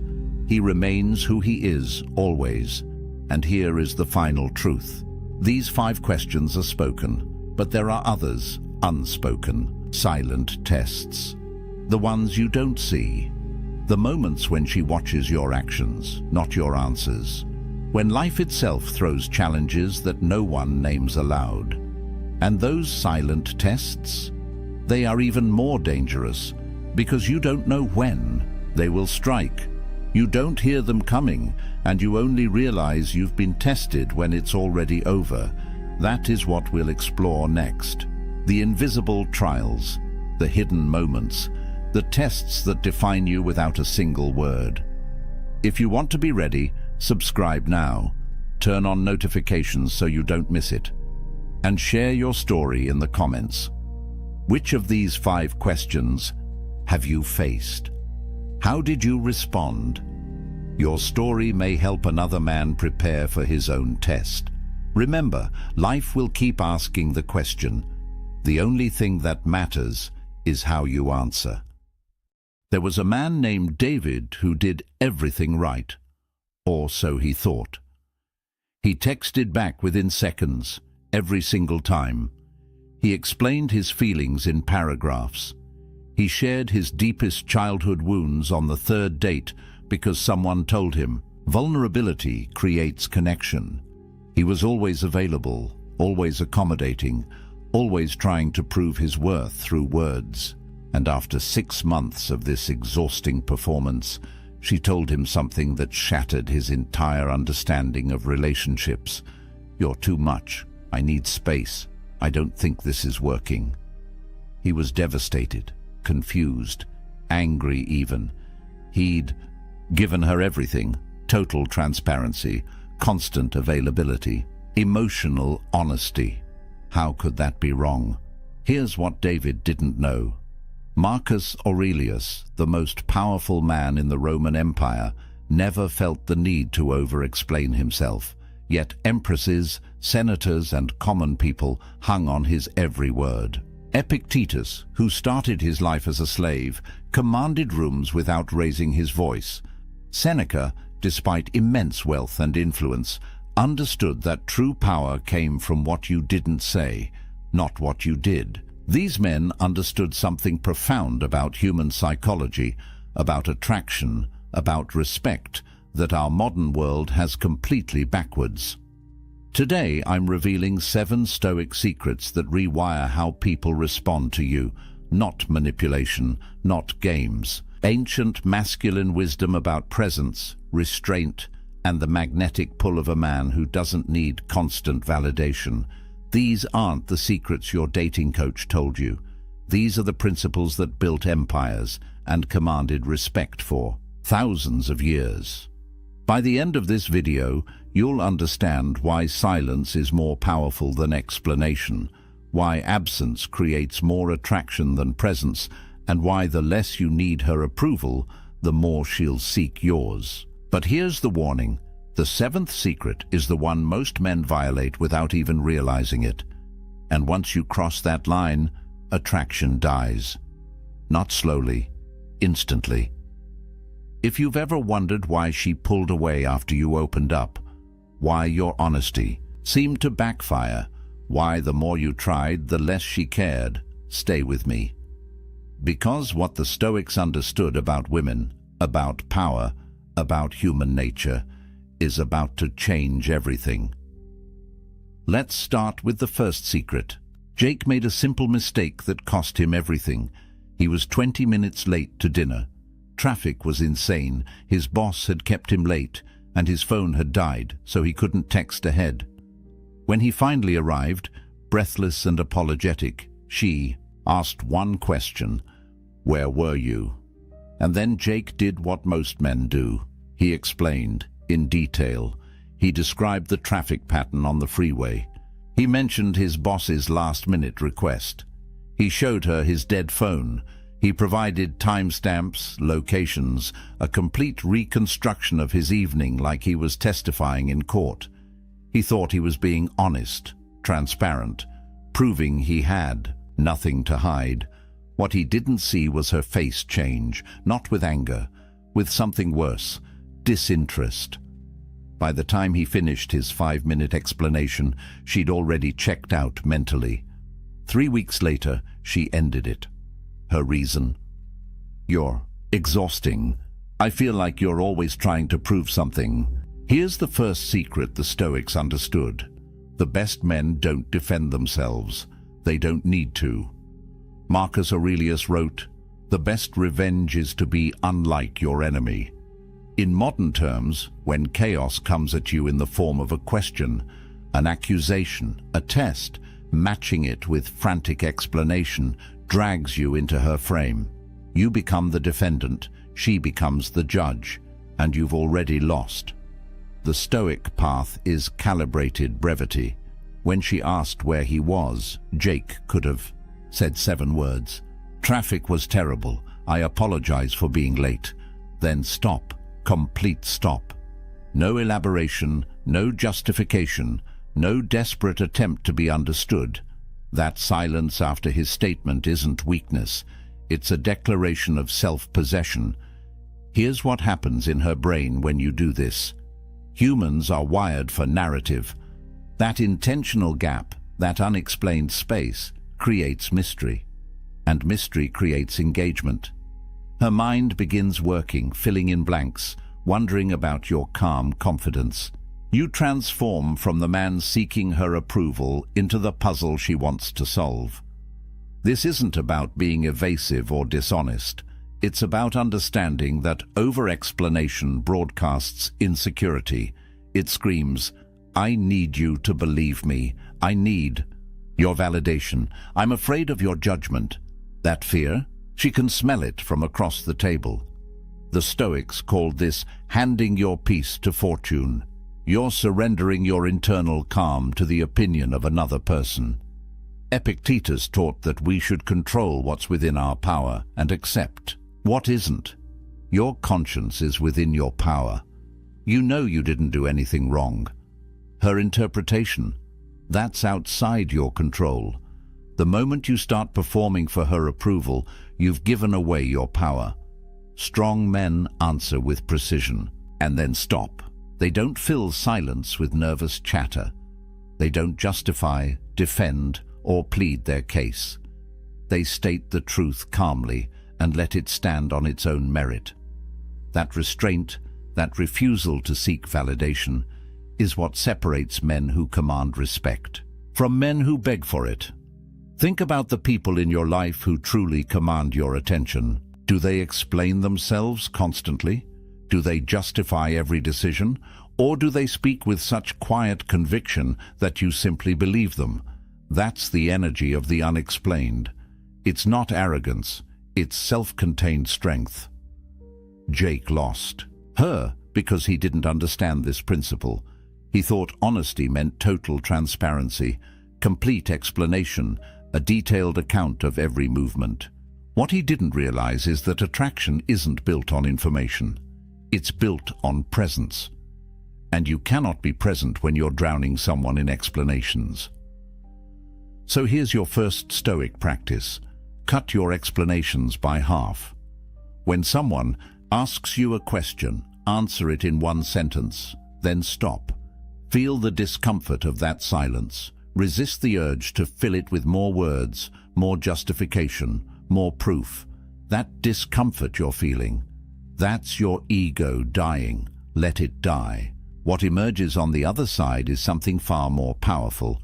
But if over-explaining pushes women away, what Jake did on their third date was even worse.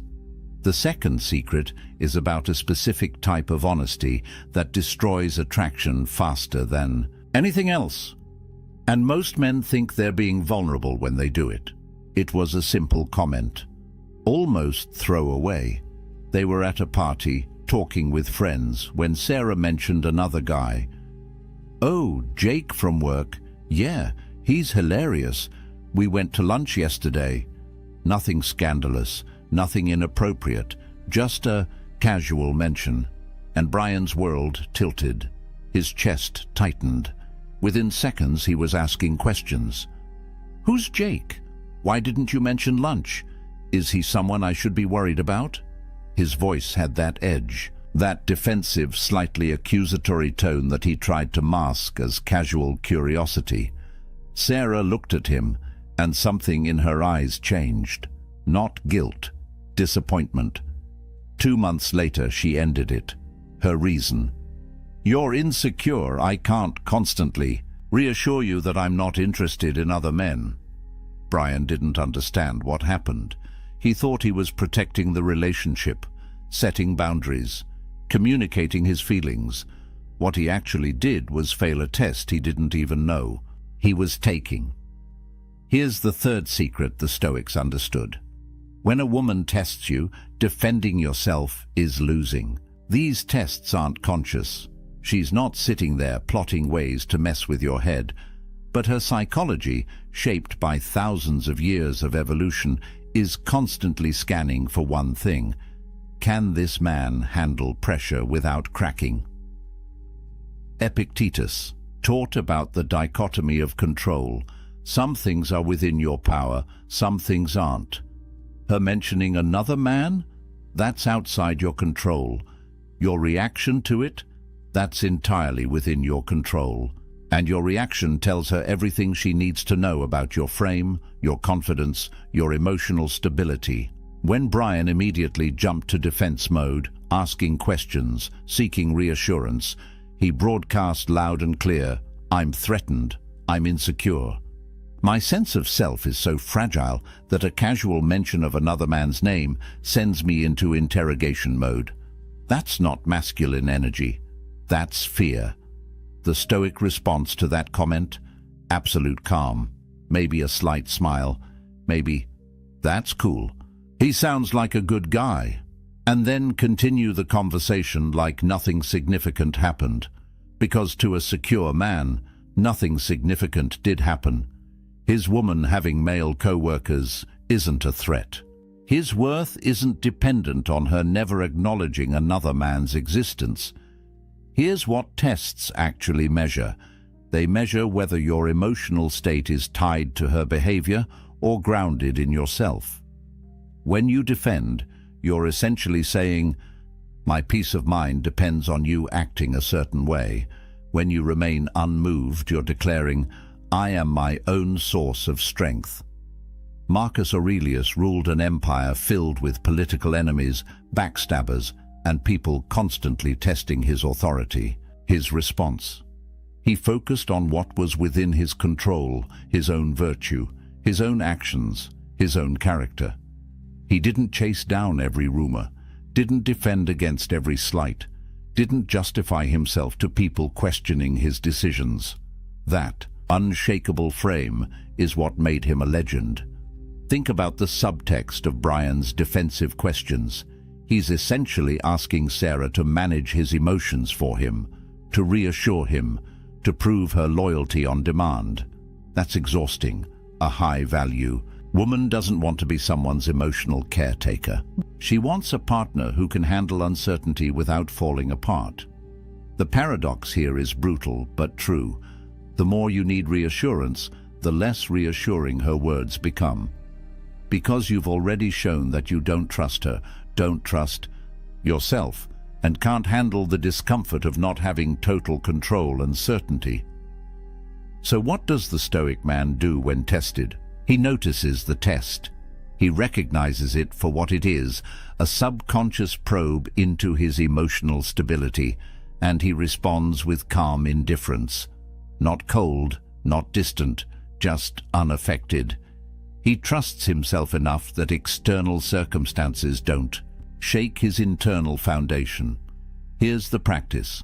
Next time something triggers that defensive impulse, that need to question, to clarify, to seek reassurance, pause. Take a breath. Ask yourself, is my peace of mind really threatened by this?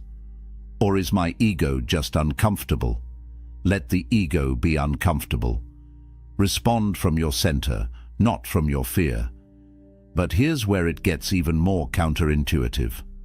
The fourth secret isn't just about how you respond to tests. It's about your entire orientation to the relationship, and it's the secret that separates men who attract from men who chase. Daniel had been seeing Emma for 3 months. Things were good, really good. But lately he'd noticed a shift. Her texts were shorter, plans were harder to make. The anxiety started creeping in. So Daniel did what seemed logical. He tried harder. More compliments, more texts checking in, more elaborate date plans, more words of affirmation. He was fighting to keep something he could feel slipping away, and the harder he fought, the faster she pulled back. Until one evening, she sat him down and said words that destroyed him. "I need space. This feels too intense. I think we should take a break." Daniel spent the next week in agony. He texted her long messages about how much he cared. He explained that he'd give her space, but he'd be waiting. He essentially communicated, "My happiness depends on you coming back. Without you, I'm not okay." She never came back. Here's the fourth secret, and it's the most counterintuitive one yet. The moment you need the relationship to work out, you've already lost it. The Stoics practiced something called premeditatio malorum, the premeditation of evils. They would imagine the worst possible outcome, sit with it, accept it, and then act from a place of freedom rather than fear. If you can truly accept the possibility that she might walk away, that the relationship might end, that you might be alone, then you stop performing. You stop contorting yourself into shapes you don't naturally inhabit. You stop trying to talk her into staying. And paradoxically, that's when you become most attractive. Neediness is the universal repellent. It doesn't matter how good-looking you are, how successful, how intelligent. The moment she senses that your emotional stability depends on her staying, attraction dies, because neediness signals one thing: you don't believe you're enough on your own. Think about what Daniel actually communicated with his behavior. Every extra text, every elaborate date plan, every reassurance he offered was saying, "Please don't leave me. I need you to validate my worth. I'm not complete without you." That's not partnership, that's dependency, and no woman wants to be someone's entire source of happiness. Marcus Aurelius lost children, friends, allies. He faced constant political threats and personal betrayals. Yet he maintained his equanimity because he understood something fundamental. External circumstances are temporary and outside his control. His happiness came from within, from living according to his principles, from his character, not from whether people stayed or left. Here's the brutal practice. Imagine her leaving, right now. Picture your phone staying silent. Picture her with someone else. Picture yourself alone. Don't just think about it intellectually. Feel it. Sit with that discomfort until your breathing steadies, until you realize, deep in your bones, that you would survive, that you would adapt, that you would eventually be okay. Only when you've truly accepted that worst-case scenario can you enter the relationship from a place of genuine strength, because now your actions aren't motivated by fear of loss. They're motivated by authentic desire to connect. There's a massive difference. When you're detached from the outcome, something magical happens. You speak only when your words genuinely improve the silence. You contribute value, not seek validation. You're present when you're together, but you're equally fulfilled when you're alone. That energy, that self-sufficiency, is magnetic. Women have incredible intuition. They can sense when a man's happiness is contingent on their response. They can feel the weight of being someone's everything, and that weight kills desire. But they can also sense when a man is whole on his own, when he's choosing to be with her rather than needing to be with her. That's the energy that creates lasting attraction. Epictetus, who spent his early life as a slave, understood freedom better than most. He taught that true freedom comes from wanting what you have, not having what you want. Applied to relationships. Be with someone because you genuinely enjoy their company, not because you need them to complete you. Daniel lost Emma the moment he made his happiness dependent on her staying.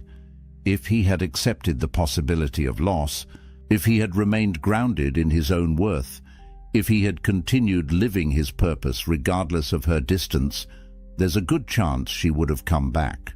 Because detachment isn't coldness, it's confidence, and confidence is the ultimate aphrodisiac. Here's your practice. Every morning, remind yourself that you are whole, complete, valuable, with or without her. Let that truth sink into your bones. Act from that place of fullness, not from a place of lack. But detachment is only half the equation. The fifth secret is about what you choose to reveal about yourself. And it's where most men make a fatal mistake. First date. The conversation was flowing. Alex felt the connection building. So when she asked about his past relationships, about his dreams, about his childhood, he opened up. Completely. He told her about his failed business venture, his complicated relationship with his father, his travel plans for the next 5 years, his insecurities about his career, his workout routine, his favorite books, his political views, everything. By the end of the night, she knew more about Alex than some of his closest friends. He thought he was building intimacy through honesty. He drove home feeling good, confident he'd made a real connection. She never texted back. Alex couldn't understand it. The conversation had been great. They'd talked for hours. He'd been totally authentic, holding nothing back. What went wrong? Here's The fifth secret the Stoics understood: scarcity creates value. When everything is immediately available, nothing is precious. Seneca, despite his immense wealth, chose to live simply for periods of time. He did this to remind himself that luxury was optional, that true value came from restraint and self-mastery. He understood that abundance without scarcity breeds contempt. Apply this to personal disclosure. When you reveal everything about yourself on the first date, you eliminate mystery. You remove intrigue. You give her brain nothing to work with, nothing to imagine, nothing to wonder about. The story is complete. There are no chapters left to discover, and humans are wired for narrative. We're drawn to stories that unfold over time, not stories that are dumped on us all at once. Think about your favorite TV series. What keeps you watching? The slow reveal, the mysteries that build, the questions that get answered gradually. Imagine if the first episode gave you every plot point, every character backstory, every twist and turn. You'd stop watching. There's nothing left to discover. That's what Alex did. He gave her the entire season in one episode, and her brain, designed to seek novelty and invest in gradual discovery, simply lost interest. There was no reason to come back. She already knew everything.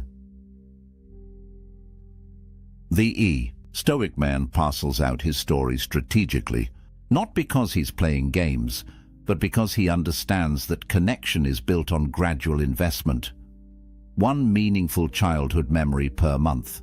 One significant life challenge revealed when trust has been earned. One dream shared when the relationship has proven its worth. Marcus Aurelius, despite being emperor, remained private about many aspects of his life. His meditations, the closest thing we have to his inner thoughts, weren't meant for public consumption. They were private reflections. He understood that maintaining some level of mystery, some unrevealed depth, was essential to maintaining respect and authority. When you ration your personal narrative, something powerful happens. She begins to invest her imagination. She wonders what else you've experienced. She creates stories about your character based on limited information. And once she's invested mental and emotional energy into understanding you, she values you more. That's basic psychology. We value what we work for, not what's freely given. This isn't about being secretive or dishonest. It's about being selective. It's about recognizing that your life story has value, and value requires scarcity. When someone asks about your past, you don't lie, but you also don't unload your autobiography. You give them a chapter, not the whole book. Here's what this looks like practically. She asks about your childhood. Instead of a 30-minute monologue, you say, "It was complicated, but those challenges taught me resilience." There's a lot there, but that's a conversation for another time when we know each other better. That response does three things. It acknowledges the question, it hints at depth without revealing everything, and it creates anticipation for future conversations. Every relationship that lasts is built on layers. First dates cover surface-level interests. Third dates explore values and perspectives. 6 months in, you share meaningful vulnerabilities. A year in, you reveal deep insecurities. That pacing honors the natural progression of trust and intimacy. Alex robbed the relationship of that progression. By revealing everything immediately, he collapsed all the layers into one overwhelming dump. And the human brain, overwhelmed and understimulated at the same time, simply checked out. But there's something even more powerful than what you reveal. It's about what you do when you're not around. The sixth secret is the most counterintuitive of all. They'd been on 3 incredible dates. The chemistry was undeniable. The conversation flowed effortlessly. Kevin felt like he'd finally found something real. So naturally, he texted her every day. good morning messages, check-ins throughout the day, funny memes, articles he thought she'd like. By the end of week 2, they'd exchanged hundreds of messages, and then something strange happened. Her responses got shorter, less enthusiastic. The spark that had been so electric in person seemed to fade over text. Kevin panicked and did what felt natural. He increased his efforts. More messages, more attempts to engage, more trying to recreate that initial connection. She ghosted him. Kevin was devastated and confused. They'd had such a strong connection. He'd been attentive, available, interested. How could constant communication be wrong? Here's the 6th secret. The Stoics understood. Absence amplifies attraction. Presence, especially constant digital presence, diminishes it. Marcus Aurelius spent 10 years leading military campaigns on the frontiers of Rome. His prolonged absence wasn't just about warfare, it was masterful psychology. His absence kept rivals uncertain and citizens appreciating him more. When he returned, Rome didn't take him for granted. They valued him because his presence wasn't guaranteed. The modern man makes a fatal error. He thinks constant availability demonstrates interest and builds connection. But what it actually does is eliminate tension, remove mystery, and communicate that he has nothing better to do than wait for her response. Think about what Kevin's constant texting communicated. It said, "I'm always available. My life isn't full, enough to occupy my attention. I'm waiting for you to validate my existence with your responses. I don't have a purpose beyond this connection. That's not attractive. That's suffocating." Contrast that with strategic absence. After those 3 great dates, imagine if Kevin had sent one text. "Had a great time. I'm heading out of town this weekend with friends. Talk to you next week." Then complete radio silence. No breadcrumb texts, no social media updates, just absence. What happens in her mind during that vacuum? She replays the dates. She wonders what he's doing. She notices the space where his attention used to be. She might even miss him. Her imagination fills the void, often with narratives more compelling than reality. And when he returns on Monday, calm and grounded, not explaining or justifying, just genuinely glad to reconnect, his value has increased. But here's the critical distinction.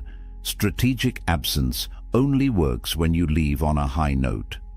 If you disappear after an argument or a negative interaction, your absence reads as sulking or punishment. The Stoic understands that every action must be rooted in self-possession, not manipulation. Seneca practiced voluntary discomfort. He would periodically remove himself from luxury to remind himself it was optional.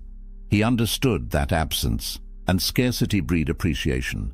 What's always available becomes background noise. What's occasionally absent becomes valued. This isn't about playing hard to get. That's manipulation rooted in insecurity. This is about having a life so full, so purposeful, so engaging that constant communication isn't possible or necessary. When you disappear to train for something, to work on a project, to spend quality time with friends, that absence is authentic. It's not a tactic, it's a byproduct of a rich, multifaceted life. Women are perceptive. They know the difference between a man who's strategically unavailable and a man who's genuinely busy building something meaningful.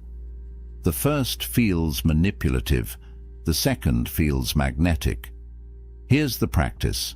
After meaningful in-person time, together take intentional breaks from digital communication, not as punishment, not as a game, but because you have other priorities, other pursuits, other aspects of life that deserve your attention. When you do reconnect, be fully present. Quality over quantity. Kevin's mistake was making himself a constant, presence without substance. Every text was an attempt to maintain connection, but connection without tension is just noise. The Stoic creates natural ebb and flow, presence, then absence, engagement, then space, intensity, then calm.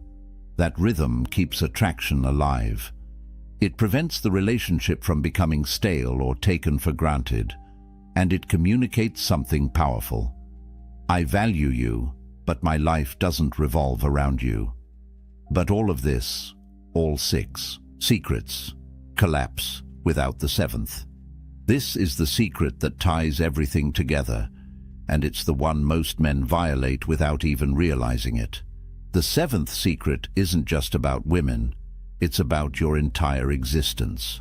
Tom had everything going for him: a decent job, good friends, hobbies he enjoyed. Then he met Rachel, and slowly, imperceptibly, everything else faded into the background. He stopped going to the gym because she didn't work out. He cancelled plans with friends to be available for her. His side business project sat untouched because evenings were for her. His dreams, his goals, his identity, all of it gradually dissolved until his entire world revolved around one person. For the first few months, Rachel seemed to appreciate the attention. But then something shifted. She started making comments. "Don't you have your own things to do? You should hang out with your friends more. What happened to that business you were starting?" Tom didn't understand. He'd made her his priority. He'd shown her she was the most important thing in his life. Isn't that what women want? 6 months in, she ended it. Her reason gutted him. "I fell in love with someone who had a life. Now you're just someone who revolves around mine. I don't want to be your whole world. It's too much pressure." Here's the 7th and most critical secret the Stoics understood. The moment you make another person your life's purpose, you become a burden to them and a stranger to yourself. The Stoics lived for virtue, for contribution, for mastery of their craft. External relationships were valuable, but they were additions to an already complete life, not the foundation of it.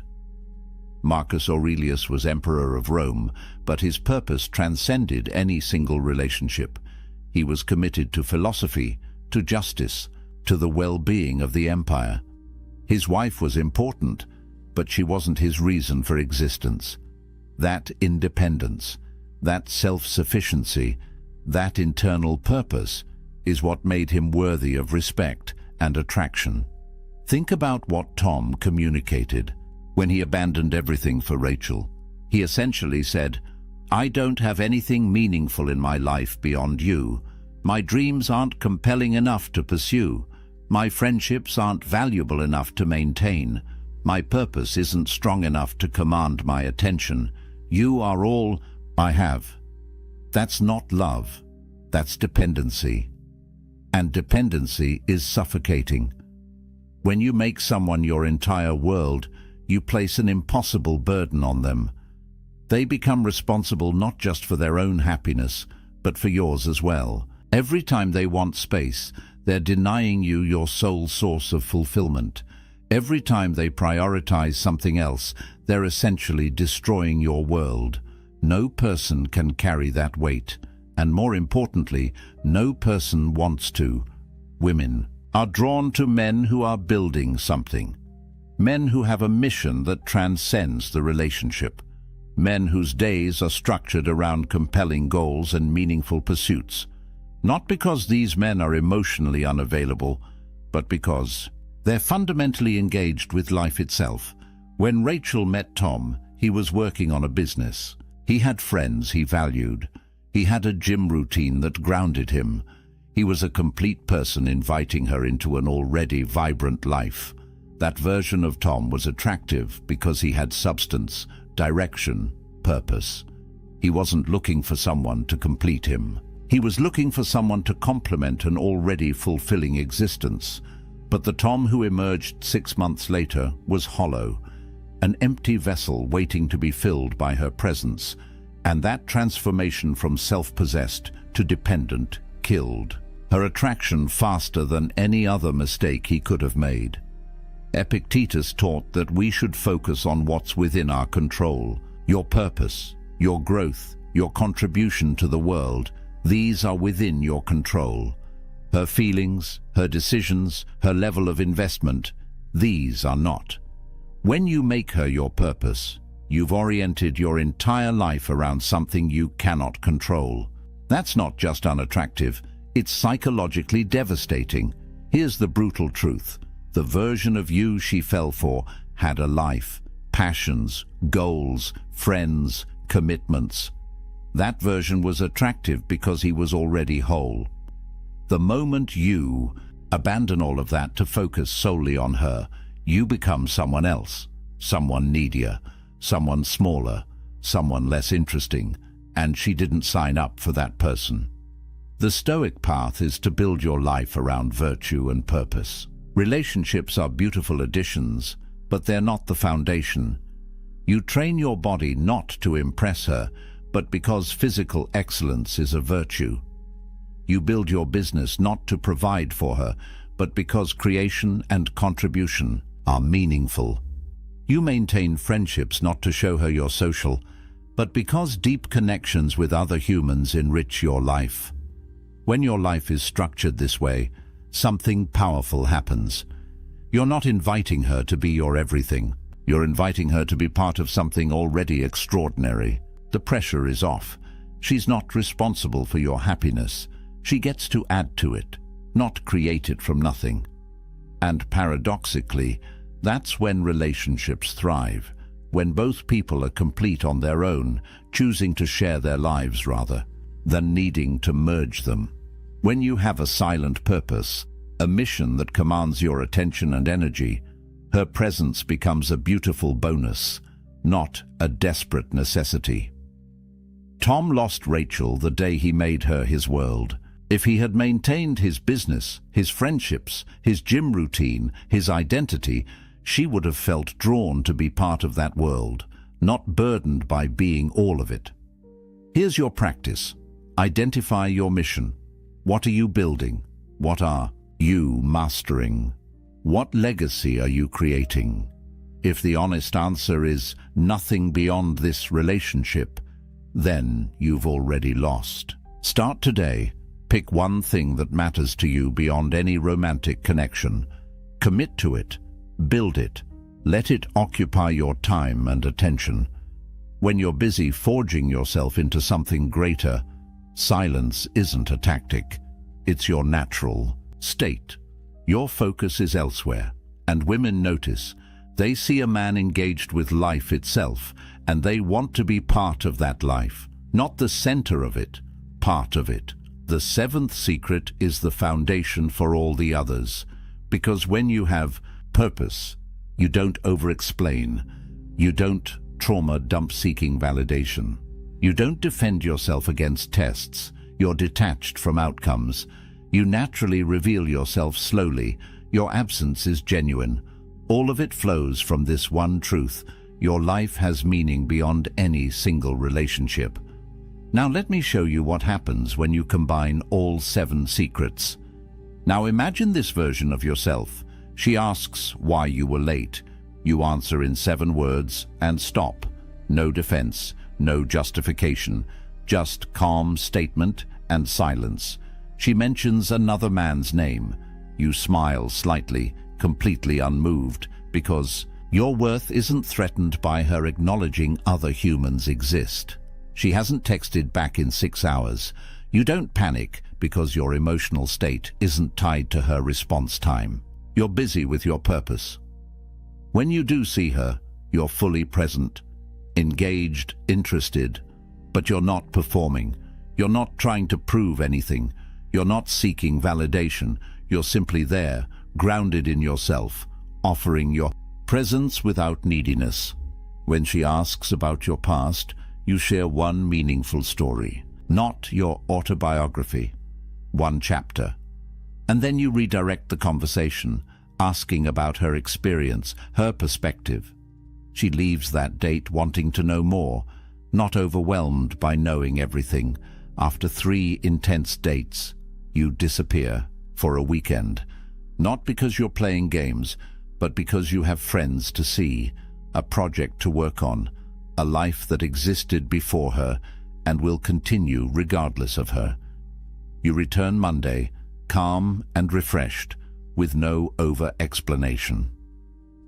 This is what the integrated Stoic looks like. A man who answers but doesn't defend, who shares but doesn't dump, who's present but not dependent, who creates space naturally, who has purpose beyond any relationship, every secret working in harmony. What does she experience? A man who is simultaneously engaged and independent, open yet mysterious, available yet not needy, present yet self-contained. That polarity, that balance, is magnetic. It's what Marcus Aurelius embodied, what Epictetus taught, what Seneca practiced. This isn't about manipulation or tactics. It's about genuine self-mastery. It's about being so grounded in your own worth, so committed to your own purpose, so comfortable with uncertainty, that external validation becomes optional rather than necessary. The Stoics understood something profound. Attraction isn't created through effort. It's created through presence combined with self-possession. When you stop trying to make her like you and start simply being someone worth liking, everything changes. Think about the people who command your respect and attention. Do they chase your approval? Do they explain themselves constantly? Do they make you the center of their world? Or do they have such quiet conviction, such clear purpose, such internal strength that you naturally gravitate toward them? That's the energy you're cultivating, not through external techniques, but through internal transformation. Every secret we've covered is ultimately about the same thing: mastering yourself so that external circumstances, including her response, don't control your internal state. When you operate from this place, relationships transform. They're no longer sources of anxiety and neediness. They become spaces of genuine connection between two complete people. She's not completing you, she's complementing you. And that's the only foundation for lasting attraction. The man who loses women through over-explaining, trauma dumping, defensive reactions, neediness, oversharing, constant presence, and lack of purpose. That's a man who hasn't done the internal work, who's looking outward for validation that can only come from within. The man who naturally embodies these 7 secrets. That's a man who's done the work, who knows his worth, who has purpose, who doesn't need external validation because his internal foundation is solid. That transformation doesn't happen overnight. It requires practice, awareness, and commitment. But every step toward that version of yourself makes you not just more attractive to women, but more respected by everyone and more at peace with yourself. Now let me warn you about the most common mistakes men make when trying to apply these secrets. Here's where most men fail when they try to implement these secrets. They turn wisdom into weaponry. They use silence to manipulate rather than to master themselves, and that approach always backfires. First pitfall: using strategic absence to provoke jealousy. You disappear not because you're living your life, but because you want her to feel anxious, to wonder, to chase. She will sense this immediately. Women have incredible intuition for distinguishing authentic behavior from manipulation. When absence is manufactured to control her reaction, it reeks of insecurity. When absence is natural because you're genuinely engaged with your purpose, it's attractive. The litmus test is simple. Are you silent to control her reaction, or are you silent to govern your own internal state? The first destroys trust. The second builds respect. Second pitfall: overcorrection. You've been the over-explaining, constantly available, emotionally dependent guy. You learn these secrets and suddenly you become a stone wall, completely shut down. No vulnerability, no warmth, no genuine sharing. You've gone from one extreme to the other. Mystery needs windows, or people assume the house is abandoned. The Stoic isn't emotionally unavailable. He's emotionally selective. He shares, but with intention. He's vulnerable, but at appropriate times with earned trust. There's a massive difference between being measured and being closed off. Balance is the key. Offer one genuine compliment per date. Not a barrage of flattery, but one specific, observed appreciation. Share one meaningful thought or experience, but not your entire psychological history. Be present and engaged when you're together, but maintain your life and purpose when you're apart. Third pitfall, applying these secrets from a place of fear rather than abundance. You're not over-explaining because you're confident in your truth. You're not over-explaining because you're terrified she'll leave if you say the wrong thing. That fear leaks through everything you do. She'll feel it. These secrets only work when they flow from genuine self-possession, not from desperate attempts to prevent loss. If you're detached from the outcome because you've truly accepted that you'd be fine either way, that's powerful. If you're pretending to be detached while internally panicking, that's transparent. Fourth pitfall, using these as tricks in an otherwise unchanged life. You start spacing out your texts and maintaining mysterious silence, but you still have no purpose, no mission, no life beyond the relationship. You're just a needy guy who's learned to temporarily mask his neediness. The Stoics weren't performing, they were being. These principles worked for them because they were expressions of who they actually were, not techniques layered on top of insecurity. If you want these secrets to work, you have to become the kind of man for whom they're natural expressions, not calculated moves. Fifth pitfall, forgetting that relationships require genuine care and investment. These secrets aren't about being cold, distant, or uncaring. They're about being grounded, purposeful, and self-possessed, while still showing up fully for someone you care about. The Stoic man doesn't refuse to explain himself because he doesn't care what she thinks. He doesn't explain because he trusts in his own integrity and doesn't need external validation. See the difference? One is rooted in contempt. The other is rooted in self-respect. When applied correctly, these secrets don't create distance. They create healthy space. They don't reduce intimacy. They make intimacy more meaningful when it happens. They don't communicate lack of care. They communicate self-respect and invite mutual respect. The goal isn't to become an emotionless robot, calculating every interaction.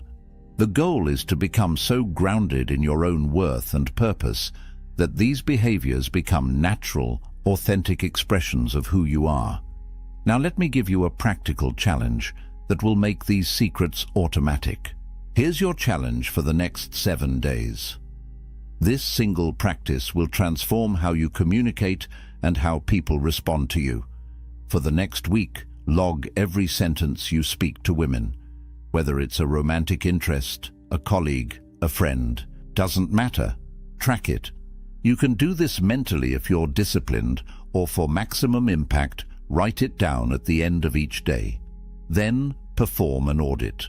Go through everything you said and cut out any sentence that sought validation, explained unnecessarily, justified your actions, repeated something for emphasis, or defended yourself without being directly challenged. Count how many sentences survive. Your goal is to reduce your word count by 30% by the end of the week. This isn't about being rude or withholding. It's about eliminating the psychological leakage, the insecure chatter that dilutes your presence and undermines your frame.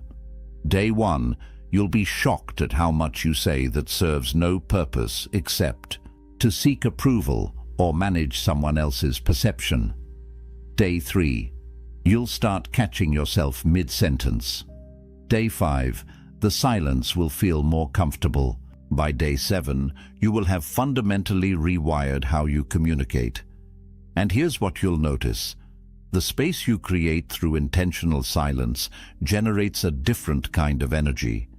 People lean in more, they listen more carefully, they value your words more because they're not drowning in them. That tension, that deliberate economy of speech, is often more powerful than any words you could say. Track 3 specific metrics. First, how many times did you over-explain when a simple answer would have sufficed? Second, how many times did you share information seeking validation rather than contributing value? Third, how many times did you defend yourself against questions that weren't actually attacks? Those 3 patterns, over-explaining, validation-seeking, and unnecessary defending, account for probably 70% of the words that undermine your attraction and respect. Cut them, and you've transformed your entire presence. By Friday, you'll feel different, calmer, more centered, more self-possessed. You'll have stopped leaking energy on words that serve no real purpose, and women will feel it. The shift will be palpable. Conversations will have more weight. Your silence will command attention. Your words will land with impact. This isn't theory. This is practical transformation. 7 days. Track, audit, cut. That's it. Simple, but not easy. Because you'll be fighting every conditioning you've received about communication, about sharing, about proving yourself through words. But here's the truth the Stoics understood. Most talk is noise. Most explanation is insecurity. Most words dilute rather than amplify. The man who speaks less but means more commands the room. The man who can sit in silence without discomfort projects strength. The man whose words are scarce becomes someone people actually listen to. So take the challenge. 7 days, 30% reduction, and watch how everything changes. But there's one more thing. One single sentence that will make this magnetic silence automatic and effortless. Here is the single sentence that makes everything we've covered automatic. Every morning, before you engage with the world, before you pick up your phone, before you interact with anyone, recite this. My worth is non-negotiable. Explanations are optional. Say it out loud. Put it in your phone as a daily reminder. Write it on a card you see every morning. Let it sink into your subconscious.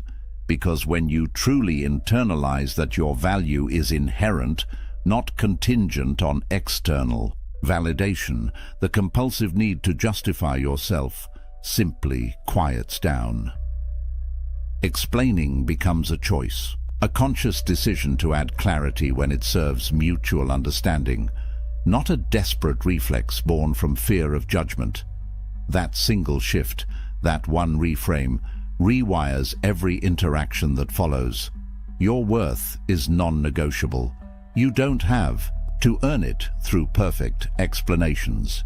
You don't have to prove it through constant availability. You don't have to defend it against every test. It simply is. And explanations? Optional. You can offer them when appropriate, but you don't owe them to anyone as proof of your value. Let's bring this full circle. Remember David from the beginning? The man who texted back instantly, explained everything in paragraphs, shared his deepest wounds early, and made her his entire world. He lost her because he violated every single secret we've covered. But imagine a different David, one who answers questions briefly and calmly, who processes his pain privately before sharing it intentionally, who remains unmoved by tests because his frame is solid, who's detached from outcomes because he knows he's complete on his own, who shares his story gradually, creating intrigue, who disappears naturally because he's building something meaningful, who has a purpose that transcends any relationship. That David doesn't lose her, because the David isn't performing for her approval. He's living from a place of genuine self-mastery, and that energy, that quiet strength, that self-contained power, is what attraction is actually built on. You now have the blueprint, 7 Stoic secrets that ancient men understood and modern men have forgotten, the strength of the unexplained. Never trauma dumping early, stopping defensive reactions, detaching from outcomes, revealing yourself slowly, using strategic absence, building purpose beyond relationships. These aren't tricks. They're pillars of character that people instinctively recognize as solid. When you embody them, you stop chasing attraction and start commanding it. You stop seeking respect and start earning it naturally. You stop performing and start simply being someone worth knowing. Speak less, mean more, live with purpose, and watch as women, respect, and genuine connection flow toward you rather than away from you. The next move is yours. This isn't theoretical philosophy. This is practical transformation. Apply just one of these secrets this week. Choose the one that hit hardest. Put it into practice. Then come back and tell me what happened in the comments. If this video shifted something in you, share it with a friend who's still stuck in the cycle of over-explaining and underliving. Comment below which secret resonated most. I read every early comment because your engagement fuels this mission. Subscribe for weekly Stoic wisdom on relationships, purpose, and masculine development. The next video breaks down the specific words that destroy attraction and the exact phrases that build it. You won't want to miss it. Until next time, remember what the Stoics knew. True power doesn't announce itself. It doesn't explain itself. It doesn't defend itself. It simply is. Choose silence. Choose self-mastery. Choose strength. Now close this video, put down your phone, and go build something that matters. Rome wasn't built by men who double-texted. Neither is the life you actually want. Picture this. Your fists are clenched. Your jaw is locked tight. Heat floods your chest, racing up your neck, pounding in your temples. Someone just disrespected you, crossed a line, threw words at you that cut deep. And right now, in this moment, every fiber of your being wants to explode, to unleash, to make them feel what you feel. But here's what you don't realize. That fury building inside you isn't strength. It's a prison, and you're both the jailer and the prisoner. Every second you spend consumed by rage is a second stolen from your life, your peace, your power, the relationships you've destroyed, the respect you've lost, the things you've said that you can never take back. All because in that moment you thought anger was the answer. But what if I told you that nearly 2,000 years ago, ancient philosophers discovered something that modern psychology is only now confirming? A truth so powerful that once you understand it, anger becomes almost impossible, not suppressed, not hidden, actually impossible, because they found the secret that most men never discover. The reason you get angry has nothing to do with what's happening out there, and everything to do with a choice you're making inside your own mind without even realizing it. Stay with me for the next 15 minutes, and I'll show you exactly how to break free from anger forever. Not through willpower, not through breathing exercises, but through a fundamental shift in how you see reality itself. By the end, you'll possess a mental framework that the Stoics used to remain unshakable in the face of insults, betrayal, and chaos. The same framework that can make you the calmest, most powerful man in any room. Because once you understand this, you'll never be a slave to rage again. Here's the first truth that destroys everything you think you know about anger. You believe you're angry at them, at what they said, at what they did, at the disrespect, the betrayal, the injustice. You think the source of your rage is out there in the world, in their actions, in their words, in the unfairness of it all. But Epictetus, the Stoic philosopher who was born into slavery and became one of the wisest men in history, revealed something that shatters this illusion completely. He said that men are disturbed not by things, but by the views which they take of things. Read that again. Not by things, but by your view of things, your interpretation, your judgment, the story you tell yourself about what just happened. Think about this. Two men get cut off in traffic. Same situation. Same driver flipping them off as he speeds away. One man grips the wheel, blood boiling, heart racing, ready to follow that car and confront the driver. The other man simply shakes his head, maybe, even chuckles, and continues his drive in peace. Same event. Completely different responses. Why? Because the event itself has no power. The power lies entirely in the judgment they make about it. The first man tells himself a story. This is disrespect. This is an attack on me. I need to defend myself. I need to make him pay. And with that judgment, with that interpretation, he creates his own prison. His body floods with cortisol. His rational mind shuts down. His entire day, maybe his entire week, is now ruined by a stranger he'll never see again. The second man makes a different judgment. That driver is probably having a terrible day, or he's late, or he's just reckless. Either way, it has nothing to do with me, and with that judgment, he remains free. This is the revolution that the Stoics handed us. You're never fighting them. You're always fighting your own mind. The battle isn't out there. It's between your ears. You are the one generating the anger, not through their actions, but through the meaning you assign to their actions. The moment you grasp this, everything changes. Because if you created the anger, you have the power to uncreate it. The prison door has been unlocked this entire time. You just didn't know you were holding the key. So if anger isn't coming from them, if it's coming from your own judgments, then who actually controls this? That's where Marcus Aurelius enters, the most powerful man in the known world. Roman emperor, commander of armies, ruler of millions. And yet, as a young man, he couldn't control his own temper. He writes in his personal journal, The Meditations, about his struggle with rage, about how he would become furious with his Stoic teacher Rusticus, about how close he came to losing control and doing something he would regret forever. Marcus knew the story of his predecessor, Emperor Hadrian, who in a moment of rage stabbed a slave through the eye with a writing stylus. Later, when Hadrian calmed down and apologized, the slave said the only thing he wanted was his eye back. And even an emperor couldn't give him that. The damage was permanent. The lesson was clear. You can rule an empire and still be a slave to your emotions. You can command armies and still be conquered by anger.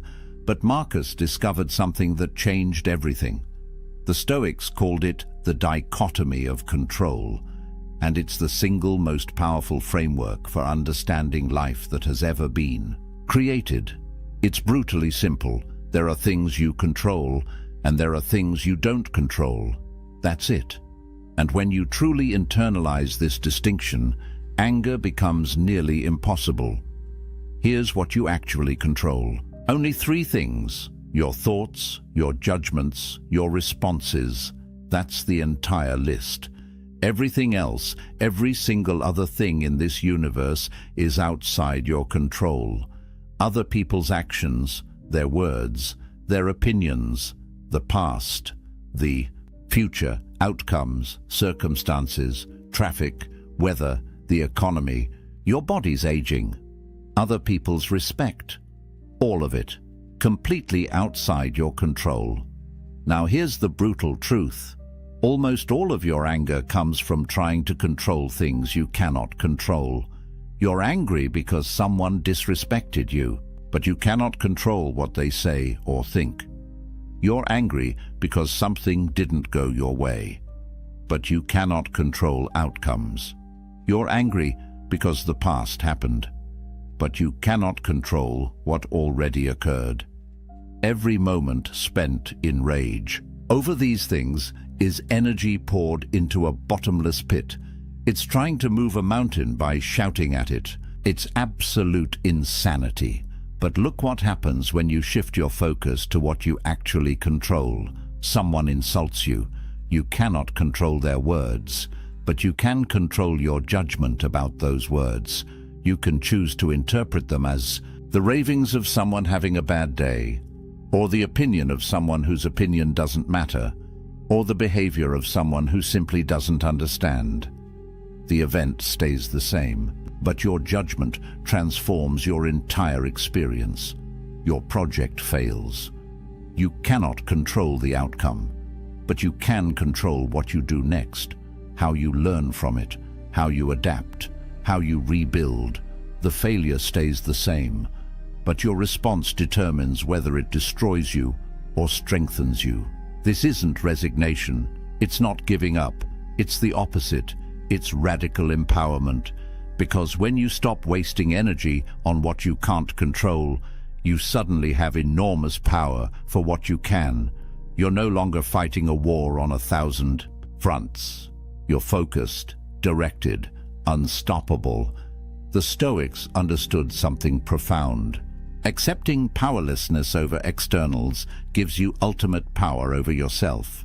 And power over yourself is the only power that actually matters. Because the man who masters himself can never be conquered. The man who tries to master the world will always be at war. Marcus wrote that you have power over your mind, not outside events. Realize this, and you will find strength, not the strength to control others, the strength to remain unshaken no matter what others do. That's freedom. That's power. That's the dichotomy of control. Now here's where most men fail. They understand this intellectually. They nod along. They think they get it. But when the moment comes, when someone disrespects them, when something goes wrong, they explode anyway. Why? Because they didn't meet anger at the gate. They let it in. And once it's inside, it's nearly impossible to control. Seneca, another Stoic philosopher, wrote an entire essay called On Anger. And in it, he gives us a metaphor that's absolutely brutal. He says that anger is like an invading army, and the best plan, the only plan that works, is to resist it at the very beginning, to stop it at the frontier before it crosses into your territory. Because once anger enters the city, once it passes through the gates, it doesn't allow you to set limits. It does whatever it wants. It burns everything. And by the time you realize what's happened, the damage is already done. Think about the timeline of anger. Someone says something. You feel that first spark, that initial reaction. Seneca calls this the involuntary proto-passion. You can't control it. It's automatic. Your body reacts before your mind can catch up. Heart rate spikes, adrenaline dumps, face flushes. That's biology. That's not your fault. But here's what happens next. You have maybe 60 seconds, 1 minute. That's the window. That's when your rational mind can still function. That's when you can still think clearly. That's when you have a choice. You can either let the anger build, feed it, justify it, fan the flames, or you can recognize it for what it is and let it pass. But if you let it in, if you say yes to that second movement, if you assent to the judgment that you've been wronged and someone must pay, then the third movement happens. Full-blown rage, and now your prefrontal cortex, the part of your brain responsible for judgment and reason, goes offline. You're operating from the amygdala, pure fight or flight. You're no longer human, you're an animal, and everything that happens next, you'll regret. The Stoics knew this. That's why they emphasized what they called postponement. When you feel anger rising, do nothing. Wait, walk away, create space. Because anger is temporary. It peaks and then it fades. But the consequences of what you do in anger can be permanent. Words said in rage can destroy a marriage. A punch thrown in fury can ruin a life. A decision made in anger can cost you everything. Hadrian couldn't give that slave his eye back. You can't unsay the words. You can't undo the damage. Marcus Aurelius understood this deeply. He wrote to himself, "How much more grievous are the consequences of anger than the causes of it?" Think about that. Whatever made you angry, the insult, the betrayal, the disrespect, it's nothing compared to what your anger will cost you. The anger hurts you more than they ever could. Seneca put it even more bluntly. The person who angers you becomes your master, because now they control you. They pull your strings, they make you dance, and you've handed them that power willingly. So here's the first defense. Recognize the physical signs before the explosion. Tight chest, clenched jaw, racing heart, hot face, shallow breathing.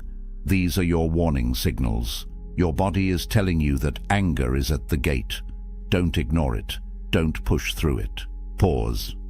Just pause. Count to 10. Walk away. Do whatever it takes to create that critical gap between stimulus and response. Because in that gap lives your freedom. That's where you're human instead of animal. That's where you choose wisdom instead of chaos. Meet anger at the gate or lose everything inside the walls. But here's the deeper question. Why does anger show up at all? What actually triggers that first spark? And the answer brings us to the most liberating truth in Stoic philosophy. It's not them. It's not what they did. It's your opinion about what they did.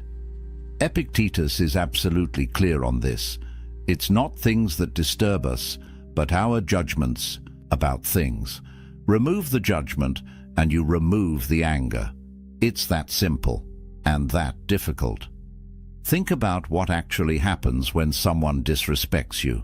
They say words, sound waves hit your ears, neurons fire in your brain, processing those sounds into language. And then, and this is the crucial part, you interpret those words. You assign meaning, you create a story.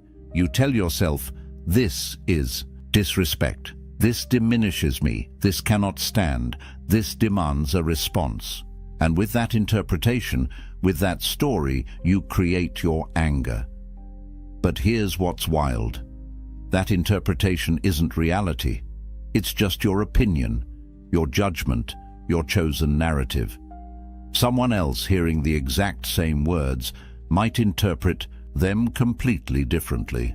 They might see desperation, or projection, or jealousy, or they might not care at all. Same words, different judgment, different emotional result.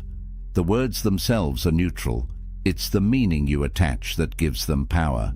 So here's the practice. When someone does something that triggers you, catch yourself before you interpret. Before you create the story, before you assign the meaning, just observe the facts. He said these words. She did this action. That's it. No interpretation, no judgment, just raw data. Now watch what happens to your anger. Without the judgment, it has nothing to feed on.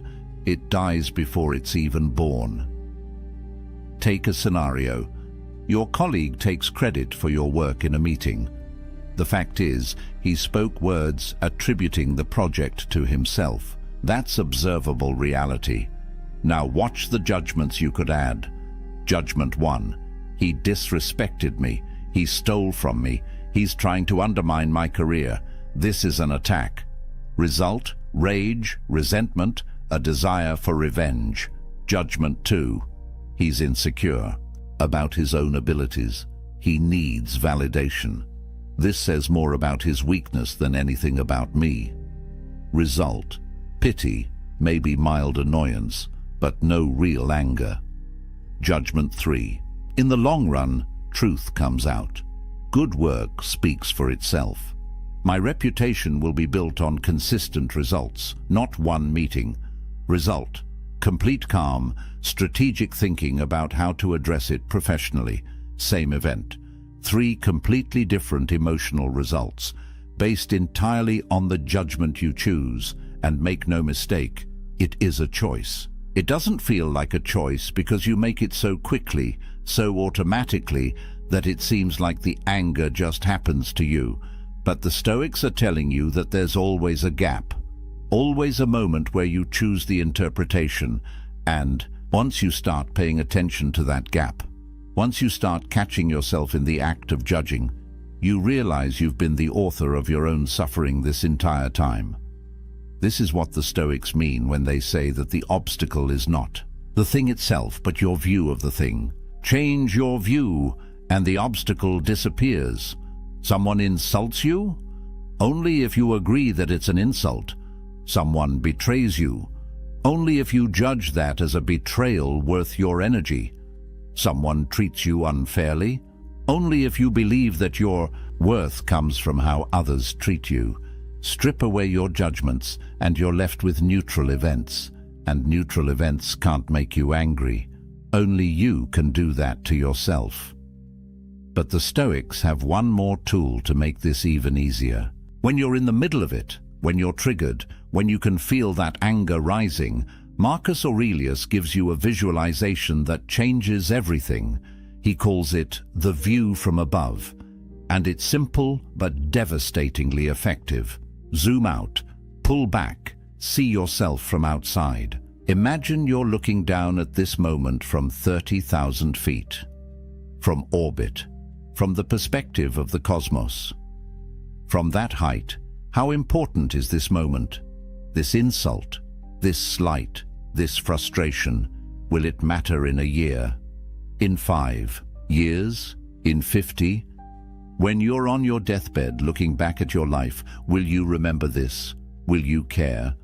The brutal answer is almost always no. It's completely insignificant. It's a tiny ripple in an endless ocean.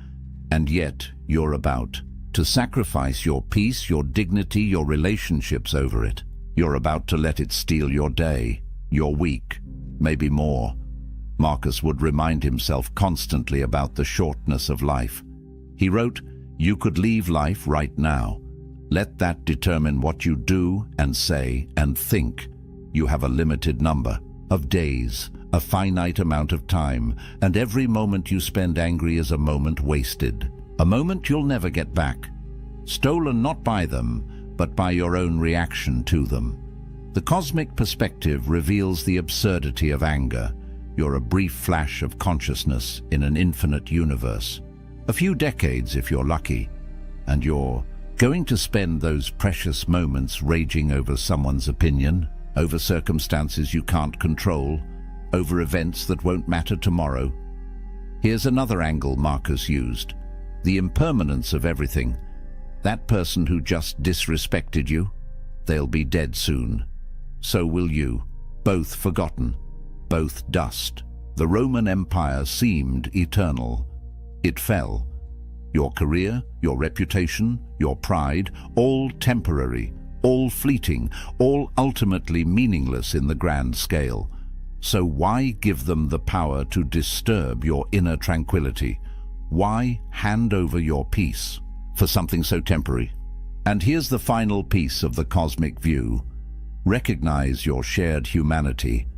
Marcus would remind himself every morning that today he would meet people who are meddling, ungrateful, violent, treacherous, envious. But he would also remind himself that they act this way out of ignorance. They don't know good from evil. They're doing the best they can with the understanding they have. Just like you mess up sometimes. Just like you've hurt people. Just like you've been ignorant. They're human, flawed, struggling. Just like you. When you see it from this perspective, anger transforms into something closer to compassion, or at least indifference. Because how can you stay angry at someone you pity? How can you rage at someone whose entire existence is a brief, confused stumble toward death, same as yours? The view from above doesn't make you weak. It makes you wise. It shows you what actually matters, and anger almost never actually matters. All right, you understand the theory. Anger comes from your judgments. You can only control your own mind. You need to catch it at the gate. You need the cosmic perspective. But how do you actually do this? How do you turn philosophy into practice? Here's your system. The Stoic protocol for remaining unshakable no matter what life throws at you. Start every morning with what Marcus called the morning meditation. Before you check your phone, before you start your day, sit for 5 minutes and prepare yourself. Remind yourself that today you will encounter difficult people, people who are angry, selfish, ungrateful. But here's the key: you expect it. You're not surprised by it. You're prepared for it. When you expect challenges, they lose their power to upset you. You've already mentally rehearsed the moment. So when someone cuts you off in traffic or snaps at you in a meeting, you don't react with shock and anger. You think, ah yes, just as I expected. One of today's challenges, and you handle it with calm. This is premeditation of adversity. The Stoics would visualize worst-case scenarios not to be negative, but to be prepared. If you spend time each morning imagining someone disrespecting you and practicing how you'll respond with dignity instead of rage, then when it actually happens, you've already trained for it. Athletes visualize performance before competition. Stoics visualize challenges before daily life. Same principle. You're training your mind to respond with wisdom instead of emotion. Now, in the moment, when you feel anger rising, use the 3-breath rule before you speak, before you act, before you do anything. Take 3 slow, deep breaths. Count them. Feel the air moving in and out. This does 2 things. First, it creates that crucial gap between stimulus and response, that space where freedom lives. Second, it activates your parasympathetic nervous system, the calming response, which literally counteracts the fight or flight response your body is having. While you're breathing, ask yourself one question: what would a wise person do right now? Not what do I want to do? Not what does my ego demand? What would wisdom choose? Would Marcus Aurelius blow up over this? Would Epictetus let this disturb his inner peace? Would Seneca sacrifice his tranquility for this temporary irritation? The answer is always no, and if they wouldn't, why should you? Then comes the evening review. Before you sleep, Seneca recommends auditing your day. Where did you get angry? What triggered you? What judgment did you make that created that anger? Could you have interpreted it differently? What will you do better tomorrow? This isn't about guilt or shame. It's about learning. It's about noticing your patterns. It's about slowly reprogramming your automatic responses.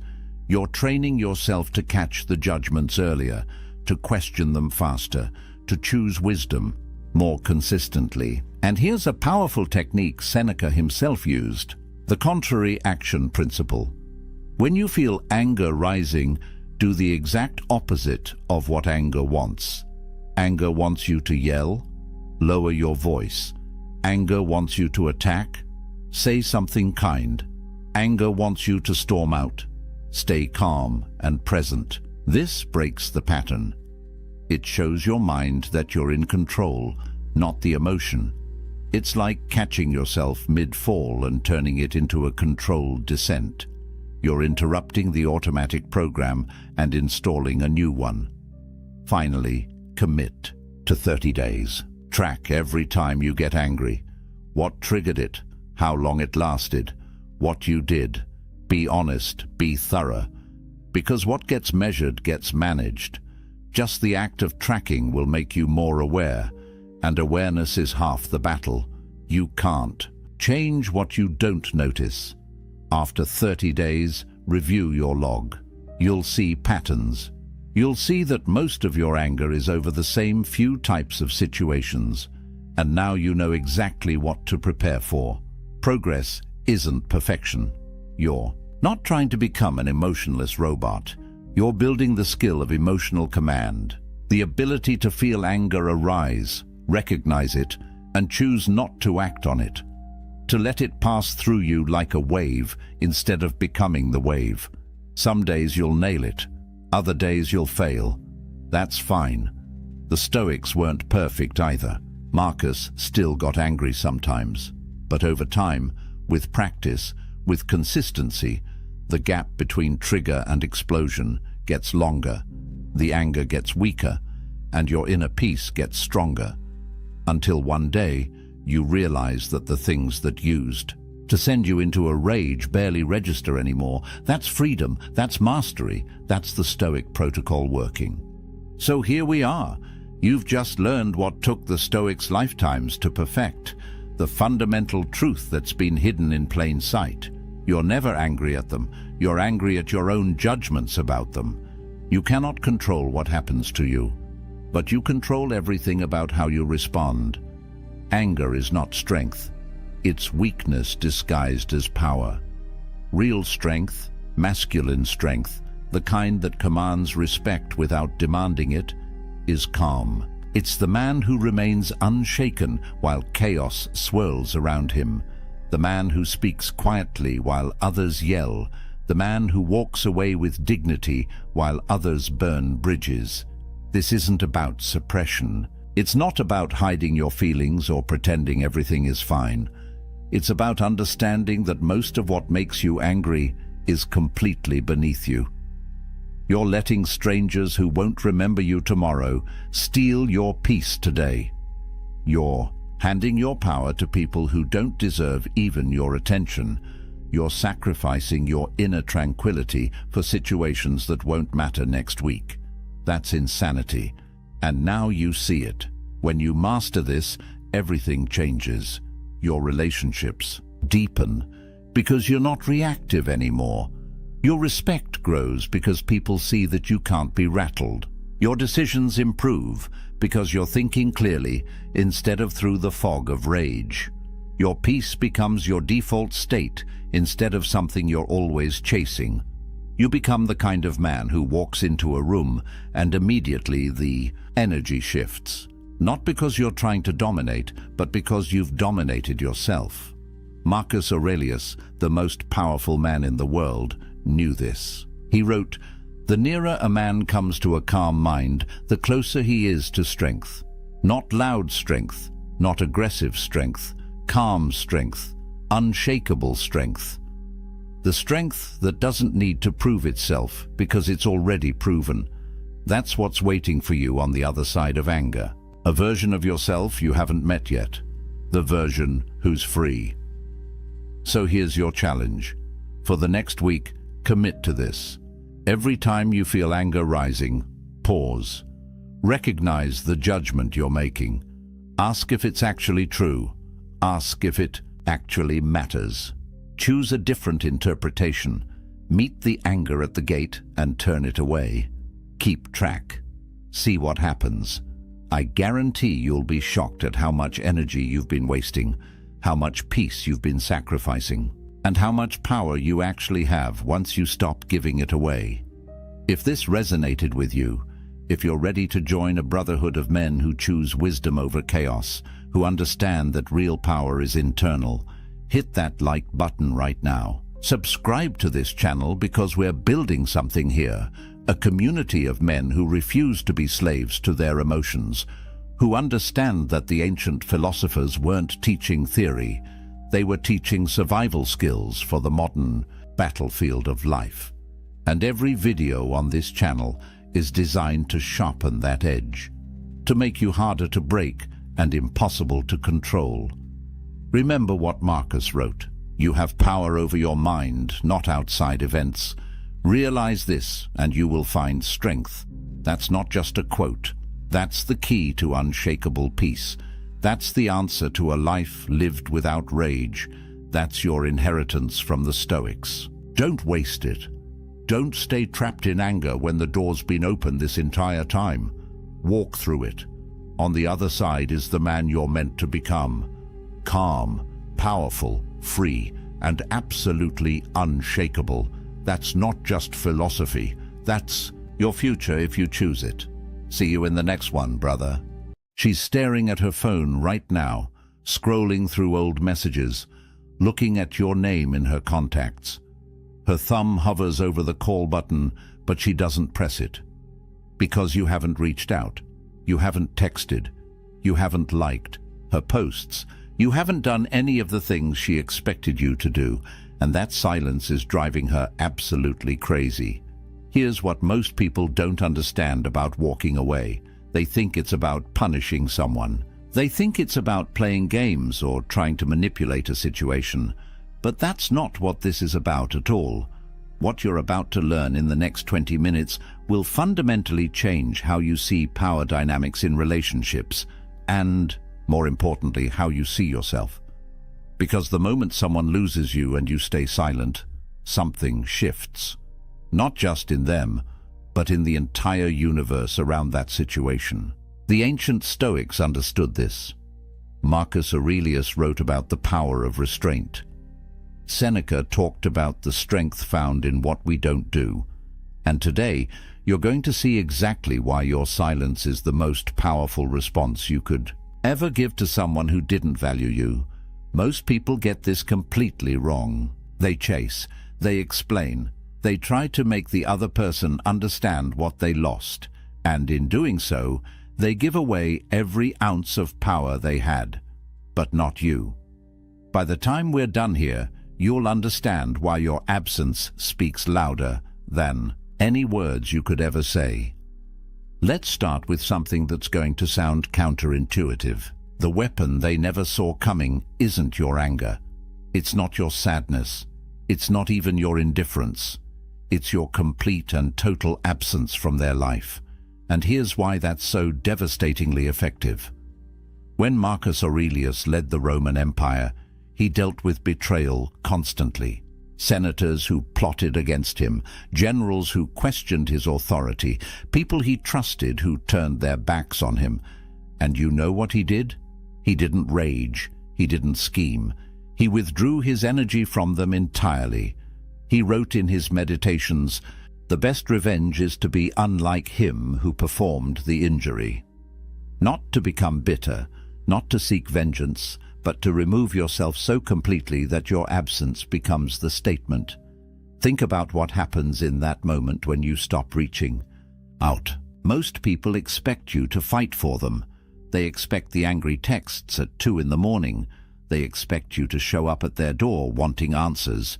They expect you to post cryptic messages on social media clearly aimed at them. They've written the script in their head for how this is supposed to go. And then you do something they never anticipated. Nothing. That nothing is everything. Because here's what nobody tells you about walking away in silence. Every single day that you don't reach out, you're not just absent from their life, you're absent from their ability to control the narrative. They can't point to your desperate messages and feel justified in their decision. They can't screenshot your emotional outbursts and show their friends.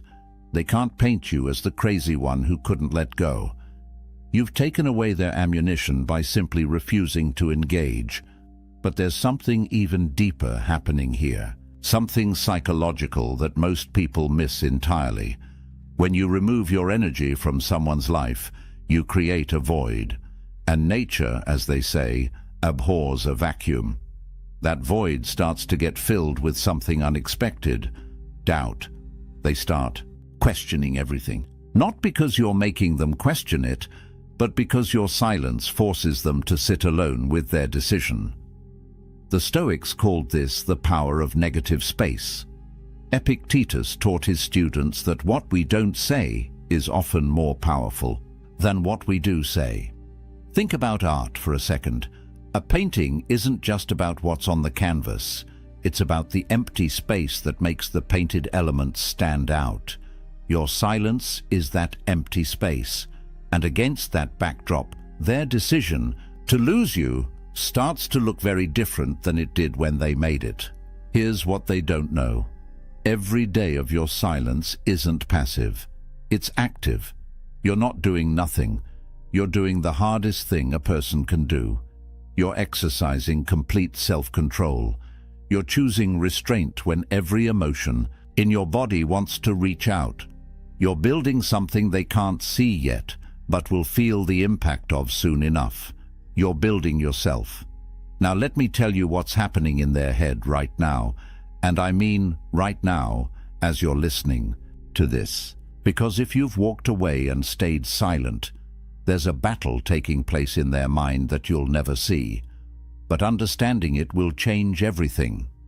In the first few days after you disappear, they convince themselves they don't care. They tell their friends they're relieved. They might even celebrate their freedom. This is the easy part for them, because they're riding high on the decision they made. They're in control, or so they think. But then something starts to happen. Around day 7 to 10, the silence starts to feel different. They check their phone expecting to see your name. Nothing. They post something on social media, something they know you'd normally comment on. You don't. They go to places you used to go together, half expecting to run into you. You're not there. And slowly, confusion creeps in. They start asking themselves questions they didn't expect to ask. Where are you? What are you doing? Are you thinking about them? Have you already moved on? The questions multiply like cracks in a dam. And here's the thing about questions like these.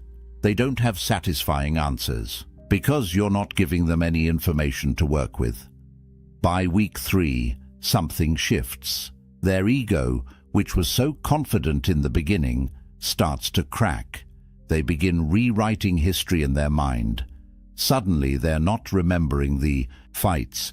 They're remembering the good times, the inside jokes, the way you made them laugh, the things about you that made them feel special, and they start to wonder if maybe, just maybe, they made a mistake.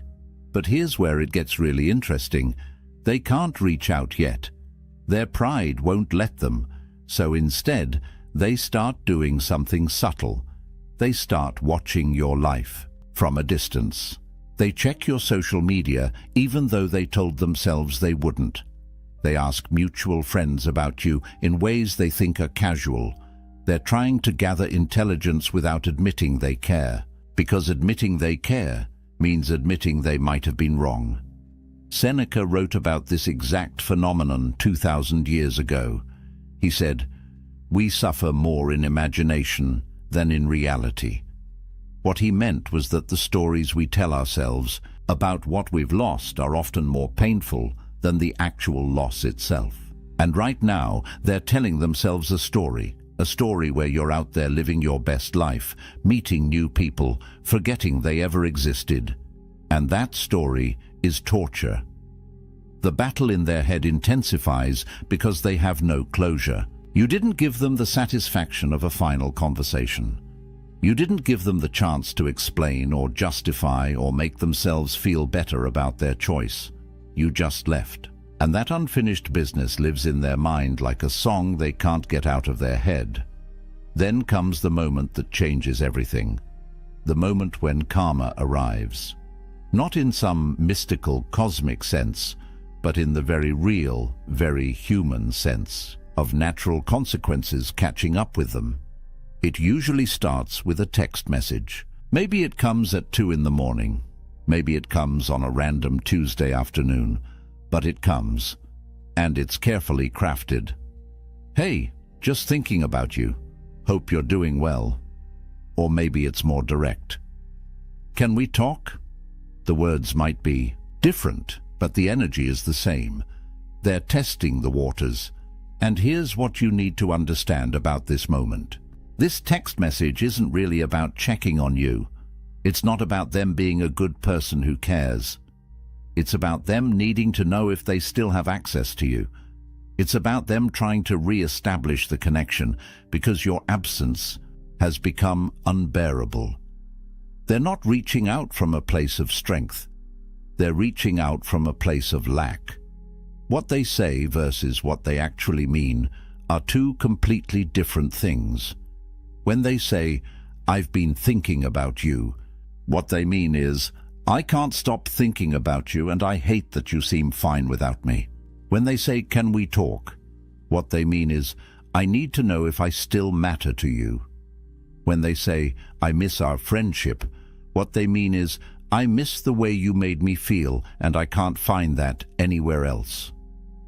This is the moment most men destroy all their progress. They see that text and everything in them wants to respond. Because finally they're getting the acknowledgement they wanted. The person who walked away is coming back. Victory, right? Wrong. Because here's the truth that the Stoics understood deeply.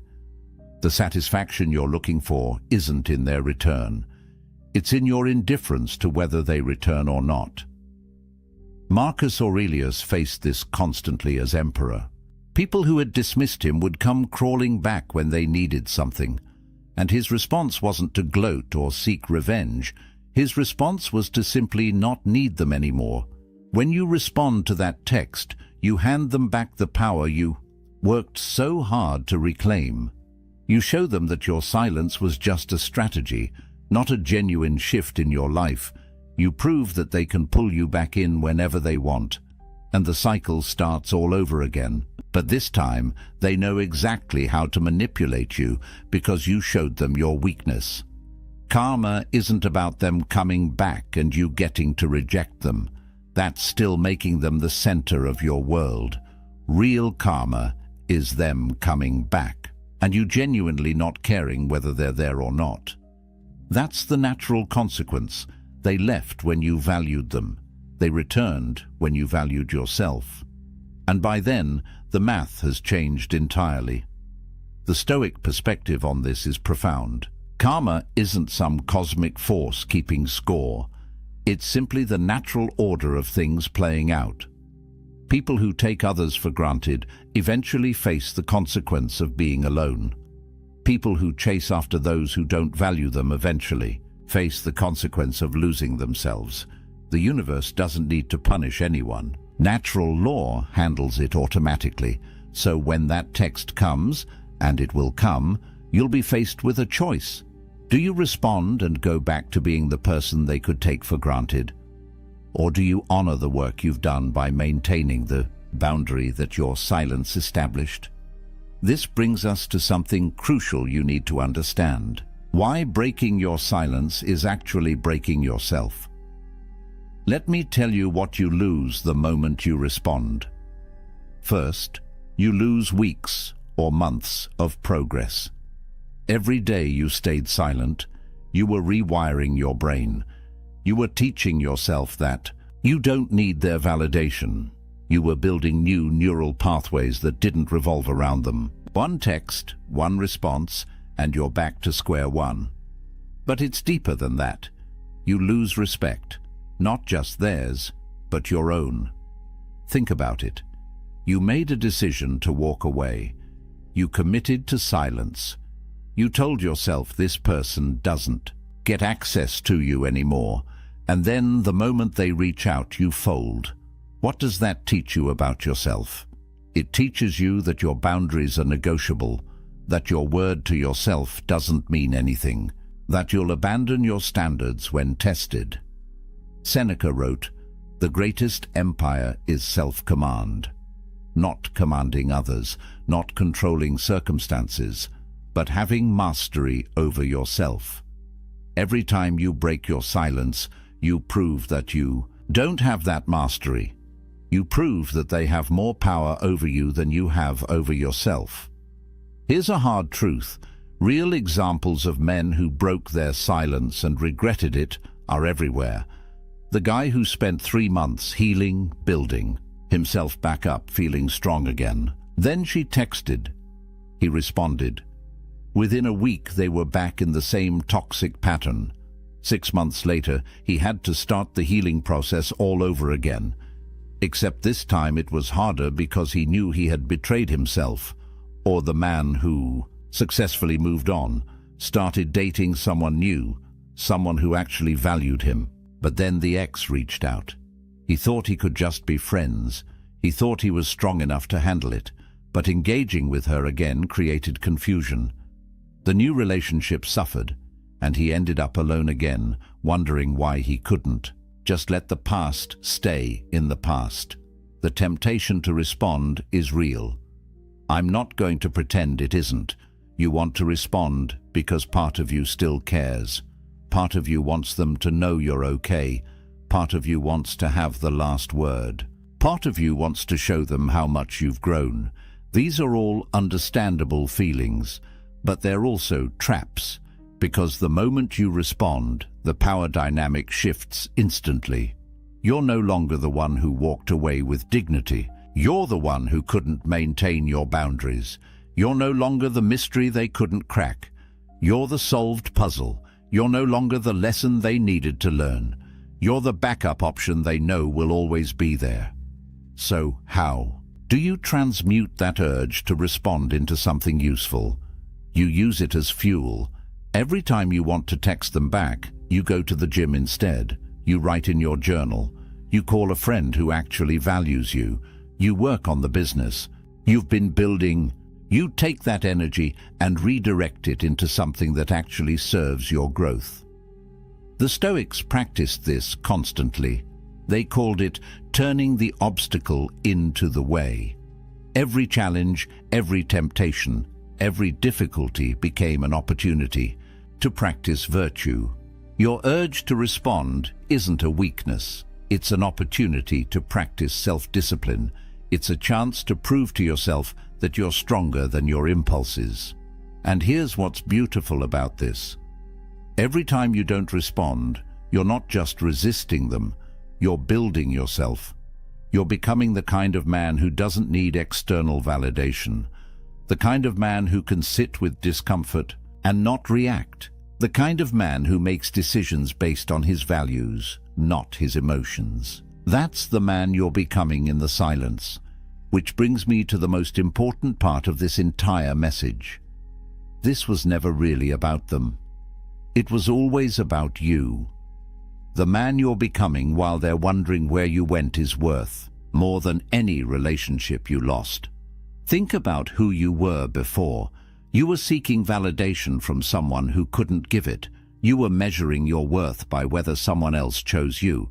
You were willing to accept breadcrumbs because you didn't believe you deserved the whole meal. That version of you needed this experience, needed this loss, needed this silence.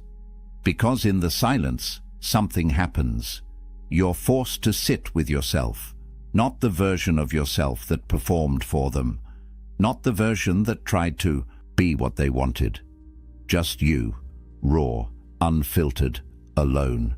And at first, that's uncomfortable. But then something shifts. You start to remember who you were before you met them. The interests you had, the dreams you put on hold, the friends you neglected, the version of yourself that didn't need anyone's approval to feel whole. And slowly, you start to rebuild that person, but this time with more wisdom, with more strength, with more self-respect.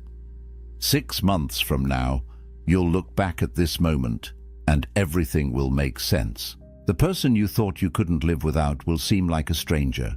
The pain that felt unbearable will be a distant memory. The silence that felt so hard to maintain will feel like the best decision you ever made, because you'll see clearly what you couldn't see in the moment. They didn't leave your life to hurt you. They left your life to make room for who you needed to become. While they're out there wondering what happened to you, you're building. While they're checking your social media looking for signs that you still care, you're too busy creating a life that doesn't revolve around them. While they're telling their friends they made a mistake, you're with people who never made you question your value in the first place. The evidence of your growth is something they'll see from a distance, not because you're trying to show them, but because transformation is impossible to hide. The way you carry yourself changes. The energy you give off shifts. The choices you make reflect a different set of values, and all of it screams one message: I moved on. I evolved. I became someone who doesn't chase people who left. Marcus Aurelius wrote, "The best revenge is not to be like that, not to become bitter, not to seek vengeance, not to hope they suffer, but to become so fundamentally different that their absence doesn't define you anymore. That's the real victory, not them coming back, not them regretting their choice, but you not needing either of those things to feel whole. And here's the final truth that changes everything. They didn't lose you. They lost access to your best self, the version of you that was loyal, caring, present, invested. That person doesn't exist for them anymore. Not because you're trying to punish them, but because you've moved that person to somewhere it's actually valued. The man you become through this process is someone who understands his worth, who sets boundaries and maintains them, who can walk away from anything that doesn't serve his highest good, who knows that silence is sometimes the most powerful thing you can say. That's the man who was forged in this fire, and that man is unstoppable. So let me ask you this, right now, in this moment, who are you going to choose to be? The person who caves at the first sign of attention from someone who didn't value you? Or the person who honors the journey you've been on by staying true to the path you're walking? The ancient Stoics believed that our character is built in moments of decision, not in the easy moments when everything is going our way, but in the hard moments when we're tempted to abandon our principles for temporary comfort. This is your moment. This is where you decide what kind of man you are. You're already ahead of 99% of people just by being here, by listening to this message, by considering these ideas. Most people never get to this level of self-awareness. They spend their entire lives reacting to circumstances instead of intentionally shaping who they become. But you're different. The fact that you've made it this far tells me everything I need to know about your potential. Here's what I want you to remember. Your silence isn't a punishment. It's a boundary. It's a statement that says, I value myself too much to accept less than I deserve. It's a commitment to your own growth that supersedes any temporary desire for connection. It's the space you're creating for something better to enter your life. Marcus Aurelius said, "You have power over your mind, not outside events. Realize this, and you will find strength. You can't control whether they come back. You can't control whether they regret losing you. You can't control what they think or feel or do, but you can control your response. You can control whether you maintain your silence. You can control whether you honor the work you've done, and that control, that self-mastery, that discipline to stay silent when everything in you wants to speak, that's where your power lives. Not in them coming back, not in karma teaching them a lesson, but in you becoming someone who doesn't need either of those things to feel at peace. This applies to so much more than just romantic relationships. This applies to friendships that don't serve you, jobs that don't value you, family members who take advantage of you, any situation where someone has shown you through their actions that you don't matter to them. Your response is the same. Silence, boundaries, walking away, and becoming so focused on your own growth that their absence becomes irrelevant. If this message changed your perspective, hit that like button. If you want more content about building unshakable self-respect and living according to Stoic principles, subscribe to this channel and drop a comment below. What's one relationship or situation you're walking away from? What's the boundary you're setting that's going to change your life? I read every comment and I want to hear your story. Remember, they will regret losing you. But by the time they do, you'll have become someone who doesn't need their regret to feel whole. That's the ultimate victory. That's the power of silence. That's what it means to let karma speak. Stay strong, stay silent, and most importantly, stay committed to becoming the best version of yourself. Because that's what this was always about. Welcome back, my friends. Today we are diving into methods to make you unbreakable against women. The strongest men in history were not those who conquered armies, but those who conquered their own desires. Think about that for a moment. Imagine standing in a palace, marble pillars towering above you, gold ornaments glittering in torchlight. The emperor's lover walks past, known for her beauty, for her cunning, for her ability to bend men to her will. And yet she cannot break his composure. His gaze does not falter. His breathing does not change. He remains unmoved, as if her presence were nothing more than smoke drifting through the hall. What did these men know that we've forgotten? What secret strength made them immune to the very temptations that brought others to ruin? Tonight, you will learn the forbidden Stoic secrets that made emperors, generals and philosophers unbreakable against the most dangerous tests of all, the subtle manipulations of desire, seduction, and betrayal. These are not stories of men who hid in ivory towers writing gentle poems. These are stories of men who ruled, fought, and endured, while the world around them burned with chaos and treachery. Stoicism was not a dry philosophy to be studied by scholars. It was a weapon, a shield forged in the fire of war and betrayal, polished in the courts of intrigue, and sharpened in the silent chambers of temptation. The men who lived by its principles did so not for comfort, but for survival. Because in their world, to be broken by passion or to be owned by desire meant the loss of power, the loss of freedom, and in many cases, the loss of life itself.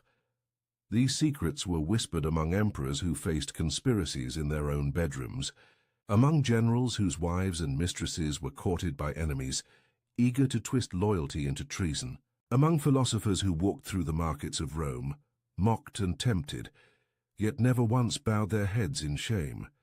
And while the centuries have passed, the truth has not changed.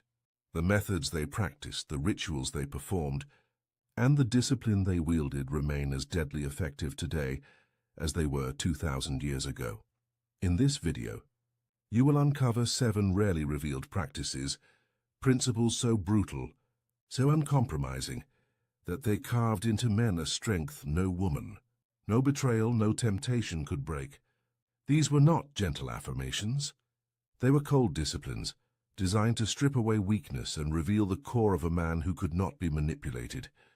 You will hear of the emperor who trained his gaze to see the soul rather than the skin, of the general who prepared daily for betrayal so that not even his wife's treachery could move him, of the philosopher who, as a slave, laughed in the face of mockery and later counseled the very people who once humiliated him, of the soldier who endured public shame in silence, and in that silence found more power than any words could ever give.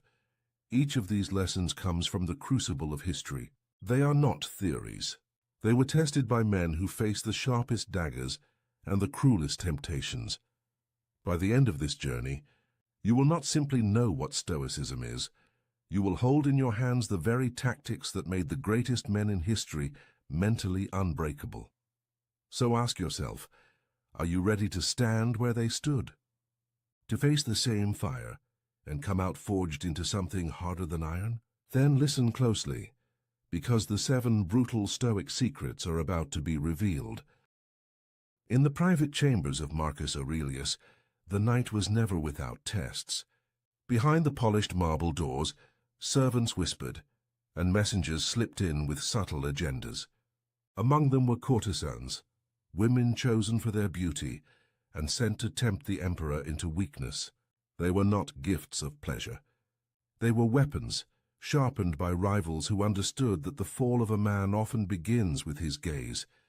Marcus Aurelius did not shield himself from these trials. Instead, he confronted them with discipline that few could imagine. He trained his eyes never to linger. A fleeting glance could become a chain, a spark that grew into fire. To him, desire was not passion. Desire was enslavement, the beginning of a ruler's decline. He believed the battle for mastery did not start on the battlefield or in the Senate chamber. It began with perception, in the simple act of looking. If you allowed your eyes to be pulled, you had already surrendered ground. The man who could not control his gaze could not control his life. Modern men think they are immune to this test, yet they are surrounded by it constantly. The glow of a screen filled with images designed to seize attention.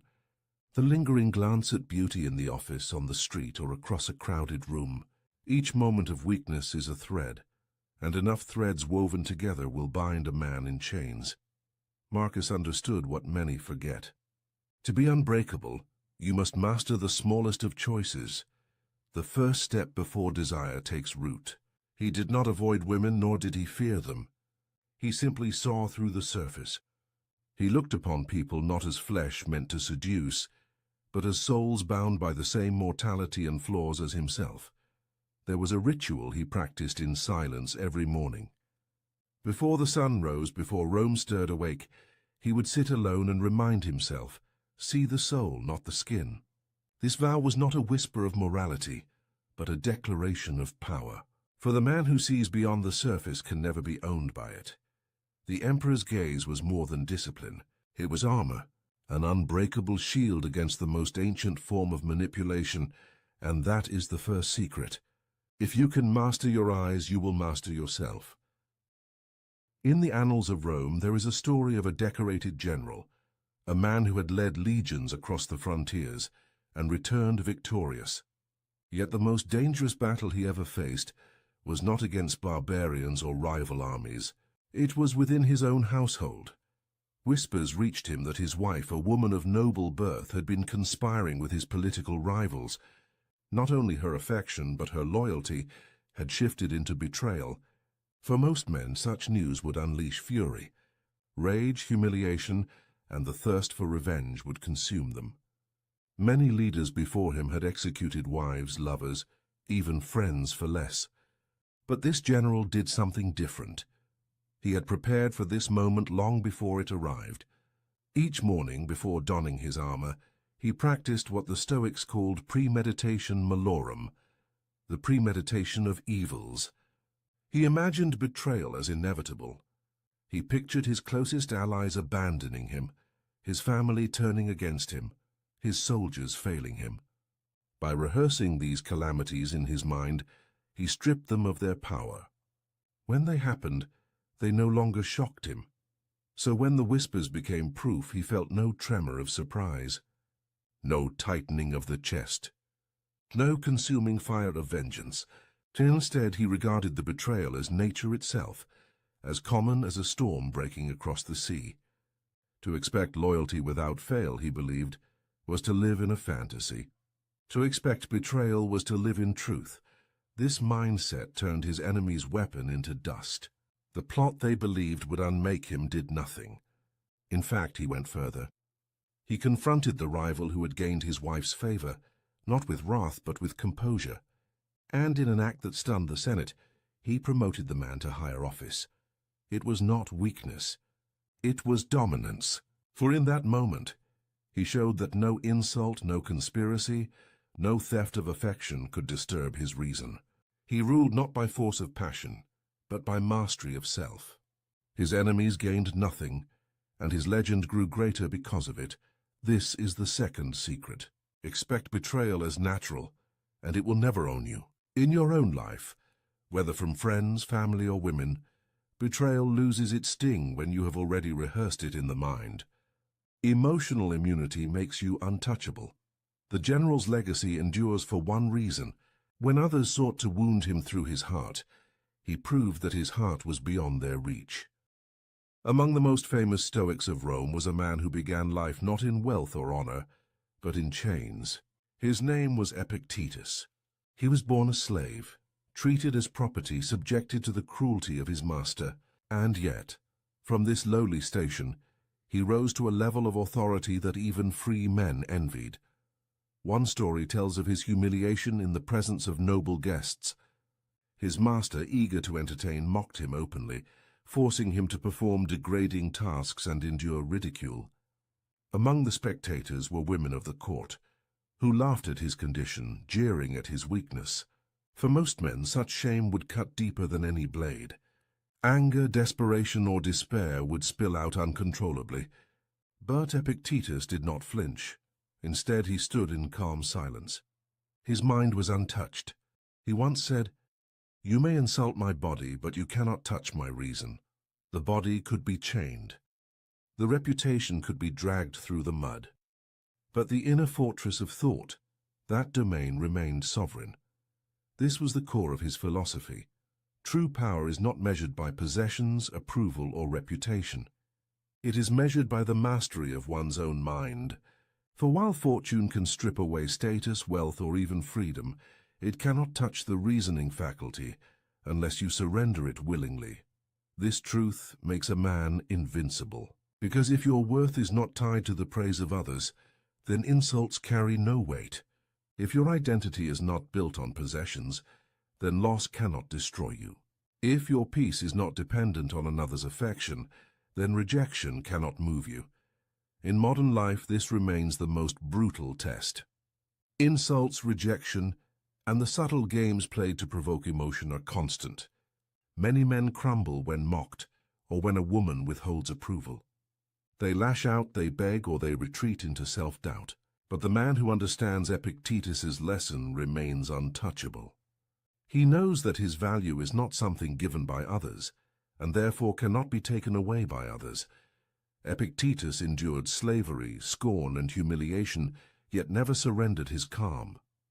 And when he was finally freed, something remarkable happened. The same society that once laughed at him now sought his wisdom. Women of Rome, who had once ridiculed the slave, later came quietly to his lectures, seeking counsel on how to endure their own trials. The man who began life with nothing ended with influence greater than kings, not because of what he owned, but because of what he could never lose, the mastery of his own mind. That is the third secret.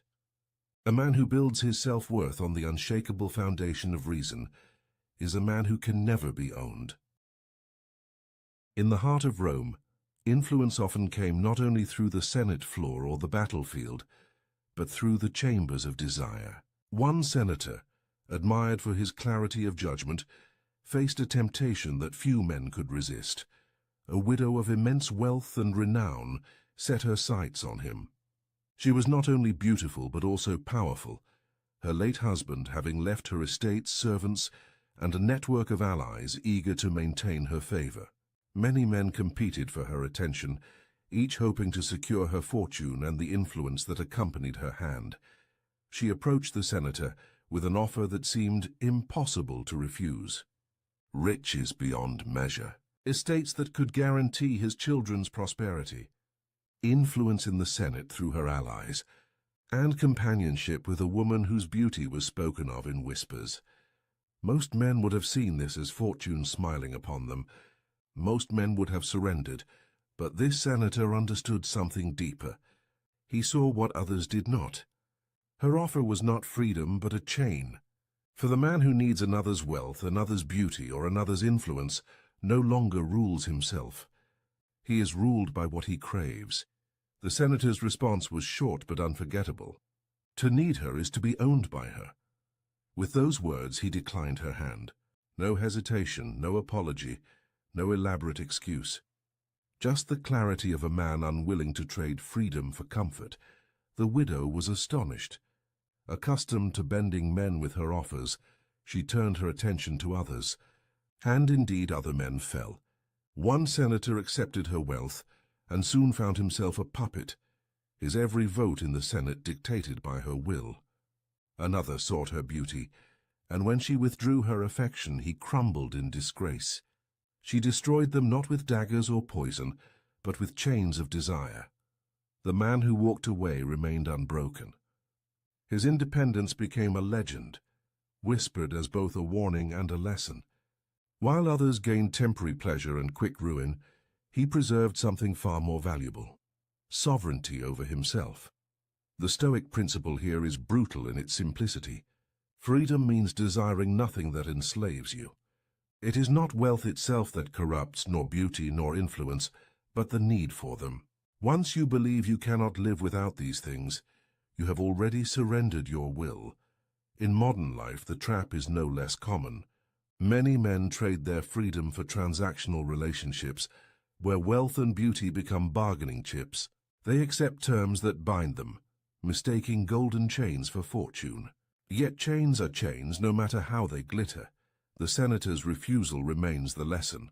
To be unbreakable, you must walk away from anything that seeks to own you, no matter how tempting it appears. For what is gained in dependence will always cost more than it is worth. That is the fourth secret. The man who needs nothing cannot be owned by anyone.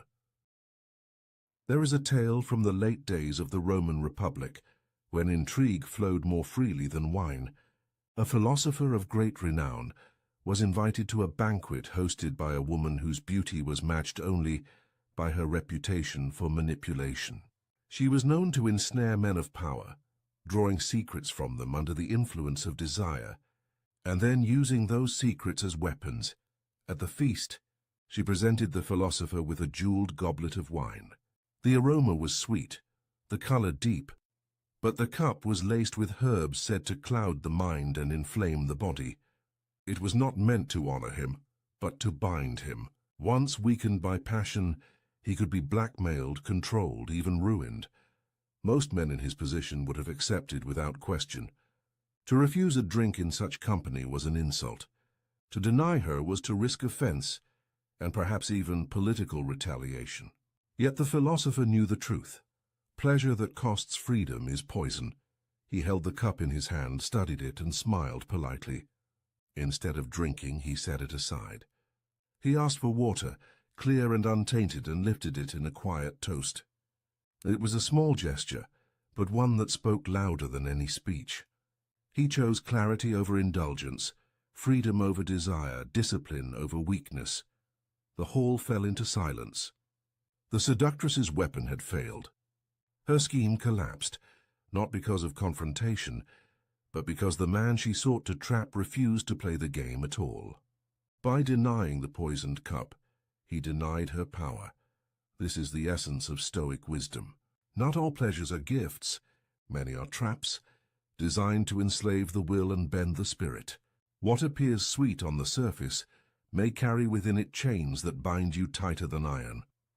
The modern world offers its own poisoned cups. They come not only in the form of lust, but in endless digital distractions, hollow indulgences and fleeting pleasures that steal hours, weaken focus, and erode resolve.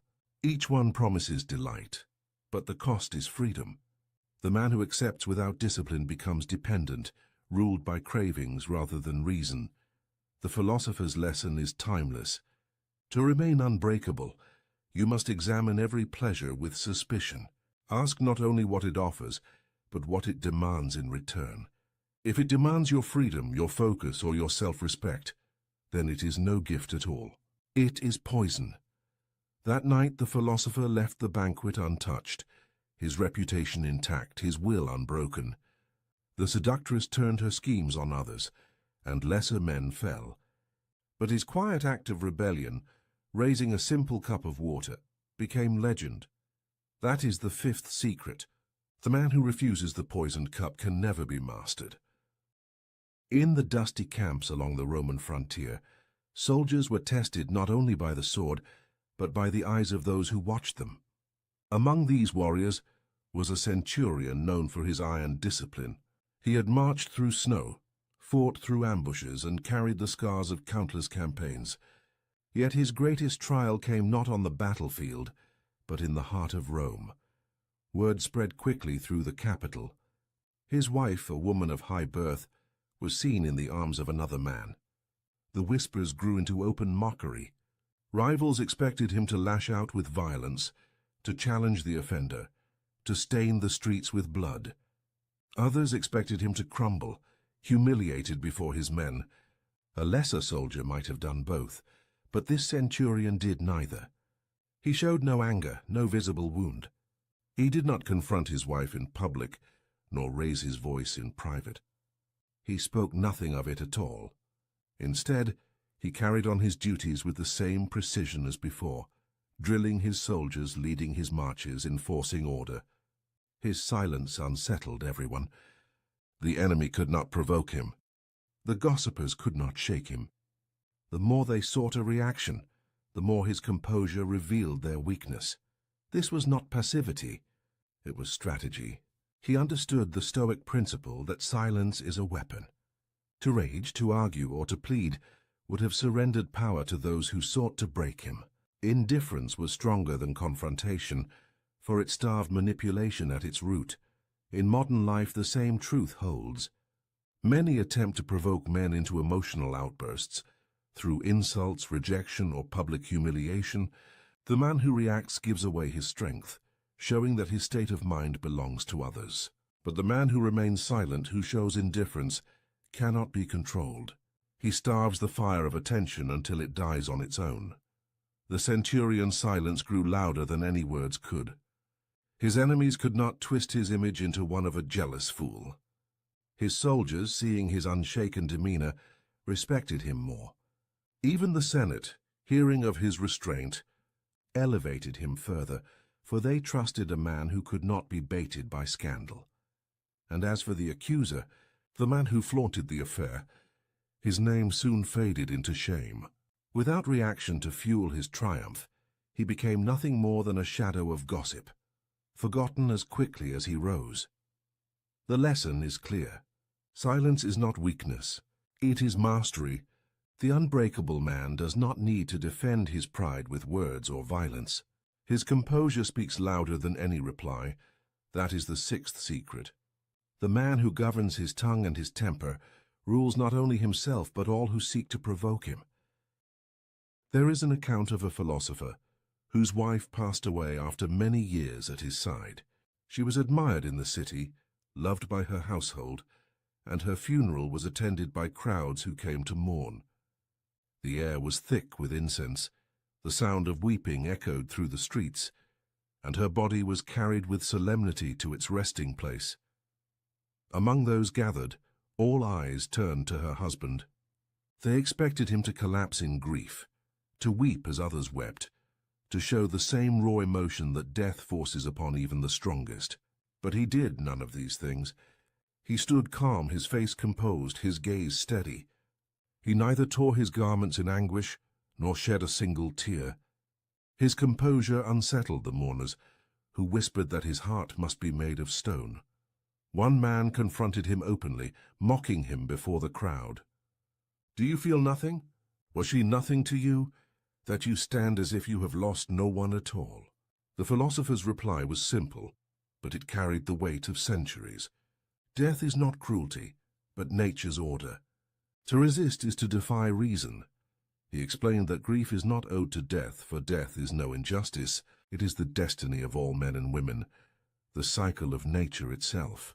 To rage against it is as futile as raging against the setting sun. Tears do not change the order of the universe. Reason demands acceptance, for what cannot be altered must be embraced. The Stoic principle is clear. To accept nature is to master suffering. Even the loss of love is not tragedy, but training. Each heartbreak is an opportunity to strengthen the mind against what is inevitable. To cling desperately to what must pass is to guarantee endless torment. To accept with calm is to become indestructible. Modern men face this trial in different forms. The end of a relationship, betrayal, abandonment, heartbreak, each feels like death and each tempts men to collapse in grief. But the philosopher's example reveals the path of mastery. Do not curse nature for taking what was never yours to keep. Stand firm, let reason guide you, and move forward unbroken. When the final rites were finished, the philosopher did something that chilled those who witnessed it. As the mourners sobbed and the air was filled with lamentation, he turned from the graveside and walked away with head unbowed, steps steady and spirit unshaken. Where others dissolved into sorrow, he carried himself like stone, a living reminder that no power in the world, not even death, could bend his reason. That is the seventh secret. Acceptance is not indifference, it is power. The man who accepts all that nature brings cannot be destroyed by loss, for nothing can take away his mastery of himself. The lessons are now before you: the emperor's gaze, the betrayed general, the slave who owned his masters, the widow's trap, the poisoned cup, the soldier of silence, and the philosopher's funeral. 7 brutal secrets, each forged by men who refused to be broken. These were not abstract ideas or comfortable teachings. They were weapons sharpened by necessity, proven in the harshest trials of life. Men who ruled empires, commanded armies, and endured humiliation carried these principles as their shield. They stood unmovable, even when beauty, betrayal, temptation, and death itself tried to break them. and you too can carry them. Implementing even one will separate you from the ordinary, because most men surrender their minds at the first test. They let their gaze be captured, their emotions be provoked, their desires be chained, their grief consume them. But the man who takes these secrets into himself walks another path. He is no longer ruled by what he cannot control. He rules himself, and that is the highest form of power. So let this be your final strike of the night. Start tomorrow. Do not let your eyes, your heart, or your silence be controlled by another. That is the first step to becoming unbreakable. Begin with the first secret. Tomorrow morning, practice the Emperor's gaze. Notice where your eyes wander and take back control. Train your perception, and you will discover that the first battle is already won. And if you are ready for more, subscribe now. This is only the beginning. There are countless forbidden Stoic secrets waiting to be revealed. Secrets that will arm you with the same strength that once shaped emperors, generals, and philosophers. Stay vigilant. Stay disciplined. Stay unbreakable. There's a moment when a woman realizes she'll never forget you. Not because of your looks, your money, or your smooth words, but because of something far more powerful, something that reaches past her defenses and plants itself in her mind like an ancient oak tree, growing stronger with each passing day. Most men will never experience this moment. They'll remain footnotes in her story, blurred faces in old photos, names she struggles to remember. But there exists a rare breed of man who understands something the masses don't. Something Marcus Aurelius knew when he ruled Rome.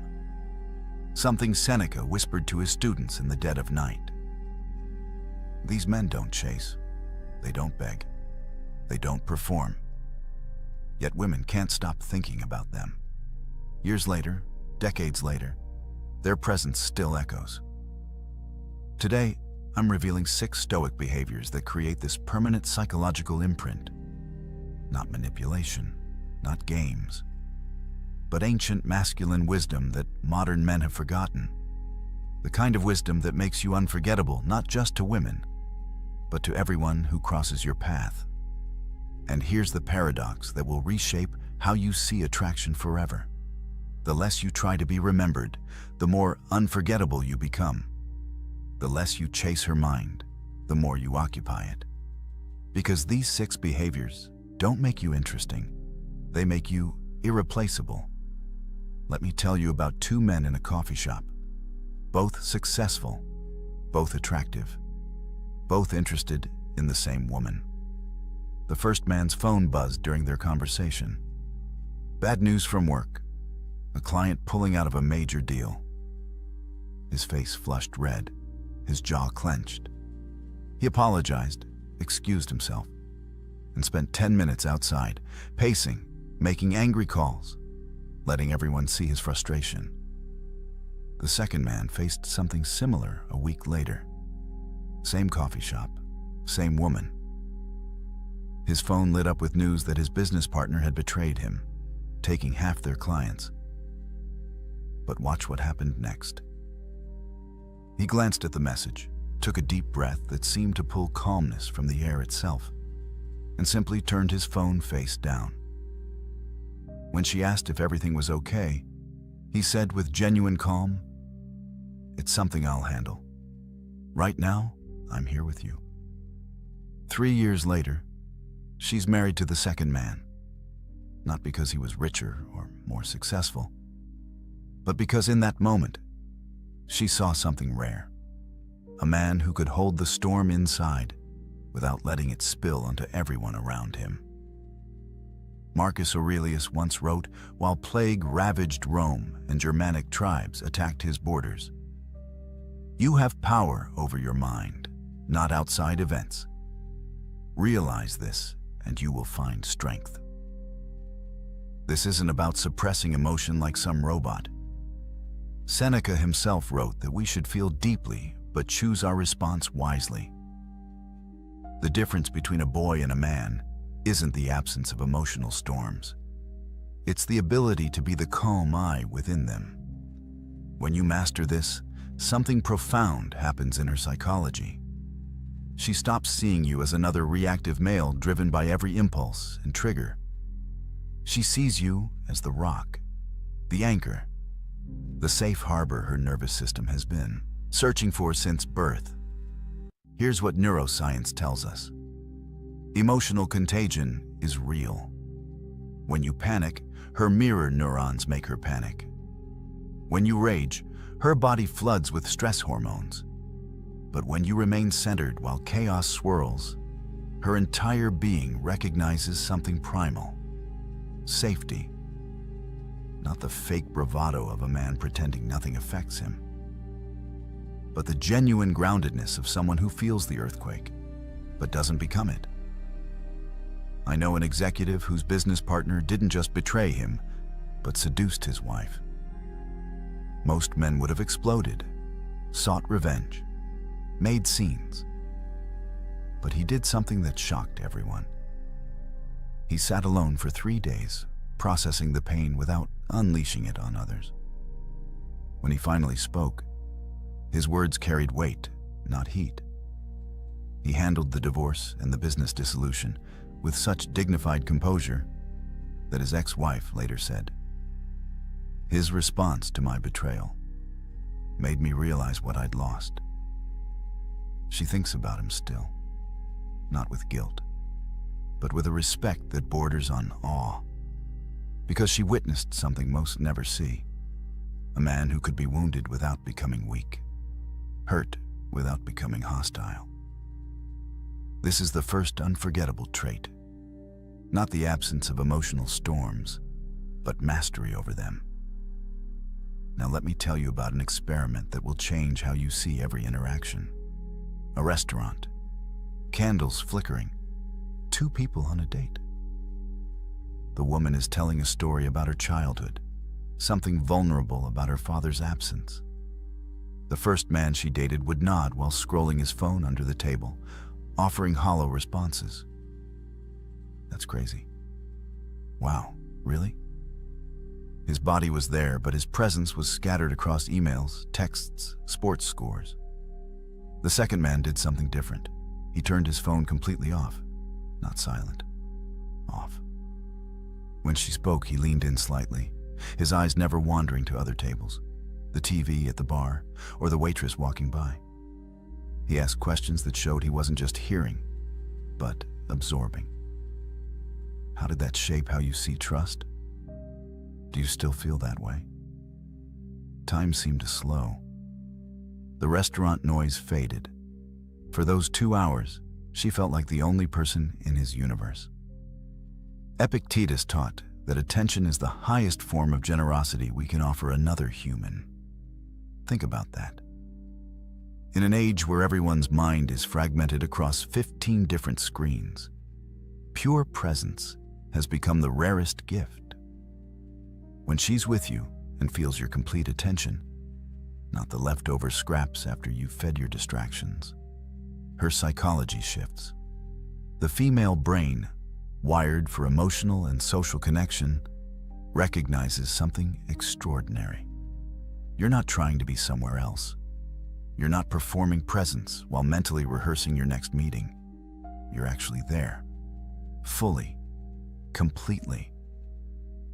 This creates what psychologists call limbic resonance. 2 nervous systems syncing, creating a bubble of connection that she'll remember long after you're gone. Because here's what most men don't understand. Women don't remember what you said. They remember how present you were when you said it. Presence beats presence every single time.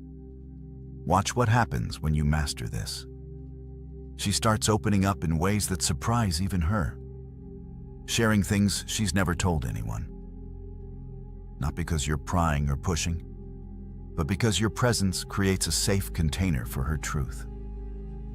She'll lie in bed months later, thinking about that conversation, wondering why she felt so seen, so held, so understood. It wasn't magic. It was presence. The kind of undivided attention that's become extinct in modern dating. the gravitational pull that makes her feel like she's the sun in your solar system, if only for that moment. And that moment becomes eternal in her memory. There's a test women use that most men don't even know they're taking. She'll push against your boundaries, question your decisions, challenge your standards, not because she wants you to break, but because she needs to know if you will. The man who bends to every emotional wind, who reshapes himself to avoid conflict, who has no line he won't cross to keep her happy, this man becomes forgettable before the relationship even ends. But let me tell you about Marcus, not the emperor, but a tech founder I know. He was dating a woman who wanted him to fire his female assistant. No real reason, just insecurity.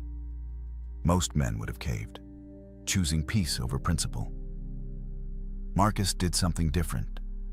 He looked her in the eye with complete calm and said, "I don't abandon people who've been loyal to me based on someone else's insecurity. That's not who I am." She left him, but here's the twist. 2 years later, she called him crying, saying leaving him was the biggest mistake of her life. Why?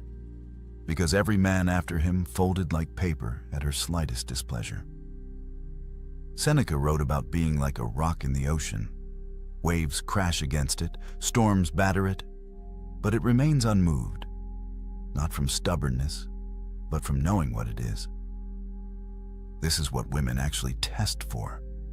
Not your willingness to fight, but your unwillingness to compromise your core. When you have values that don't shift based on her moods, something profound happens in her psychology. The testing decreases, the respect increases, and most importantly, she feels safe.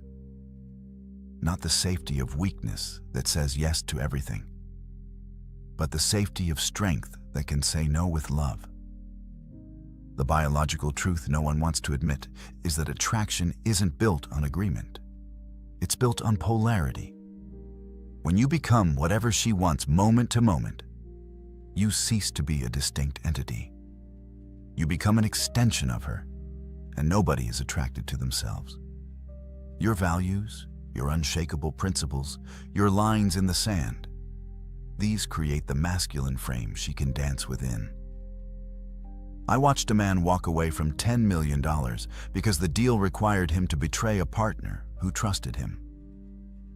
His girlfriend watched him make this choice. She saw him choose integrity over wealth, character over comfort. 5 years later, married with children, she still tells that story. Not about the money he lost, but about the man he proved himself to be. That moment of principled decision became the foundation of her permanent respect. This is what modern men miss. They think being understanding means having no standards. They think love means infinite flexibility. But watch what happens when you stand firm in your values while remaining kind in your delivery. She might resist in the moment, but she'll respect you forever. Create your code. Not rules for her, but standards for yourself. Lines you won't cross regardless of who's asking or what's offered. This isn't about being rigid or unreasonable. It's about being a man whose word means something, whose principles aren't negotiable, whose character doesn't fluctuate with circumstances. When she knows who you are at your core, when she can predict your response to moral challenges, when she sees you choose difficulty over dishonor, you become unforgettable. Because in a world of shapeshifters and people-pleasers, the man who knows himself and stands by it becomes a landmark in her life. A reference point she'll measure every other man against. Here's the moment that changes everything. She's telling you about her father's death, or her struggle with anxiety, or the promotion she didn't get. Tears well in her eyes. Most men do one of two things. They either shut down, becoming stone-faced statues of discomfort, or they scramble to fix, offering solutions to problems that don't need solving. But the unforgettable man does something different. He lets her see that her pain affects him, not in a weak, codependent way where he falls apart, but in a human way that says, "Your hurt matters to me." His eyes might soften, his voice might catch slightly when he responds. He shares his own moment of loss, not to compete, but to connect. Marcus Aurelius, the philosopher-emperor who could have claimed divine status, wrote openly about weeping when his mentor died. "I gave way to tears," he wrote, "for he was a man worthy of them." The strongest man in the world admitted to crying. Yet somehow modern men think feeling makes them weak. But here's the psychological truth that changes everything. When she sees your humanity, not your performance of invulnerability, bonding hormones flood her brain. Oxytocin, vasopressin, the same chemicals that bond mothers to children and create lifetime partnerships. But this must be strategic vulnerability, not emotional dumping.